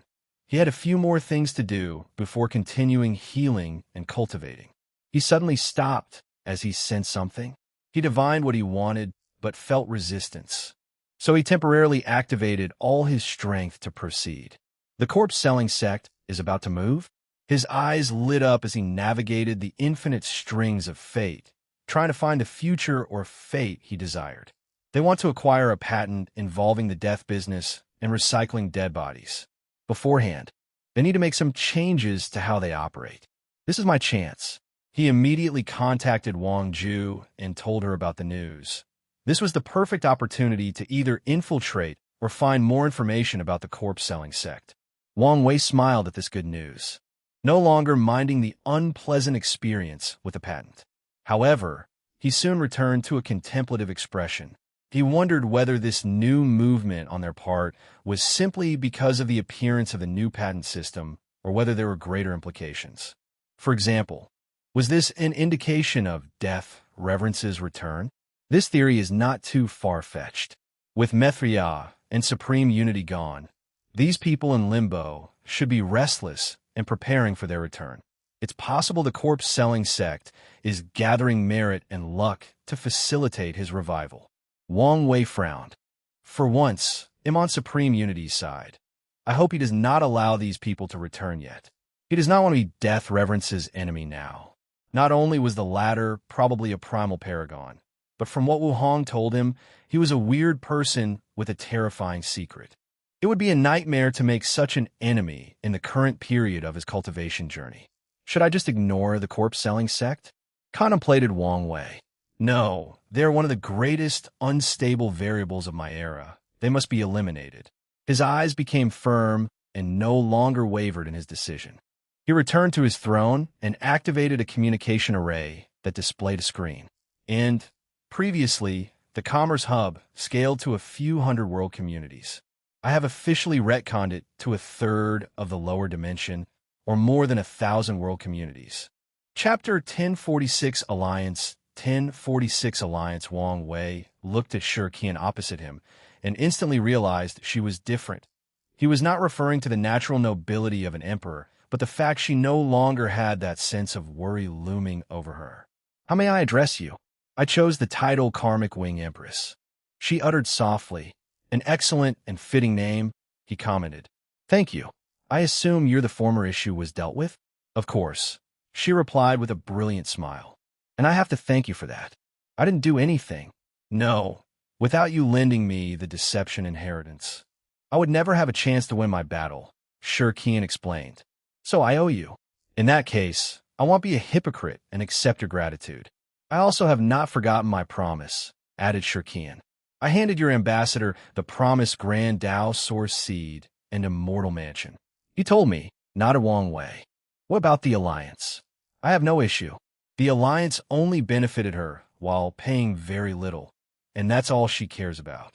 Ever since she was young and her father died, it has always been her and her mother, so she has developed the mindset to give a good life as much as possible. That's good.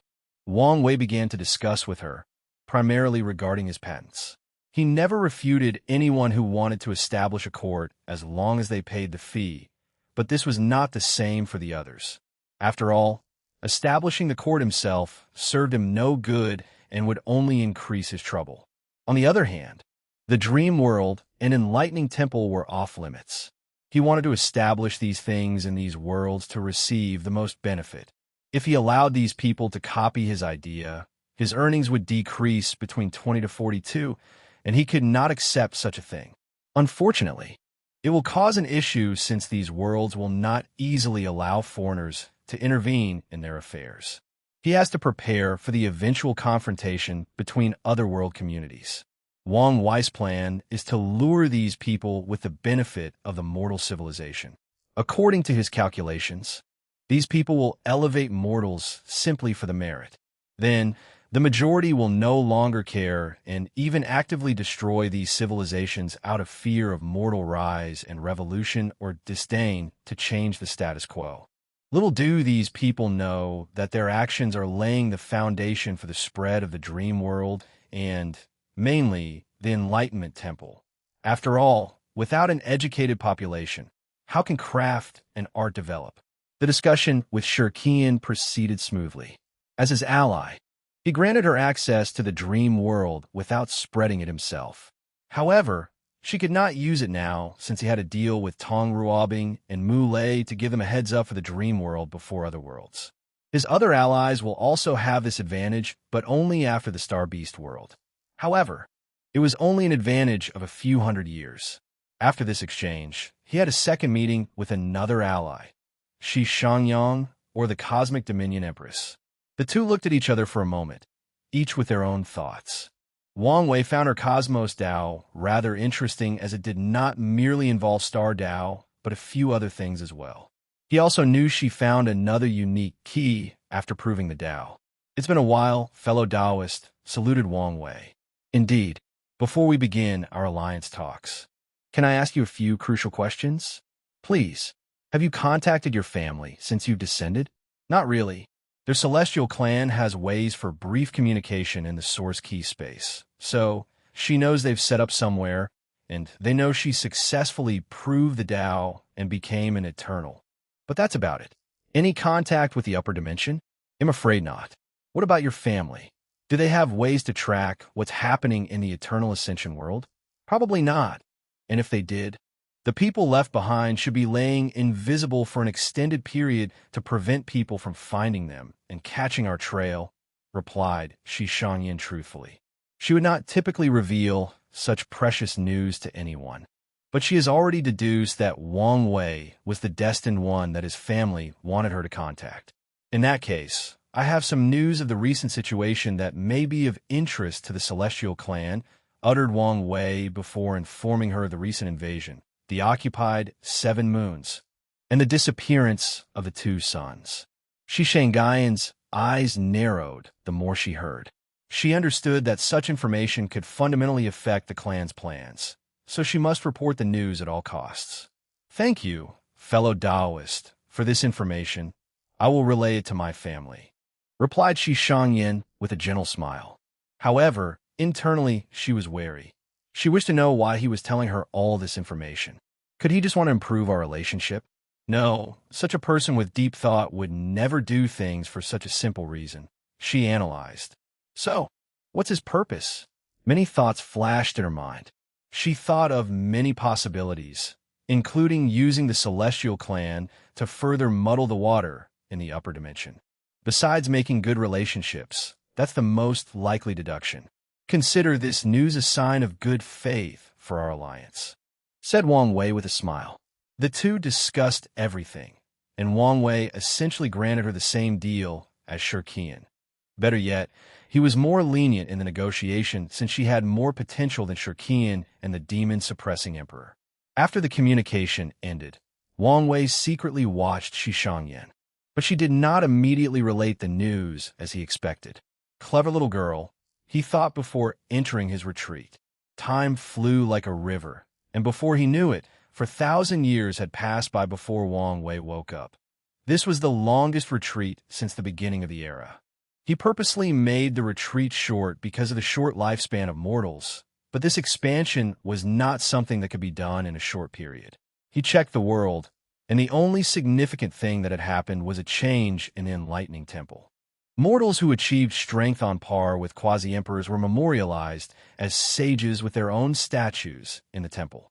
This statue will bring luck, blessing, and power to the family of a sage, including increasing the odds their descendants will have high talent for mortal Tao. Currently in the world, the best crafts and arts families are the ones who have cultivated sage. Due to the expansion in the lower realm, arts and crafts have received another boost in development, as these families went on missionary tours to help other mortals elevate themselves. Wang Wei checked on the expansion before focusing on himself. In these past years, he finally dealt with his last bit of injury and returned to his peak health. Additionally, he focused on training his fleshly body. Sadly, after years of training and hard work, he only reached 95 infant fiend god force as he entered the second bottleneck in his cultivation journey. Luckily, I was prepared for this, thought Wang Wei before removing something from his space ring, a plate of food with seals on top. He looked at it with love and reminiscent, and unknowingly, a smile crept on the corner of his mouth. After a few seconds, he unsealed the food, releasing the intense aroma. His stomach grumbled, despite the fact he no longer had a need for subsistence.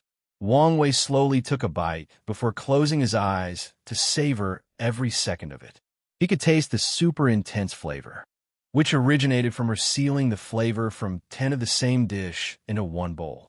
This bite was enough to kill any mortal, not because of the immense energy, but because the flavor would overwhelm their senses. The only upside is that they would die with a smile. The food was delicious and nostalgic. He could feel all the love she placed when making it, which somehow elevated the taste to another realm. As he was enjoying his meal, the world was in a small turmoil as the food aroma enveloped everywhere. People wanted to know the source or origin of that smell and began to search for it. The one who knew the answer could only salivate while glancing toward the court. Wang Wei did not know any of this as he was lost in this meal.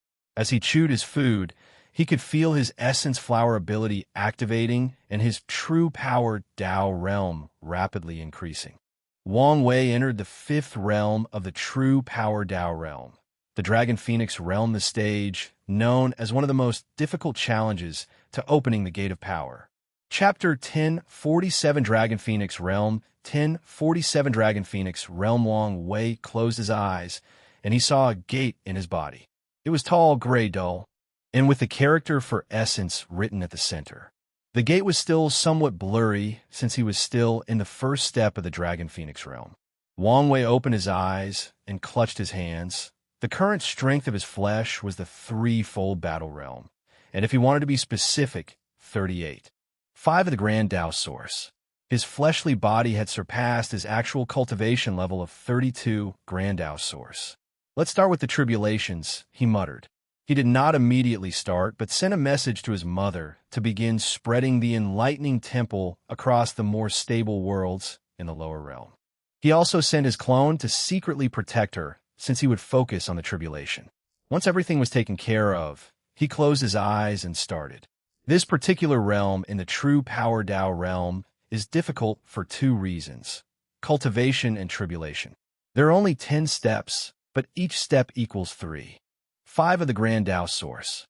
However, like key refiners, the 3.5 increase is not the same in the first step as the 5th or even 9th step.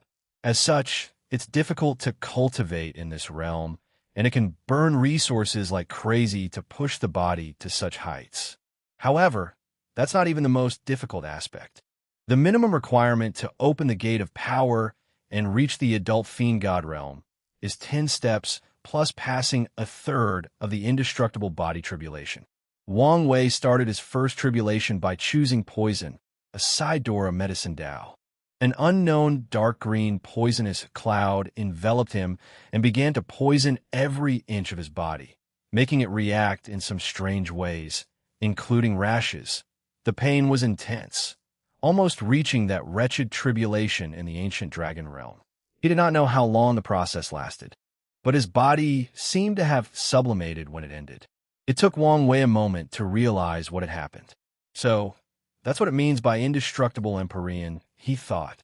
Eternal and everlasting walked the path of eternity, which manifested in altering their existence and making it no longer limited to flesh or matter, to the soul or spirituality. Things like name, history, accomplishment, and impact become part of an individual. Indestructible Empyreans walked a different path. They added the characteristic of indestructible to their existence, making them very hard to kill. They accomplished this through a simple but direct approach, tempering the body with the 3,800 original Daos until it develops basic immunity to these Daos. Wang Wei had just passed the Poison Dao tribulations, and facing any poison-based Grand Dao source, his body has even higher defensive capabilities. After the first tribulation, he closed his eyes and rechecked his gate. As expected, a small poison cloud symbol on the dull gate made it more vivid, alive, and noble. For what he knew, body refiners must pass 1267 tribulations before opening the gate. That's the minimum requirement, and such a number has a high risk of failure. Failure to open the gate will result in immediate and absolute death. No exceptions to eternal emperors. Empyreans and everlasting will survive with severe injuries to their existence, but will lose the opportunity to walk this path forever. From Wu Hong's notes, he knew this was the same penalty for paragons, and no one is spared if they fail to open the second gate of flesh. Next, let's continue with the other side door Daos, muttered Wang Wei. The Dao or order of Dao chosen for the test matters. After each test, the flesh will be sublimated after acquiring its indestructible characteristics. That is to say, the body will become even more challenging to destroy and temper. To deal with this issue, Grand Dao, the administrator of this test, will dramatically increase the power of the next Dao. It will not improve the power slightly to a level slightly above a cultivator's tolerance, but but an exponential increase. Such a rule makes the tribulation increasingly challenging with more Taoists, which is why body refiners who have opened the gate of power are so rare. Wang Wei theorized that when the body had 3 gates, the first gate granted body refiners an infinite lifespan. And this particular tribulation should have been divided into 2 realms: infant fiend god and dragon phoenix, thus granting people a lot more time to prepare and plan for them. According to the tips the ancient desolate emperor gave him, some people will use powerful Taoists, like time or destruction, as their first tests. This tactic increases their odds of passing. However, he warned him not to do such a thing and used the fact that some Taoists are inherently more powerful than others to better temper his body. According to the latter, there are differences between indestructible Emperorians, and it mainly originated from a cultivator's preparation and foundation before opening the gate people who leave the outlaw and supreme outlaws as the last parts of their tempering establish a better foundation than the ones who begin with them. Wang Wei followed his tip and began his tribulations with the 800 side doors Dao before proceeding with the 3,000 main Daos. Time passed, and another 6,000 years flashed by without him knowing it. He had passed 400 tribulations and reached the second step in the Dragon Phoenix realm. Sadly, all his previous resources for tempering the body, including those from the Tao burial ground and primordial desolate, were used up. No wonder this path is so difficult, complained Wang Wei. He did not use as many resources as other body refiners because he did not use resources that helped his regeneration, which was a common thing used to aid in the tribulations. But even then, he ran out of resources quickly, and he had just started in this realm. In the latter stages, his requirements will be even more drastic. He had plenty of merit stored and could use it, but he would never do something so stupid. When his ancestors preached to him, they warned him about merit. They said he could use merit to boost his understanding, but never use it to increase his cultivation directly. Ancient Desolate told him never to use it in his body refining. No matter how small, taking a shortcut will affect his willpower, and that's a major taboo for any body refining. His other resort is Wuhong's food and his essence flower ability, but he has to reserve these things for attacking the 9th and 10th steps. Luckily, it's about time for the expansion to end, he muttered. With the ability to gather resources from the entire world community, he should find a few rare things usable to his level. Wang Wei took a moment to check the situation. In the past few years, the Origin Weapon Mountain finished the automatic weapon refining cauldron and placed it in the dream world. Now, people from all over this world community do not have to beg weapon refiners for weapons, unless they were specific or tailor-made ones. The people from the lower realm benefited most from this change. In most worlds, professions are even rarer and nobler than in the Myriad Emperor world. So they jumped at the opportunity to have any pill or weapon that pleased them. The pill and weapon market has become chaotic over the years in this community. On the one hand, the people have access to the dream world simulation, where they can easily cultivate most professions to the peak of the mortal stage. On the other hand, they also have access to things such as the cauldrons. At some point during the last 10,000 years, all professions took a drastic downward trend until the second immortal pill refiner, Lu Cheng, appeared. His appearance showed the world that Yin Liling was not an unreplicable case and that high-tier professions were the future. Not long after him, Fu Kaiyun and a few other people also showed up. Tong Rubing's clones created an automatic talisman cauldron and put it in the dream world. The Tao opening sect did not say anything since they'd been working on this thing for a while, as she was faster than them. The good news is that Kai Song has also created her automatic cauldron to manufacture puppets in batches like a robot factory. However, such innovation remains private property of the Tao opening sect and is not open or known to the public. The Fate Shadow Guard has even been tasked to monitor any factions trying to create such a cauldron. The last missing part is the array cauldron, and things are proceeding smoothly since talented people worldwide are working on it. However, low and middle-level arrays rely heavily on topography, so they need to deal with the issue. Their answer was to create a spirit with intelligence and powerful calculation ability. If someone wanted a formation in an area, they would have to provide visual proof of the place so she could calculate how to install the formation. So, I created the Industrial Revolution in the cultivation world. With the rise of these cauldrons, personal crafts have been replaced by fast and efficient mechanical manufacturing. This change has positive and negative aspects, as seen by how the world reacted to them. However, that was not Wong Wei's main concern. This particular change in the world made it look too similar to modern Earth, which is still a taboo in this universe. Once this era ends, these cauldrons will be on the list of the first thing to be destroyed, maybe even erased from history, analyzed Wong Wei, who immediately decided to leave a warning to the sect not to bring them out into the next era.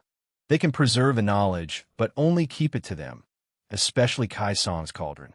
Chapter 1048 Wrath's Journey. Chapter 1048 Wrath's Journey. 1048 Wrath's Journey. Wong Wei's gaze focused on his family. His grandfather had used that heart for intense and cruel training, which allowed his bloodline to develop at a rapid rate.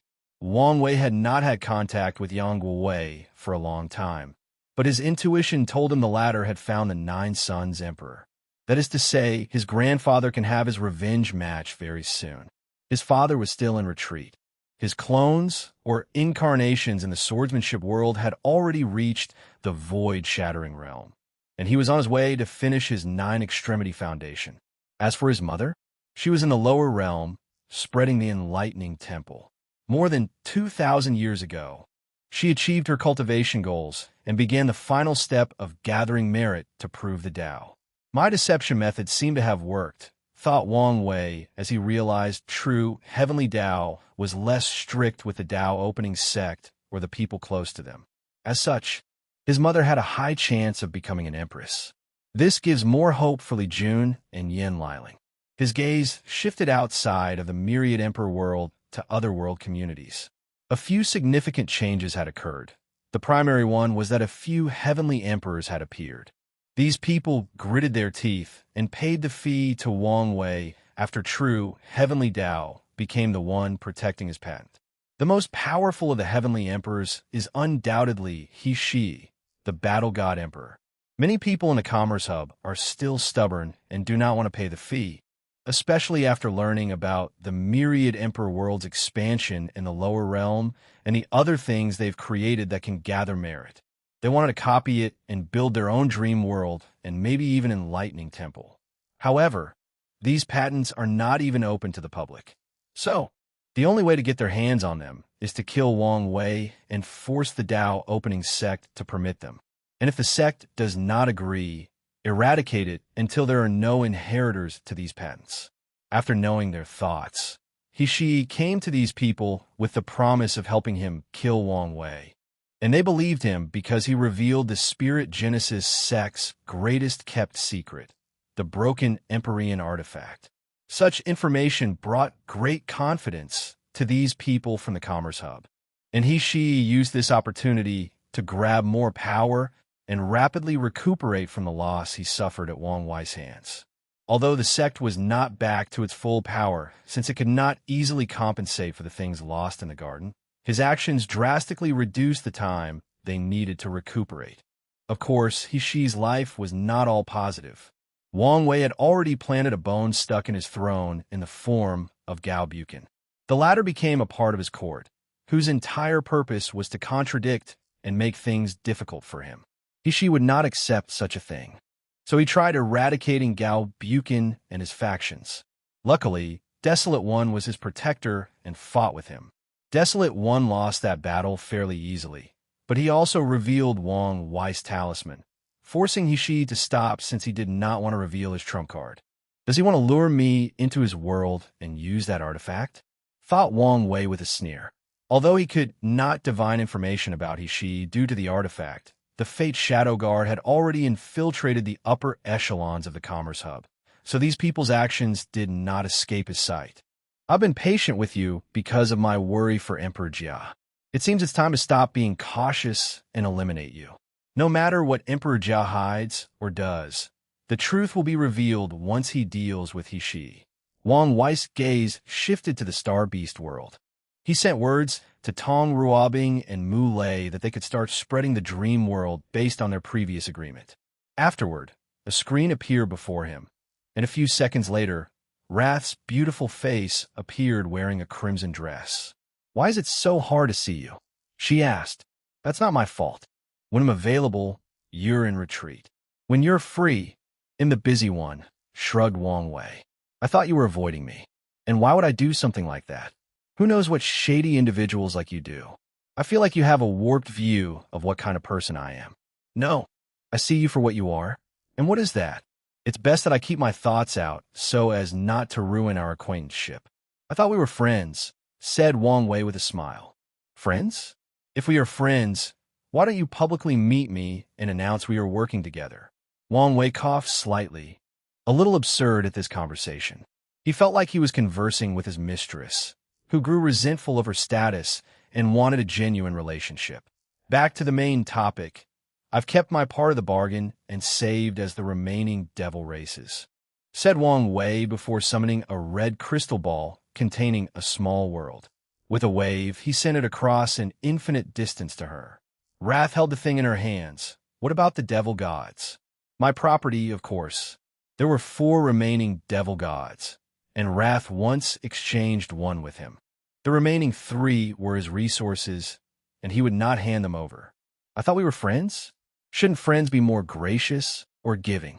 My mother once told me women were born actresses. They can change spots faster than leopards." I'm starting to think she was correct. And is there something wrong with that? You, men, have your naturally strong physique to survive this world, and we have our changing faces and tears. Fair point. But let's not discuss this, said Wang Wei. Tell me what happened to you. Let me think. After I left, I traveled throughout the endless void for more training and experience. In my journey, I encounter a few worlds whose hatred for my kind has not abated after so long. These people have raised our devil race in captivity for generations, treating them worse than animals. Wrath did not hide the hatred and anger in her eyes. I saved the ones I could and gave hope to the ones I could not. She sighed with some melancholy. The only good news about that ordeal was that my devil sword absorbed more of our race's resentment, pain, and karma, thus increasing its power. After that, I did as you suggested. Use it like a pill to make up for my fail 9 extremity foundation. I achieved 4 root instead of 2, as you predicted. I found a plane called Chaos Bell World with a chaos treasure fused to its core. This world could deploy powerful protection around it in times of emergency and protect it from foreign invasion. I thought it was the perfect place to use as our new home. She looked him in the eyes. You were correct. With the purple merit, true heavenly Tao accepted our new status. We are now the Neo-Devil race. A new race? Yes. With a human bloodline weaved into us, we now also have the ability for good, apathy, and innovation on top of our natural instinct to absorb negative karma. Wang Wei almost gave her a strange look. The Neo-Devil sounded like humans with a perfect devil race bloodline. However, since true heavenly Tao acknowledged them as a new race, their bloodline would no longer be so simple. What next? I proved the Tao and took the title of Devil Empress. Bold name. Well, am prepared for the consequences of that name, replied Wrath. Since then, I have been slowly integrating my kind into the Chaos Bell world. I want to turn it into a place of sanctuary for us. The Chaos Bell world is the perfect place to protect your kind. You only need to watch out for people trying to take it down from the inside. I've made preparations for this possibility. But what next? Asked Wang Wei.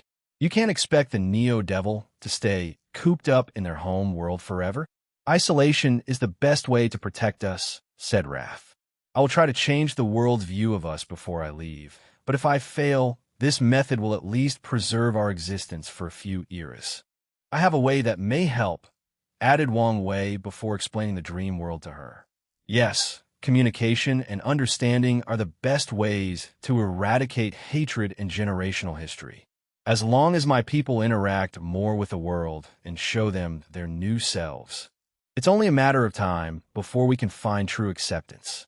Chapter 1049, The Return of the Soul Path. 1049, The Return of the Soul Path. Wang Wei spent the next few hours talking with her, including checking on gluttony. Since he told her master he would look out after her, he would not break his promise. He also granted her privileges similar to those of other members of his alliance.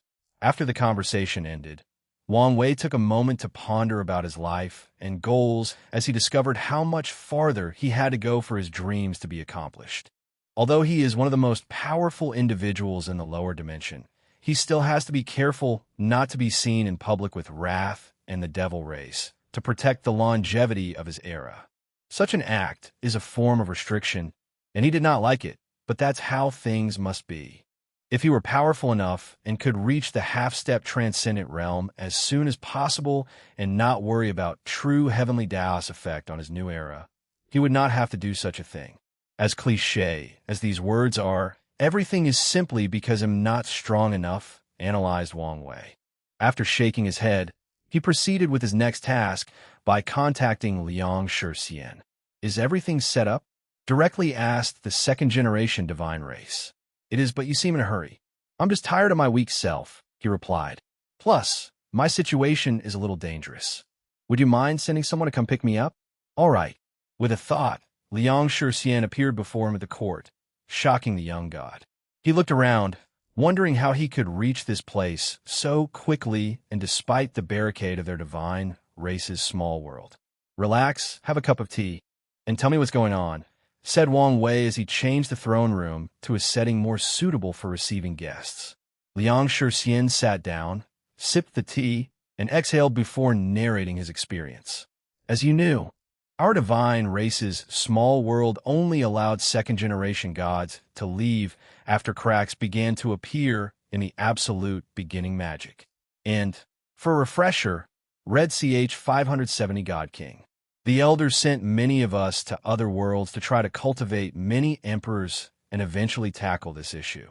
2 people succeeded and became pseudo-eternals before returning home. However, the moment they returned, they were attacked by some people.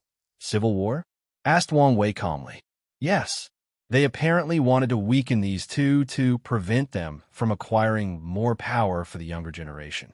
Ultimately, they failed, and these 2 took their revenge. They were brutal and showed no mercy. Liang Shixian sighed.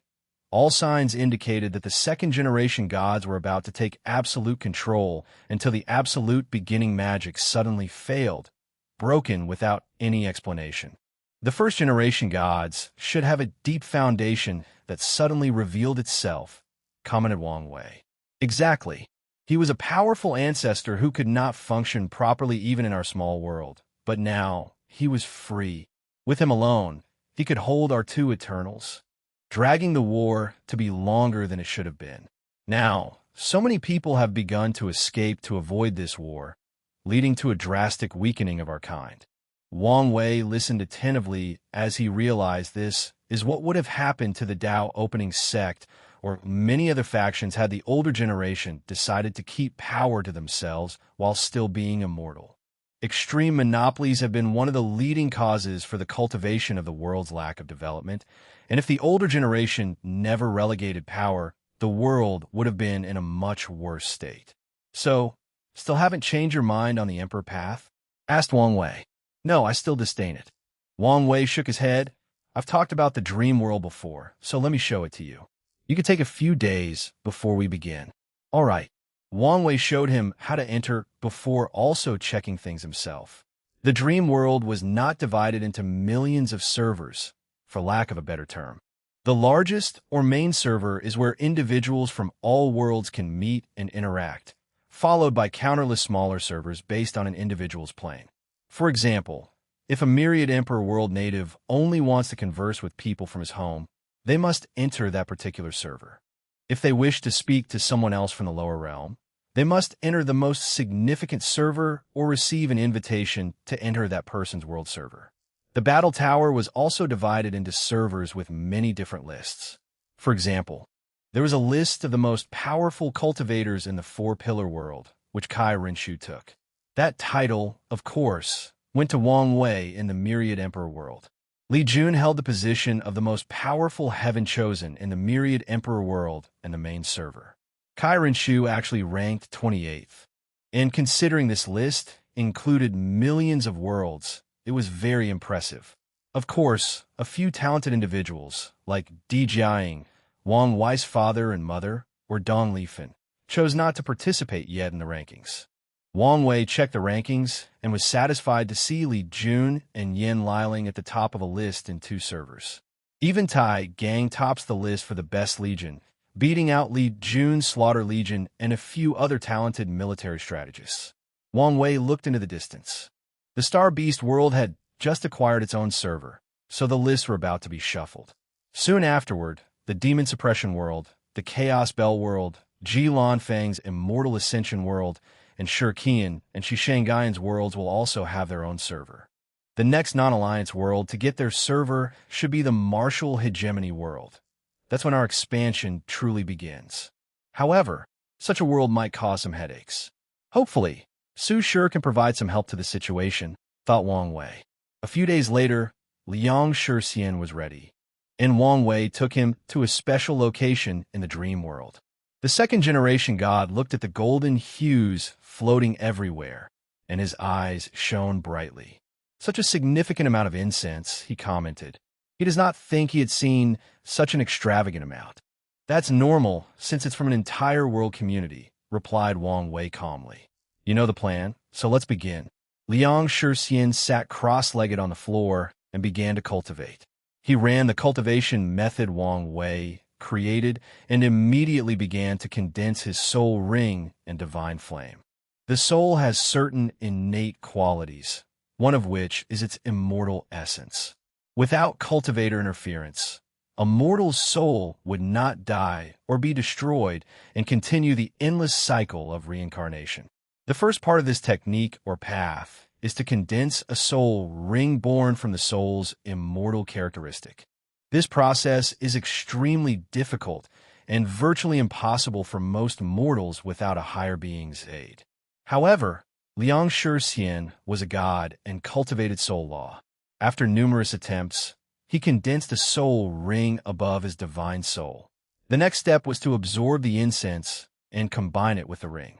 Incense, as an energy source of the gods, also contains divinity characteristic, and divinity is associated with immortality and power. Liang Shixian gave his 100% concentration to condense his divine flame. Since the deception trial, he has been practicing this technique, even though it was full of problems back then. He was confident with all his simulations in the past few days. Wang Wei calmly watched him. He should be helping him in this part, but he knew of Liang Shixian's pride, so he only watched. After an unknown amount of time, a golden flame appeared above the soul ring in Liang Shixian's sea of consciousness. The divine flame was bright, noble, immortal-like, and divine.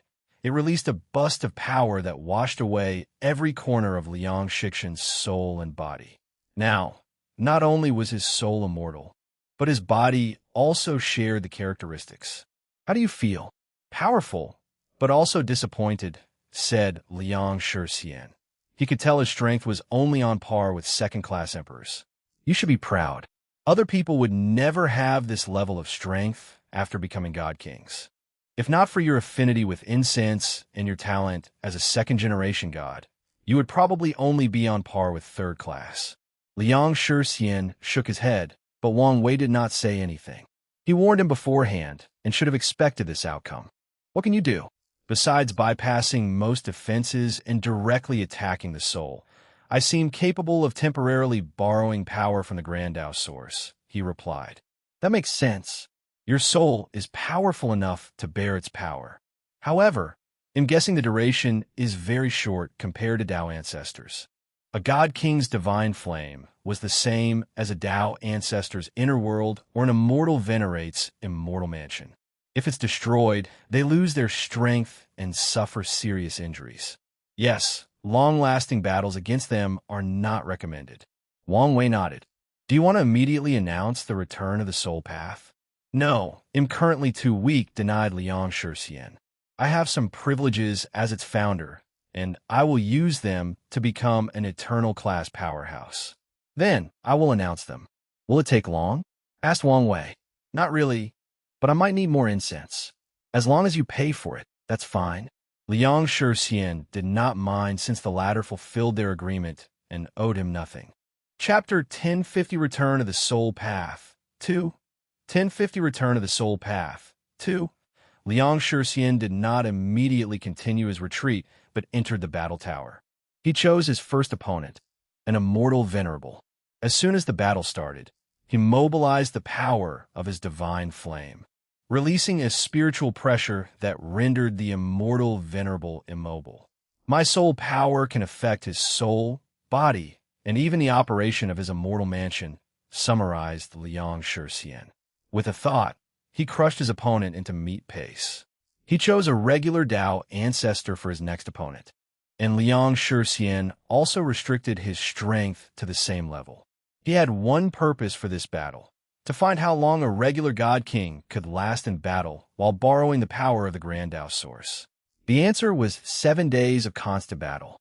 Liang Shixian frowned. 7 days might seem a long time for any battle, but that's only if the strength between two individuals is similar. In a battle of similar prowess, it's normal for a battle to go on for years, decades, and even more.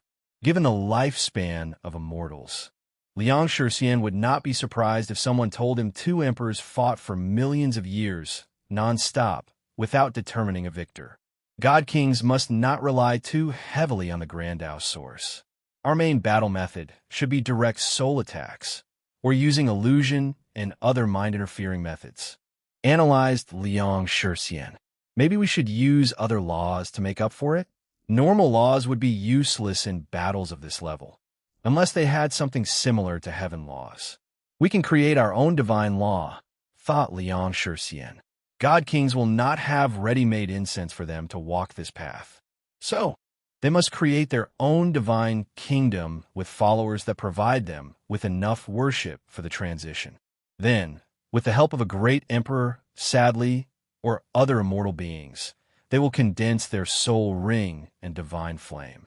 I can gather the will of all my believers into a single unified power, or divine will, before fusing it with my law to create the so-called divine law. If my divine kingdom is vast enough, the divine law could probably work similarly to the heaven will and confront low-class emperors. Liang Shixian spent many years researching this path and had many ideas. After coming to the myriad emperor world and seeing a larger and broader world, he felt more inspiration coming every moment. The next test was a secret technique that burned his divine flame. In dire situations, Tao ancestors and immortal venerables can do the same to their inner world and immortal mansions. The research revealed what he had previously deduced. His soul path is way better than the immortal path, but slightly worse than the Tao path. He also learned the divine flame is not easily rekindled once extinguished, and he will enter a period of weakness, just like any of the other paths. Liang Shixian continued testing his newfound strength, battling third- and second-class insurgents, followed by actual great emperors.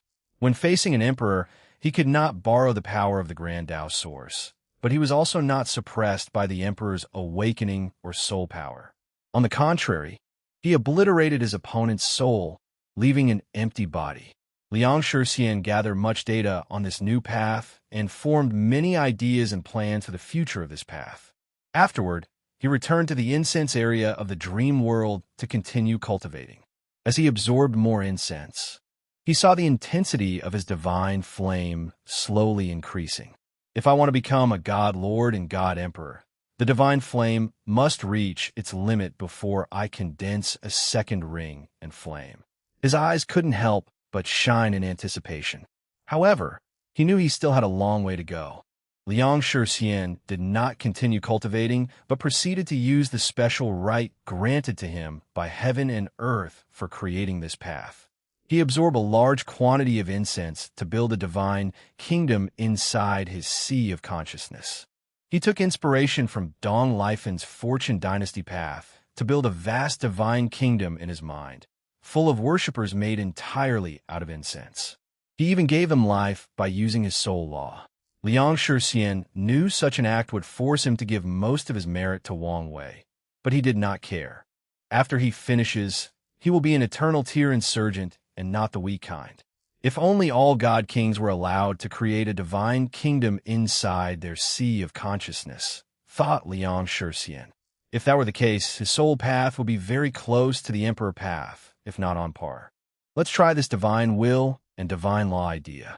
Liang Shixian looked at all the citizens in his kingdom and began condensing their will and desire into a single force or power. Unfortunately, such a thing was not his forte, so he quickly failed. Without a choice, he contacted Wang Wei to see how he could help. Then, the founder of the Soul Path had found his lips twitching unconditionally. "Fine, I will pay," he said, and soon afterward, a vast amount of information entered his mind, making him secretly sigh.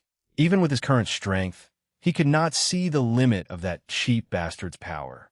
"Success," celebrated Liang Shixian as he felt the new power he condensed. Fusing the divine will with his three laws, river, thunder, and soul, was relatively easy once he got the hang of it. However, he soon frowned. "The divine law is too weak to affect eternal tier battles," concluded Liang Shixian. After considering things for a moment, he realized it made sense. Heavenly Tao boosted heaven's laws, but which one? The limit of the majority of heavenly Tao is second class. So how could they help 5- and 6-star permarks? Such a job would fall to true heavenly Tao. His divine will cannot compare to such an entity. The good news is the divine will can act as another form of Tao will or will manifestation, albeit a weaker version, thought Liang Shixian. Another bad news is the method of condensing it and divine laws is an insurgent technique, meaning that it will not be universal to all god kings. Liang Shixian groaned. Each passing moment further proved to him that his path was not as special as he had envisioned or wished it to be. "It's okay. A part of me already expected this," he told himself. Regardless of the outcome, he would not regret his decision. And that's because his disdain for the emperor path outweighed anything else. The cultivation retreat ended, so Liang Shixian walked out to see Wang Wei waiting for him. "How long has passed?" "Only 5 years passed outside," replied Wang Wei. "I guess I owe you even more." Liang Shixian knew time formation capable of affecting immortals was not simple. "This one is in the house," replied generously. He only saved the latter a few 100,000 years, which was nothing for him. "Are you ready?" "Yes," nodded Liang Shixian firmly before appearing somewhere in the court. He did not stand above the sky in the myriad emperor world, which could be interpreted as rude since he's an outsider. So, the ceremony was somewhere in the court. "Heavenly Tao above, be my witness. Today I, Liang Shixian, create the soul path to immortality that I dare call the God King path." His voice echoed throughout the world, and a few seconds later, an eye materialized above the sky. The eye of true heavenly Tao manifested, gazing intently at Liang Shixian. Typically, this process would only take a few seconds, but oddly, the eye lingered for close to a minute, making Wang Wei frown. Is this related to the previous disappearance of the soul path? He thought. To this day, he still has no idea what has happened to that path. The only valuable information he learned from Wu Hong was that some chaos worlds still had the soul path, while others were the same as the eternal ascension world. However, overall, the soul path had drastically decreased in the chaos universe. After what felt like an eternity, visions manifested between heaven and earth as the eye dissipated. Afterward, Liang Shixian's voice traveled throughout the entire lower dimension, alarming the world of a monumental change. Purple merit descended from the sky, and 65 of it went to Liang Shixian while Wang Wei pocketed the rest. But soon afterward, Liang Shixian had to give most of his share to Wang Wei, leaving only 10 for himself. Liang Shixian looked at the small portion left in his hand with a slight headache. But he gritted his teeth and handed another 5 to Wang Wei. "What's this for?" "I want to use your incense to train a few followers. You should have access to some reserve, right?" "I had to hand them over during the Civil War," replied Liang Shixian with a sigh. "Well, I'm not one to refuse a good deal." Wang Wei readily agreed. Chapter 1051 Alternative Soul Foundation 1051 Alternative Soul Foundation. Somewhere in primordial chaos, two titans were clashing nonstop. Then, out of nowhere, Supreme Unity suddenly paused. He immediately realized his mistake and tried to reach it, but it was too late. Mephiah took this opportunity and hit him with a golden palm, drawing a few drops of blood in the corner of his mouth. "You should know better than to be distracted in this kind of battle," she stated before continuing her non-stop offensive. Meanwhile, Supreme Unity had to take a moment to compose himself and control his emotions. The return of the Soul Path allowed the Eternal Ascension world to fix a missing part of its existence, which in turn increased true Heavenly Tao's power and control while reducing his. "I cannot rely too much on Heavenly Book," thought Supreme Unity. "It's time for me to take action." Many powerhouses in the upper dimension felt the Soul Path's reappearance. They knew that such changes would have worldwide repercussions, but only a few people knew exactly what these were. "Origin Seal Continent. Did you feel it?" asked Wu Hong. "Yes, a new soul path," nodded Yanhai. "This one seems related to divinity instead of a pure soul path." "That's not what I care about." "Do you think his influence has been lifted?" "Probably. I mean, there have been signs," replied Yanhai. "The soul path returned in many chaos worlds, so it's not surprising. I'm just wondering how this will affect the future." "The chaos universe will simply become even more complicated," replied the Sword Empress. "Spirit, essence, ki, and Tao. Only with these four things in perfect balance can the universe be perfect. Once that is achieved, many simple things will become complicated. Many things that were once impossible or unauthorized will become common. This time, the chaos will truly be impressive," sighed Wu Hong. "The Third Origin War?" said Yanhai with great fighting intent. "I don't think it will be called like this. If Kishan's conjecture is correct, and the kid will be the one who starts the chaos, why can't he use this name? As his ancestor, the least he could do is let me name the event." Wu Hong rolled his eyes. "How are your injuries?" "Great. It won't be long before I won't be a small shrimp of an emperor," replied Yanhai. "How about it? Want to fight then?" "No, I don't want to embarrass you again. It will be different this time. I have a powerful body and entered a new swordsmanship realm. You're definitely not my opponent. And do you think I haven't improved?" Wu rebuted. The memories she received from the unknown clone were helpful in more ways than one. Yanhai looked at her. Even the slightest improvement is difficult in their current realm, but also drastically increases their strength. "If you're scared, say so." Wu Hong ignored her and disappeared, making the Sword Empress snort. "No matter what, it won't change the fact you will be my little daughter-in-law." Chu Divine Dynasty. Pei Lang felt the changes between heaven and earth, and many ideas flashed in his mind. The other paths are the backbone soldiers and middle-level officers of the revolution, and having a new path will also mean more variety in their troops. He groaned as he knew he had to attend an official meeting of the dynasty before having the free time to contact Old Ma. Without hesitation, he wore his official clothes and headed to the palace. Midway through the voyage, Pei Lang felt a sudden terror overcome his mind. The feeling of dread was so intense that his body was shaking. "What's going on?" He quickly searched for an answer, and his face became ugly, an omen of death.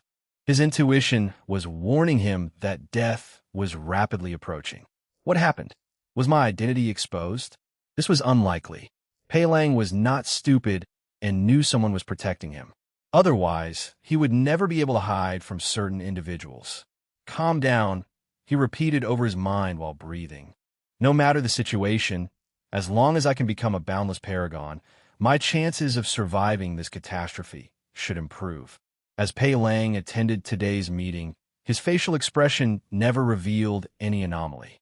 No one could tell this famous prime minister received a terrifying omen of death. Pei Lang returned home after discussing the issue with a new soul path and immediately contacted Old Ma. "Sir, we have good and bad news." "What happened?" "We found Old Man Tianji," replied Old Ma. "I'm assuming that's the good news." "What about the bad?" "Well, we didn't find him per se, but he left a note for you." explained old Ma before showing him the note, which read, "The pill is both a great fortune and a disaster." Pei Lang's eyes squinted. Diviners always speak in riddles and never direct with their words, a fact that he did not like. However, these words were easy to understand and deduce. The pill itself has no issue, but the process of breaking through will not be simple. "Sir, what are you thinking?" asked old Ma. "Don't know. What do you think I should do?" "The situation is stable, so I don't think you need to rush," said old Ma. "We can take our time to ensure that your breakthrough will be smooth." Pei Lang did not say anything. Typically, such a tactic would be best, but not with death looming over him. He sighed. "Things have changed, and there is no time for a safe approach." "What do you mean?" "Don't worry about it. I will enter seclusion to prepare for the breakthrough. I will leave a clone for you to contact." "Sir, how sure are you?" "If this were any other time, I would say 80. But now I don't know." Old Ma was silent momentarily. "Take care and be careful." Pai Lang nodded. They discussed how to best utilize this new path and increase their strength. As soon as the conversation ended, Pei Lang began to act. He had prepared many exits for himself for different situations, including needing a clone to replace his main body and preserve his identity. Once that was done, he disappeared from the world's view. Myriad Emperor World. Wang Wei looked at Liang Shixian in puzzlement. Such an act of returning the soul path to the world should have been a far grander event. However, besides the merit, nothing of significance occurred. He did notice a powerful destiny protecting the latter, and once Liang Shixian returns home, his race will also be protected. However, he felt the entire thing was underwhelming. What could be the cause? Thought Wang Wei, deducing countless possibilities. It's either the return of the soul path is not as important as I believe, or true heavenly has reduced the impact of this event as a form of protection for Liang Shixian. Wang Wei was leaning on the latter. Just like heavenly Tao owes Buddhism for what happened with the absolute beginning emperor, the divine race also suffered due to that catastrophe. So, it's possible true heavenly Tao converted all the rewards and benefits of Liang Shixian into destiny and key luck of his race. Under Liang Shixian's request, Wang Wei teleported the latter's followers from their clan's dimension. Afterward, Wang Wei began to check on the world. Many people are intrigued by this new path. Most of the god positions are accompanied by faith, meaning many people already have some level of resources for this path. So, many people who were previously trying to save for a Grand Tao Source Seed opted for this cheaper path instead. They were happy as long as they were not the lowest of immortal venerables. While Wang Wei was waiting and observing, Yin Liling came to see him. "Little sister, what happened? I have an idea and wanted to run it by you." "I'm all ears." "You know, I've been trying to understand existence to establish a 9-extremity foundation." "Indeed. How is your progress?" "I'm very close. I only need a slight push, and I feel I will succeed," replied Yin Liling. "That's good news. Is that what you need my help with?" asked Wang Wei. "We could try Lin Fan's approach. If he erased her existence before reviving her through existence reconstruction, she might break through that last barrier." That's actually a good idea," replied Yin Liling. "But that's not it. I was considering whether I can achieve an alternative 9-extremity like Junior, but instead of the body, through the soul. Normally, that would be impossible. There's a reason that the limit of strength is 7 leaf, and only through body refining and 9-extremity can this be overcome. Are you thinking of taking inspiration from this God King path?" "Exactly," nodded Yin Liling. "Let's see. We can modify the process so that you condense a soul ring with the growth characteristic of the soul instead of its immortal nature. Then, you can condense a soul flame using pure soul energy instead of incense. The soul flame should temper your soul beyond the limit and achieve strength on par with Tao ancestors, if not higher." "So it's possible?" asked Yin Liling with shining eyes. As an alchemist, the soul is very important to her.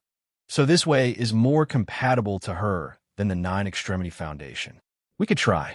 Chapter 1052 Hard Success. Transition Transaction 1052 Hard Success. Transition Transaction. Unedited chapter.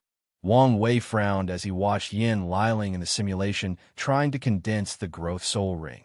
Things were not as simple as he imagined. The rules of heaven and earth allowed only the body to break the limit of 7 leaf, meaning it was not easy to break or become the exception. He began to help or assist her in the process. He showed her the soul's essence and allowed her to experience what it's like to have an emperor soul, followed by an innate paragon soul. However, all of these did not help, and she still failed. Yin Liling, let alone Wang Wei, were not people that easily gave up, especially the latter, who felt like someone was mocking him for trying to become an exception to the rules. So he went extreme. He instilled Liang Shixing's memories of condensing his soul ring and divine flame into her mind. He allowed her to peep at the secrets of reincarnation. Watching an infinite number of mortal souls experience life and death, and how their souls develop in the process. He used his sub-soul, Tao, to allow her to experience how every stimulus affected the soul, including negative emotions, positive emotions, trauma, willpower, ambitions, desires, cultivation, law of baptism, injuries, healing, etc. Wang Wei even showed her what it would be like to be a hive mind creature with direct access to trillions of souls. Then, after years of effort and simulation, she finally succeeded. "This was way harder than I expected," commented Yin Liling as she saw the ring above her primordial spirit in her sea of consciousness. The process could be described as torturous, which would be putting it lightly. The only good news is her understanding of the soul has reached a level she never thought possible. That's because you weren't trying to become a god king. Otherwise, the process would not have been so stressful, explained Wang Wei, who felt both relief and anger that the process was so arduous. That's worrying. Indeed. I'm afraid only people with an extreme talent for the soul have a chance of succeeding in this method. So, this foundation is only for people with professional Tao, and even only the very best of them, summarized Yin Liling. In other words, only people like her, Tong Ruobing, and the deceased Chun Chun might have a chance. Wu Ming, who is on the same level as them, relies more on his unique physique and might fail. Lu Cheng also relies on his innate talent and risks failure as well.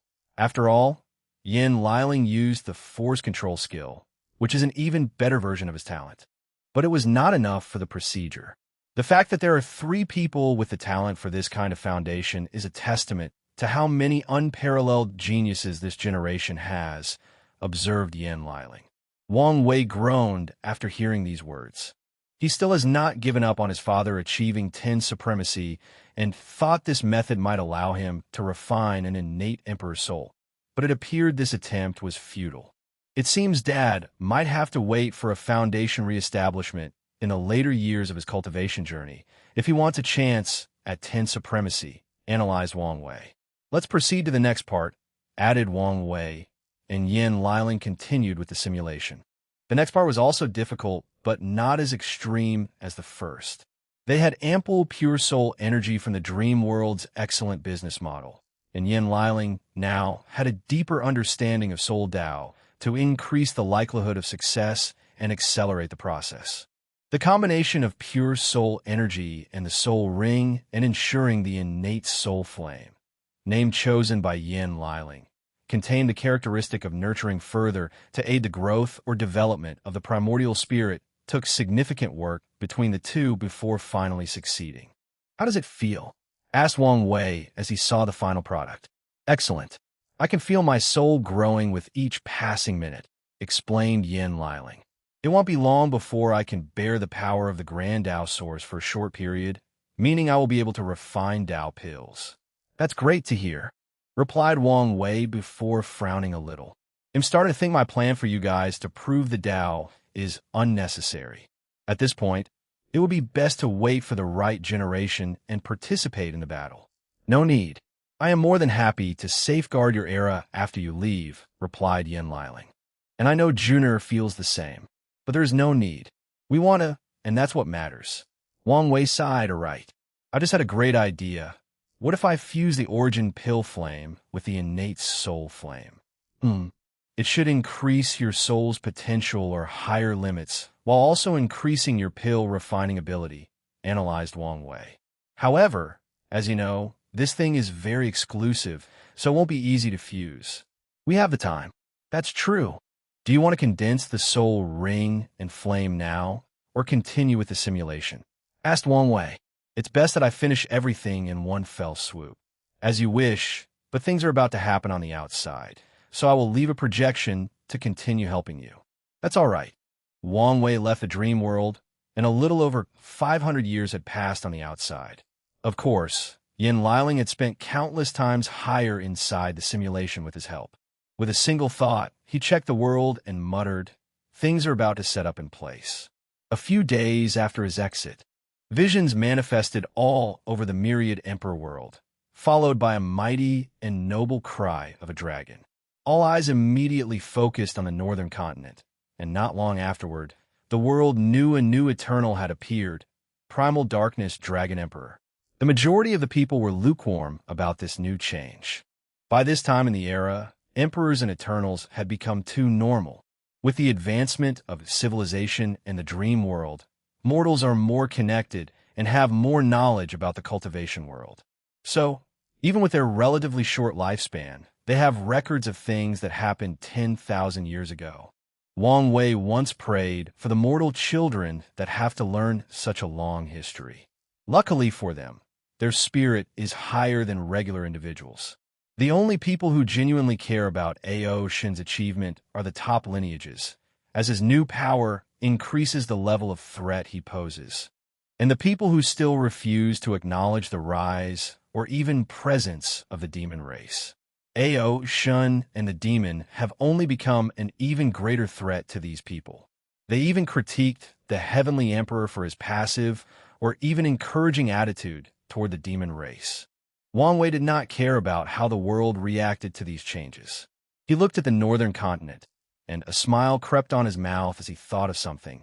Mom should be interested in fighting him once she also proves the Tao. A battle of darkness. This should be a sight to see. Wang Wei watched the demon race begin to celebrate their chief's ascension. Some of them started discussing making this day an annual celebration for their kind, and many agreed. They had just cultivated their first Eternal, and all future descendants should remember and celebrate such an act. There is a guest coming, so let's prepare, muttered Wang Wei before walking to the garden to prepare a table and tea. And as he expected, someone came to see him a few minutes later. "Come, sit down." Huafeng Wang saw the preparation and frowned before sitting down. "Since you've expected my arrival, then you should know why I'm here." "Not really. I only know you would be coming," replied Wang Wei. "I also deduced why you're here, but I rarely use my powers to know everything." I found that hard to believe. You could not imagine what it's like to have a conversation and know everything the other person will say or do down to the attoseconds. It's fine occasionally, but begins to affect the mind the longer you use it. "So, fate is a burden?" asked Huafeng Wang in a tone that suggests Wang Wei she could not believe he would complain about such a powerful Tao. "At least to the current me, it is. Let's not talk about this." Huafeng Wang decided to change the topic. "I came here to borrow merit. I promised to return them with extra compensation." Ao Shan's transition got to your head? Although I don't want to admit it, it's true, nodded Huafeng Wang. It irked her that the dragon had transitioned before her. Even so, there's no need to hurry. With enough time, you should be able to gather enough merit. But I don't want to wait any longer. Chapter 1053 Negotiations 1053 Negotiations. I don't have a problem lending you the merit, nodded Wang Wei after pondering for a moment. However, I don't want merit with interest. After hearing these words, Huafeng Wang immediately became on guard. Suddenly, she felt she was making a deal with the devil, and such deals were never worth it. "What do you want then?" "I want to borrow your ancient clan's key luck condensing artifact for the duration of my reign," directly stated Wang Wei. And Huafeng Wang wanted to reject this idea immediately. But she controlled her urges and thought about the trade for a few minutes. "It's not impossible to let you borrow it if it's only for this generation," said Huafeng Wang. "However, the small amount of merit I will borrow is not enough for a deal of such a caliber. She had already amassed a large quantity of merit, but was short. The early stages of the expansion are over, so gathering merit is no longer as fast and efficient as it used to be. Nevertheless, they were still gathering merit, just at a turtle crawling pace compared to before. Huafeng Wang will gather the merit needed for the transition as long as she waits.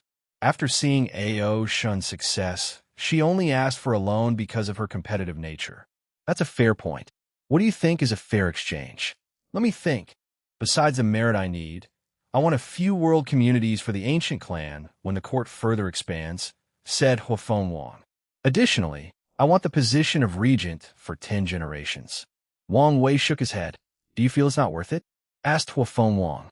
I know you've been trying to gather the key luck artifact of the world that has contributed to the cultivation of civilization. I can tell you all the others cannot compare to our ancient clan, including the Dao opening sect. She was not boasting, as their clan contained the unique blessing of all the others. Dao Father Key Luck, Alchemy Ancestor Key Luck, Talisman Ancestor, Array Ancestor, and Weapon Ancestor. Their clan's key luck is not as potent as the others because they are from an old era cycle, but it's still significant since these destinies have been blessed for the fact they were the first. And that's not to mention the countless other types of key lucks fused in the mix. As such, the price she asked for was more than worth it. Let me explain a misunderstanding you might have, countered Wang Wei. The expansion will not be a conquest where we take over other world communities, including establishing a court and taking over god positions. It's not. Many people assumed that was the next step and prepared for the upcoming world planar war. I will use a less aggressive approach, replied Wang Wei. Our expansion will be the mortal civilization's dream world, an enlightening temple.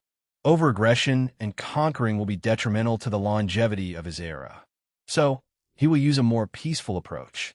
Of course, Wang Wei also knows his method will also garner him a lot of enemies. These worlds will not be kind to foreigners for changing or influencing their history. And Wang Wei is prepared to use any means necessary to spread these things and gather merit. He's also prepared for the consequences. Huafeng Wang frowned after hearing this news. I know what you're thinking, continued Wang Wei. This time around, 95 of the merit for the mortal civilizations will go to you, and I will only take 5. That will indeed make up for the divine positions and other benefits, nodded Huafeng Wang, who also felt extremely jealous thinking about the benefit for everything else that Wang Wei and the Dao opening sect will receive. Are we allowed to establish our own court in other world communities? Asked Huafeng Wang. Yes, but you must reduce your power in this court, just like the great Talisman City. Huafeng Wang's eyes narrowed. Despite the increase to 95 of the merit, the expansion will not be as simple as it seems because confrontation and war will be involved. In other words, the risk will increase, and many people will begin to wonder whether the benefits are worth it. Forget the benefit of the expansion, she said. If you want our luck artifact, the regent position is non-negotiable. I have no problem with granting it to you, but 10 generations is too long, argued Wang Wei. It's really not if you consider the instability of the position itself, with the effect of all you've accomplished. How difficult do you think it will be for a second-class emperor to appear and not be eligible to sit on the throne? Persuaded Huafeng Wang. Everyone knows that in the next 100 generations, the myriad emperor world will usher in an era of countless geniuses and top-tier emperors. So, who knows when our ancient clan will have the opportunity to use this regent position? Good argument, but also very flawed, replied Wang Wei calmly. I already stated that I will leave tests to determine who can inherit my legacy. So, even if someone meets the strength requirement, they can't become heavenly emperor if they don't meet my other requirements. Wang Wei looked her in the eyes. The regent position will be used more often than people believe. So, I can only give you 1 generation. After all, I'm the only one using the artifact, and it's only for a short period. No, that's too little, countered Huafeng Wang. A regent position with probably powerful emperors who failed is dangerous and not conducive to business. You cannot just want the benefit and not the trouble that comes with the job. Since I'm negotiating benefits, of course, I can, argued Huafeng Wang. If the ancient clan has to worry about a potent enemy while using the regent position, then the position's value has depreciated. Do you have any idea how much the position will be worth by the time I leave? Asked Wang Wei. Don't use this useless trick on me, countered Huafeng Wang. You and I both know many people or world will instantly reverse some of the things you've accomplished the moment you leave. Wang Wei's eyes secretly twitched as he had long predicted this outcome. Sadly, this was the price for using force to forcibly make these people and worlds develop. For the rapid development without preparation in the backwater and conservative mindset of the cultivation world. His dream world will be fine, as most people will find it helpful and want to protect it. Furthermore, true heavenly Tao won't want such a thing to be removed from the lower dimension after seeing its positive effect. The courts will also be okay, as they have been the trend of heaven and earth for a long time. The progress he brought to mortals is the one he knows will be dismantled. Cultivators have always despised and looked down on mortals despite once being one. So, they will never accept such people have equal rights as them.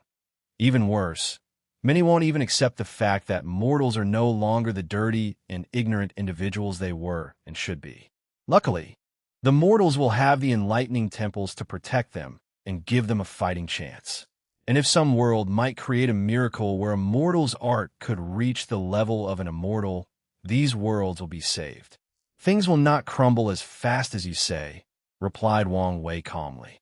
The fear his strength will bring to the world will prevent those people from actively acting on his legacy for at least a few dozen generations. Furthermore, he will also leave a fighting chance for the mortals. The sage statues in the temples are the first step. At the right moment, they can manifest a spirit and bear the destiny, karma, and luck of their people, who worshipped them as sages and protected them. With these sages, the mortals will have a fighting chance of survival, even if a great emperor is the one trying to erase their civilization. Under the fear of my power, no one will touch my things for the next few hundred generations, Wang Wei calmly stated. Still over-exaggerating. No, you're simply underestimating me, countered Wang Wei. None of you know how powerful I will be before leaving and to what length I'm willing to go to protect my legacy. Huafeng Wang felt a chill run down her spine. However, she quickly regained her bearing and continued this negotiation.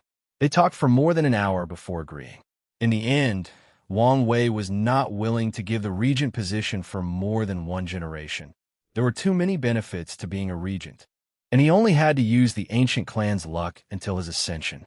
So, Huafeng Wang had to settle for other benefits like keeping all 100% merit in a few of the worlds during the community-wide expansion. After her departure, Wang Wei summoned Ao Shun to have an official chat with him. Chapter 1054 Dragon Gate 1054 Dragon Gate. Ao Shun walked into the throne room and saluted as usual. With his awakening, Tao, will manifestation, and a bloodline ability that turned into a source technique, he has achieved 3-peak battlefold, and that will increase after refining his unique Proving Tao artifact, and using the remaining merit, he has to increase his cultivation. However, he knew such strength was useless before this man. What can I do for you, your majesty? I call you here for 2 reasons, stated Wang Wei. Firstly, I need to know whether the demon race will stay in the Myriad Emperor world, or if you plan to leave to set up your own rule somewhere else. Do you want us to leave? Asked Ao Shun instead of answering. I don't care what choice you make. I just need to know which one it is, so I can prepare beforehand. Ao Shun frowned, wondering whether these words were a threat. By his deduction, Wang Wei had no need to do such a thing, but he could not help thinking of the worst. He observed for a few seconds, but could not find any information from the latter's bland and calm expression. The Myriad Emperor world is as much our home as any humans, replied the Primal Darkness Dragon Emperor. We have fought and contributed to this world despite how humans repay us every time. So, no, we do not plan to leave our home. Ao Shin never thought of leaving. Otherwise, he would have done so long ago. He considered this place as much his home as the human race despite all the misfortunes and mistreatments they've suffered. Additionally, Ao Shun's greatest wish is one day his kind will become the protagonist of this world, so leaving was never an option. That's good to hear, not a Wong Wei, who chose not to comment on the latter's passionate speech about the demon race's plight. Was the human race wrong? Of course. It has been so long since the Golden Ape Emperor's appearance, and to this day, many people still use that excuse to justify their cruelty toward the demon race. After knowing that the Golden Ape Emperor was nothing but a pawn of the human emperor, the human race's actions were more than just cruel and excessive. Unfortunately, he was still a human and needed to see many things from his point of view. In a cultivation world where individual power is outrageous, and the importance of resources can determine a specious existence, things like peaceful coexistence between two different races, especially those of opposing cultures, views, and diets, are nothing but a pipe dream. So far, his reign has achieved a great balance between the human and demon races. He never belittled them, raised them from the ground, treated them relatively fairly, or tried to oppress them. But this cannot be said for his successor. The second topic is I wonder if you'll be interested in being an ambassador to the sealed, innate life forms, asked Wong Wei. Them? Yes. It should be about time that I released them, and I thought you might be the person to introduce them to the world and help them acclimate. Ao Shun did not immediately give an answer. Although he was an innate demon, he never truly considered himself one of them. He was a bloodline miracle of the demon race. So he identified with them and considered them as kin. But that did not change the fact that his bloodline was no longer a demon. I need only consider the benefits, not the personal aspect of this move, thought Ao Shun. It's impossible to convince these creatures to join the side of the demon race. He knew how arrogant his kind were just because they were born from heaven and earth. So, even if these new ones aren't as arrogant because of the era, some things are innate, and for the innate demons, arrogance was one of these traits. Being the ambassador is an opportunity to form an alliance with the returned innate demons. Whether the alliance was military or economic, the demon race would benefit. I accept the position, replied Ao Shun. That's good to hear, not a Wong Wei. I will lower the restrictions in their seal. They should regain their consciousness and mobility, but still cannot leave their small world. He waved his hand to give him a talisman. This should allow you to enter their sealed area. However, I recommend you communicate with them through divine sense first, and only enter after they give you permission.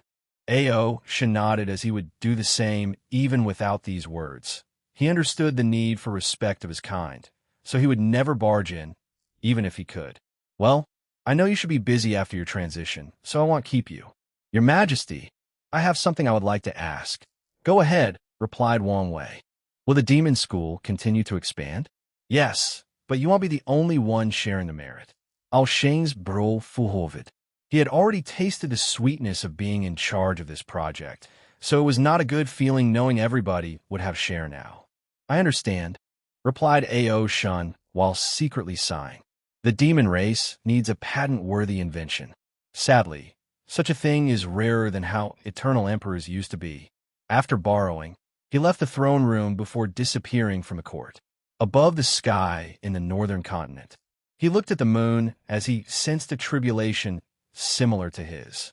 She already has the merit? He thought before sneering as he guessed what she did to amass them so swiftly. After returning home, Ao Shun immediately began to work. Now that he had changed to the most supreme of all cultivation paths, it was time to bless his people truly. The first step was modifying the spirit innate key veins scattered throughout the northern continent. He fused his dragon aura into the veins, turning them into a unique innate dragon vein that releases innate dragon ki. As soon as he succeeded, all the demon races felt the difference. Innate ki was already very helpful or useful in helping them purify their bloodline. But now, with the added dragon aura, the ki was specially designed for the growth and development of the demon race. From now on, the northern continent was truly their territory and theirs alone. Ao Shun looked at his work and nodded in satisfaction. He then added the last finishing touch, protection. He did not want people to destroy his work after his departure. so he left his strength in these veins to protect them.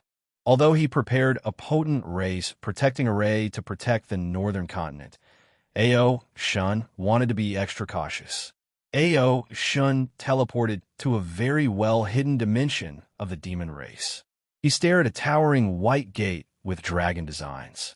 Without hesitation, he plunged his right hand into his chest to pull out his beating heart. His face paled, indicating this was a serious injury for someone of his kind. Ao Shun did not care as he swallowed a pill to stabilize his injury.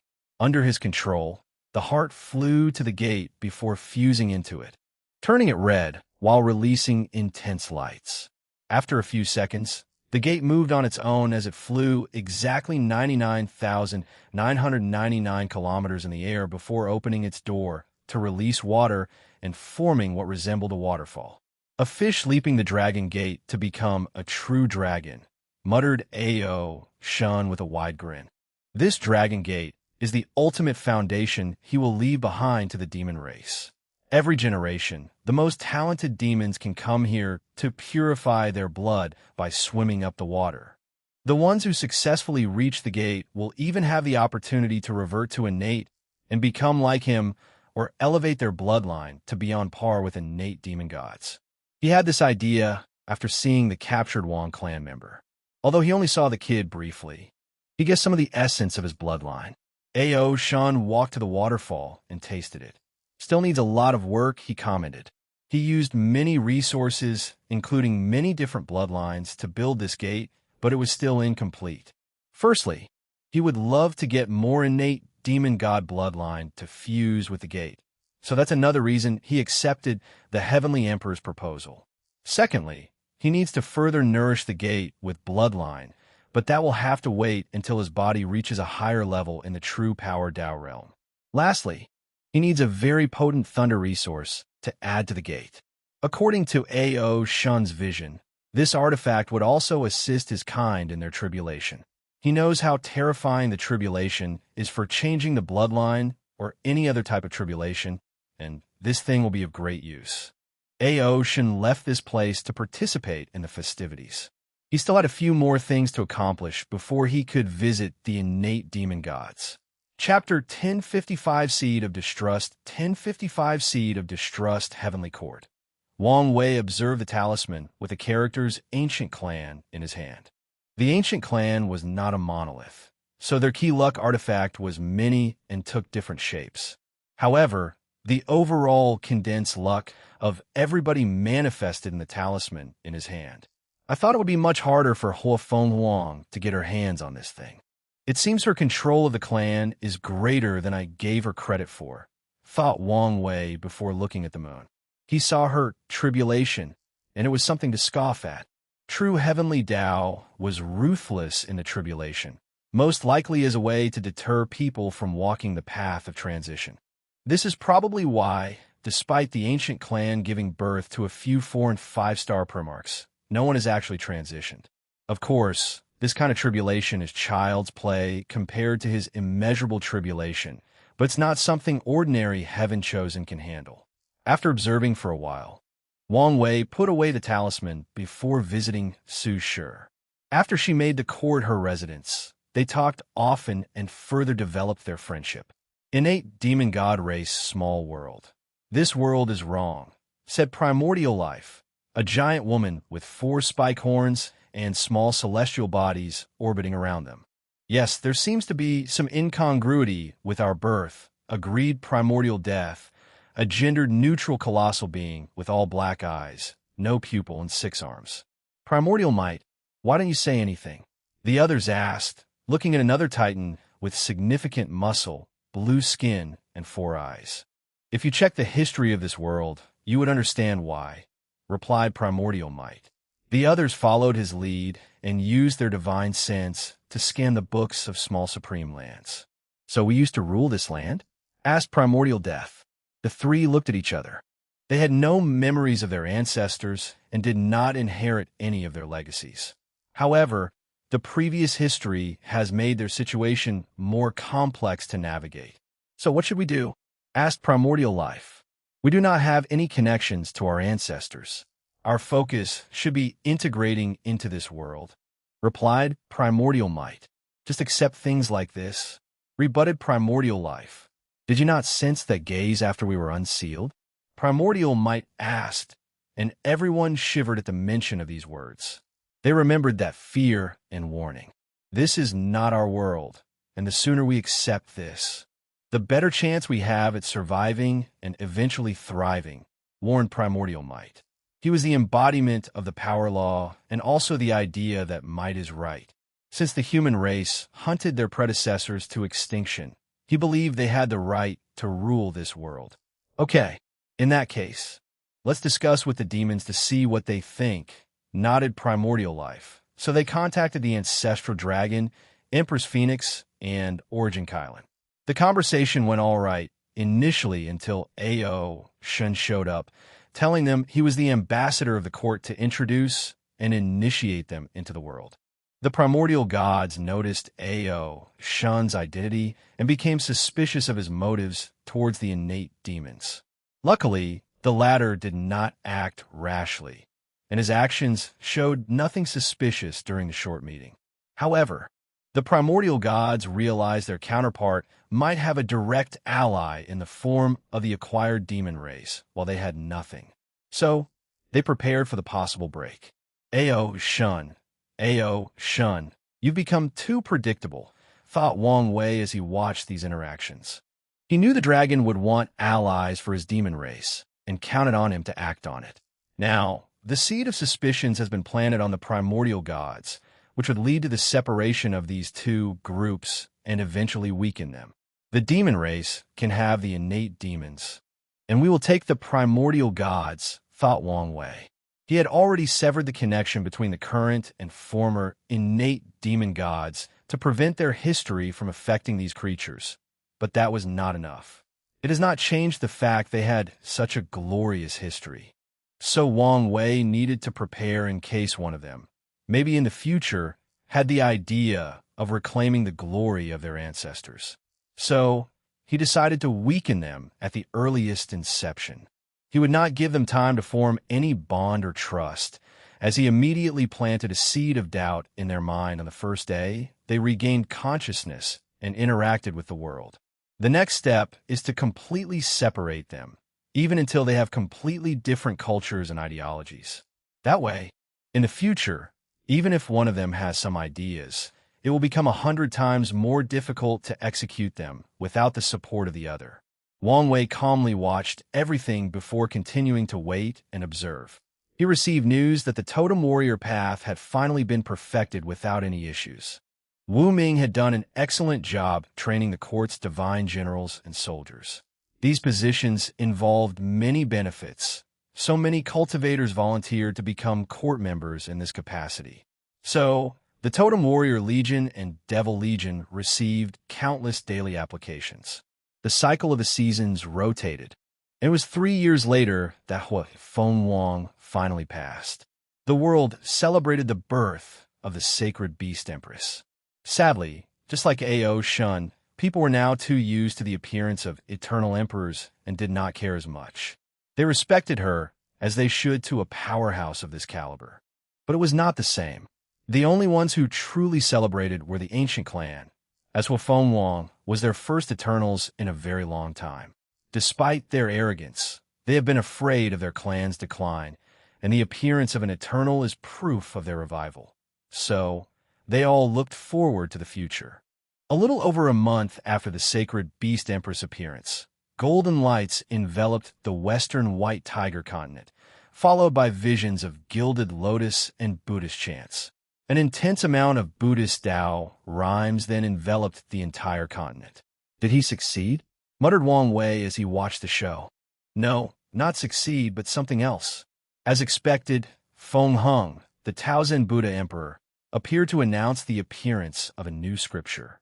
However, this scripture is not for the entire myriad emperor world, but for Buddhism in general. It is the perfect manifestation of all its ideals and philosophy. Feng Hung received much merit for his efforts, probably even more than he would have for the perfect scripture for his homeworld.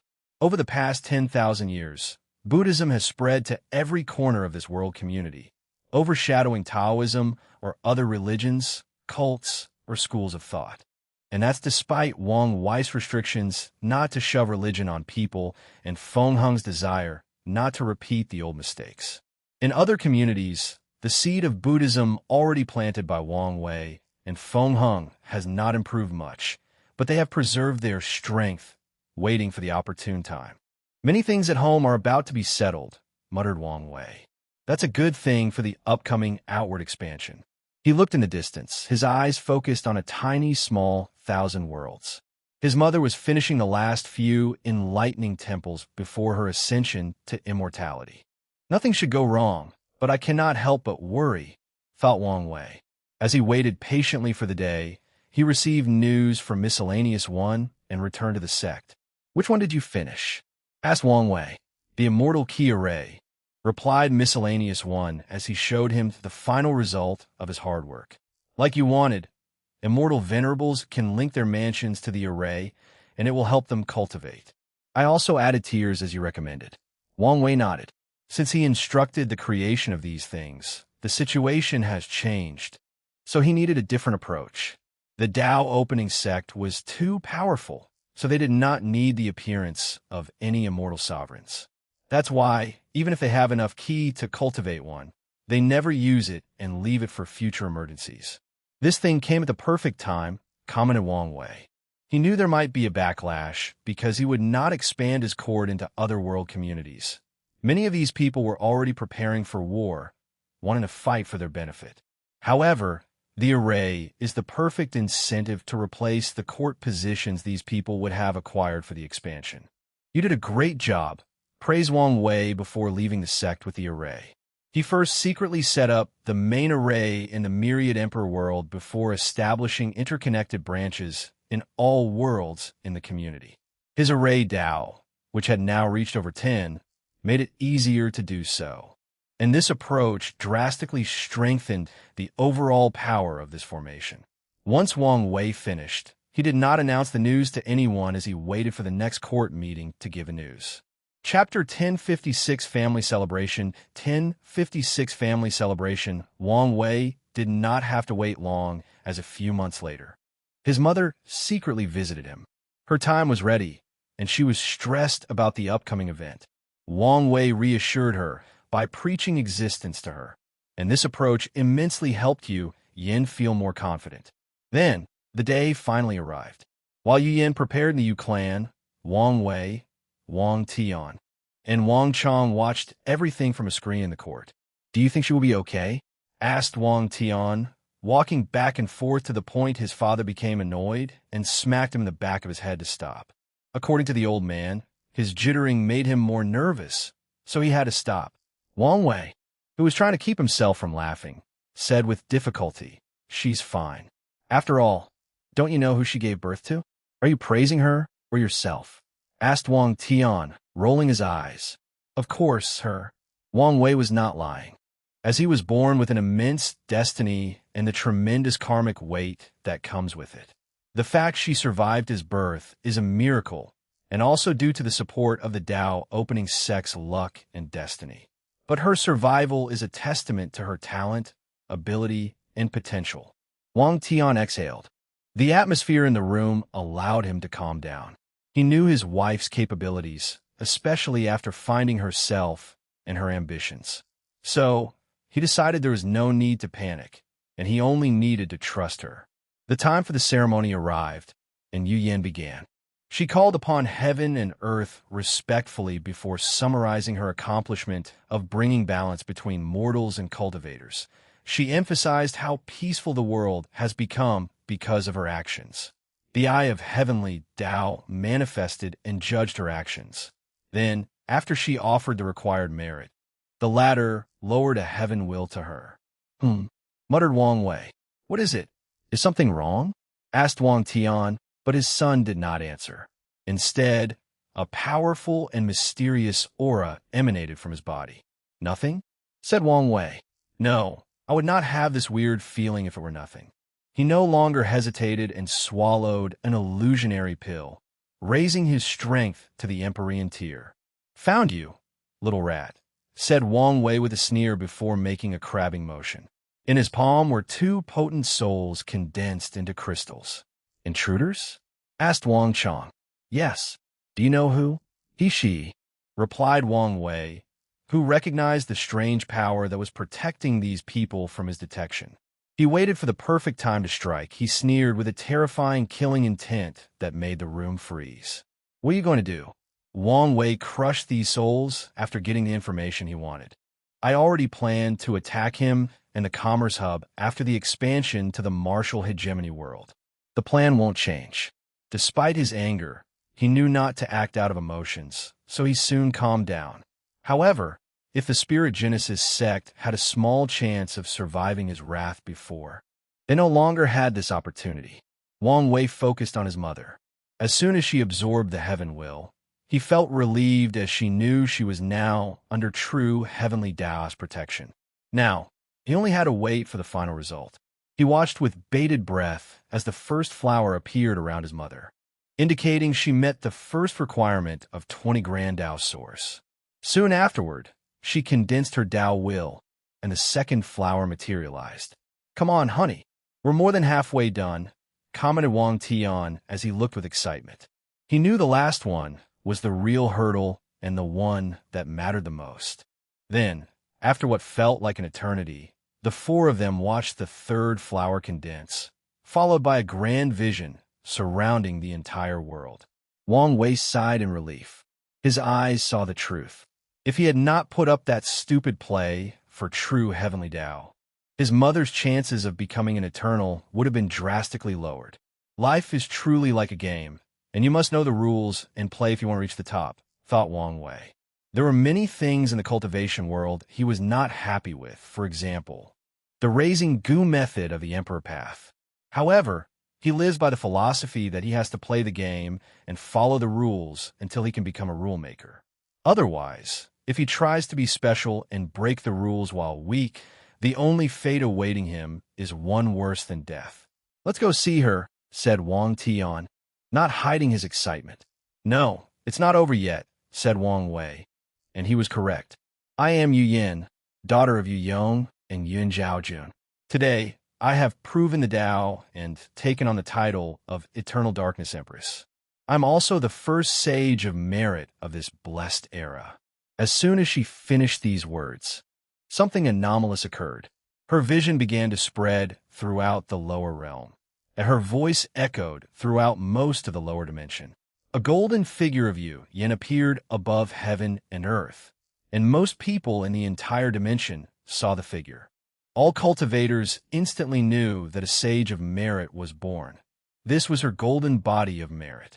The body was pure, noble, and exuded awe and status. Sounds of sages and profound scholars chanting echoed from it. No matter their cultivation, anyone with an abnormal amount of negative karma could not directly look at the golden figure. After a few minutes, the golden figure fused with Yu Yan's body, granting her many of its attributes. That's one of the best tier 1 golden body. A little more merit, and she can condense a second tier, commented Wang Wei with praise. That's my wife, praised Wang Tian. That's my mother, countered Wang Wei. And that's my daughter-in-law, what's your point? Added Wang Chong, making the other two speechless. Instead of wasting time, let's go see her. The charade of deceiving true heavenly Tao had to remain for a while, so Wang Wei and the group had to visit Yu Yin and her clan instead of her returning to the Tao opening sect. They had a short party for everyone, including Yu Yan's clan, sister, and Wang Wei's cousins. Finally, it was the four of them. Again, congratulations, Mom, said Wang Wei as he hugged her. Thanks, honey. Haha, my wife is an eternal emperor. How many men can brag about such a thing? Stop saying that. Aren't you embarrassed? Said Yu Yan. What? I can't be proud, replied Wang Tian before taking a large sip of his wine. He looked at his son. Jealous, aren't you? Don't talk nonsense. Honey, the boy is not so fragile. Plus, didn't she basically promise to give him a chance? Wang Tian laughed before continuing to drink. Old man, I won't forget today, said Wang Wei with gritted teeth. Instead, he received his father's laughter. followed by his grandfather, who joined in his misery. Yu Yin was speechless. These people seemed happier than her. The family had a small dinner while drinking, and Wang Wei cooked. "How does it feel to be a sage?" asked Wang Wei after serving the food. "Great. Everything feels like it will work out." "Will that not affect you?" asked Wang Wei. "Having such a mindset might be dangerous in the long run." "No, as it's more of a passive afterthought," replied Yu Yin. "Plus, the fusion has strengthened my willpower, Tao heart, and state of mind." "That's good. Can you use it in battle?" asked Wang Tian. "Yes, I can summon it as a defensive technique, and it's quite powerful," explained Yu Yin, "but it lacks any attack abilities. I can burn the golden body to increase strength, but that's not recommended. I'm guessing the healing time for that golden body is a nightmare?" added Wang Tian. "Yes, even worse than the lower class of emperors." Yu Yin shook her head. The amount of time she would need to heal her golden body if she used that secret technique is astronomical. "Any other restrictions?" continued Wang Tian, slightly intrigued. "I can't amass too many karmic sins, or I will lose it, but despite that, there are no other limits." "That's fair," nodded Wang Tian. "Wire, you said your mother was close to a Tier 2 golden body. Do you want to give her the merit for it?"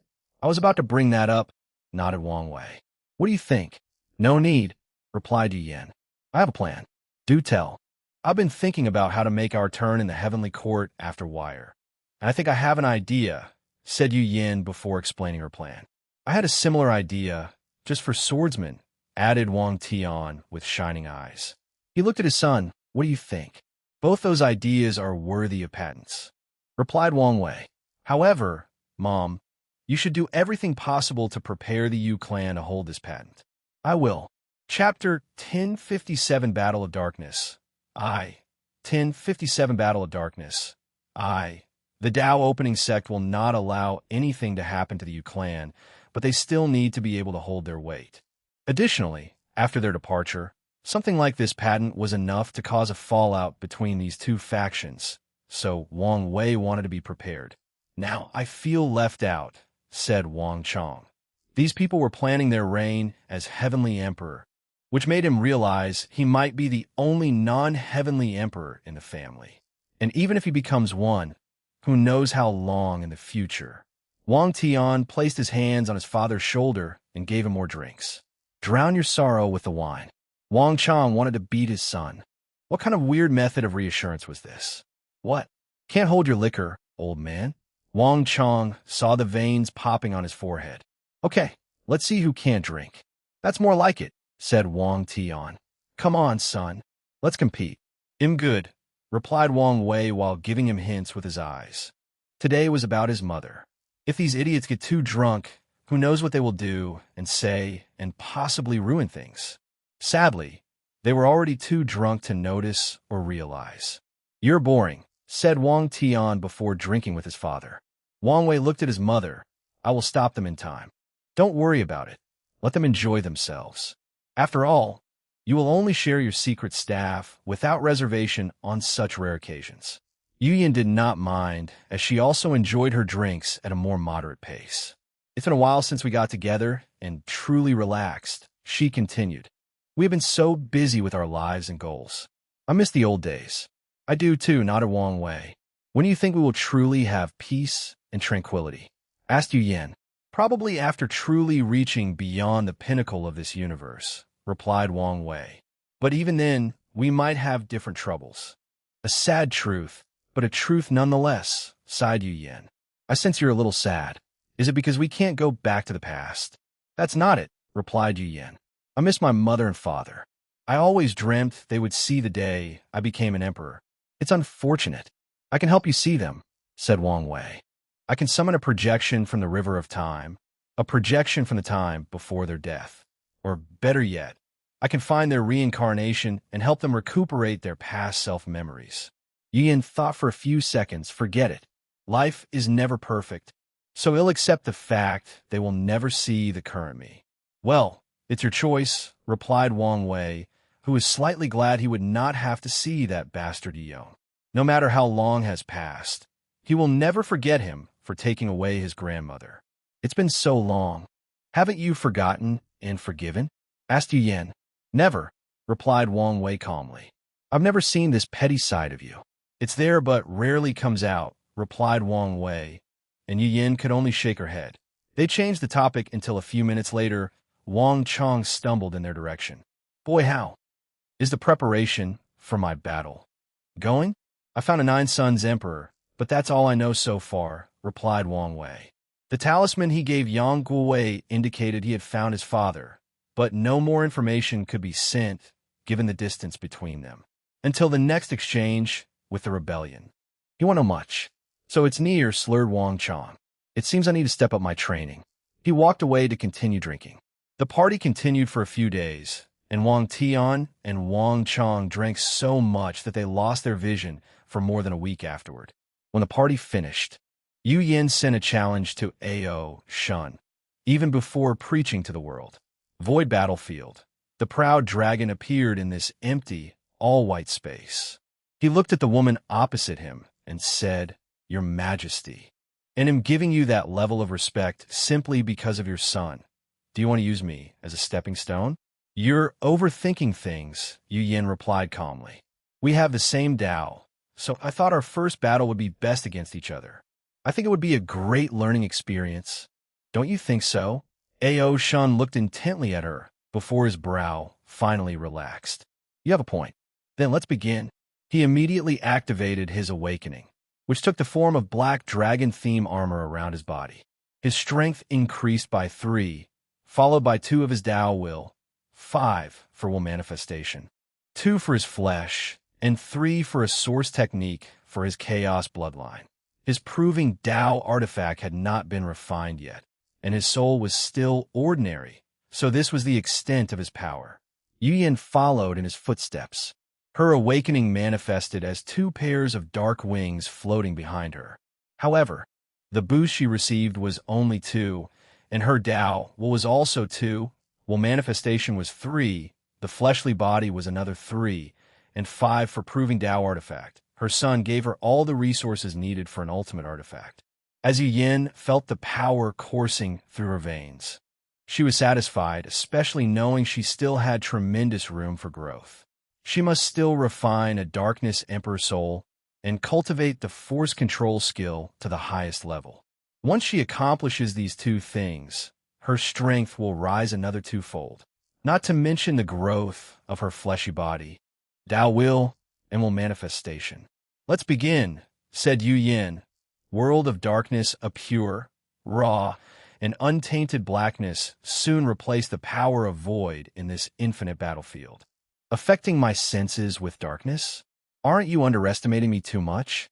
Sneered Ao Shun as he used his power to see through this darkness. Little dragon, said a voice that echoed through the darkness.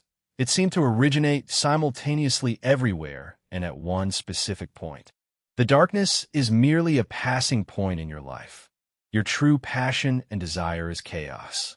So, how could you deal with someone who was raised by it, molded by it, and reveled in all its intricacies? Molded by darkness? You were a housewife all your life. But you dare make such a bold claim? Ao Shun opened his mouth to fire a powerful beam that would collapse this world of darkness. Unfortunately, his effort was futile. A powerful force hit him in the face, bending the armor on his face before sending him flying away, and before he reached far, he received thousands of attacks. Assimilation Ao Shun reacted swiftly as he used his own darkness Grand Tao source to assimilate with his opponent, tried to use her power for his. My analysis of you was correct, little dragon, Yu Yan's voice echoed. Don't you know there are different kinds of darkness? Ao Shun soon knew the meaning of these words. As he assimilated with her darkness, his soul was immediately assaulted by what he could only describe as the darkness of darkness. Darkness, at its essence, is only the absence of light. But other things are associated with it. Sins, negative emotions, fears, and myriad other things. He then realized his opponent's darkness was divided into 2 parts. The purest part was used to isolate all his senses, while the other aspect served as a trap for when he tried to assimilate. She completely read me, thought Ao Shun as he used his Tao will and will manifestation to protect his soul and spirit. She immediately saw how my usage of darkness was not as pure as her because of my chaos bloodline and used that against me. Darkness swallow Ao Shun's chest emanated a powerful, devouring power, allowing him to swallow or devour his opponent's world of darkness swiftly. "It seems I have to take this battle more seriously," he commented, looking her in the eyes. "That is the bare minimum respect you should have shown me as an opponent. Sadly, you only saw the mother of the Heavenly Emperor before you." "You're right, and I apologize for that." Ao Shun directly acknowledged his mistake. He had been so caught up in the world's politics that he had made such an obvious blunder. Since she's an opponent of equal strength, he should not have any reservations and go all out.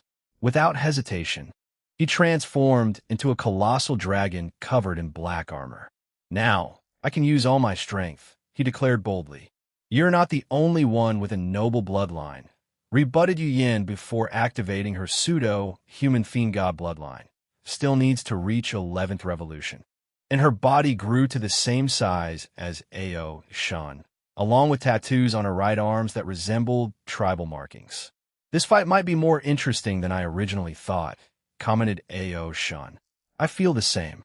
Chapter 1058 Battle of Darkness 2 1058 Battle of Darkness 2 Demon Heart of Darkness. Ao Shun's eyes turned blood red as he used a technique to absorb all the negative emotions of his kind since ancient times. The demon has suffered immensely under the oppression of the human race. So the amount of negative emotions they produced over countless eras could not be described in simple words, and it brought the prideful dragon a significant boost in strength. This technique, thought Yu Yin, who realized this was a source technique that gave him another 2 boost. Additionally, she could tell this thing had much more potential for growth and development. Bang! Ao Shun's tail whipped her like she was an unproductive slave, breaking both sets of radius and ulna as she crossed her arms to block. Yu Yin immediately decided to distance herself from her opponent because she noticed the attack contained negative attacks that acted like corrosion, burning her skin, muscles, and flesh. In other words, her bones cracked due to the attack's force while she had to worry about the passive corrosion. Luckily, she was not so battle deficient and prevented her opponent's Tao will and will manifestation from entering her body. Ao Shun would not give her the distance she wanted, so he increased the speed of his tail attacks and used darkness to condense even more tails. Yu Yin evaded hundreds of them in less than a second, but she knew it was only a matter of time before she was overwhelmed. She acted decisively by detaching her 2 limbs from her body, forcing them to act like missiles. They rushed out of their sockets and flew toward 2 of Ao Shun's tails at unspeakable speed. Boom! Gravity repulsion bomb. Yu Yan's arms turned into black holes as soon they touched the tails before releasing a potent gravitational wave that pushed her opponent away. This act granted the breathing room she needed to regenerate her limbs while also getting away from his direct attack range. The soul's light after darkness, a terrifying darkness, enveloped Yu Yan's sea of consciousness. Such darkness should have withered the soul or spirit with its power derived from fear of the unknown, but it had another purpose, strengthening it. By resisting the power of darkness, her soul reached a level of purity unlike anything before, manifested by the immense light released to block the darkness. Then, Yin used a soul attack on her opponent. This technique was quite efficient on Ao Shun for a few reasons. One of his weaknesses is his ordinary soul, which Yu Yin knew and targeted. Secondly, she used her incomplete force control skill to acquire an additional 2 Grand Tao boost, thus elevating her power to the same level as the dragon. Blood dripped from Ao Shun's nose as this attack bypassed his soul defense. Dark side of the moon, a strange moon manifested in his sea of consciousness, releasing a significant amount of Yin energy that protected and healed his soul's injuries. Then, the moon hung above his primordial spirit, serving as its eternal guardian. Ao Shun waved his claw, and black ink appeared. He used them to write the character suppression in the void. Yu Yin immediately felt an unknown power that resembled gravity weighing on him to prevent her mobility. The power of ink? It should be a technique using Yang Weißchrome Dao. She swiftly analyzed. Countless thoughts flashed in her mind, thinking how to respond. She could use a similar technique with her understanding of darkness Dao and how she once learned her son's technique, Emperor Words or Law. However, it's not the best move to counter this technique with a similar technique in this situation. If Ao Shun were a much weaker opponent, this choice would be wise because it would also affect him psychologically, but now is not the best choice. While her mind was in overdrive, trying to find a solution, Ao Shun had already gone on the offensive. A jet black sword materialized before his open mouth and rushed toward Yu Yin with breakneck speed. The power of destruction? No, the darkness after the destruction of a world. Hence the hint of destruction, she analyzed. Cosmos of infinite void, the universe was infinitely vast, and most was dark and empty space. Yu Yin took advantage of this fact to use darkness Dao to control space-time Dao.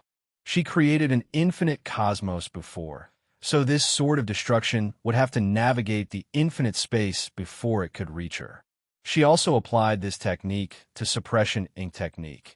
In other words, the power of suppression must pass through an infinite void before reaching her. Yu Yin protected herself and regained her freedom. Alas, Ao Shun reacted even faster than normal. With a thought, he removed the darkness in this void, making it shrink faster than it can infinitely expand. A sneer appeared on the corner of the dragon's mouth.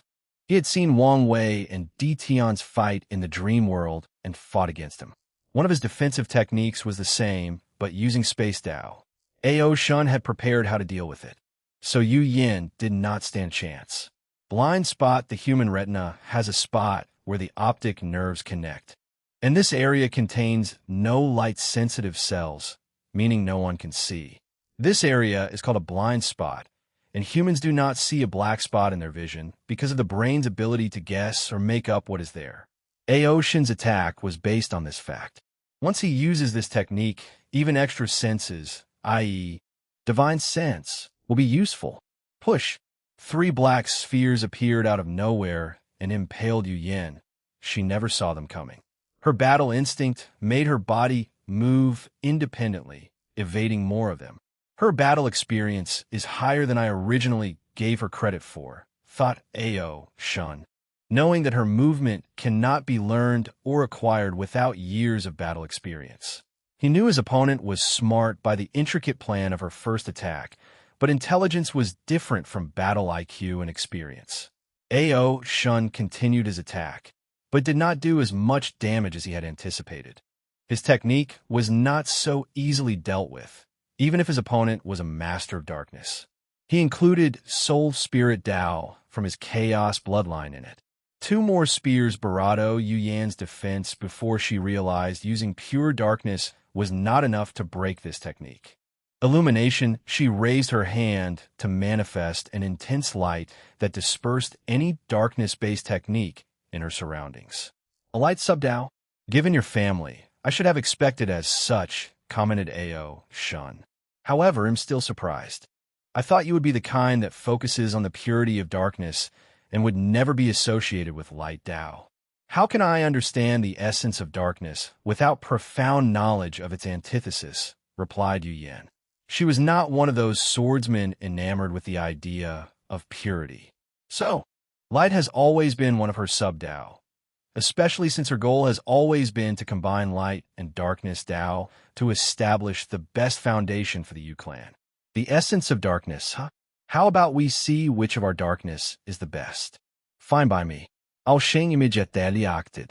A wave of darkness materialized around him, an old, even ancient kind of darkness. One could describe this darkness as primal, because it is the first form of darkness between heaven and earth.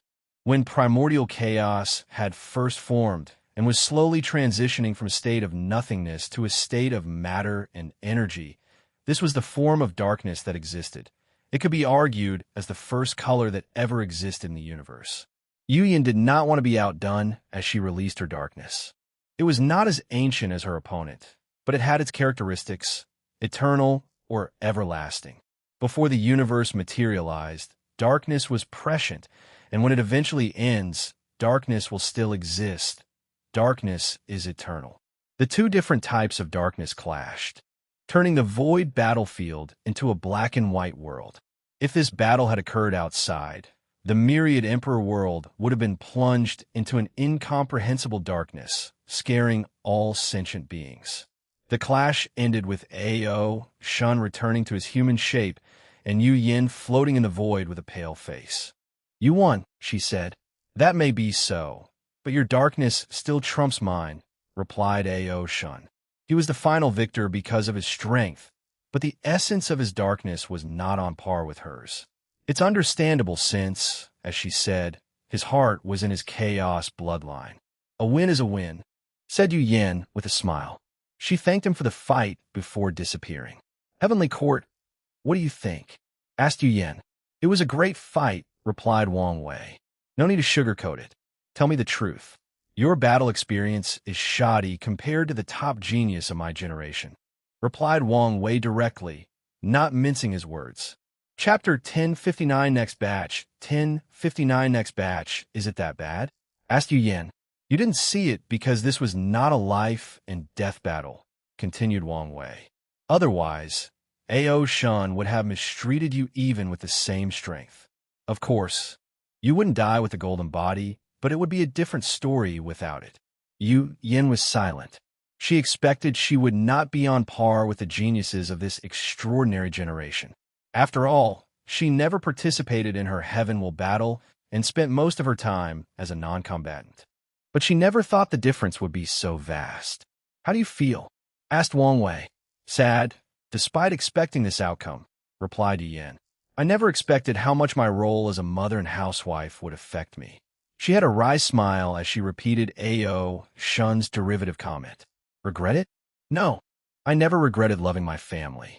And if I had the chance, I would still make the same choice." "But you wouldn't have given up your warrior side," added Wang Wei. "Exactly. I could have been all three, a mother, wife, and pinnacle warrior," nodded Yu Yin before sighing. Wang Wei agreed with her. "It's not too late." "True. So what advice do you have?" "First, you must know your potential exceeds Ao Shun's."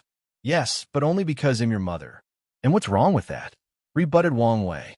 "Without the Tao opening sect and the memories from my past life, I would never have today's accomplishments. As sad as it is, sometimes birth is truly the determining factor for success." "You have a point." Wang Wei glanced at her and saw she had accepted this truth, at least enough not to let it bother her. "With the human fiend god bloodline, your body refining path will be smooth," he continued. "Ao Shun trumped you in willpower manifestation because he had to fight against countless emperor imprints during his heaven path tribulation. I can recreate the same environment for you to temper your willpower.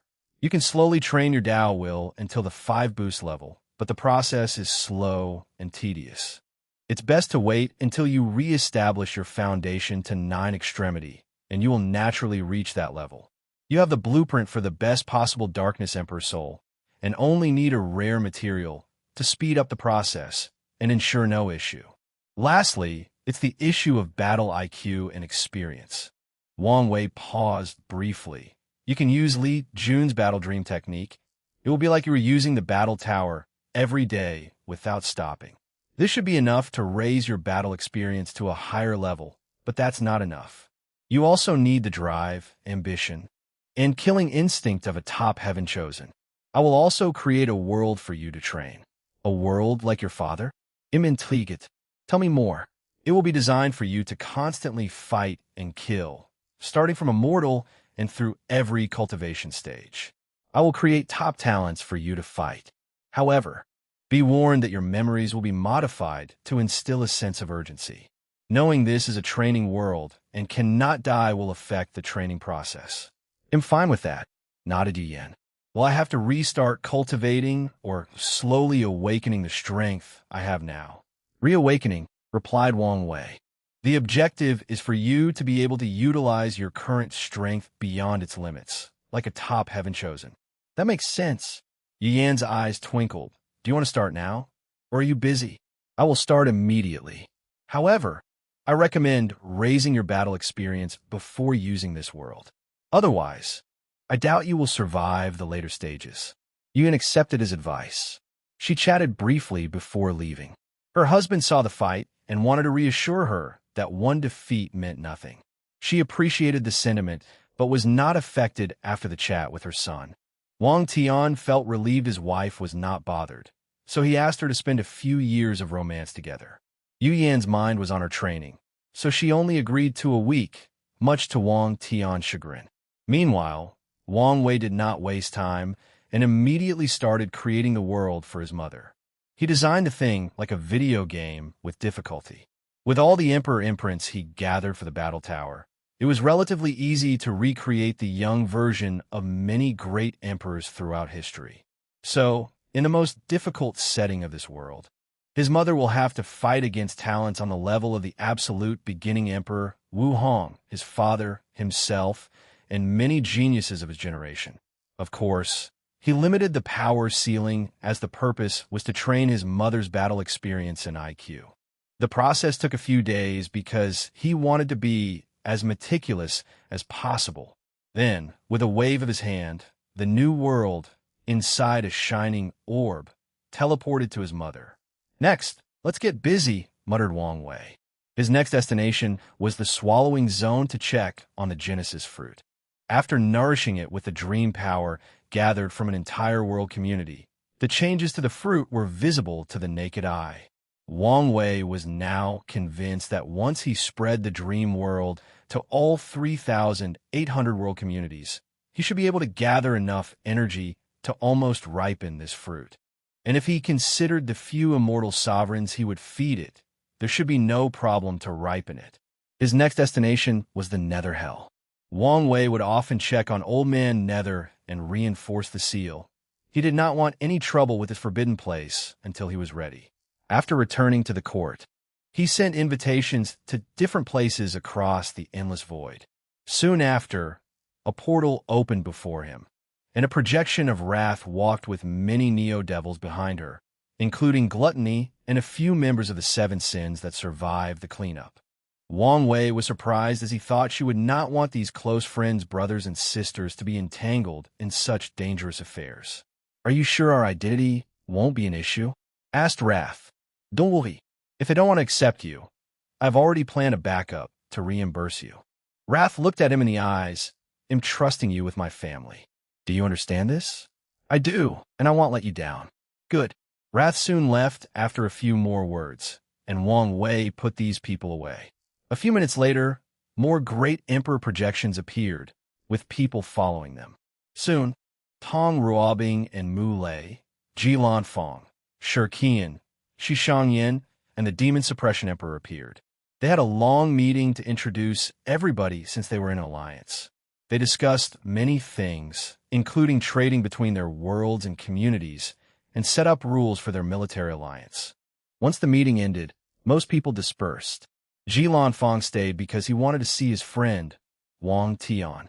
It also helped his decision after Wang Wei told him his father had a special world that he would appreciate, and he was more correct than he thought.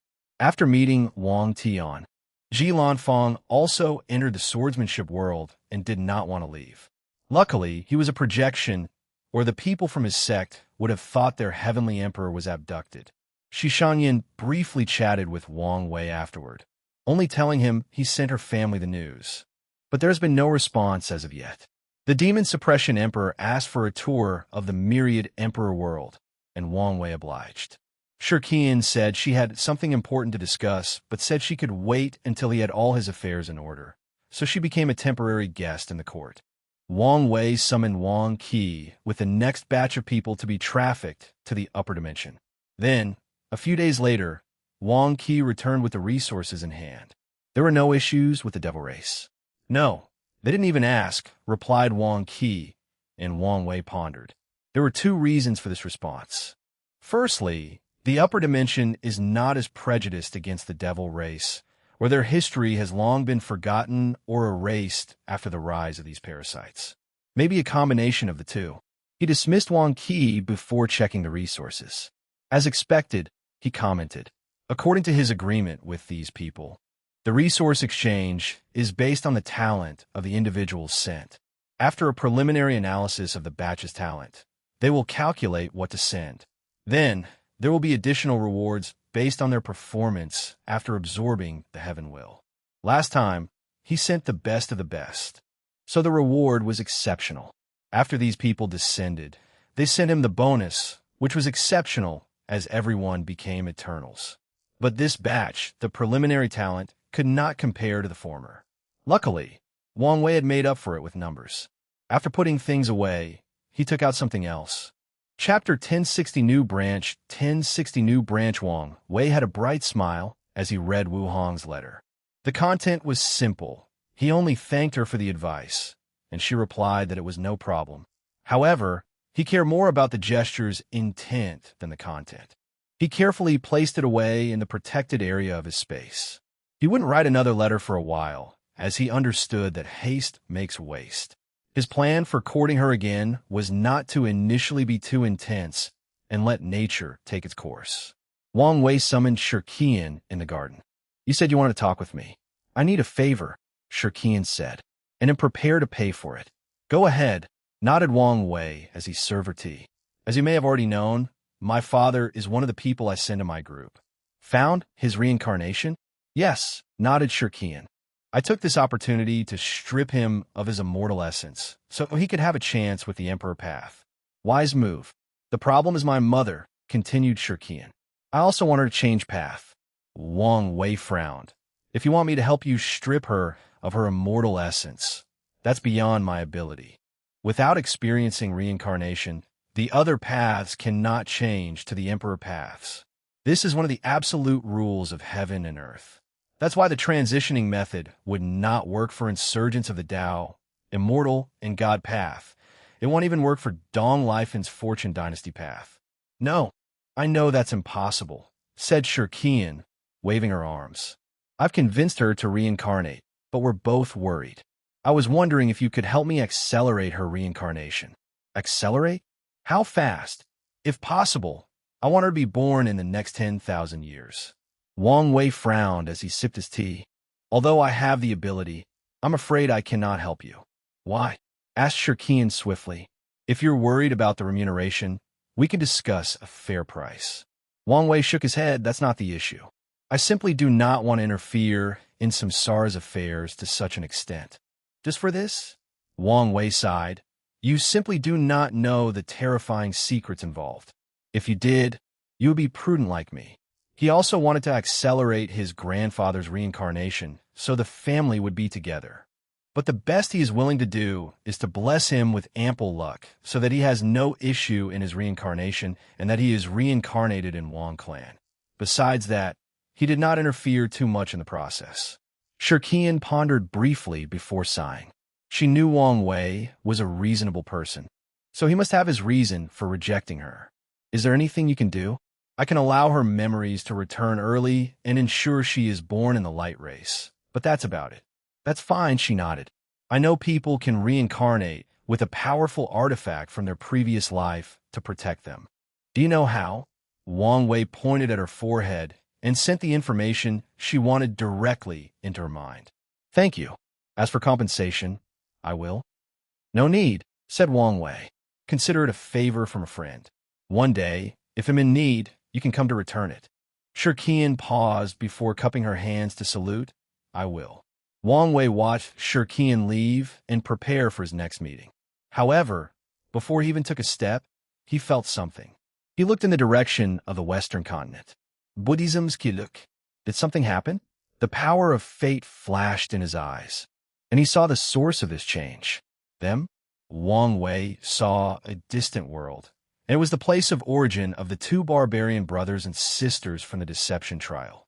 If I remember correctly, their names were Taoyui and Kudalin, among the earliest victims of Feng Hong's spread of Buddhism.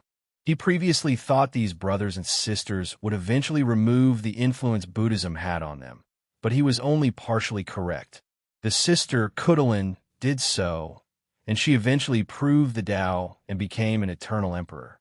Meanwhile, the brother remained religious. After the absolute beginning magic was no more, he began to spread Buddhism in their world and the lower realm. Then he eventually found a merit-proving method while having the cognitive blockage in his mind removed. After years of meditation, he created a new branch of Buddhism, which granted him enough merit to prove the Tao and become the second eternal of his world. Is this Tantric Buddhism? Muttered Wang Wei. There are many branches or philosophies of Buddhism, one of which is Tantric Buddhism, also called Vajrayana Buddhism. This form of Buddhism focused on a faster path of enlightenment through using tantras or sacred texts with instructions on rituals, meditation, and philosophic teachings. They also practice deity yoga, which involves visualizing Buddhas or deities to accelerate their path of enlightenment. And this is a simple definition, as Tantric Buddhism is more complex than stated. Wang Wei's deduction was correct, as Taoyui invented the cultivation world version of Tantric Buddhism. Wang Wei waited, and, as expected, Feng Hung soon came to visit him. "Did you see it?" he asked. "I did," nodded Wang Wei. "This poor monk wants to know your opinion. Tell me what you think first." Feng Hung paused. Ba. This poor monk does not like the core ideals of this practice. Visualizing other accomplished monks to accelerate the path to enlightenment is the same as people who rely on bloodlines. They can never reach the same level as their predecessors. "That's a fair point," nodded Wang Wei. "Then, there's the strict relationship between teacher and student. Buddhism should be more open-minded. Otherwise, it's easy to abuse such a relationship or hierarchical structure." Wang Wei did not state his opinion. However, Feng Hung's words were the same criticism some scholars or other monks had of Tantra Buddhism on earth. Of course, no branch of Buddhism is perfect, and all have their criticism. Lastly, they seem to place strength in acquiring divine abilities above wisdom or becoming enlightened, continued Feng Hung. This poor monk could see why they made this choice, given the cutthroat nature of the cultivation world. But such a philosophy will only train warriors instead of monks. "So what are you going to do?" asked Wang Wei, and Feng Hung looked confused. This poor monk's first instinct is to stop them. But I know that's not the correct way. All religions or philosophies will branch out, and sometimes these branches will be too far from the core ideas of the religion. That's inevitable, and it would be unwise to try to stop it. You should already have an idea of what to do, and you have my full support, said Wang Wei, and Feng Hung bowed before leaving. Now that he had acquired what he wanted, he swiftly returned to the Western Bliss sect and sent an invitation to the Vajrayana Buddha Emperor. He plans to debate scripture with the latter and win publicly. Then, he will discuss how to prevent this new branch from deviating too far from the core ideologies of Buddhism. For example, after visualizing other Buddhas or deities, the Tantric monks must also visualize themselves to reduce the influence of others' paths. Monks on this path cannot be easily granted the monk title without a deep understanding of the Dharma. If they only have strength or divine abilities, but not wisdom, they cannot be called monks. Feng Hung had many ideas and was still thinking of many more. This new branch is great news for the revival of Buddhism, but it's also a test. If not handled properly, the chances of them repeating the same mistake of their predecessors will drastically increase. Hopefully, this Buddha Emperor will be more understanding and not immediately resolve to violence, thought Feng Hung. He did not want any contradictions or strife between Buddhist branches. After the chat with Feng Hung, Wang Wei no longer paid attention to the changes in Buddhism. He had the idea of introducing this pair of brothers and sisters into his alliance, but decided to wait to see how they handled Feng Hung's visit. He walked to Su Shi's palace, where the wonderful sound of the zither received him.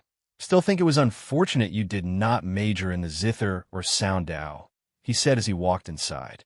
"What can I say?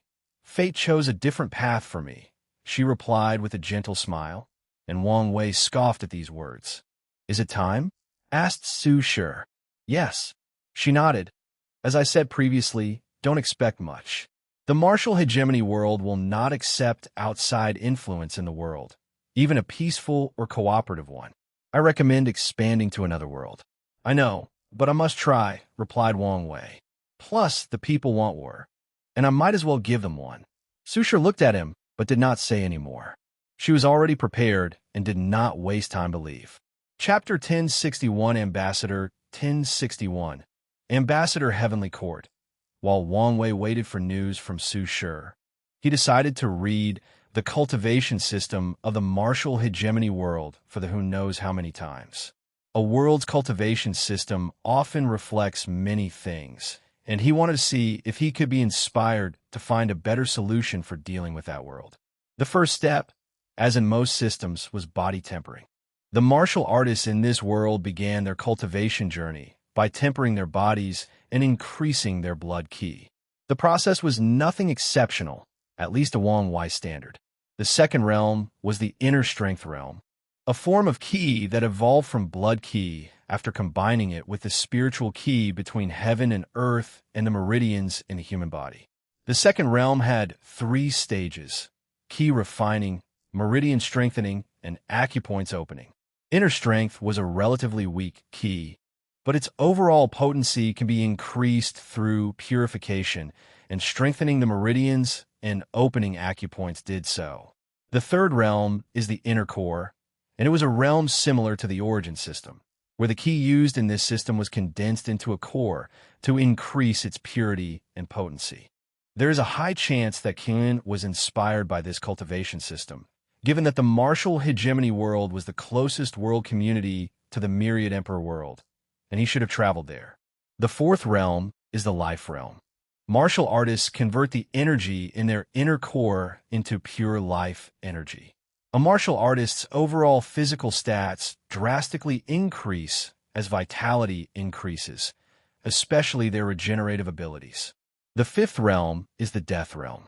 The extreme of life is death, which is the basis of this cultivation stage. Once martial artists could no longer increase their life energy, they used the opposite, death energy, to temper their bodies and increase their strength. This realm is also necessary to balance the body with too much life or positive energy.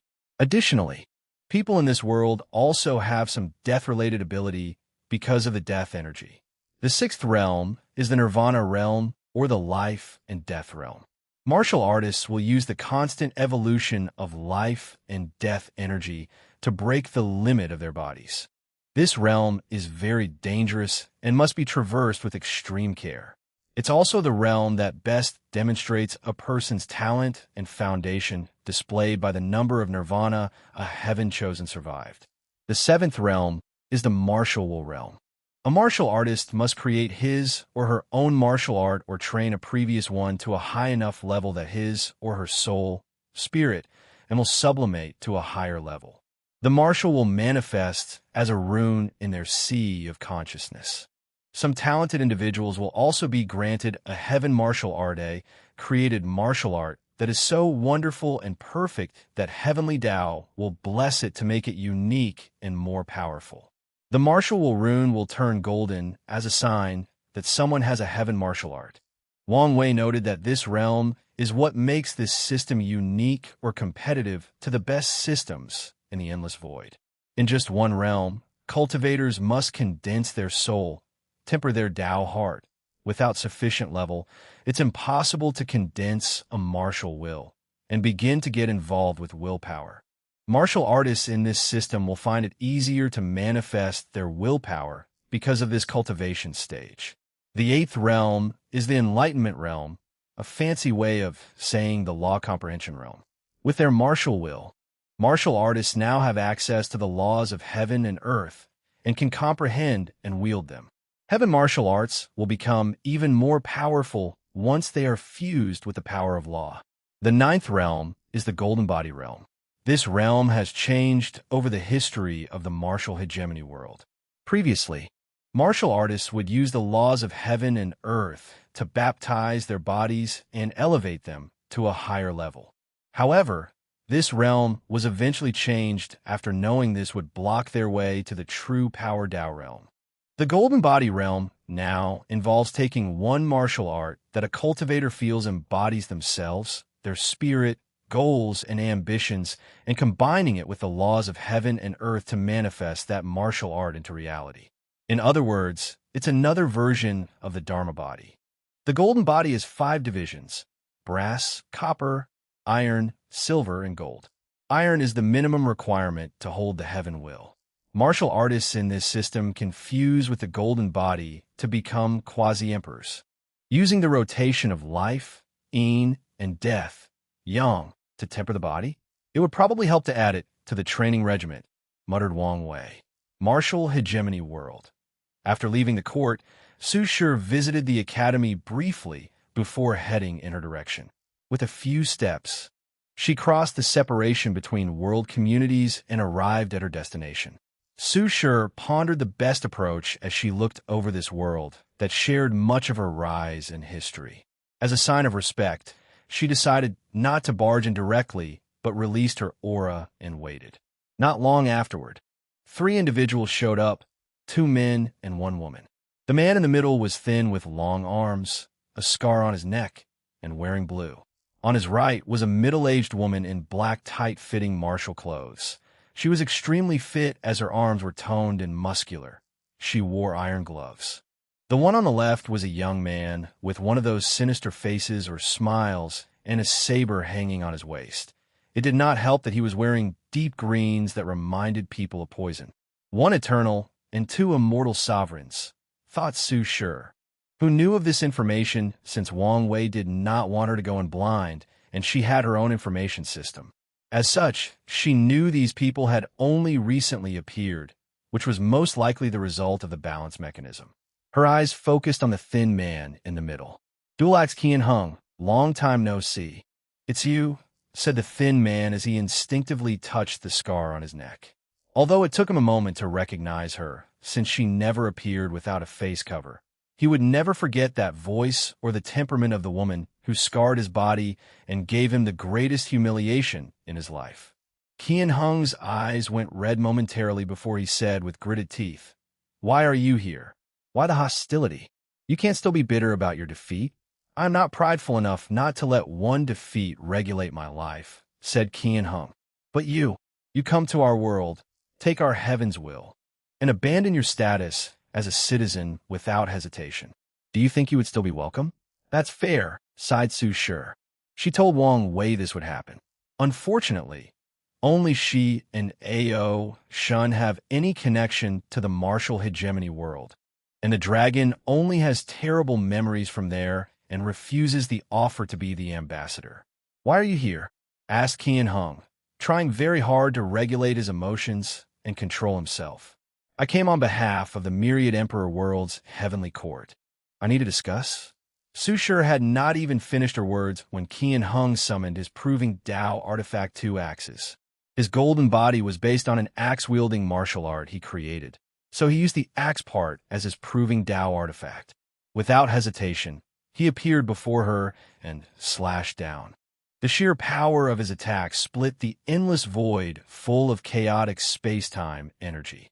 However, Su Shi calmly evaded while frowning. "Why did you attack me without words?" Although I did not want to believe it, the rumors were true, said Qian Hung with glowing red eyes. "You've returned with the intention of invading us." "What rumors are you talking about?"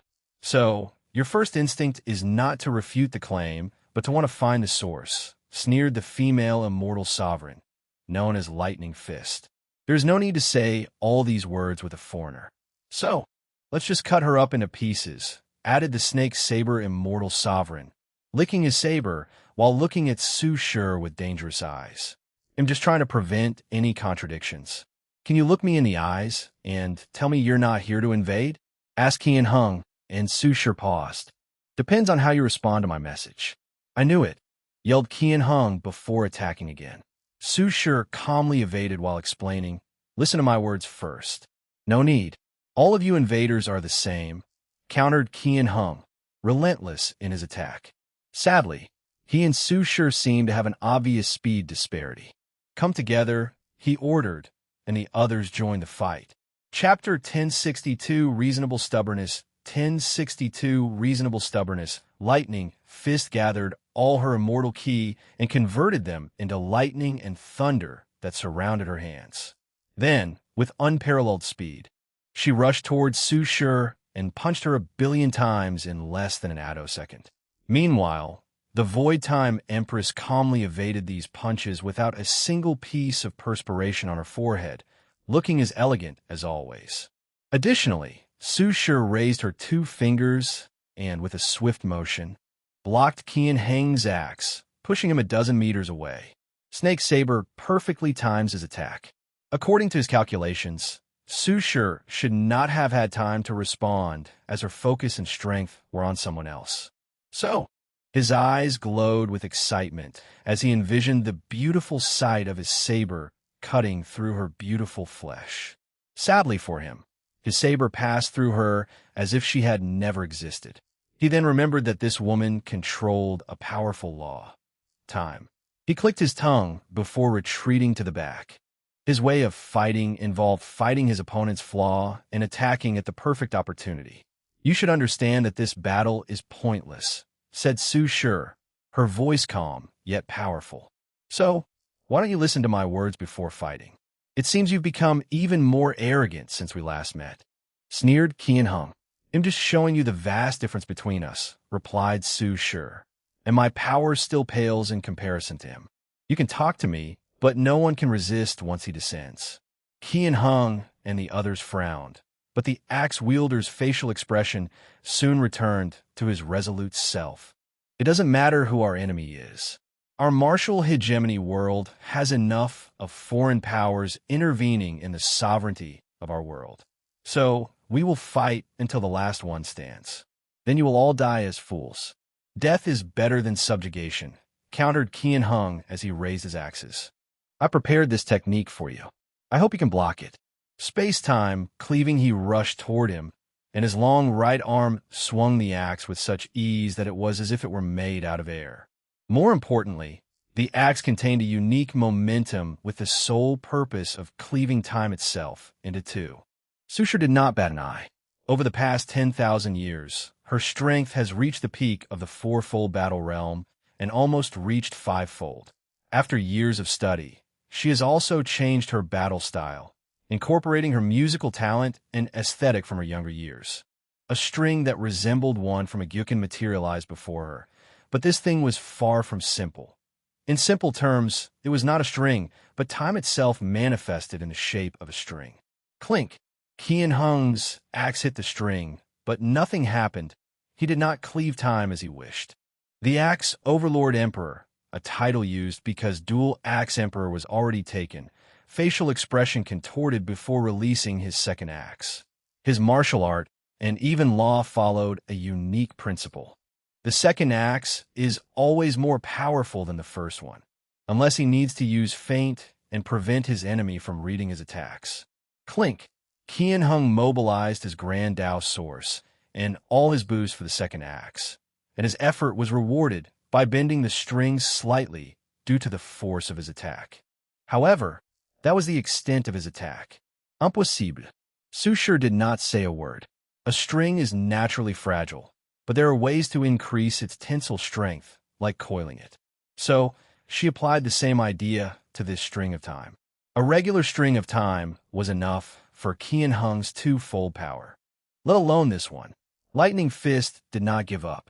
She rushed towards Su Shi with lightning dragons around both her arms. Madness flashed in her eyes, indicating she was willing to sacrifice her life for a clean hit with devastating effects. Alas, the difference between them was too vast. Su Shi plucked her string, releasing a terrifying vibration that extinguished her lightning and sent her flying a few thousand light years away. Snake Saber also took this opportunity to attack. He went above and beyond, using his best technique. His saber not only attacked at the best opportunity, but also targeted his opponent's weak spot. In Su Shi's case, where there were no obvious weak points, his technique allowed him to create one. Su Shi glanced at him. Weight of time. Does time have weight?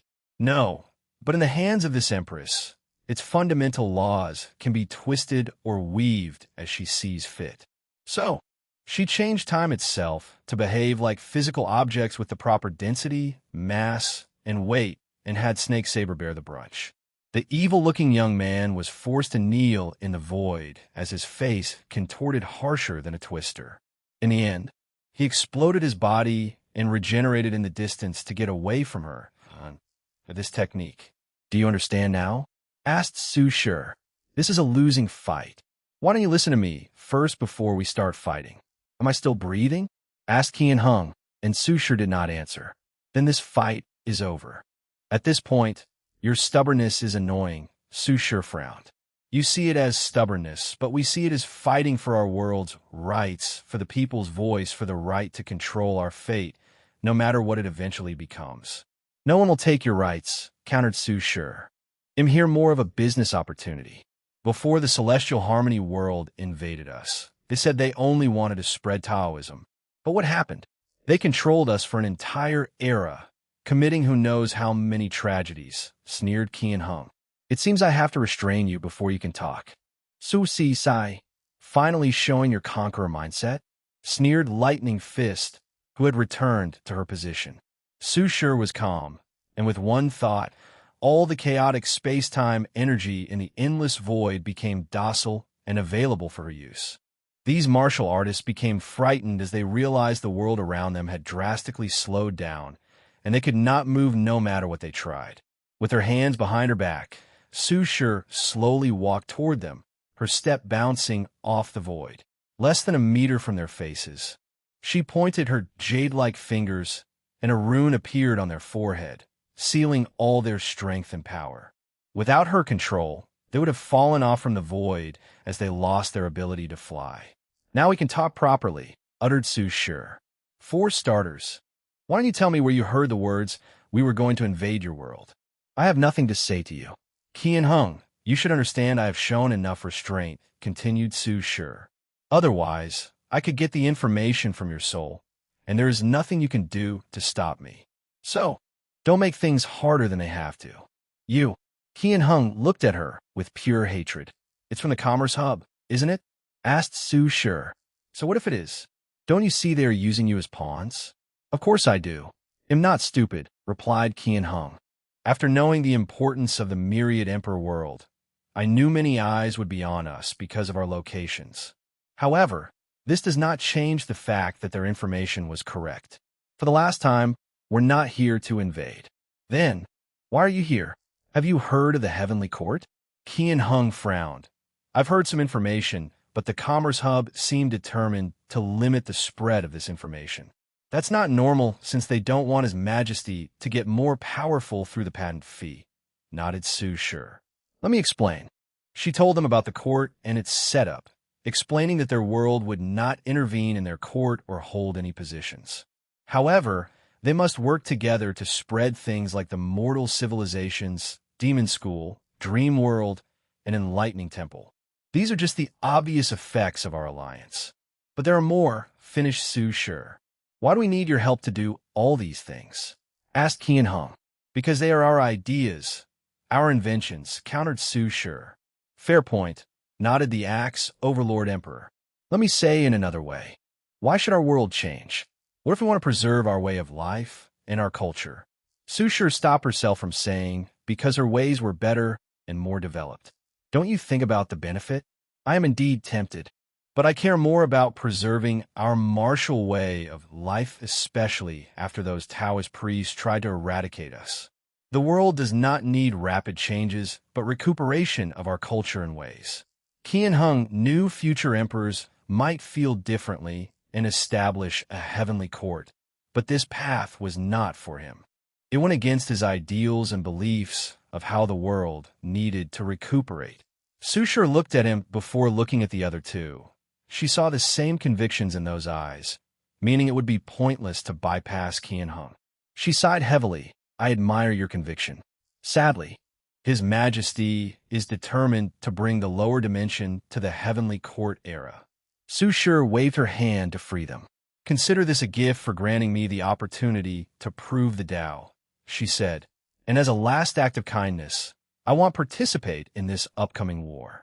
But be warned, Our world has more than 4 eternal emperors, all of whom are close to my strength or vastly surpass me. Be prepared. She disappeared from their sight, returning to the myriad emperor world. Chapter 1063 War Preparations 1063 War Preparations Qian Hung sat on a throne with only Lightning Fist and Snake Saber beside him. He felt humiliated, but, more importantly, worried about the future of his world. Thinking that they might suffer the same fate they have only recently eliminated filled him with anxiety.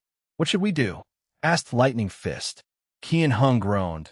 "We must summon everybody and prepare for war." "Should we embellish the truth a little?" asked Snake Saber. "After all, she easily embarrassed us. Looking too weak may not be good." The room was quiet, and the silence spoke many words. However, after a few seconds, Qian Hung shook his head.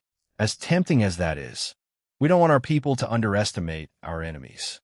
On the contrary, we should probably make things worse.